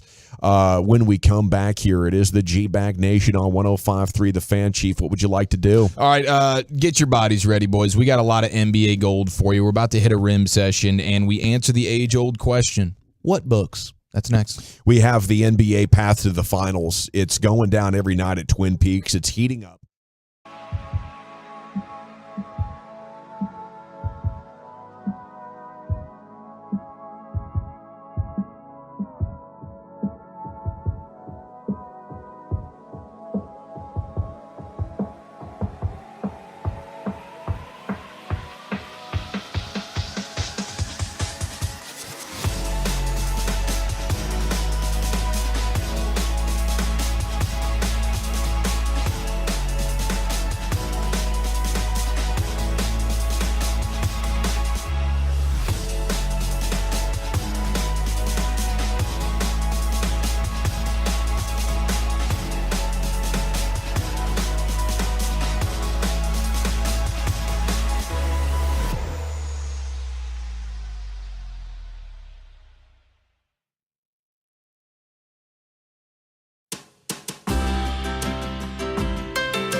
to Carter Freeman's coordinating the heck out of your video. You can watch us online. Wolchuk and Chia follow, and along with you, we are the G-Bag Nation. And here's more from Eric. Let's go ahead, ladies and gentlemen. Cut the lights out. We put the kids down for that afternoon snoozer, and the G-Bag Nation is going all 56 inches around that room. Let it rain! Rain dance! Rain dance! I gotta join here, man. I've been saving for a special occasion. Always a special occasion when Kevin Harlan calls a James Harden game winner. Harden sizing up Horford. It's a three. Good! Harden's got 45! Timeout, Boston! 45 big ones for James Harden last night in the wake of Joel Embiid, the MVP in all likelihood, not playing, and people on ESPN yesterday on their morning Get Up, their morning show, they were literally laughing, like 3 people laughing at the idea when somebody said, well, maybe James Harden could have a vintage James Harden game. And they all started laughing. And then James Harden walked into the building looking like some level of Cookie Monster or Will Ferrell in Zoolander, whatever it was his outfit was, in honor of, I guess, the Met Gala, which was last night. He walked in with utter confidence, and then he put it to the Boston Celtics yesterday. And it was pretty cool to see him kind of do that again. We got accustomed to it for so many years. James Harden just 45 points. Like, yeah, that makes a ton of sense. Last night in that moment versus the Celtics, that was cool. That three he pulled up and nailed right at the top of the key was freaking gorgeous. It was. It was great defense. I think it's a big part of the story. Like James Harden, now a veteran player, perhaps trying to rewrite his legacy. The injuries of Embiid is a big story.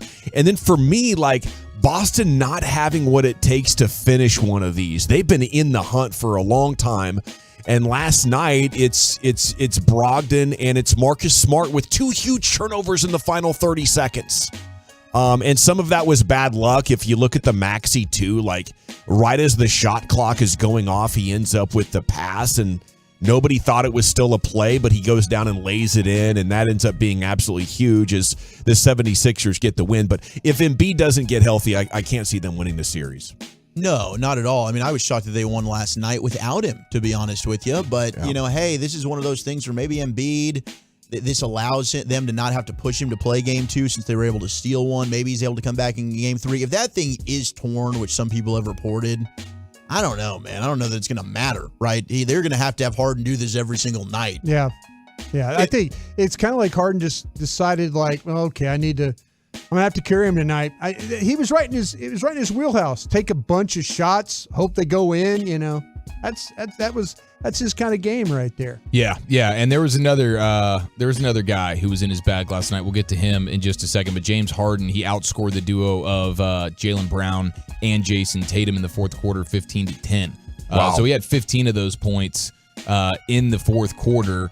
And that's about the time that the star duo of Jason Tatum, who got out to a rocking start, it was like 26 first quarter points, I believe. He came out of the gates hot, but he cooled off in quarter number 4. James Harden took it to him. And when you look at the efficiency landscape from a playoff standpoint via Kurt Goldsberry, you'll see that Boston's actually been in a small playoff sample size, but nonetheless, they're the worst defensive team still standing. Wow. When it comes to their defensive rating. Now, they were coming into last night, or even after last night, still considered the best offense from an offensive rating standpoint, but they were playing Atlanta in round number 1. But their defense, which is kind of a Boston calling card, has not really been there. Funny enough, the best defense so far in the playoffs from a defensive rating standpoint has been the Lakers. Wow. Even after Denver shutting people down the way they have, shutting down the Suns last night, that's very interesting to know. Yeah, I think Boston could be in trouble here. And that's, to me, the biggest thing is they don't have the true superstar. And I know Tatum believers are going to crush me for this, but Brown, I think they're just a step down from those guys that win titles. Now, the other guy that deserves a ton of credit for the Sixers, go ahead. Real quick, by the way, I think Doc Rivers won that game for him last night. I think the inexperience of the Boston coach there, I think really hurt them. Yeah, he did look a little bit deer in the headlights towards those final 2 minutes. Yeah, they got a little, that clutch time, crunch time, whatever you want to call. Doc Rivers was on his game. Boston. It was right after that turnover you were talking about, Gavin. No timeout. They go down, get a quick bucket, and then timeout, and he's just like, oh, crap, what am I going to do here? Yeah, you're seeing this a lot. I mean, Joe Mazzulla. Yeah, Mazzulla's had that moment. You had Budenholzer had that moment plenty of times throughout that first round. Coach Bud is having series. a bud every once in a while. Gosh, he looks lost.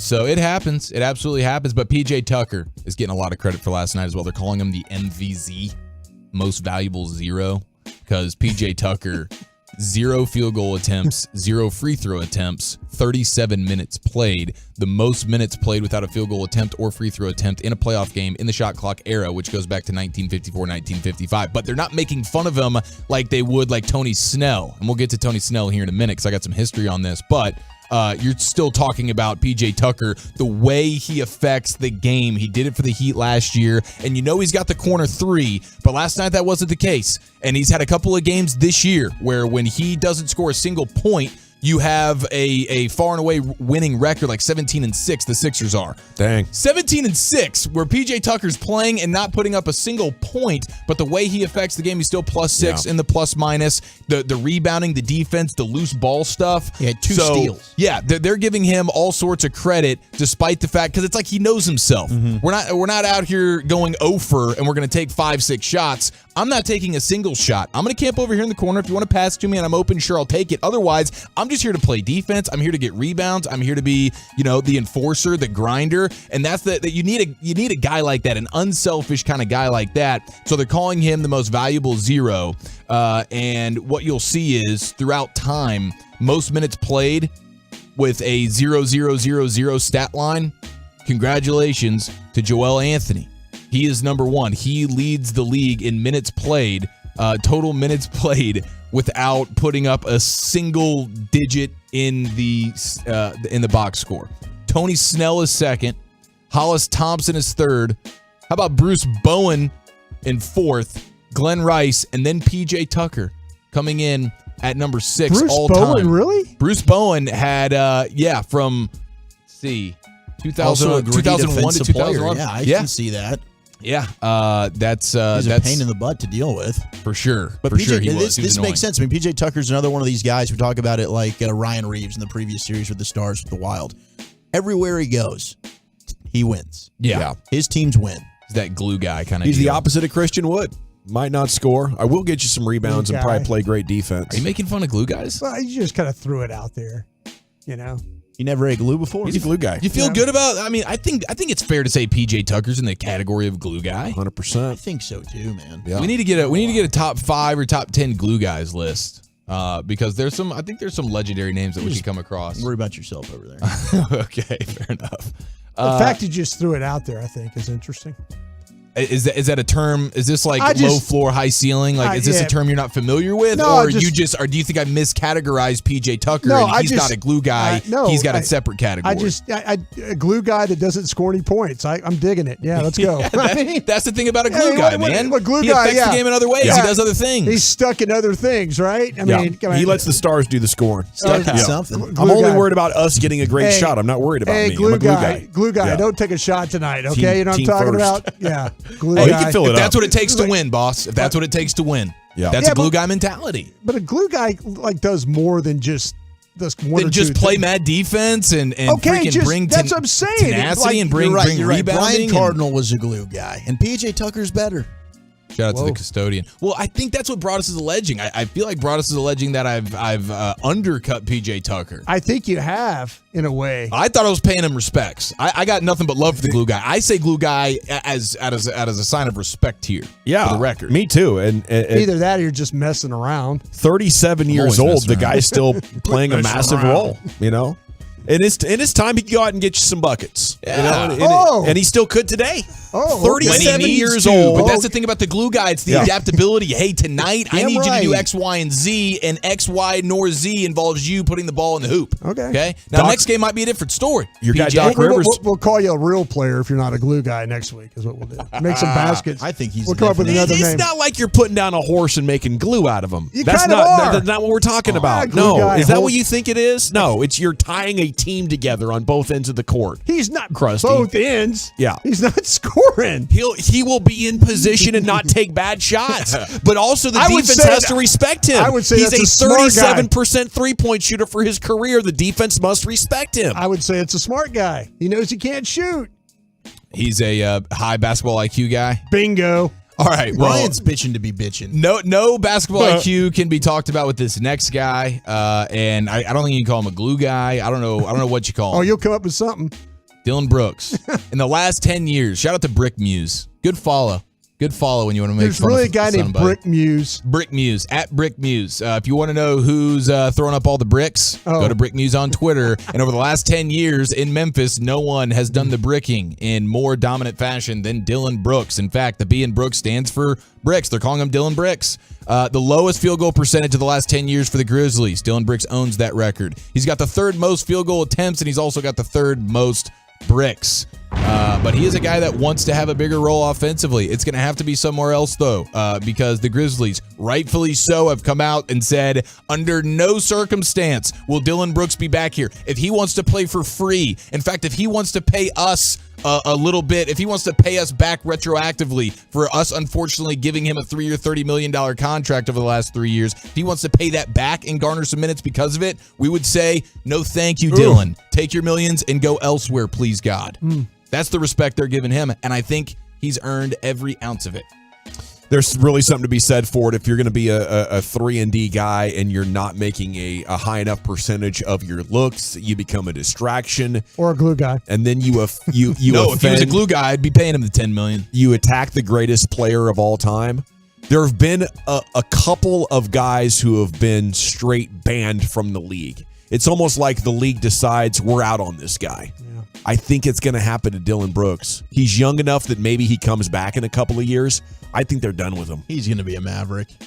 No, please God, no. He's going to be a Maverick. Now, the Mavs do need him. Yeah, they do. He's an upgrade over what they've got right now. They need, in theory, what Dylan Brooks could be, or maybe slightly was for a second. You loved Dylan Brooks 2 months ago. Oh gosh, Quit I've never talking liked out Dylan your Brooks. rear. They have no two-way players. The entire playoffs is full of teams with at least 4, sometimes 5 guys who can all dribble, pass, shoot, rebound, defend. Look at this damn Denver roster. Look at the Boston roster. All these guys out there could theoretically be like the Mavs' second best creator on the court. Yeah, exactly. It's like, I don't love Dylan Brooks, but he'd be an upgrade over what the Mavericks have on their roster. I think he would help them significantly. Now, he might be such a Trevor Bauer type dude that they wouldn't want anything to do with him. Very well. Just nobody likes this guy. The people that have spent a decade with him. Yeah. And have young, relatively immature players across that roster are looking at him and saying, no, we don't want you on my team. And if you were going to be loud guy at the microphone, you got to back it up on the hardwood. And I want to believe and you don't, Dylan Brooks. No, he didn't. And I think he overplayed his tough guy hand. He was like, this is my niche. I'm getting love for it. But he found out as soon as you go over the line and start attacking players and making the face of the league uncomfortable and having to walk off of media sessions, the NBA has always marketed and protected their superstars. That's exactly what they're doing right here with Dylan Brooks. I think he overplayed his hand. He did. And I would like to believe that maybe it's humbled him, and like if he came to the next team, he'd be like, okay, that's my bad. I kind of went after LeBron, and nobody likes me as a result of it. But his exit interviews are all about like, they try to turn me into a 3-and-D guy. I'm way better than that. My game is huge. It's like, he's not going to take the high road on anything, and I think he's going to be joining a bunch of those guys overseas. Keep Dylan Brooks away from my team. Same with Chris Paul, and he's out now. He pulls the groin, and the Suns basically pulled a 4-quarter groin last night on the court. It was a struggle to watch. Jokic was absolutely in his bag, but Kevin Durant inefficient. The Suns now, especially without Chris Paul, it's 2 guys and that's it. That's all you have to worry about. And they're a mid-range team, which is a little bit weird in this day and age, but they don't have the depth for it. I'm here for it, though. I'm totally down to watch the Nuggets advance and watch the Suns go home. But people are making fun of Chris Paul. Apparently he tried the vegan thing over the last year, and now they're making fun of him for that because it clearly did not pay off physically. Warriors-Kings Game 7 was the most watched first-round NBA playoff game since 1999. I can't imagine what these ratings are going to be for Lakers and Warriors coming up in the Expressway. I'll give you the numbers on what these tickets are costing for that particular series. Absolutely through the roof. But let's close it down with a little LeBron James King Cap situation. We always make fun of him for the books. reading. Every time you see him reading during the playoffs when he's locked in, 0 Dark 30 or whatever he does, and he's always on the first page of the book. Always. He never makes progress. His former teammate Alex Caruso was on the Pat McAfee show, and they asked him about this, and here was his former teammate's response. Alex, you spent a year with or a few years with the Lakers. LeBron reading those books or what? Wait, what books? Exactly. All right. You don't have to say anything else. What do you got today? What are you doing the rest of the day? Anything? What books? That's a great answer, great response. We appreciate Alex Caruso, and we appreciate you confirming what we already knew. What books? I thought was just a phenomenal response.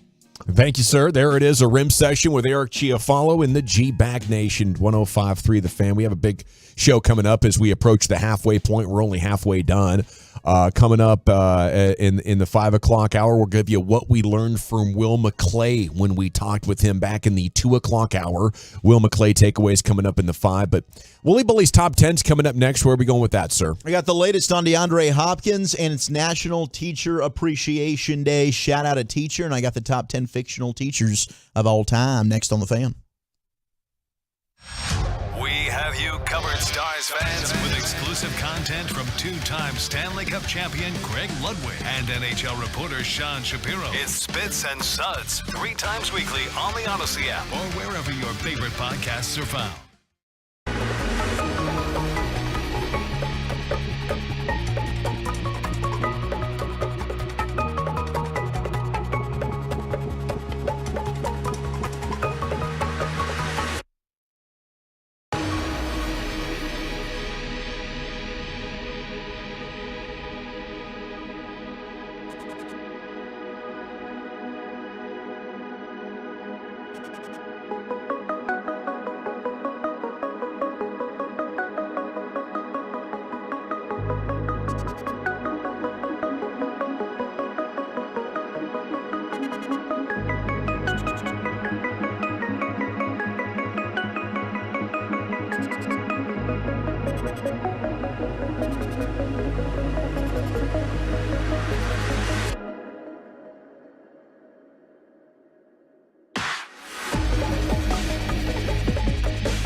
inspection. Call or visit everyonelovesbacon.com and schedule today.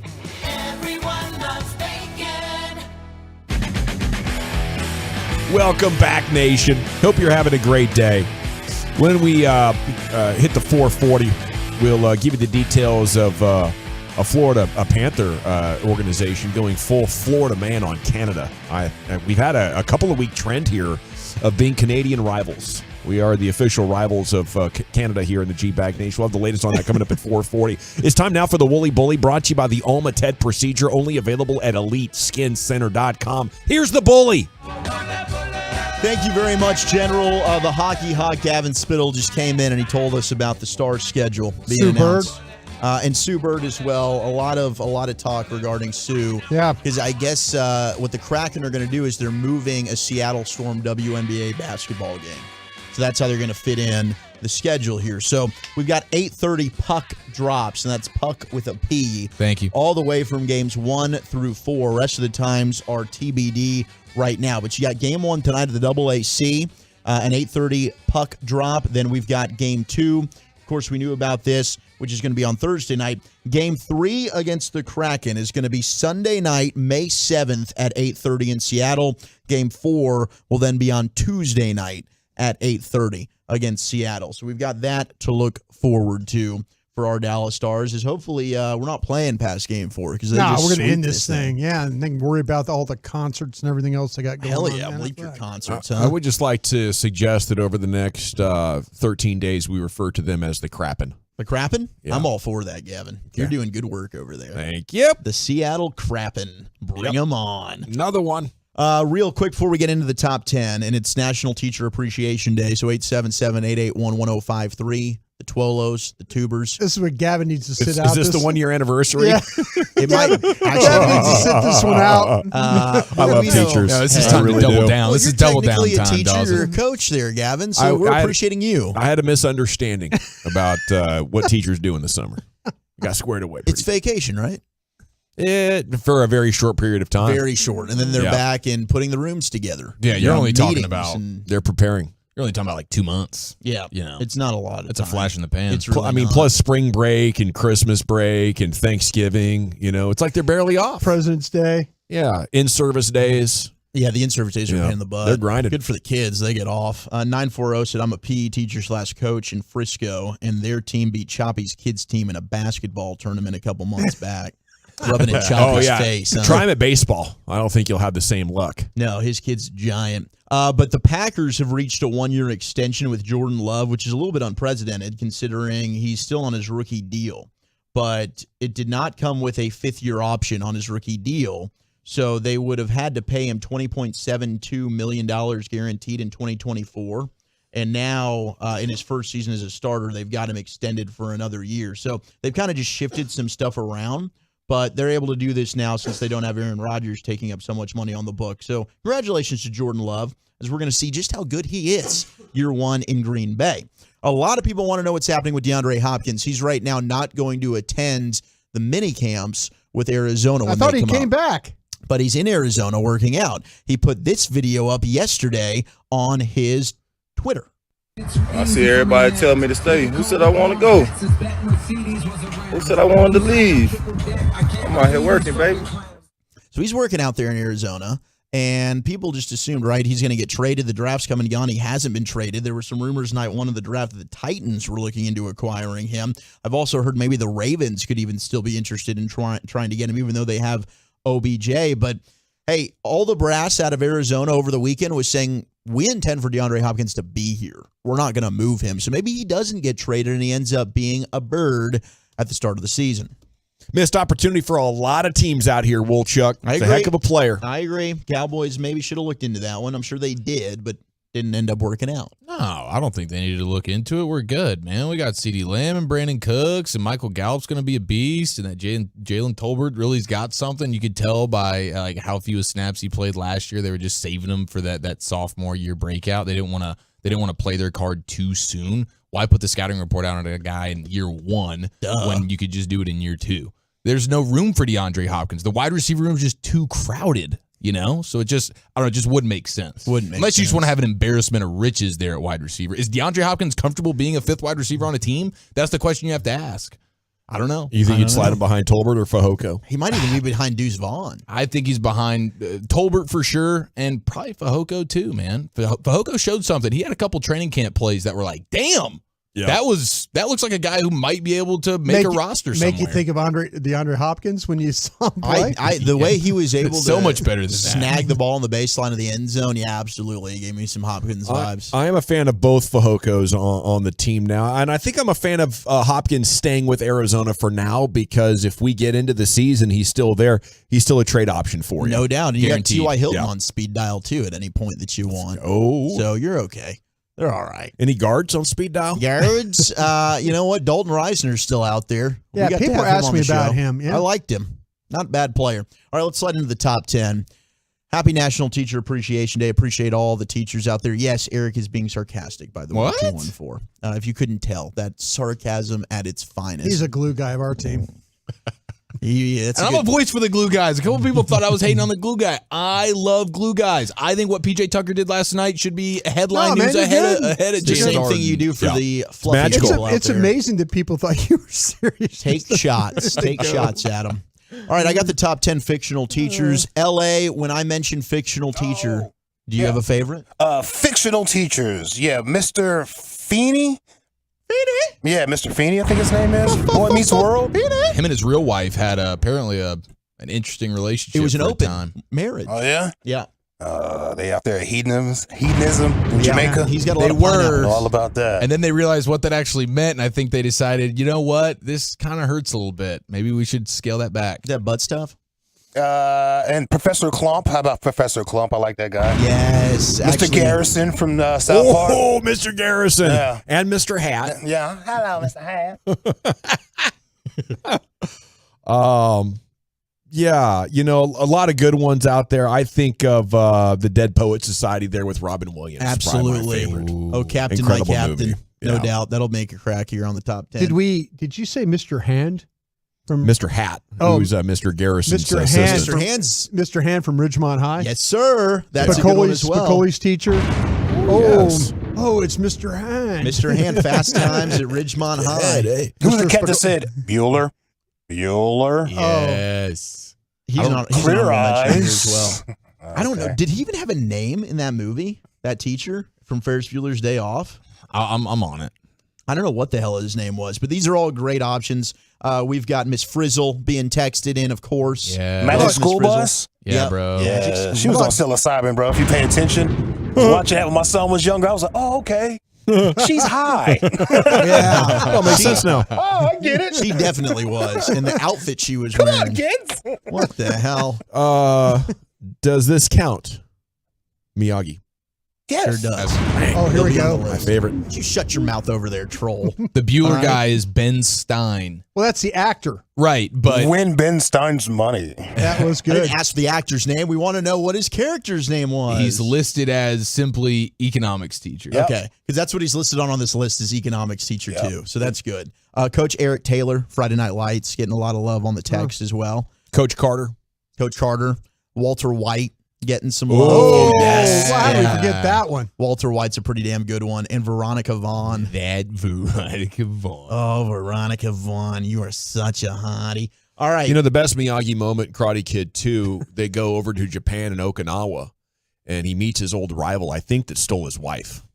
And he whoops his ass at the end of the movie. Oh, that's it's epic. Don't sleep on Karate Kid 2 or 3. Okay. Yeah, with the, I the still original haven't cast. watched the show, the what's it called, Cobra Kai? Yeah. On Netflix. Oh, Cobra What did Kai. I say? Cobra. Cobra Kai. I added an L there. Yeah, you did. All right, so here are the And a honorable Banacanda. mentions. A Banacanda that didn't quite make it. We got Lily Aldrin from How I Met Your Mother. We do have Coach Fredericks from Freaks and Geeks. Underrated show. If you never watched Freaks and Geeks, that's a good one. Hey, the Michelle teacher, Pfeiffer. The teacher from Matilda was an absolute angel sweetheart. I don't know her name, but Miss my Honey, kids and were she's on watching the that the list. other day. She's in the That's top right. 10. Yes, Miss math Honey. teacher. Miss Honey. She was awesome, man. Yep.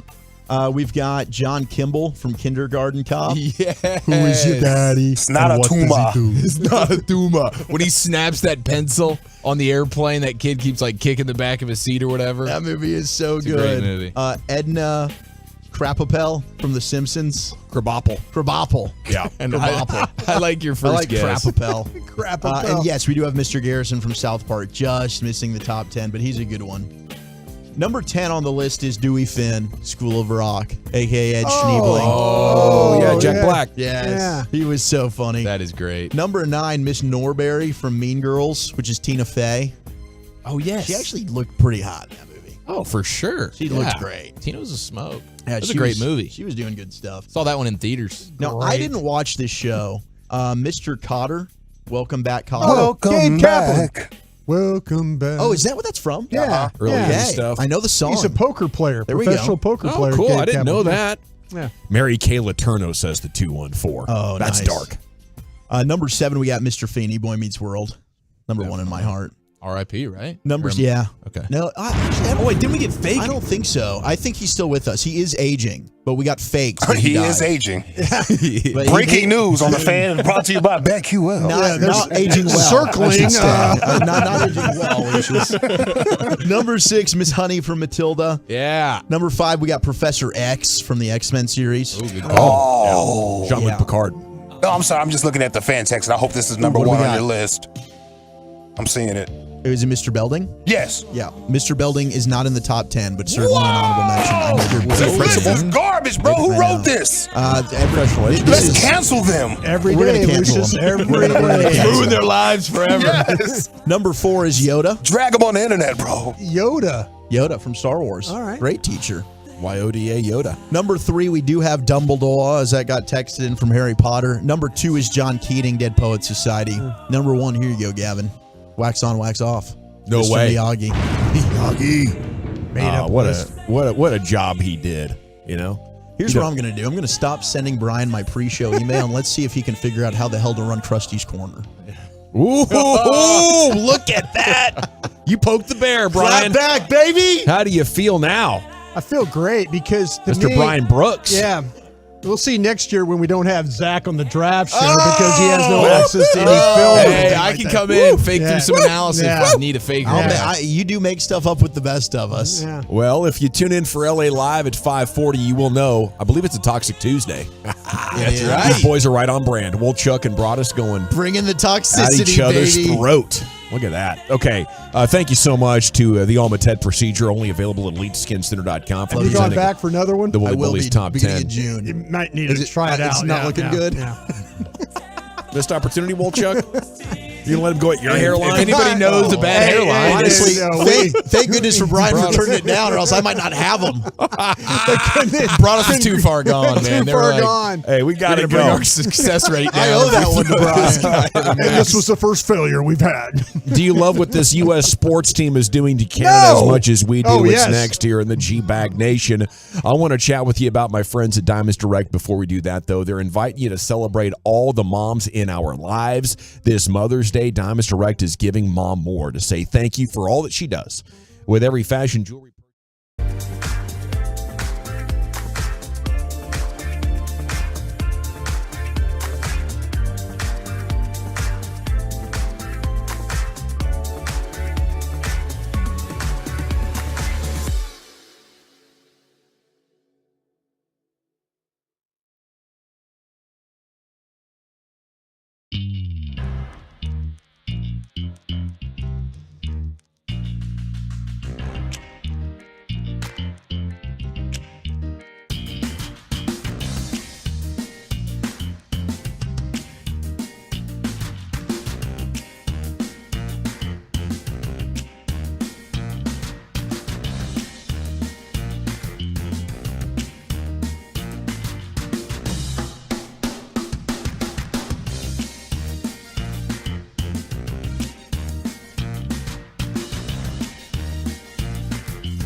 Jared Sandler, Mike Peasley, and me. Our coverage of tonight's game gets underway at 6:30 on 105.3 The Fan and the Odyssey app. I love what the Panthers are doing here. Not the Carolina Panthers, the Florida Panthers. It's kind of energy you want your team to have.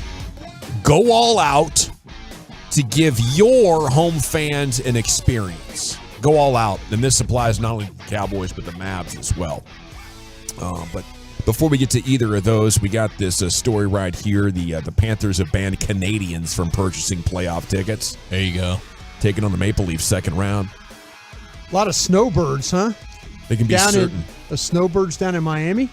Snowbirds, I don't know. A lot of Canadians down there? They won't have Canucks. They will not have traveling Canadians. That is for sure.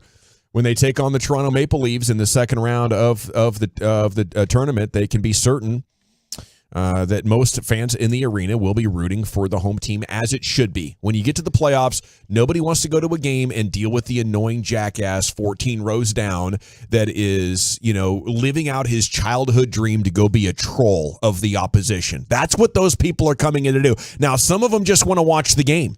But 1 out of every 10 is the confrontational type of personality that is just loving getting under your skin in your house. And these billionaires who I just have to make another $20 off the markup from getting road fans interested as well. These billionaires just can't hide their temptation to screw you over in their pursuit of an extra 0.000% of profit for that given day. And I've had enough of these owners, and I want to salute the Florida Panthers for doing it right, Brian. They're an example for all greedy owners to look up to. They must have had a situation where during the season, I'm sure they weren't turning away Toronto and Montreal and those fans from Canada down there. No, they're kind of feeling themselves after their big dub. I bet you they got into a situation where they've seen their arena packed with Canadian fans, and this is the strike. This is hey, we can't have a quarter of our arena full. Like during the regular season, they probably got a glimpse of what it's like to have, like in our same arena here, we get a glimpse of other fans coming in. They're not Canadians, but the Blackhawks, the Red Wings, we get that. The Bruins. Yeah. Anybody that comes in here, we get that. So I bet you they had a glimpse of how many fans from the other teams, from Canadian teams, especially Toronto, they're probably saying we know what's about to happen. Yeah, and you don't want to let that happen if you can help it. Now, you do want to make sure you have a sellout, and you don't want to be too big a jerk. So what they've done is they put 24-hour notice on it. You can come in and buy up all the tickets, and if you're a big Panthers fan, then you won't have to lose your tickets out to a Canadian. And as long as we sell this thing out in the first 24 hours, they're not going to be given access to these tickets. How do we ban this for other states within the U.S.? Because the Cowboys could do this. Yeah, let's go ahead and ban some zip codes. There's no way. They would never do it? No way. Well, unless you're Dan Snyder and you're hiding money from the other owners. Yeah. The ticket money that you got. And your fans don't want to come to your game. I don't know. There's a lot of different perspectives on it, but it's been done in American sports before. I just don't. That's not good for Cowboy fans that travel. The Cowboy fans that go to Philadelphia and New York. Yeah, no, that's very true, but it's just Commanders games. I mean, that's the great advantage you have, or that the Cowboy fan travels the way. They're going to need you to, though. Yeah. Because they can't sell out without it. Well, that's the thing with like a team like Jacksonville. Like last year, they could have moved that game to London. They got a sellout. Yeah. They got a sellout because the Cowboy fans showed up.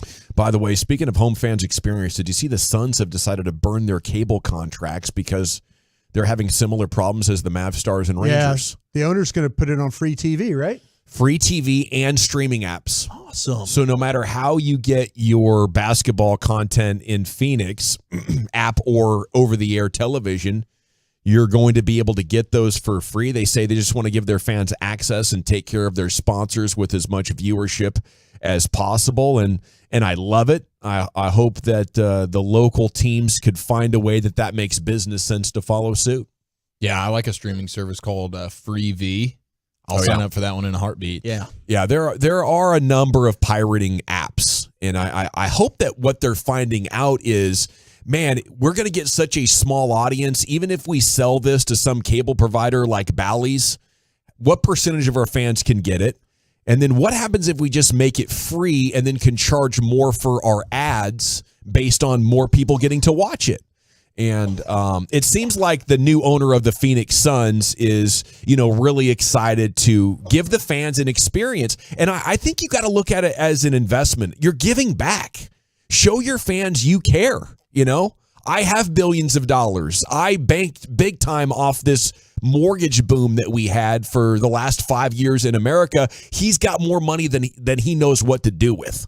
What's a few million to you? And I think the new owners, they get that because they can relate to the fan a little bit. This guy almost went tees up in the COVID pandemic, right? He was almost done ski, but you pay a couple of mil to add a good player, think nothing of it if he busts out or gets hurt. Oh, we lost a couple of mil.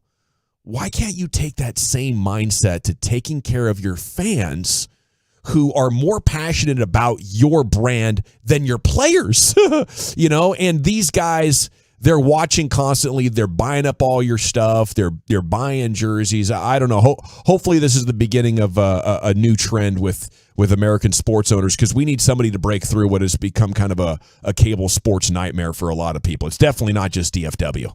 Most markets are dealing with this in one way or another. Okay, we had Will McClay on with us earlier, the Cowboys VP of player personnel, and we asked him a lot of questions about what happened in the draft and where the Cowboys go from here, and the audio highlights of that coming up next for you in the G-Bag Nation on the Fan. Got to chat Frankels with you, though, because if you are hurt in an accident and it's not your fault, you're going to love having the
the G-Bag Nation on 105.3 The Fan. Here we go, Hour 4, G-Bag Nation on 105.3 The Fan. We had Will McClay on the show earlier, the Cowboys VP of Player Personnel. He was outstanding. We have some audio highlights, including what I think is the biggest question, a total head scratcher. And the one thing I'm pretty jammed up with this Cowboys organization. 2 years in a row, they're just thumbing their nose at me. General, at your service. There's Broadus, former Cowboy scout. Maybe he can help me make sense of this. Lucius Alexander's in the Pimp Cup at Master Control. You do have Wolchuk and Chiafalo. Carter Freeman's coordinating your video. Yeah, they took an offensive lineman in the 5th or 6th round. Awesome Richards. Fifth round. Yeah, and maybe he turns out to be a good player. So nothing against that individual. I just think in the 5th round, you're prospecting, you're hoping. You're not giving yourself a great chance to improve your offensive line. And, yeah, sure, I guess Terrence Steele can get healthy, and maybe you have a better chance against the 49ers if you have a healthy Terrence Steele of getting some offense going. But he's really only good at half the job. He's not going to pass protect that. You got to get a better offensive line if you want Dak's picks to come down. You were 21st in the NFL last year in yards per attempt. Mike McCarthy has said himself, we got to protect Dak better. We need better offensive line play. And I just don't know how you're going to cross your fingers and hope Tyron Smith stays healthy and Matt Farniok, or is it Farniok or Willetsko? One of the two guys, both of them, becomes a good left guard. Okay. That's like hope in one hand and spit in the other and see which fills up fastest kind of front officing, if you ask me. And it's surprising because they're so damn good at team building. I want to know what I'm missing. No, I hear you, man. I couldn't agree more with you. Just in regards to the entire offense, to me, felt like that was your problem, the weapons and the offensive line. And it wasn't your defense. And all you've done, for the most part, is you focused more on adding talent defensively than you have offensively. And to me, I'm like, your offense was your problem. Your defense wasn't your problem. Yeah, that's where I'm at. So, Will McClay, what gives you confidence to not spend a higher asset either in free agency, trading, or the draft here on another offensive lineman? Here's Will's answer. Well, we've drafted people. We've seen guys develop. We signed Chuma Edoga in free agency. We just feel like the development of that group is continuing to grow, and you can't pour all of your resources into the offensive line. But if you have quality people and you have young guys that are continuing to grow, college football is not played like the NFL. So when you draft a kid out of college, there's going to be growing pains. But you want to pick the guys with the traits and with the mental fortitude and the ability to continue to grow. Everybody doesn't have all 5 first-round picks on the offensive line. So it's those guys that come in that are willing to put in the work, that are willing to learn from these stages. We got a lot of young guys that we have invested in, and it's their time to shine, and it's their opportunity to shine. We'll continue to try and add to that, but there's also other holes and places and things that we need to do for our roster. Yeah, it's tough, and it's very impossible to plug all the holes with any consistency. Every now and then you get lucky and manage to have a full team, but time is of the essence. It's Chuma Edoga, Josh Ball, and Asim Richards there. They have 1, 2, 3 on their left guard depth chart. Brian, help me make sense of this.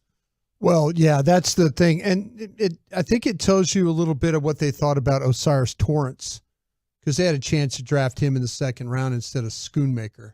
I'm right about that, Zach. And that's the way. Impressed. Yes. Yeah, I don't think they were impressed with, and the fact that they were talking about potentially drafting a tackle in the 1st round over Mozzie Smith.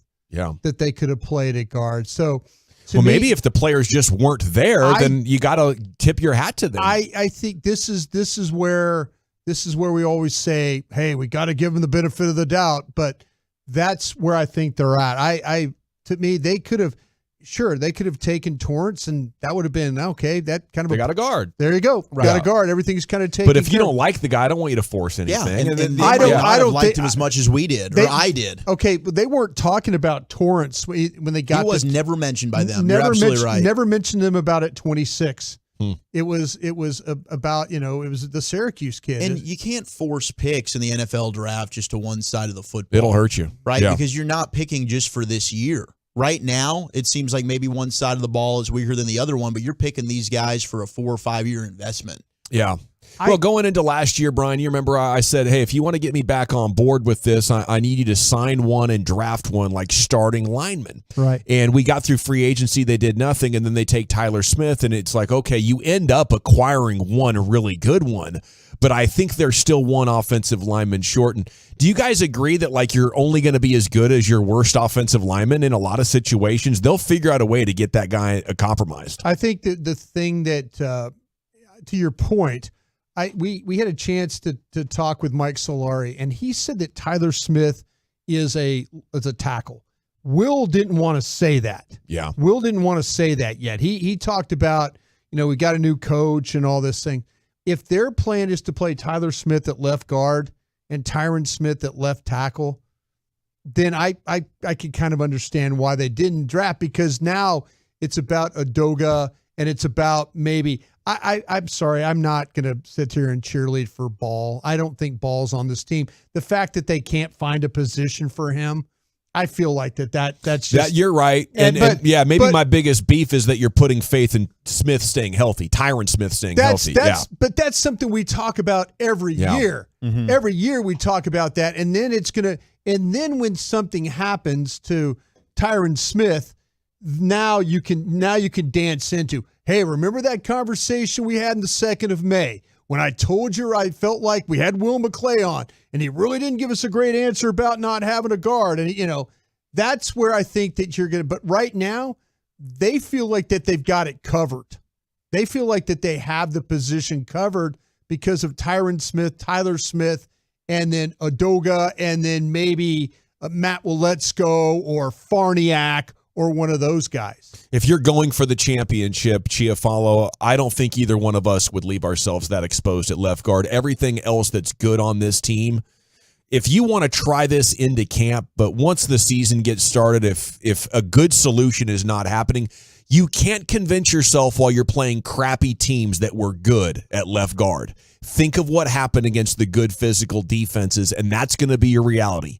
Collapsed pocket, can't run, Dak under almost instant pressure when they put somebody over that player in the pass rush. Yeah, and the two teams that you feel like you're competing with directly, the Eagles and the Niners, and they have dominant players in there. So Udoga, welcome to more Jonathan Hargrave, welcome to more Fletcher Cox, welcome to some Jalen Carter. Like that's what you're going to be dealing with. But at the same time, I mean, I think how many teams really have 5 guys on the offensive line that you feel really great about? I mean, the offensive line is one of the more difficult positions to find quality players at, and so you're probably going to have 1 out of your 5 that is below average, and I think that's what we would say here. But across the board, especially if Tyron Smith is healthy, you're sitting there with that starting 5 now. That's the biggest if in the world, and I'm not banking on that for more than a couple of training camp practices having Tyron Smith. Farniak's a guy, though, that they, like he mentioned it there, we drafted guys, they got to develop. Well, Tyler Biadasz took a step last year. That's probably another player they're hoping can take a step in his development. We'll see about Udoga. I mean, I don't feel as good about him as they probably do, but we'll see how this plays out. I think you're absolutely right, and Will McClay's talked about that as well. There's very few offensive linemen to go around, and we got spoiled here with such a dominant line for as many years as the Cowboys had it. You can't always continue to just feed first-round talent into that line. At some point, some of these other guys are going to need to step up and perform, and I think that's what the Cowboys are looking at here.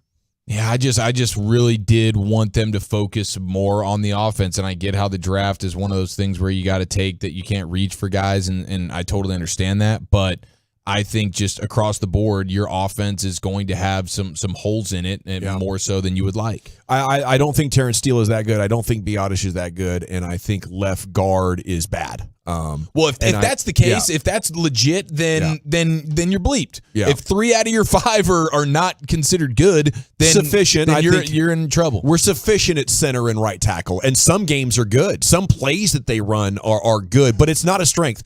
And I feel like a lot of the turnovers from Dak were a result of the added pressure. I kind of feel like, to me, and you're I don't believe you're wrong about that. I think some of the things, some of the throws he made in the middle of the field, the clean pocket, I felt like they were just bad reads. But to me, the biggest question I have is not with the personnel, it's with the coach. Oh, that's right. That's my, and until I see, until I kind of had an idea about what you got, from the last couple of years, with what we've seen from the previous coach, and even Mark Colombo way back in the day, you kind of had an understanding. I don't know what to expect from Mike Solari. We had a chance to get to talk to him. I think he said the right things. He's talking about there's, some of the things he'd like to do and all that, but I still think there's a question there until we physically see how those 5 guys or 8 guys interact with him and do they play at a level where they look like they're all on the same page and all that, or are there questions? Are we starting to hear whispers that some of the veteran guys are like, man, this is a lot different than what we used to do with Joe Philbin? That's where I'm kind of keeping my eye. Oh, there's a lot of things that could kind of trip this thing up. A lot of good reasons to believe that this football team could be good, but if it's not Tyron Smith staying healthy, then your faith is in Chuma Edoga, Josh Ball, and you said it's awesome, and I'm going with you, but then Will McClay said Asim Richards, the rookie there. We got the pronunciation guide. Okay. I like either one. You went with awesome. Asim or awesome. Yeah, it's awesome. Yeah. That's good use of the English language right there, going with awesome. Okay, here we go. Let me get the next cut in here, and this was a great answer on the first overall pick, cut 7, Will McClay on everything that went into taking Mozzie Smith. In every draft room, you go through these moments where there's players that are there, and they're up on your draft board for a reason. You like them. But when it comes time to make a pick, Jerry, I talked to the scouts about it. We are the lawyers presenting the case. What I wanted to do at that point in time is present the case with, I was asked a pointed question of who I thought was better. I wanted to try and gather all my thoughts quickly and say the reason why I felt like Mozzie was the guy for us at that time. And with great power comes great responsibility, and I feel very fortunate to have the responsibility that I have and that we have as a scouting department. And so when it was not only my work and my thoughts, but to those guys that really believed in the player, Brett Maxey brought him to us early. I remember watching him in November, and I don't typically start watching college tape until November or December. I go through our season, but I tend to kind of hit guys on like, hey, who are the top 3 or 4 guys in your area? And I start watching tape, or I'll look for measurables, and I'll pull some tape and just start watching that without any influence from anybody in the room or whatever, not looking at grades or anything. So I went down and, there was Mozzie, and as we were going through it, and at the end of the season when we lost Carlos Watkins in the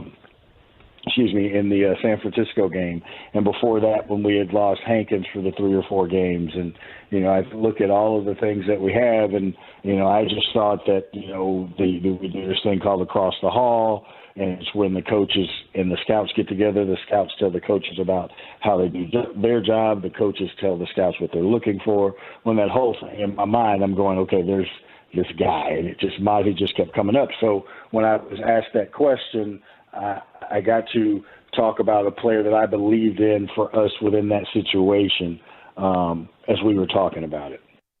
And I love that he's got that role with the team now. Yeah. It really seemed like he was more of a focal point. Well, it goes back to exactly what he was talking about when he lost those defensive tackles. He saw his team look differently. Yep. It wasn't anything about the offensive line. The team looked different to him. I thought the team looked different when Terrence Steele went down. They did, and they looked bad when Hankins and Brown went out in December. I mean, they really went through a tough time where they were giving up big plays and getting run all over. And I think Steele was a part of the lack of offense, especially in the run game. But like the text is going, Steele's not good. Production on the right side dropped tremendously when he got hurt. Yes, in the run game. But in the pass game, Dak can see it in his field of vision. Can he get to the bottom of his drop before he's got to start scrambling and taking evasive maneuvers because Terrence Steele's guy, who's like an average pass rusher, has ghosted him, has blown by him again on the right side? That is happening constantly to Dak Prescott. Terrence Steele, nice player in the run game, but in the passing game, it leaves so much to be desired. Dak is so averse to turning it over. You put him under pressure, And now, like the rate of error skyrocketed over the last 2 years to amongst the highest interception rates in the entire league. I think you're going into another year of being at risk of doing that exact same thing again. And it's going to look like the receivers let him down because his clarity of vision into those crowded areas gets totally chaotic the more you put him under pressure. But I love the Mozzie Smith pick. Yeah, I do. I'll tell you where I believe I was wrong about with the whole thing with the right. I thought that with playing Tyron Smith at right tackle that they would be better, and they weren't. Right. They weren't better at right tackle. I with think you got to trust Tyron's Steele washed. a little bit here, man. Yeah. I mean, he's gotten better every year. And you're right. His weakness is pass protection, but he's become one of the best run blocking right Him and tackles. Zach Martin together, they have a great feel for how to secure down linemen and get somebody up on the second level. Like, It's do I nice. have some fear there? Absolutely. You're not alone, but I do. I mean, I see that dude every time we go out to the Star, and he's working his ass off. I mean, he has shown the ability to improve his game in certain areas, and they're probably banking on that. But they deserve credit with how they've been able to turn around this run defense by trading for Hankins. Now you draft Mozzie Smith. You know, the middle of that, everyone else is going to benefit from that. It's going to keep your linebackers clean as well. And this new offensive change, some of it's built on getting the ball out quickly. Yeah, I do think there's something to that, and I like Mozzie Smith, and so it's hard for me to hate on the pick, but they decided that stopping the run was more important than running the football themselves and protecting their quarterback.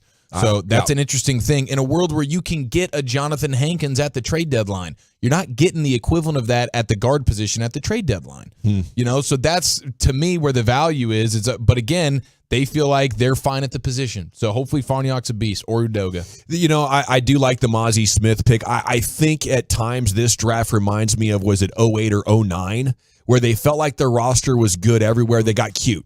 I think they got cute in a number of places, and you got Steele, Biotish, and whoever is at left guard. I think I can live with either three of those. I can't live with them all at the same time if I'm trying to get Dak Prescott clean looks downfield. Is Gavin actually watching the games? His comments in regard to Steele make me wonder. Not only did I watch the game, I go full scout Gavin on Terrence Steele. Oh, yeah, you do. Turn on the damn tape, go get yourself the subscription, and watch the pass rusher blow by him time and time again. Advantage in the run game, massive liability in the pass game, if you ask me. And again, I can go with Steele. Okay, if that's what you're giving me at right tackle, that's fine. Can I at least solidify the middle? You know, I think the Cowboys have quite a bit of work to do. I'm pretty shocked that they did not get better at the offensive line. But the good news is now I think they understand what it takes to win the Super Bowl, and they're not going to go from this point forward thinking like, okay, our roster's done, we're good. Maybe they actually are going to live by the player acquisition as a 365-day a year type of business cliche. But we got to run. It's time to hit the expressway. 35 minutes of uninterrupted content coming at you next here in the G-Bag Nation. I want to talk D&M leasing with you, though. These guys are the best when it comes to acquiring new vehicles, not only in DFW. How about the entire nation? D&M Leasing and the Easy Lease, responsible.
Interrupted content. LA Live's coming up at about 5:40.